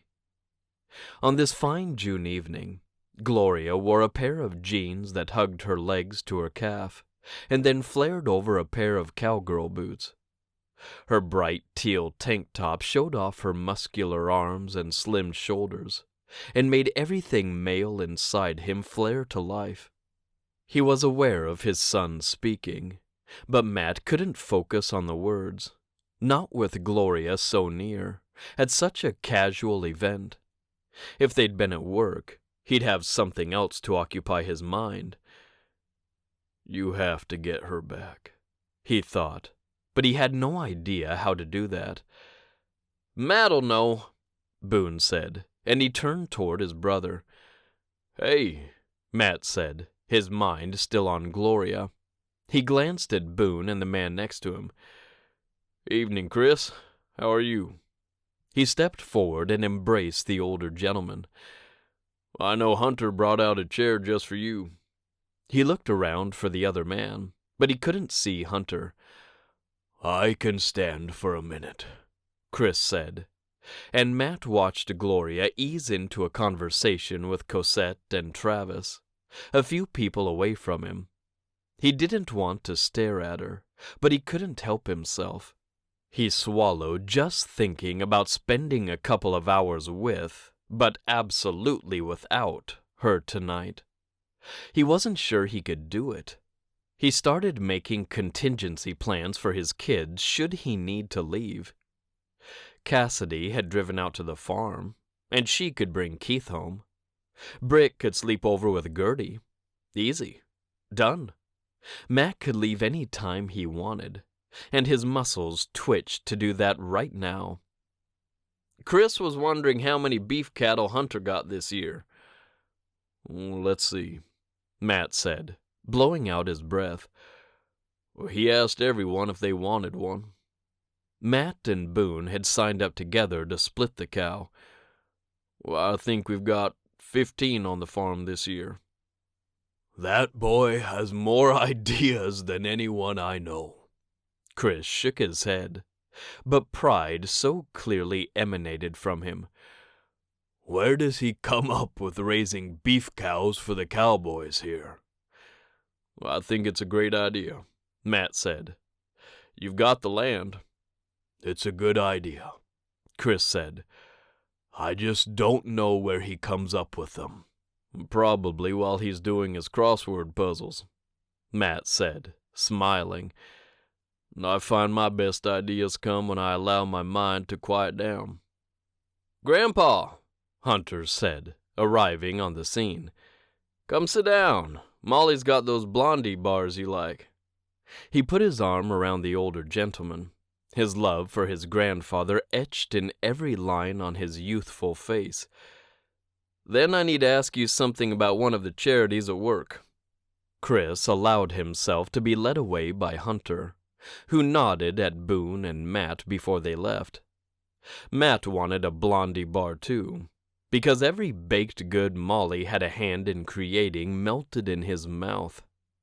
He moved over to the 2 long tables they'd used for the open house a few weeks ago and found fruit salad, water bottles, lemonade, hot dog buns, hot dogs, potato salad, and Rocky Road brownies. Molly arrived with a tray of Blondies and set it in the only remaining spot. She wiped her brow and surveyed the food. "I think there's enough." Matt grinned at her, so glad he knew these good people. "Malls, there's more than enough." She looked at him and then the still gathering crowd. "Have you seen how much you cowboys eat?" She shook her head, her eyes catching on Hunter and his grandfather. "It's unbelievable." "It takes a lot of muscles to work a farm," Matt said, reaching for a plate and then a couple of hot dogs. "You sound just like my husband." She grinned in a way that said she didn't mind at all, loaded a plate with Blondie bars and said, "Excuse me, Matt. Eat as much as you want." He nodded at her and put more hot dogs on his plate. He went to get Britt, Keith, and Cassidy, and the 4 of them found sticks and places around the fire to cook their dinner. His kids talked and laughed with each other, other cowboys and Matt. But every time he saw a flash of teal, he was reminded of how very alone he was. After about 40 minutes, after almost everyone had eaten and dusk had fallen, Matt leaned closer to his son. "If I left, could you get a ride home with Cassidy?" Keith looked at him with alarm. "Why would you leave?" Matt told himself not to, but he looked over to Gloria, who sat next to Travis, chatting. "Well, I'm just not feeling like staying." "Dad," Keith said, "just go sit by her. She's got an empty seat over there." Gloria did have an empty seat on her right, and her whole body was turned left, toward the people she was conversing with. If he sat down, would she even notice him? He'd been watching her since the moment she arrived, and as far as he could tell, she hadn't looked his way once. He shook his head. "It's been a long week. I just want to go home." "I can drive him home, sir," Cassidy said. "Britt, too." "I'll talk to her," Matt said with a nod. "Thanks, Cassidy." He turned away even as Keith tried to protest again. He cut his son a look that said, "Drop it," and Keith fell silent. Britt sat on a blanket with Gertie, Michael, and Steele Harris, the boy from the farm next door. He was close to Britt's age, and he seemed like a nice kid. Matt had met his mom a time or two, but he didn't know where she was at the moment. "Britt," he said, crowding in close and talking low, "I'm going to head home. Uncle Boone is in charge of you, okay? Cassidy is going to give you and Keith a ride home. You be real polite and listen now, okay?" Britt turned toward him, her eyes wide and innocent. "Why are you leaving?" "Well, I don't feel too good," he said, flashing her a smile. "Well, I just need some peace and quiet." She squished her hands against both of his cheeks. "Okay. Love you, Daddy." "Love you too, baby." He got up and went to find his brother, who thankfully stood near the back of the group of chairs all crowded around the bonfire. "I'm headed home." Boone said nothing as he lifted his lemonade bottle to his lips. "You don't have to leave." "I do," Nat said. "I can't breathe here." He took a breath, trying to get the air to fill his lungs. It refused. "Cassidy has a car. and she's going to bring the kids home for me. Will you just keep an eye on Britt for me?" He glanced over to where Keith and Cassidy had smashed themselves into a single chair. "And my hormonal son. Maybe he shouldn't leave after all." "Of course," Boone said, and he met Matt's eye. "I think you should walk over to Gloria and ask her if she'd like to go with you. She doesn't look like she's having all that much fun either." Matt looked at her, and her conversation with Travis had died. She looked around at the others nearby, and she did seem a bit lost. "Well, I don't know what to say." "You say, 'I'm in love with you, and I'll put you first from now on.'" Boone drained the last of his lemonade, while Matt's heart flopped around inside his chest. He'd never told Boone anything about what Gloria had said. "You're miserable, brother," Boone said. "A blind man can see it. Go get her. Go now." "She wanted a break," Matt murmured. "No," Boone said, and he sounded like he knew. How he did, Matt wasn't sure. "What she wants is for you to choose her. Pick her." "I have to pick my kids sometimes." "Not tonight," Boone said, and he took a few steps away to put his empty bottle in a recycling can. When he returned, he looked right into Matt's eyes. "Tonight, you're choosing yourself. You're leaving your kids here with me, and you're slinking away in the night because you're afraid to talk to her." Challenge and defiance rose within him, but he couldn't deny what his brother had said. "I am afraid to talk to her," he said. "Last time it went so badly." "Here's what you say. One more time." Boone offered him a smile that barely touched his lips. "You walk over there, and you lean down, and you whisper in her ear, 'Gloria, I miss you so much. I love you, and I will put you first from now on. Will you please come talk to me?'" Matt looked over to her again. She put a spoonful of vanilla ice cream in her mouth, and Matt wanted to taste it so badly. He swallowed. "You make it sound so easy." "Take one step," Boone said. "Say one word. It'll be easy after that." Matt nodded, but it still took him a good minute or two to take that first step. The second wasn't any easier, and his back actually complained at him as he leaned down. His voice betrayed him by breaking over her name. He cleared his throat, her tension filling the entire sky around them. Boone's words scrambled and left his mind, and Matt could only come up with, "I'm in love with you. Can we talk?"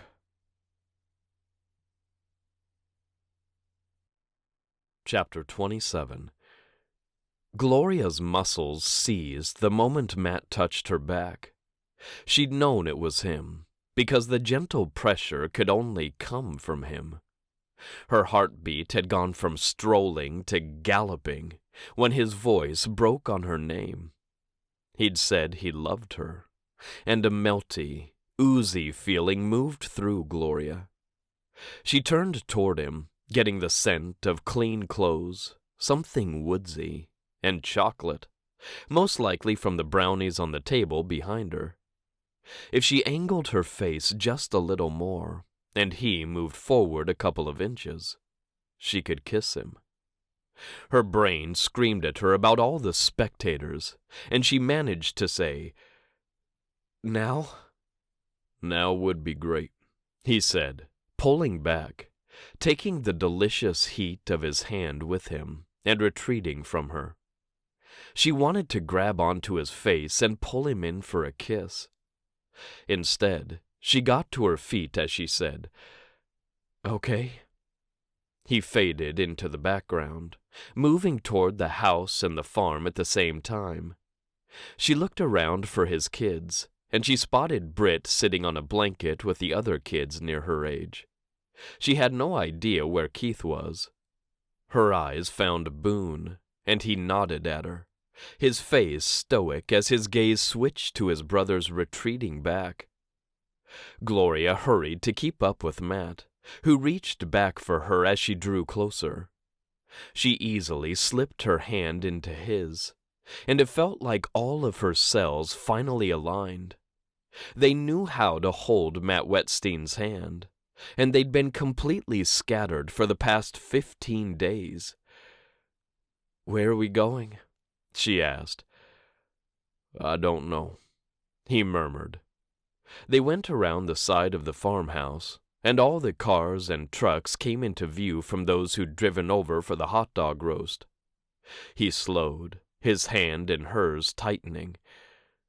"We could just sit in my truck. It's kind of windy out here." "You want to sit in your truck?" She wasn't sure why that surprised her, only that it did. "I think we're too old to sneak away from a party and go parking." He looked at her, his smile slow, somewhat sober, and oh so sexy.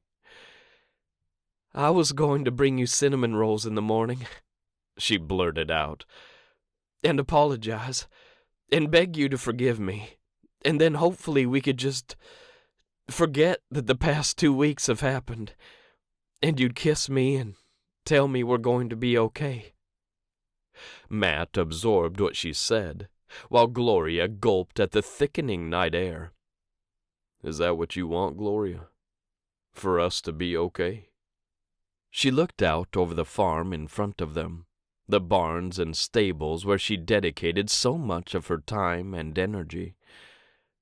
"More than anything," she whispered, "I love you, Matthew Whettstein, though you have one ridiculously long name, and I have no right to love you when I told you I wanted a break." He reached over with his free hand, turning his body into hers to do so. He curled his fingers along the side of her face, and she leaned into the touch, closing her eyes to truly experience it. He guided her to face him, and his eyes searched hers once she opened hers. "You think my name is ridiculously long?" She shrugged, trying a smile on. It didn't fit too harshly, and one danced along the corners of Matt's mouth, too. "You love me?" "Yes," she said. "I love you, too."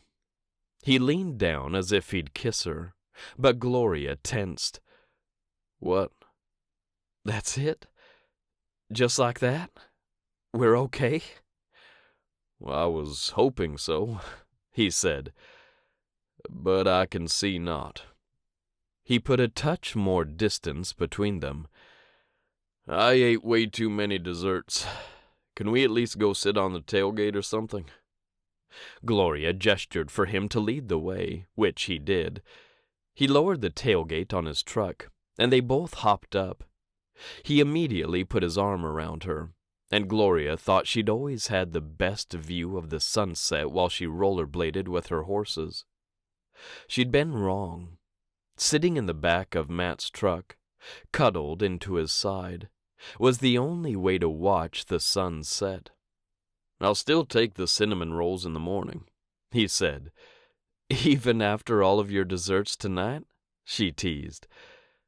"If I can see you, yes," he said seriously. "I will put you first, Gloria. Well, I guess I can't promise that. I do have Keith to worry about, and Britt takes up a lot of my time now that she's 10 going on 20. He sounded half tired and half sarcastic, and Gloria wrapped her arms around him. "I can help you with them," she said. "If you'd let me, I could help you with them." "Yeah," he said. "We need to talk about that." "You don't want me to?" "I do want you to," he said. "But I think we should talk to the kids about it, and make sure we all know going in what your role is, what my role is, and how they'll treat us both." She nodded. "Okay." She wanted to tell him Keith had stopped by earlier, but she didn't. If he wanted his dad to know, he could tell Matt. "I love those kids, as if they were my own." I know you do." He pressed a kiss to her temple. "Thank you for that. I'm a lot to handle, and you have to take on 3 of us." "You're not a lot to handle," she said. "I didn't mean to make you feel like that." "It's true, whether you made me feel like that or not," he said, "which you didn't." He sighed into the sky.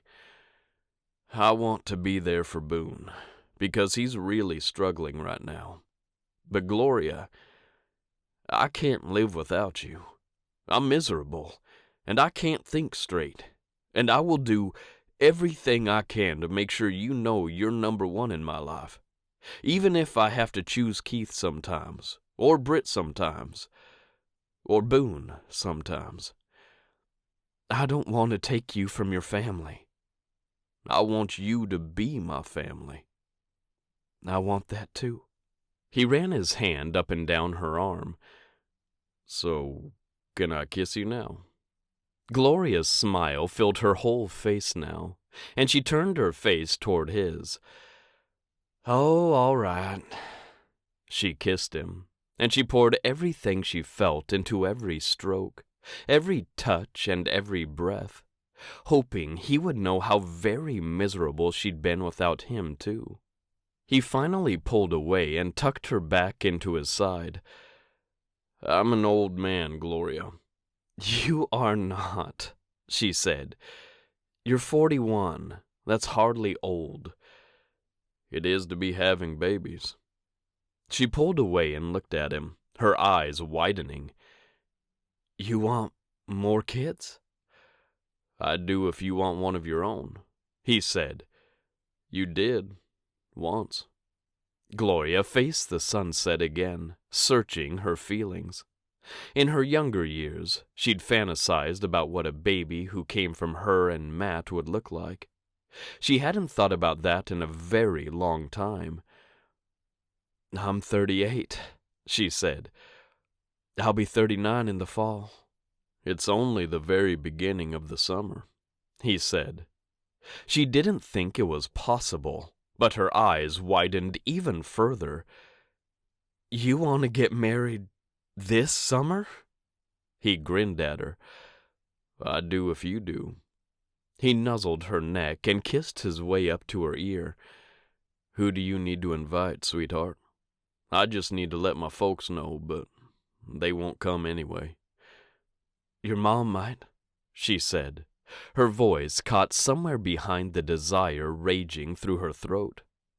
Could she really become this man's wife before the end of the summer? Her mind rebelled against the idea, but in a small corner hidden in the back of it, a voice whispered, "Why not?" "She might," he conceded. "But 2 months or 8 isn't going to make a difference. Boone's here. The farm is available, I'm sure. You'll go get a dress and I'll get a tux and we'll get it done. I even know a pastor." "Are you proposing tonight, then?" "No," he said quickly, pulling away. "Absolutely not. Just feeling out the situation." "And how does it feel?" Matt pulled her close and wrapped her up in both arms. "To me, it feels like the right thing to do. It feels like joy. It feels like a bright future, with a family I want to come home to every single night." Gloria knew he hadn't always had that, and as she gazed at the last of the sunlight before it disappeared, she could see that future too. She and Matt were blissfully happy in that gray brick house. Keith and Britt were there, with horses in the back pasture, dogs, and another, smaller child with eyes as deep as midnight, like his father, and hair that reminded her of the sand on the beach, like his mother. "All right," she said with a sigh. "I suppose if this handsome, kind, strong cowboy I'm in love with asked me to marry him this summer, I'd say yes." Matt chuckled, and Gloria joined her giggle to his. "Good to know," he said, just before kissing her again. The next morning, Gloria parked in front of Matt's house, collected the long aluminum tray of cinnamon rolls, and headed for the front door. The clock had barely touched 8:30, but Gloria had been up at dawn to get the dough made, give it time to rise, and then shaped, then more rising, and then finally the baking. No one came out before she reached the porch, which surprised her a little. She and Matt hadn't gone back to the party last night, but they'd stayed on his tailgate, talking, until others had started leaving. His kids had never come, and he told her he'd made other arrangements for them so he could spend all of his attention on her. He'd walked her back to her cabin, and he'd kissed her so completely on her front porch that Gloria had regretted the past 2 weeks without him even more. When she'd apologized again, he'd covered her lips with his finger and said, "Enough. Your feelings are, and were, valid. You don't need to keep apologizing for them." She knocked on his front door and adjusted the tray so it wouldn't fall. She'd used one of those disposable ones, and they bent so easily if they weren't supported properly. "I'll get it," Britt yelled from the other side of the door. A male said something in response, but whether that was Keith or Matt, Gloria couldn't tell. Some scuffling came on the other side of the door, and Gloria backed up a step, expecting Pearl to come barreling out of the house once the door opened. Britt finally pulled the door open, and her face lit up. "Gloria!" Her therapy dog, Pearl, did accompany her, but she stayed right at Britt's side. "What is that?" "Cinnamon rolls," she said, crouching down so the girl could see. Pearl's nose started working, but she didn't move a muscle. She really was well trained, and Gloria reached out and patted her too. "I brought breakfast to share with y'all. You haven't eaten, have you?" "Nope," Britt said. "Come in. Daddy's not even dressed yet." "Yes, I am," Matt said, but he was pulling a shirt over his head as he entered the living room. "I could smell that frosting all the way down the hall." He beamed at her as he came closer, and he took the cinnamon rolls in one large hand and swept the other along her waist. "Hey, sweetheart." He kissed her right there in front of his daughter, only breaking their connection long enough to say, "Britt, go get your brother up. Tell him Gloria brought breakfast for him, and he better be in a good mood about it." "Okay, Daddy." Britt skipped away, calling for Pearl to go with her. Matt set the cinnamon rolls on the back of the couch and stepped Gloria backward to get her out onto the porch. He pulled the door closed and kissed her again. Happiness beamed through Gloria's whole soul, and she smiled against his mouth. "I love you," he whispered. "I love seeing you in the morning. I love seeing you at night. I want to be with you all the time." Gloria was never as good as him at articulating her feelings, but she did say, "I love you too, Matt," before kissing him again. When she broke the kiss, she said, "You better ask me to marry you soon, and then we'll both get what we want." "I'm working on a plan," he said. The door behind him opened, and Keith said, "Oh, they are out here." He looked past his father to Gloria, a knowing smile touching his lips. Yeah, I think Gloria dropped her keys." He stepped back into the house. "Dad's helping her find them. Let's take the cinnamon rolls into the kitchen, sissy." His voice faded as he closed the door again, and Gloria giggled as she buried her face in Matt's chest. He laughed too and said, He's helping me with the proposal. I'm glad. She looked up at him, and everything in the world stilled into pure perfection. She couldn't believe how different this morning was from the one previous, and she closed her eyes and thanked God above that Matt had such a forgiving heart. Chapter 28. Can you turn the phone around, Britt? Matt closed his eyes as his daughter clearly did not know where the camera was on her phone. My word, Keith muttered beside him. You should have let me go in. It's right here, Daddy, Britt said over the video. Can you see it? No, baby, because the camera is at the top of the phone. Remember, Keith showed you where it was? Matt spoke in his most patient voice, the one he used with his most difficult goats, and apparently his daughter. Oh, just a sec. She started flinging the phone around again, and Matt looked away from the violent images on the screen. He grinned at Keith, who just shook his head. I couldn't have you go in, he said. Then it really would be like breaking and entering. Having Britt pretend to be sick so she can root through a jewelry box is hardly different, he said dryly. But Gloria let her in, Matt argued back. He wanted to ask Gloria to be his wife, but he also knew she wanted to wear her mother's diamond ring as her own. He wanted to know if she had it in her house, and if so, if he could somehow borrow it and use it during the proposal. As he'd talked about it with his kids, Britt had actually come up with a pretty great idea.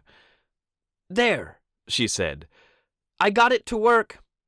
Matt looked at the screen again, and sure enough, the image now showed the inside of a jewelry box. I think it's that black box, Daddy, Britt said. Should I open it? Yeah, go ahead and open it, he said. Matt wasn't exactly sure what the setting looked like, but he figured he'd know. Britt sprung the top on the box, and sure enough, an older, aged ring sat there. It needs to be cleaned, Matt said. Maybe he should do that before the proposal. He immediately rejected the idea, because that would take time. He didn't want Gloria to realize the ring was missing before he asked her, and he didn't want to wait another day. This is it, right, Daddy? Britt swung the phone around to face her, and he got a screen full of her light green eye. Yes, baby. He smiled and lowered his phone. Can you put it in your pocket and sneak it to the back door? I'm sending Keith over right now. He and his son turned as the door opened. They'd sequestered themselves in the storage shed on the farm, because no one ever came in here. Shoot, Keith muttered, ducking down. Matt did the same, though he wasn't sure why. He could mute the call, shove his phone in his back pocket, and see who'd come inside. He was allowed to be inside the storage shed, for crying out loud. He straightened and did all of that, moving toward the door. Oh, hey, Mike, what's up? Michael looked relieved to see him. My granddad said there's some old war boxes out here. He wanted me to get them for him. Matt turned down the first aisle in the shed.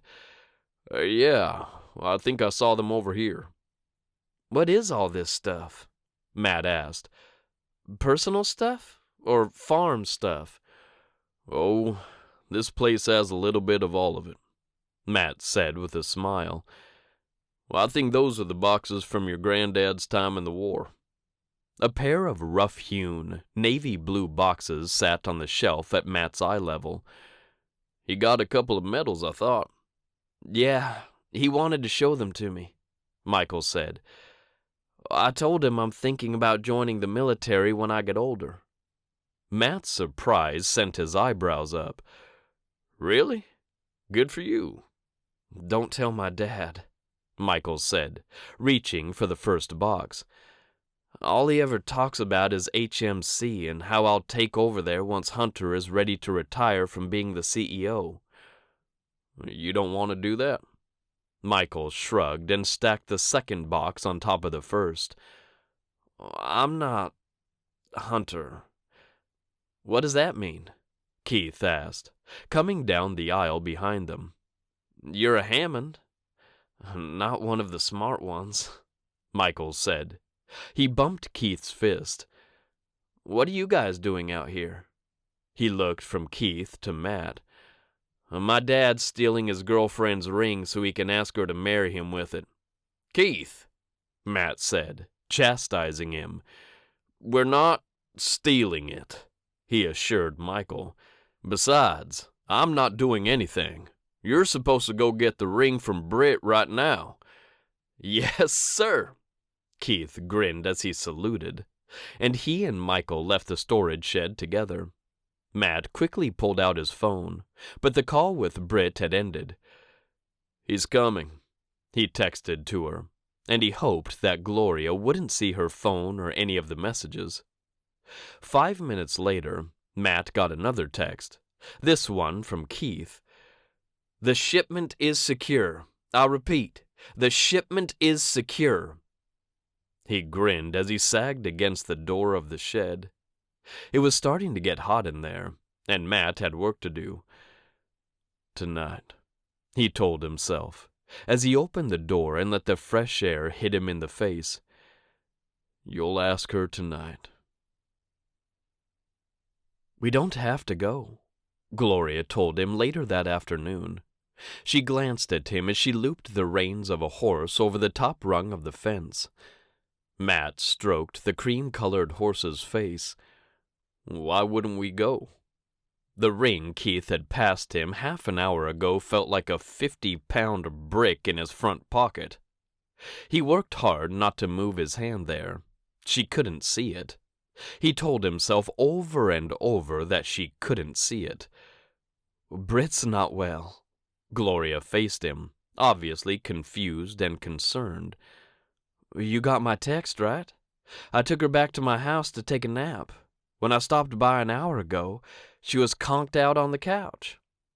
Matt swallowed, not sure what to say. He didn't want to lie to Gloria. It's Stephen Mustave. You love him, and he doesn't come to Colorado very often. It's a concert, she said. There will be other concerts. I get it if you'd rather stay home with your sick daughter. She stared at him, a level of disbelief in her eyes. Matt reached into his pocket. Okay, so I was going to do this tonight, but I really don't want to lie to you. Gloria folded her arms.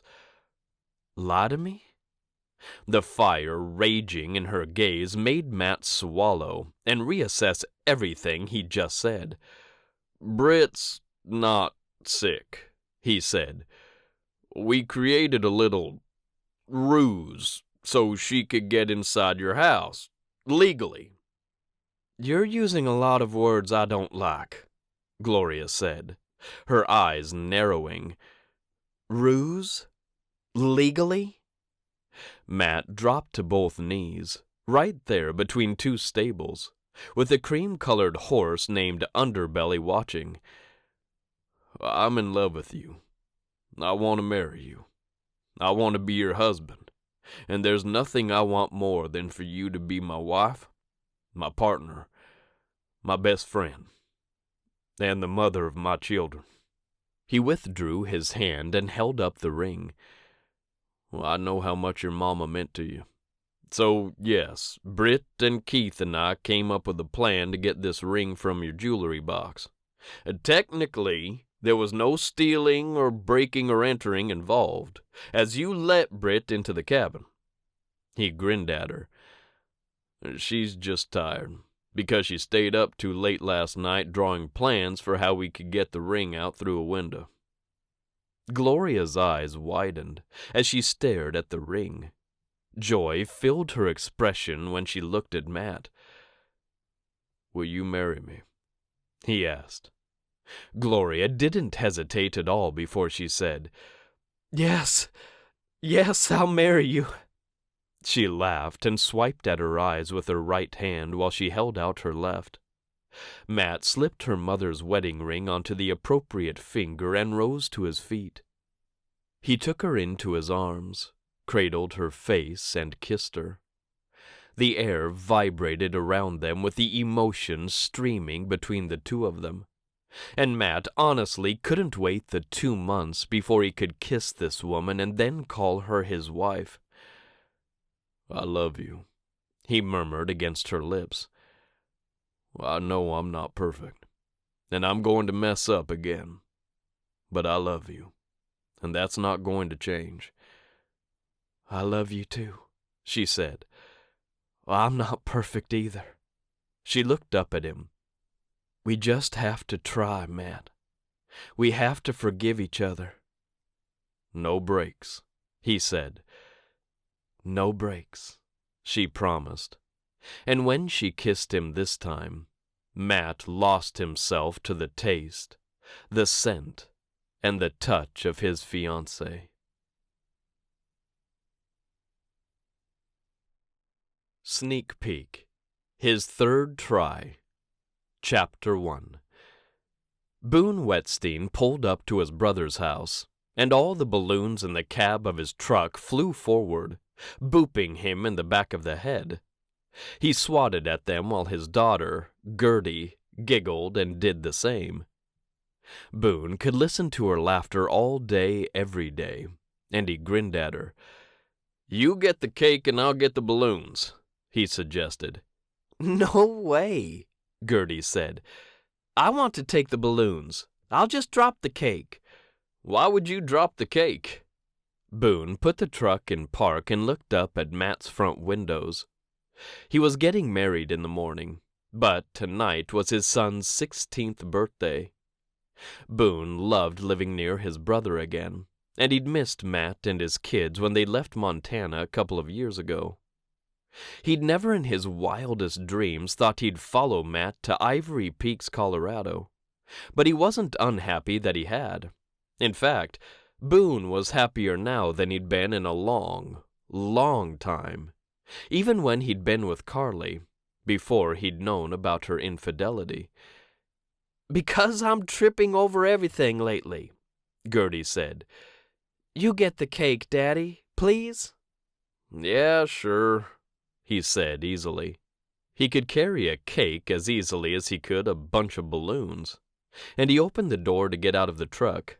Gertie did the same on her side, and she gathered all the blue, white, purple, and green ribbons together to get the bunch of balloons back together. With all those floating orbs gone, he collected the big, pink pastry box. He'd been more than willing to stop in town and get all the things Matt needed for the party, because he had about 1,500 things on his plate right now. Boone turned as a car engine filled the country silence on his brother's street. A pickup truck full of cowboys pulled up to the curb, with another one not far behind. The second one only held a single person, Matt's fiancée, and Boone grinned at Gloria Munson. "Need any help, Boone?" she asked as she got out of her truck. She stood back, and a golden retriever jumped down from the cab too. "Yeah, my gift is still in there." He nodded toward the back seat as Gloria approached. Gertie had gone ahead to the front door, which now stood open, and Matt came down the front steps to welcome everyone. "Did you get it?" Matt asked, arriving at Boone's truck too. "Right there," Boone said, nodding to the wrapped package on the back seat. "Gloria was going to grab it for me. And we're a go for everything." He looked at Gloria, slid his arm around her, and kissed her. "Hey, sweetheart, you look fantastic." "Hey, baby." She beamed up at him, and Boone's jealousy soared toward the sky. He turned away from the truck, the weight of the enormous cake shifting in his hands. He steadied it and said, "Someone just needs to grab it, please." I'll get it, Gloria said. We're a go for later, yes. Perfect, Matt said. Thank you both. He turned toward the cowboys crossing his lawn and started greeting them. Boone knew them all too, because they all worked at the Hammond family farm, about 15 minutes from downtown Ivory Peaks, if such a small town could have a downtown. Ivory Peaks did, and it housed a cowboy church, a general store, a small grocery store, 2 gas stations, a barber and salon that shared the space, men on one side and women on the other, and a pet supply store, a couple of restaurants, a dollar store, and the elementary school rounded out Main Street, and Boone sure did like the town. He liked the huge mountains to the west, even if he was used to seeing them in the east. Well, all around, if he was being honest. Montana seemed covered with hills and mountains and snow and sky. He looked up into the Colorado sky and drew a deep breath before going up the steps to Matt's house. Since it was the height of summer, he had all the windows closed and the air conditioning pumping hard. Thank you, Lord, Boone thought, because he spent far too many hours outside without the cooled air. He went past the men and women milling about in the living room, waiting for the party to start, and into the kitchen, where he slid the cake box onto the counter. Keith stood there with his friends, and Boone grinned at him. There you are. I haven't seen you yet today. He stole a hug from his nephew, clapping him heartily on the back. Happy birthday, bud. Thanks, Uncle Boone. Keith laughed, and it sure did Boone's heart good to see how happy Keith was. He hoped Gertie would achieve something similar after acclimating to her new school, a new house, and hopefully new friends. They'd moved here at the beginning of the summer, and she'd spent the past few months with her cousins, a boy who lived at the farm next door to where they lived, adults and horses. His daughter loved horses more than people, which actually worried Boone. He wanted her to fit in here. He'd been praying for 82 solid days and nights that Gertie would find just one friend in the junior high on the outskirts of Denver, another 10 minutes past Ivory Peaks. Just one, he thought as he released Keith. These are my friends, Keith said. Jordy, Luis, Dalton, and Benny. Nice to meet you fellas, Boone said. Where's Cassidy? She and Izzy are coming in a minute, Keith said, looking toward the front door. My Uncle Boone, my dad's brother. Nice to meet you, sir, chorused around, and Boone looked at the kids. Any of you have siblings that will be in 8th grade? I got a brother who'll be in 8th grade, Louise said, and Boone didn't correct him on the grammar. His name is Alberto. Boone nodded. My sister is going into 7th, Jordy said. Is Gertie going into 8th? Yep. Boone looked around for the mass of balloons, and they stood over by the garage entrance. There she is, behind that mass of balloons. Keith's face lit up, and he went to help Gertie.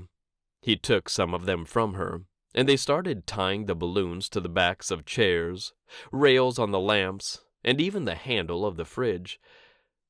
This is her, Boone said when Gertie came into the kitchen with Keith. He introduced her around to his friends, though they were all a few years older than her. Boone just watched, because Gertie was a pretty girl, and she liked a boy named Michael Hammond all summer. He'd been 14 in November, and Gertie had turned 13 several weeks ago. Boone had spent more time on his knees this summer than any other, because he could see the changes in his daughter. She'd been wearing a bra before she needed one, but when she needed new undergarments now, she went with another woman. Before they'd moved to Colorado, that had been Boone's steady girlfriend, Carly. This past summer, He'd let her go with Molly Hammond and Gloria, who both worked at the farm where Boone and Gertie lived. Matt and Gloria finally came inside the house and closed the front door, leaving Boone to wonder what had taken them so long. He knew, because they were set to be married tomorrow. It wasn't hard to figure out that they'd snuck away to kiss for a few minutes. "All right," his brother called into the chaos. "I think we're ready to start." He waited a couple of seconds while conversations finished, and people turned their attention toward him. "We've got tables and chairs outside on the deck and in the yard. There's pizza and cheesy bread, some of those garlic knots and the cinnamon twists. Keith set up the volleyball net, and Britt got out all the roller skates and longboards we own or could find. There's a big cement pad back there for that, and we can put the sprinkler on it." He looked around at the group, and Boone could read the expression on his brother's face. He was overwhelmed with love and gratitude for all the people who'd come to celebrate this birthday with his son. "Thank you all for coming," he said, his voice thick. "We'll eat first and do presents after that. Right, Keith?" "Sounds good, Dad." "Okay, let's pray first, and then you can lead us out." Cowboy hats started getting removed, as most people had left theirs on, as they'd all end up outside again anyway. "Gray, would you pray?" Matt asked, and Boone's eyes flew to the tall cowboy who acted as patriarch at the family farm where he worked. Technically, Gray Hammond signed Boone's paychecks, but he'd been gone all summer. He and his family went to Wyoming for the summer months, and they'd only just returned yesterday.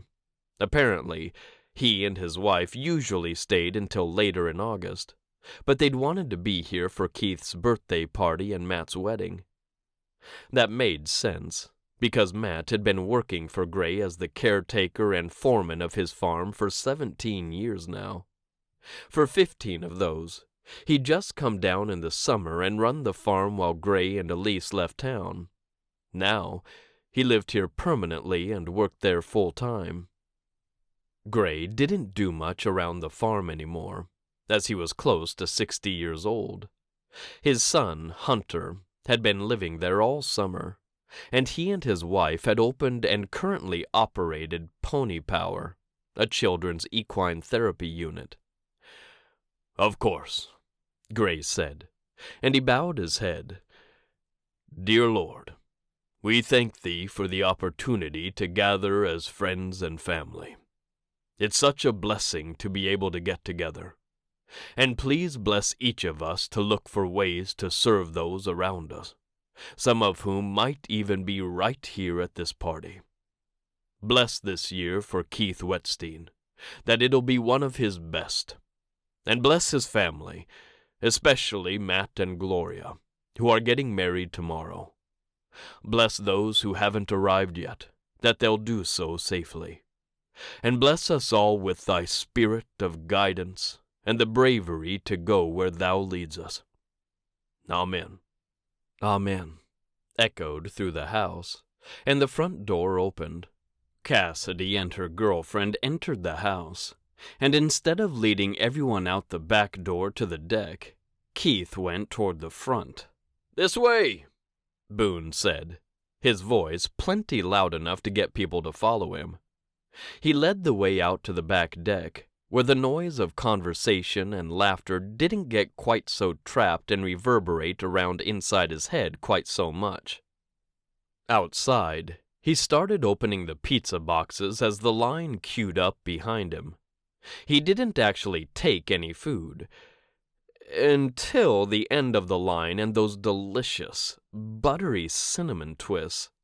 He did nab one of those and take a crunchy, sweet bite as he got out of the way.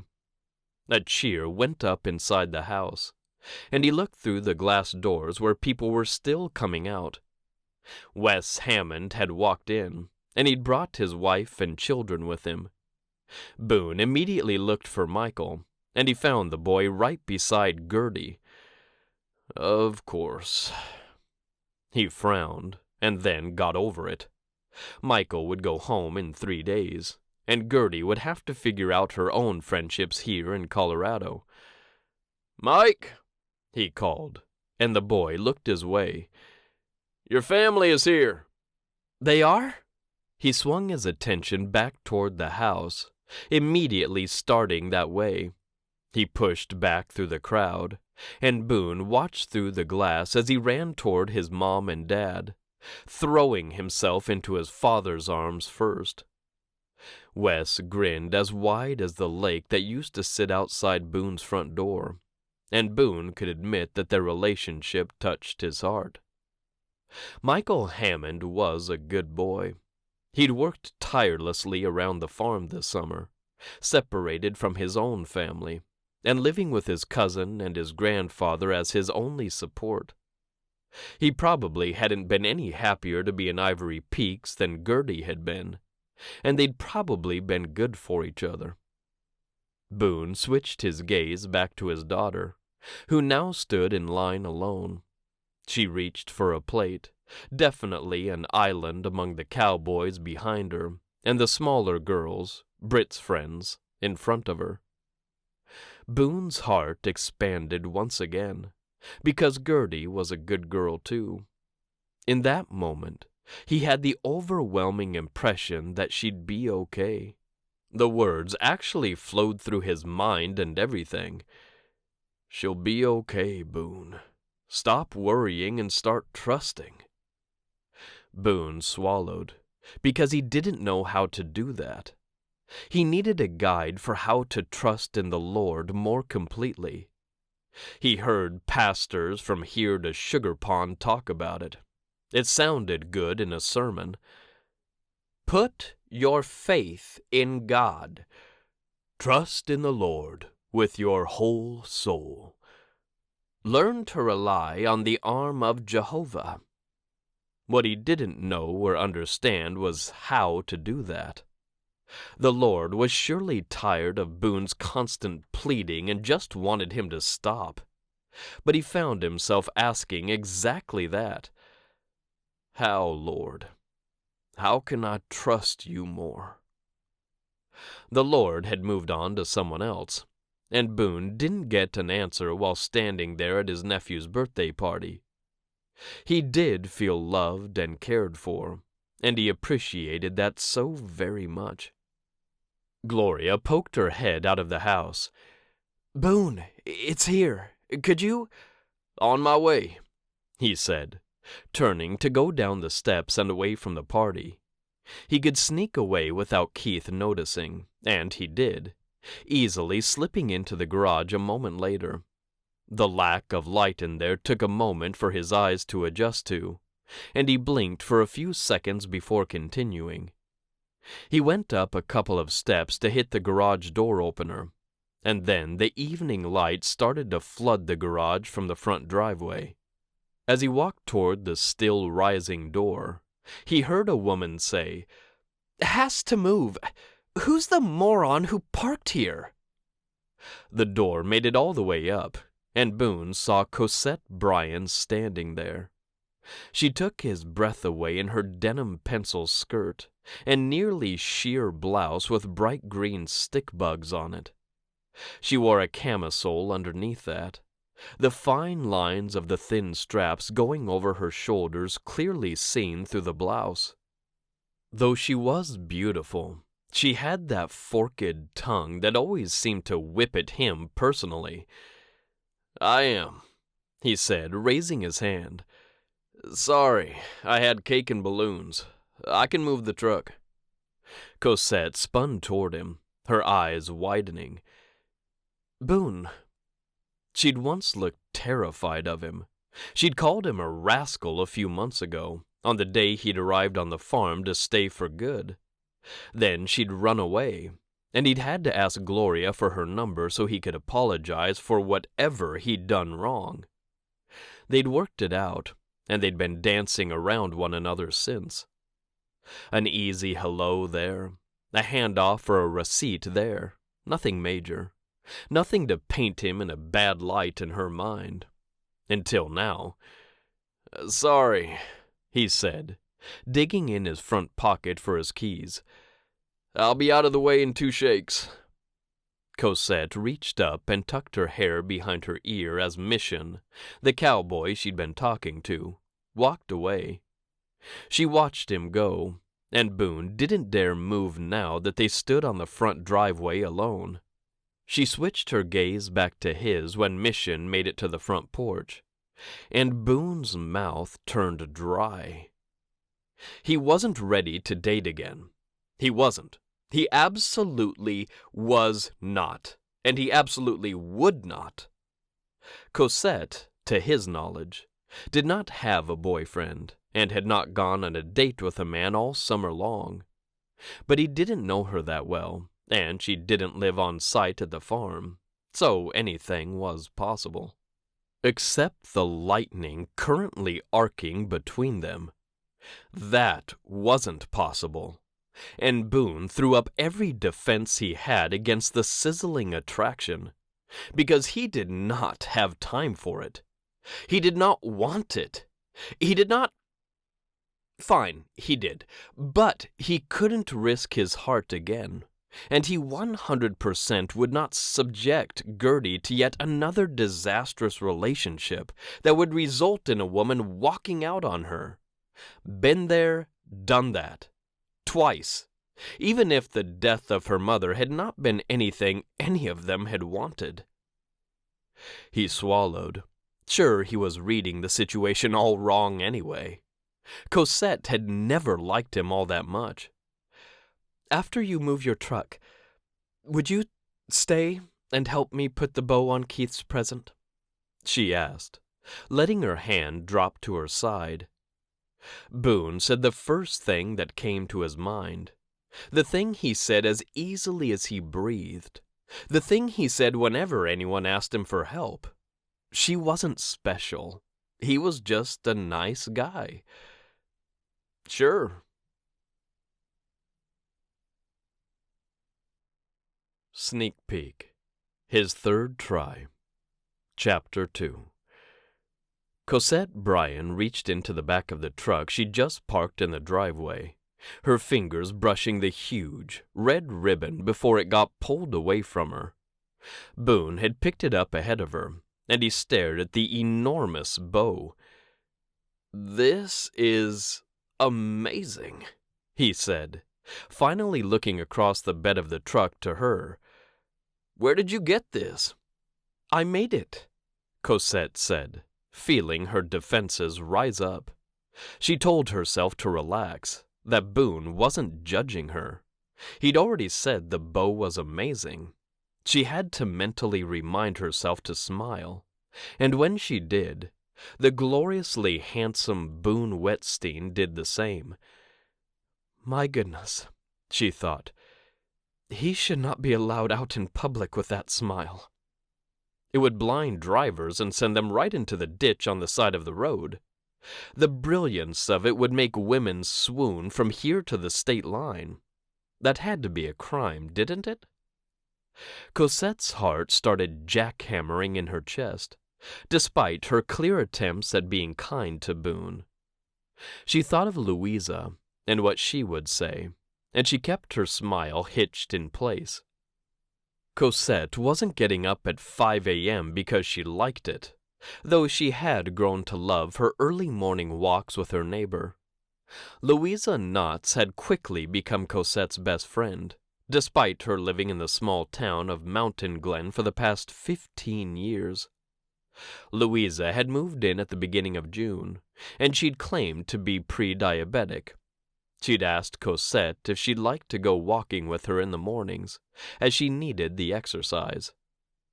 It turned out that Louisa was a former psychiatrist for a university, specializing in young adults who'd been through trauma.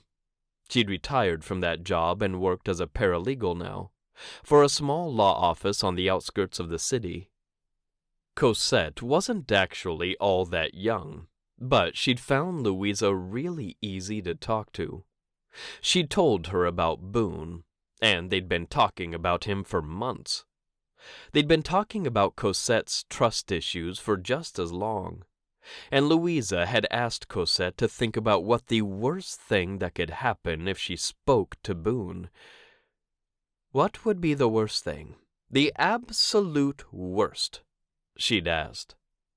The best Cosette had been able to come up with was, "He'll talk back." "And that's bad?" Louisa had asked. To Cosette, speaking to a male, especially one as handsome, as tall, and as obviously cowboy as Boone, was bad, yes. She had no good relationships with males, and once she told Louisa that, the challenge had come. What if he could be the first? She brought herself back to the present, when Boone cocked his right eyebrow. She'd missed something, if the confusion running through those dark eyes was any indication. "What?" she asked. He leveled his eyebrows. "I asked how you learned how to do this." He held up the multi-looped bow. "I took a class one Christmas," she said. "They're usually about 100 times smaller than that. I just went big for this. We're going to put it right on top of the truck." Boone looked to the top of the truck, which stood about as tall as Cosette. Matthew Whettstein had bought a small truck for his son's 16th birthday from Cosette's sister, who owned a used car lot here in Ivory Peaks. She picked up the truck that morning, as Raven had been holding it at the lot, and Cosette was getting a ride home with Gloria from this party. She glanced toward the open garage. This party. She normally wouldn't even attend a party like this, though she knew Matt, and she knew all the other cowboys, cowgirls, and staff from Pony Power had been invited, and were likely in the backyard. So she was doing a lot outside her comfort zone today. She couldn't wait until Monday morning so she could tell Louisa. Boone stepped to the side and reached up to put the bow on top. "How are you going to keep it there?" "I've always wanted to be able to cock one eyebrow," she said, moving to open the back door of the truck. It had 4 doors and a shorter bed, and it was the perfect little vehicle for a high school student. It was about 10 years old, but didn't have a lot of miles, as the previous owner had kept it out on his ranch and only used it to get from his house out to the far fields on his property. Raven had only had it on the lot for 6 hours before Matt had showed up and bought it. Once the connection had been made between Raven, Matt, and Cosette, the plan for her to pick up the truck and bring it to the party had come together. "You have?" Boone asked, staring openly at her now. "Yeah," she said. "I can't do anything like that." She opened the back door and took out a big roll of duct tape. She pulled out a long piece, ripped it with her teeth, and stepped up into the truck, boosting her height. "Lift it up." She looped the tape around itself, making a circle with sticky stuff all around, and plopped it right in the middle of the roof. "Stick it to that." Boone did, and not a moment too soon. Cosette fell backward off the truck, managing to catch herself against the open door, but hitting her elbow in the process. A cry flew from her mouth, and Boone must have been a superhero, because he arrived at her side in less than 2 seconds flat. "You okay?" he asked, his voice the tender, kind timbre she'd heard men use with their loved ones before. She clutched her elbow as humiliation ran through her. "Yeah, I just hit my funny bone." "Nothing funny about that bone," he said with a smile. "No," was all she could come up with. He really couldn't smile like that. It erased the female mind, and how unfair was that? "Maybe just yours," she thought as her brain started working again. She tried to move, but the door had been pushed open as far as it would go, and she couldn't back up. Boone did, and they shuffled out of the doorway enough for her to close it. "That's all?" he asked. "I think so," Cosette said. "I just splay out the ends." She started doing that, pulling the longer ends of the ribbon down over the rearview mirror on the front of the truck, while Boone did the same over the back. He tucked them into the bed of the truck, and Cosette smiled to herself, because that was what she'd have done. With the 6 ends billowing slightly in the breeze, she faced Boone again. "Thank you, Boone," she said, really trying out his name in her throat. It seemed to fit. "Okay." "Yep," he said. "Are you gonna come back and eat?" He indicated she should go in front of him. "They just started when I came out." "Oh, I don't know," she said. "There's tons," he said, and he obviously had no qualms about joining the fray of people she could hear in the backyard.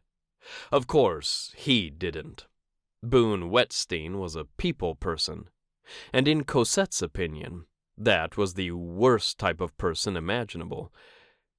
"It's pizza and salad," he said. "Have you eaten?" "No," she said. He paused, something marching across his face she couldn't identify. "If you don't want to stay here, we could just go grab something." He cocked that right eyebrow again, this time the smile coming with it.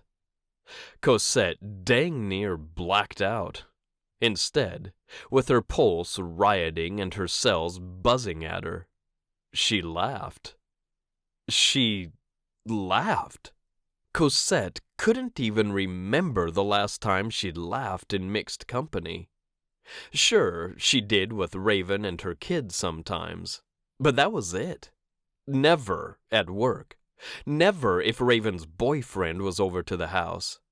Never if even a male neighbor was nearby. Boone joined her, and the harmony and melody of their voices mingling in happiness as they did made Cosette long for something she'd vowed she did not want. Companionship. Not only that, but male companionship. "You should stay," she said, because she had no idea how to flirt. Panic started to build beneath her breastbone. She'd gone too far already, and her vision swam slightly. "It's your nephew." Boone lifted one hand toward her face, slowly. Oh, so slowly. Almost like someone had made the world start to spin backward. Cosette lifted her chin in defiance and to brace herself, all traces of laughter vanishing. He paused, something curious in those eyes now. He dropped his hand without touching her and backed up. "I only want to stay if you're staying," he said, just like that, right out loud. She'd known the cowboy was confident and bold, but she'd had no idea men talked like that. There wasn't any hidden meaning in those words, was there? Was he playing some game she didn't know about? "I don't know," she said, glancing over her shoulder and into the garage again. Matt's truck sat parked there, with the other half of the 2-car garage filled with broken-down boxes, a lawnmower, a weed-eater, and various other equipment and supplies. Just the fact that she looked away from Boone when he stood so close to her told her how far she'd come. She hadn't realized it until that moment. "I'm not really a party person," she said, facing him again. "Then let's go grab something," he said. "No one's going to miss me. And I know they have these huge taco boxes on Friday nights at south of the border." His eyes sparkled with mischief. and she wondered what a Friday night with Boone and a 24 pack of beef tacos would actually be like. The fact that she wondered that baffled her. "I've always wanted to get one," he said. "You haven't yet?" She smiled at him again, reached up, and tucked her hair behind her ear. Shyness and awkwardness combined inside her, the same way they always had around good-looking men. "Honestly?" he asked, but he didn't wait for her to answer. "I'm bushed by Friday night. If I make it back to the cabin and put a frozen pizza in the oven, I call it a win." He chuckled again, the sound like heavenly music to Cosette's ears. "So, no driving to town for a taco box?" "No, ma'am." He rocked back onto the heels of his cowboy boots. "You're not bushed tonight? It's Friday." Her mind screamed at her that there was no way she was going with him to south of the border. That would require riding in a vehicle with him. Alone. Nope, she wouldn't do that. "Well, I got off early to come pick up things for the party." "I really can't make you miss your nephew's 16th birthday party," she said. "It's a big deal." He looked like he was going to argue again, so she quickly added, "Did you know we're partnered up for tomorrow's wedding?" Surprise darted across his face. "We are?" "You're the best man, right?" "Yes." "I'm not the maid of honor, but Molly is walking with her husband. Gloria put me with you." Cosette had known for about a week, and maybe that was why she hadn't been able to stop thinking about Boone Whettstein over the past several days. Truth be told, she'd been thinking about him since she'd run into him, literally, on the front porch of the farmhouse, months ago. But she wasn't ready to admit that yet. Boone looked down to her hand. "Are we gonna... you know." "What?" Cosette looked at her hands, too, her skin suddenly tingling. "Do you..." He cleared his throat in a somewhat violent manner. "Link your arm through mine? Something like that?" A hint of redness crept into his neck and cheeks, and Cosette marveled at his embarrassment. "I don't want to make you uncomfortable." A sigh filled her whole soul, but she only let it out in measured lengths. "You don't make me uncomfortable, Boone." "You sure?" he challenged, all of that confidence on display. "It sure seemed like I did when I touched you before." "I was just startled." Cosette had the distinct thought that she'd have to tell him everything if they honestly started a relationship. "Don't be ridiculous," she told herself. "No one is starting a relationship. Certainly not her." "Okay," Boone said, his higher-pitched tone indicating he didn't believe her. "Okay," she said, as if the matter was now decided because she wanted it to be.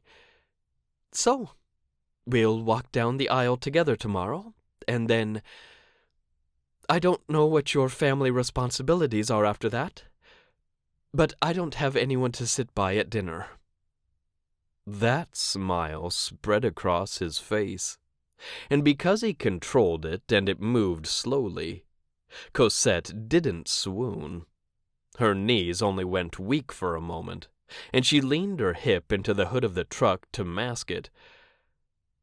"I'm sure I can sit by you," Boone said. "Great," she said. "Then I'll take a rain check on the tacos." Both eyebrows flew up now, and she grinned and shook her head. "You're an enigma, Cosette Bryan," he said. "I'm not real good at mysteries or solving puzzles. But I want to figure you out." "Do you just say whatever comes into your head?" she asked, straightening away from the truck. "If so, that's kind of unsettling." "My daddy always said I didn't have a filter," Boone said with a laugh, as if that was a good thing. Cosette wasn't sure if it was or not, but she liked that he didn't play games. "Dad! No way!" Cosette turned at the excited yell of a teenager, and she got out of the way as Keith Whettstein came barreling toward her and Boone. She knew her place among a crowd, and it was definitely near the back of it. People came pouring through the front door and down the sidewalk, as well as through the garage, all of them coming to see Keith's gift. Keith looked around wildly, his gaze finally landing on Matt and Gloria, who stood at the front of the crowd, their hands locked together. "This is insane," he said.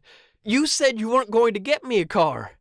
"I didn't get you a car," Matt said, his grin as bright and powerful as the sun. "I got you a mini truck, and don't forget, you paid for half of it." Keith whooped and threw himself into his father's arms. They laughed together, and then Keith faced the truck again. "I have the key," Boone said, and he put his hand out in front of Cosette. She certainly didn't want the spotlight, and she quickly extracted it from the front pocket of her skirt and placed it in his palm. He lifted it high above his head. "You want it?"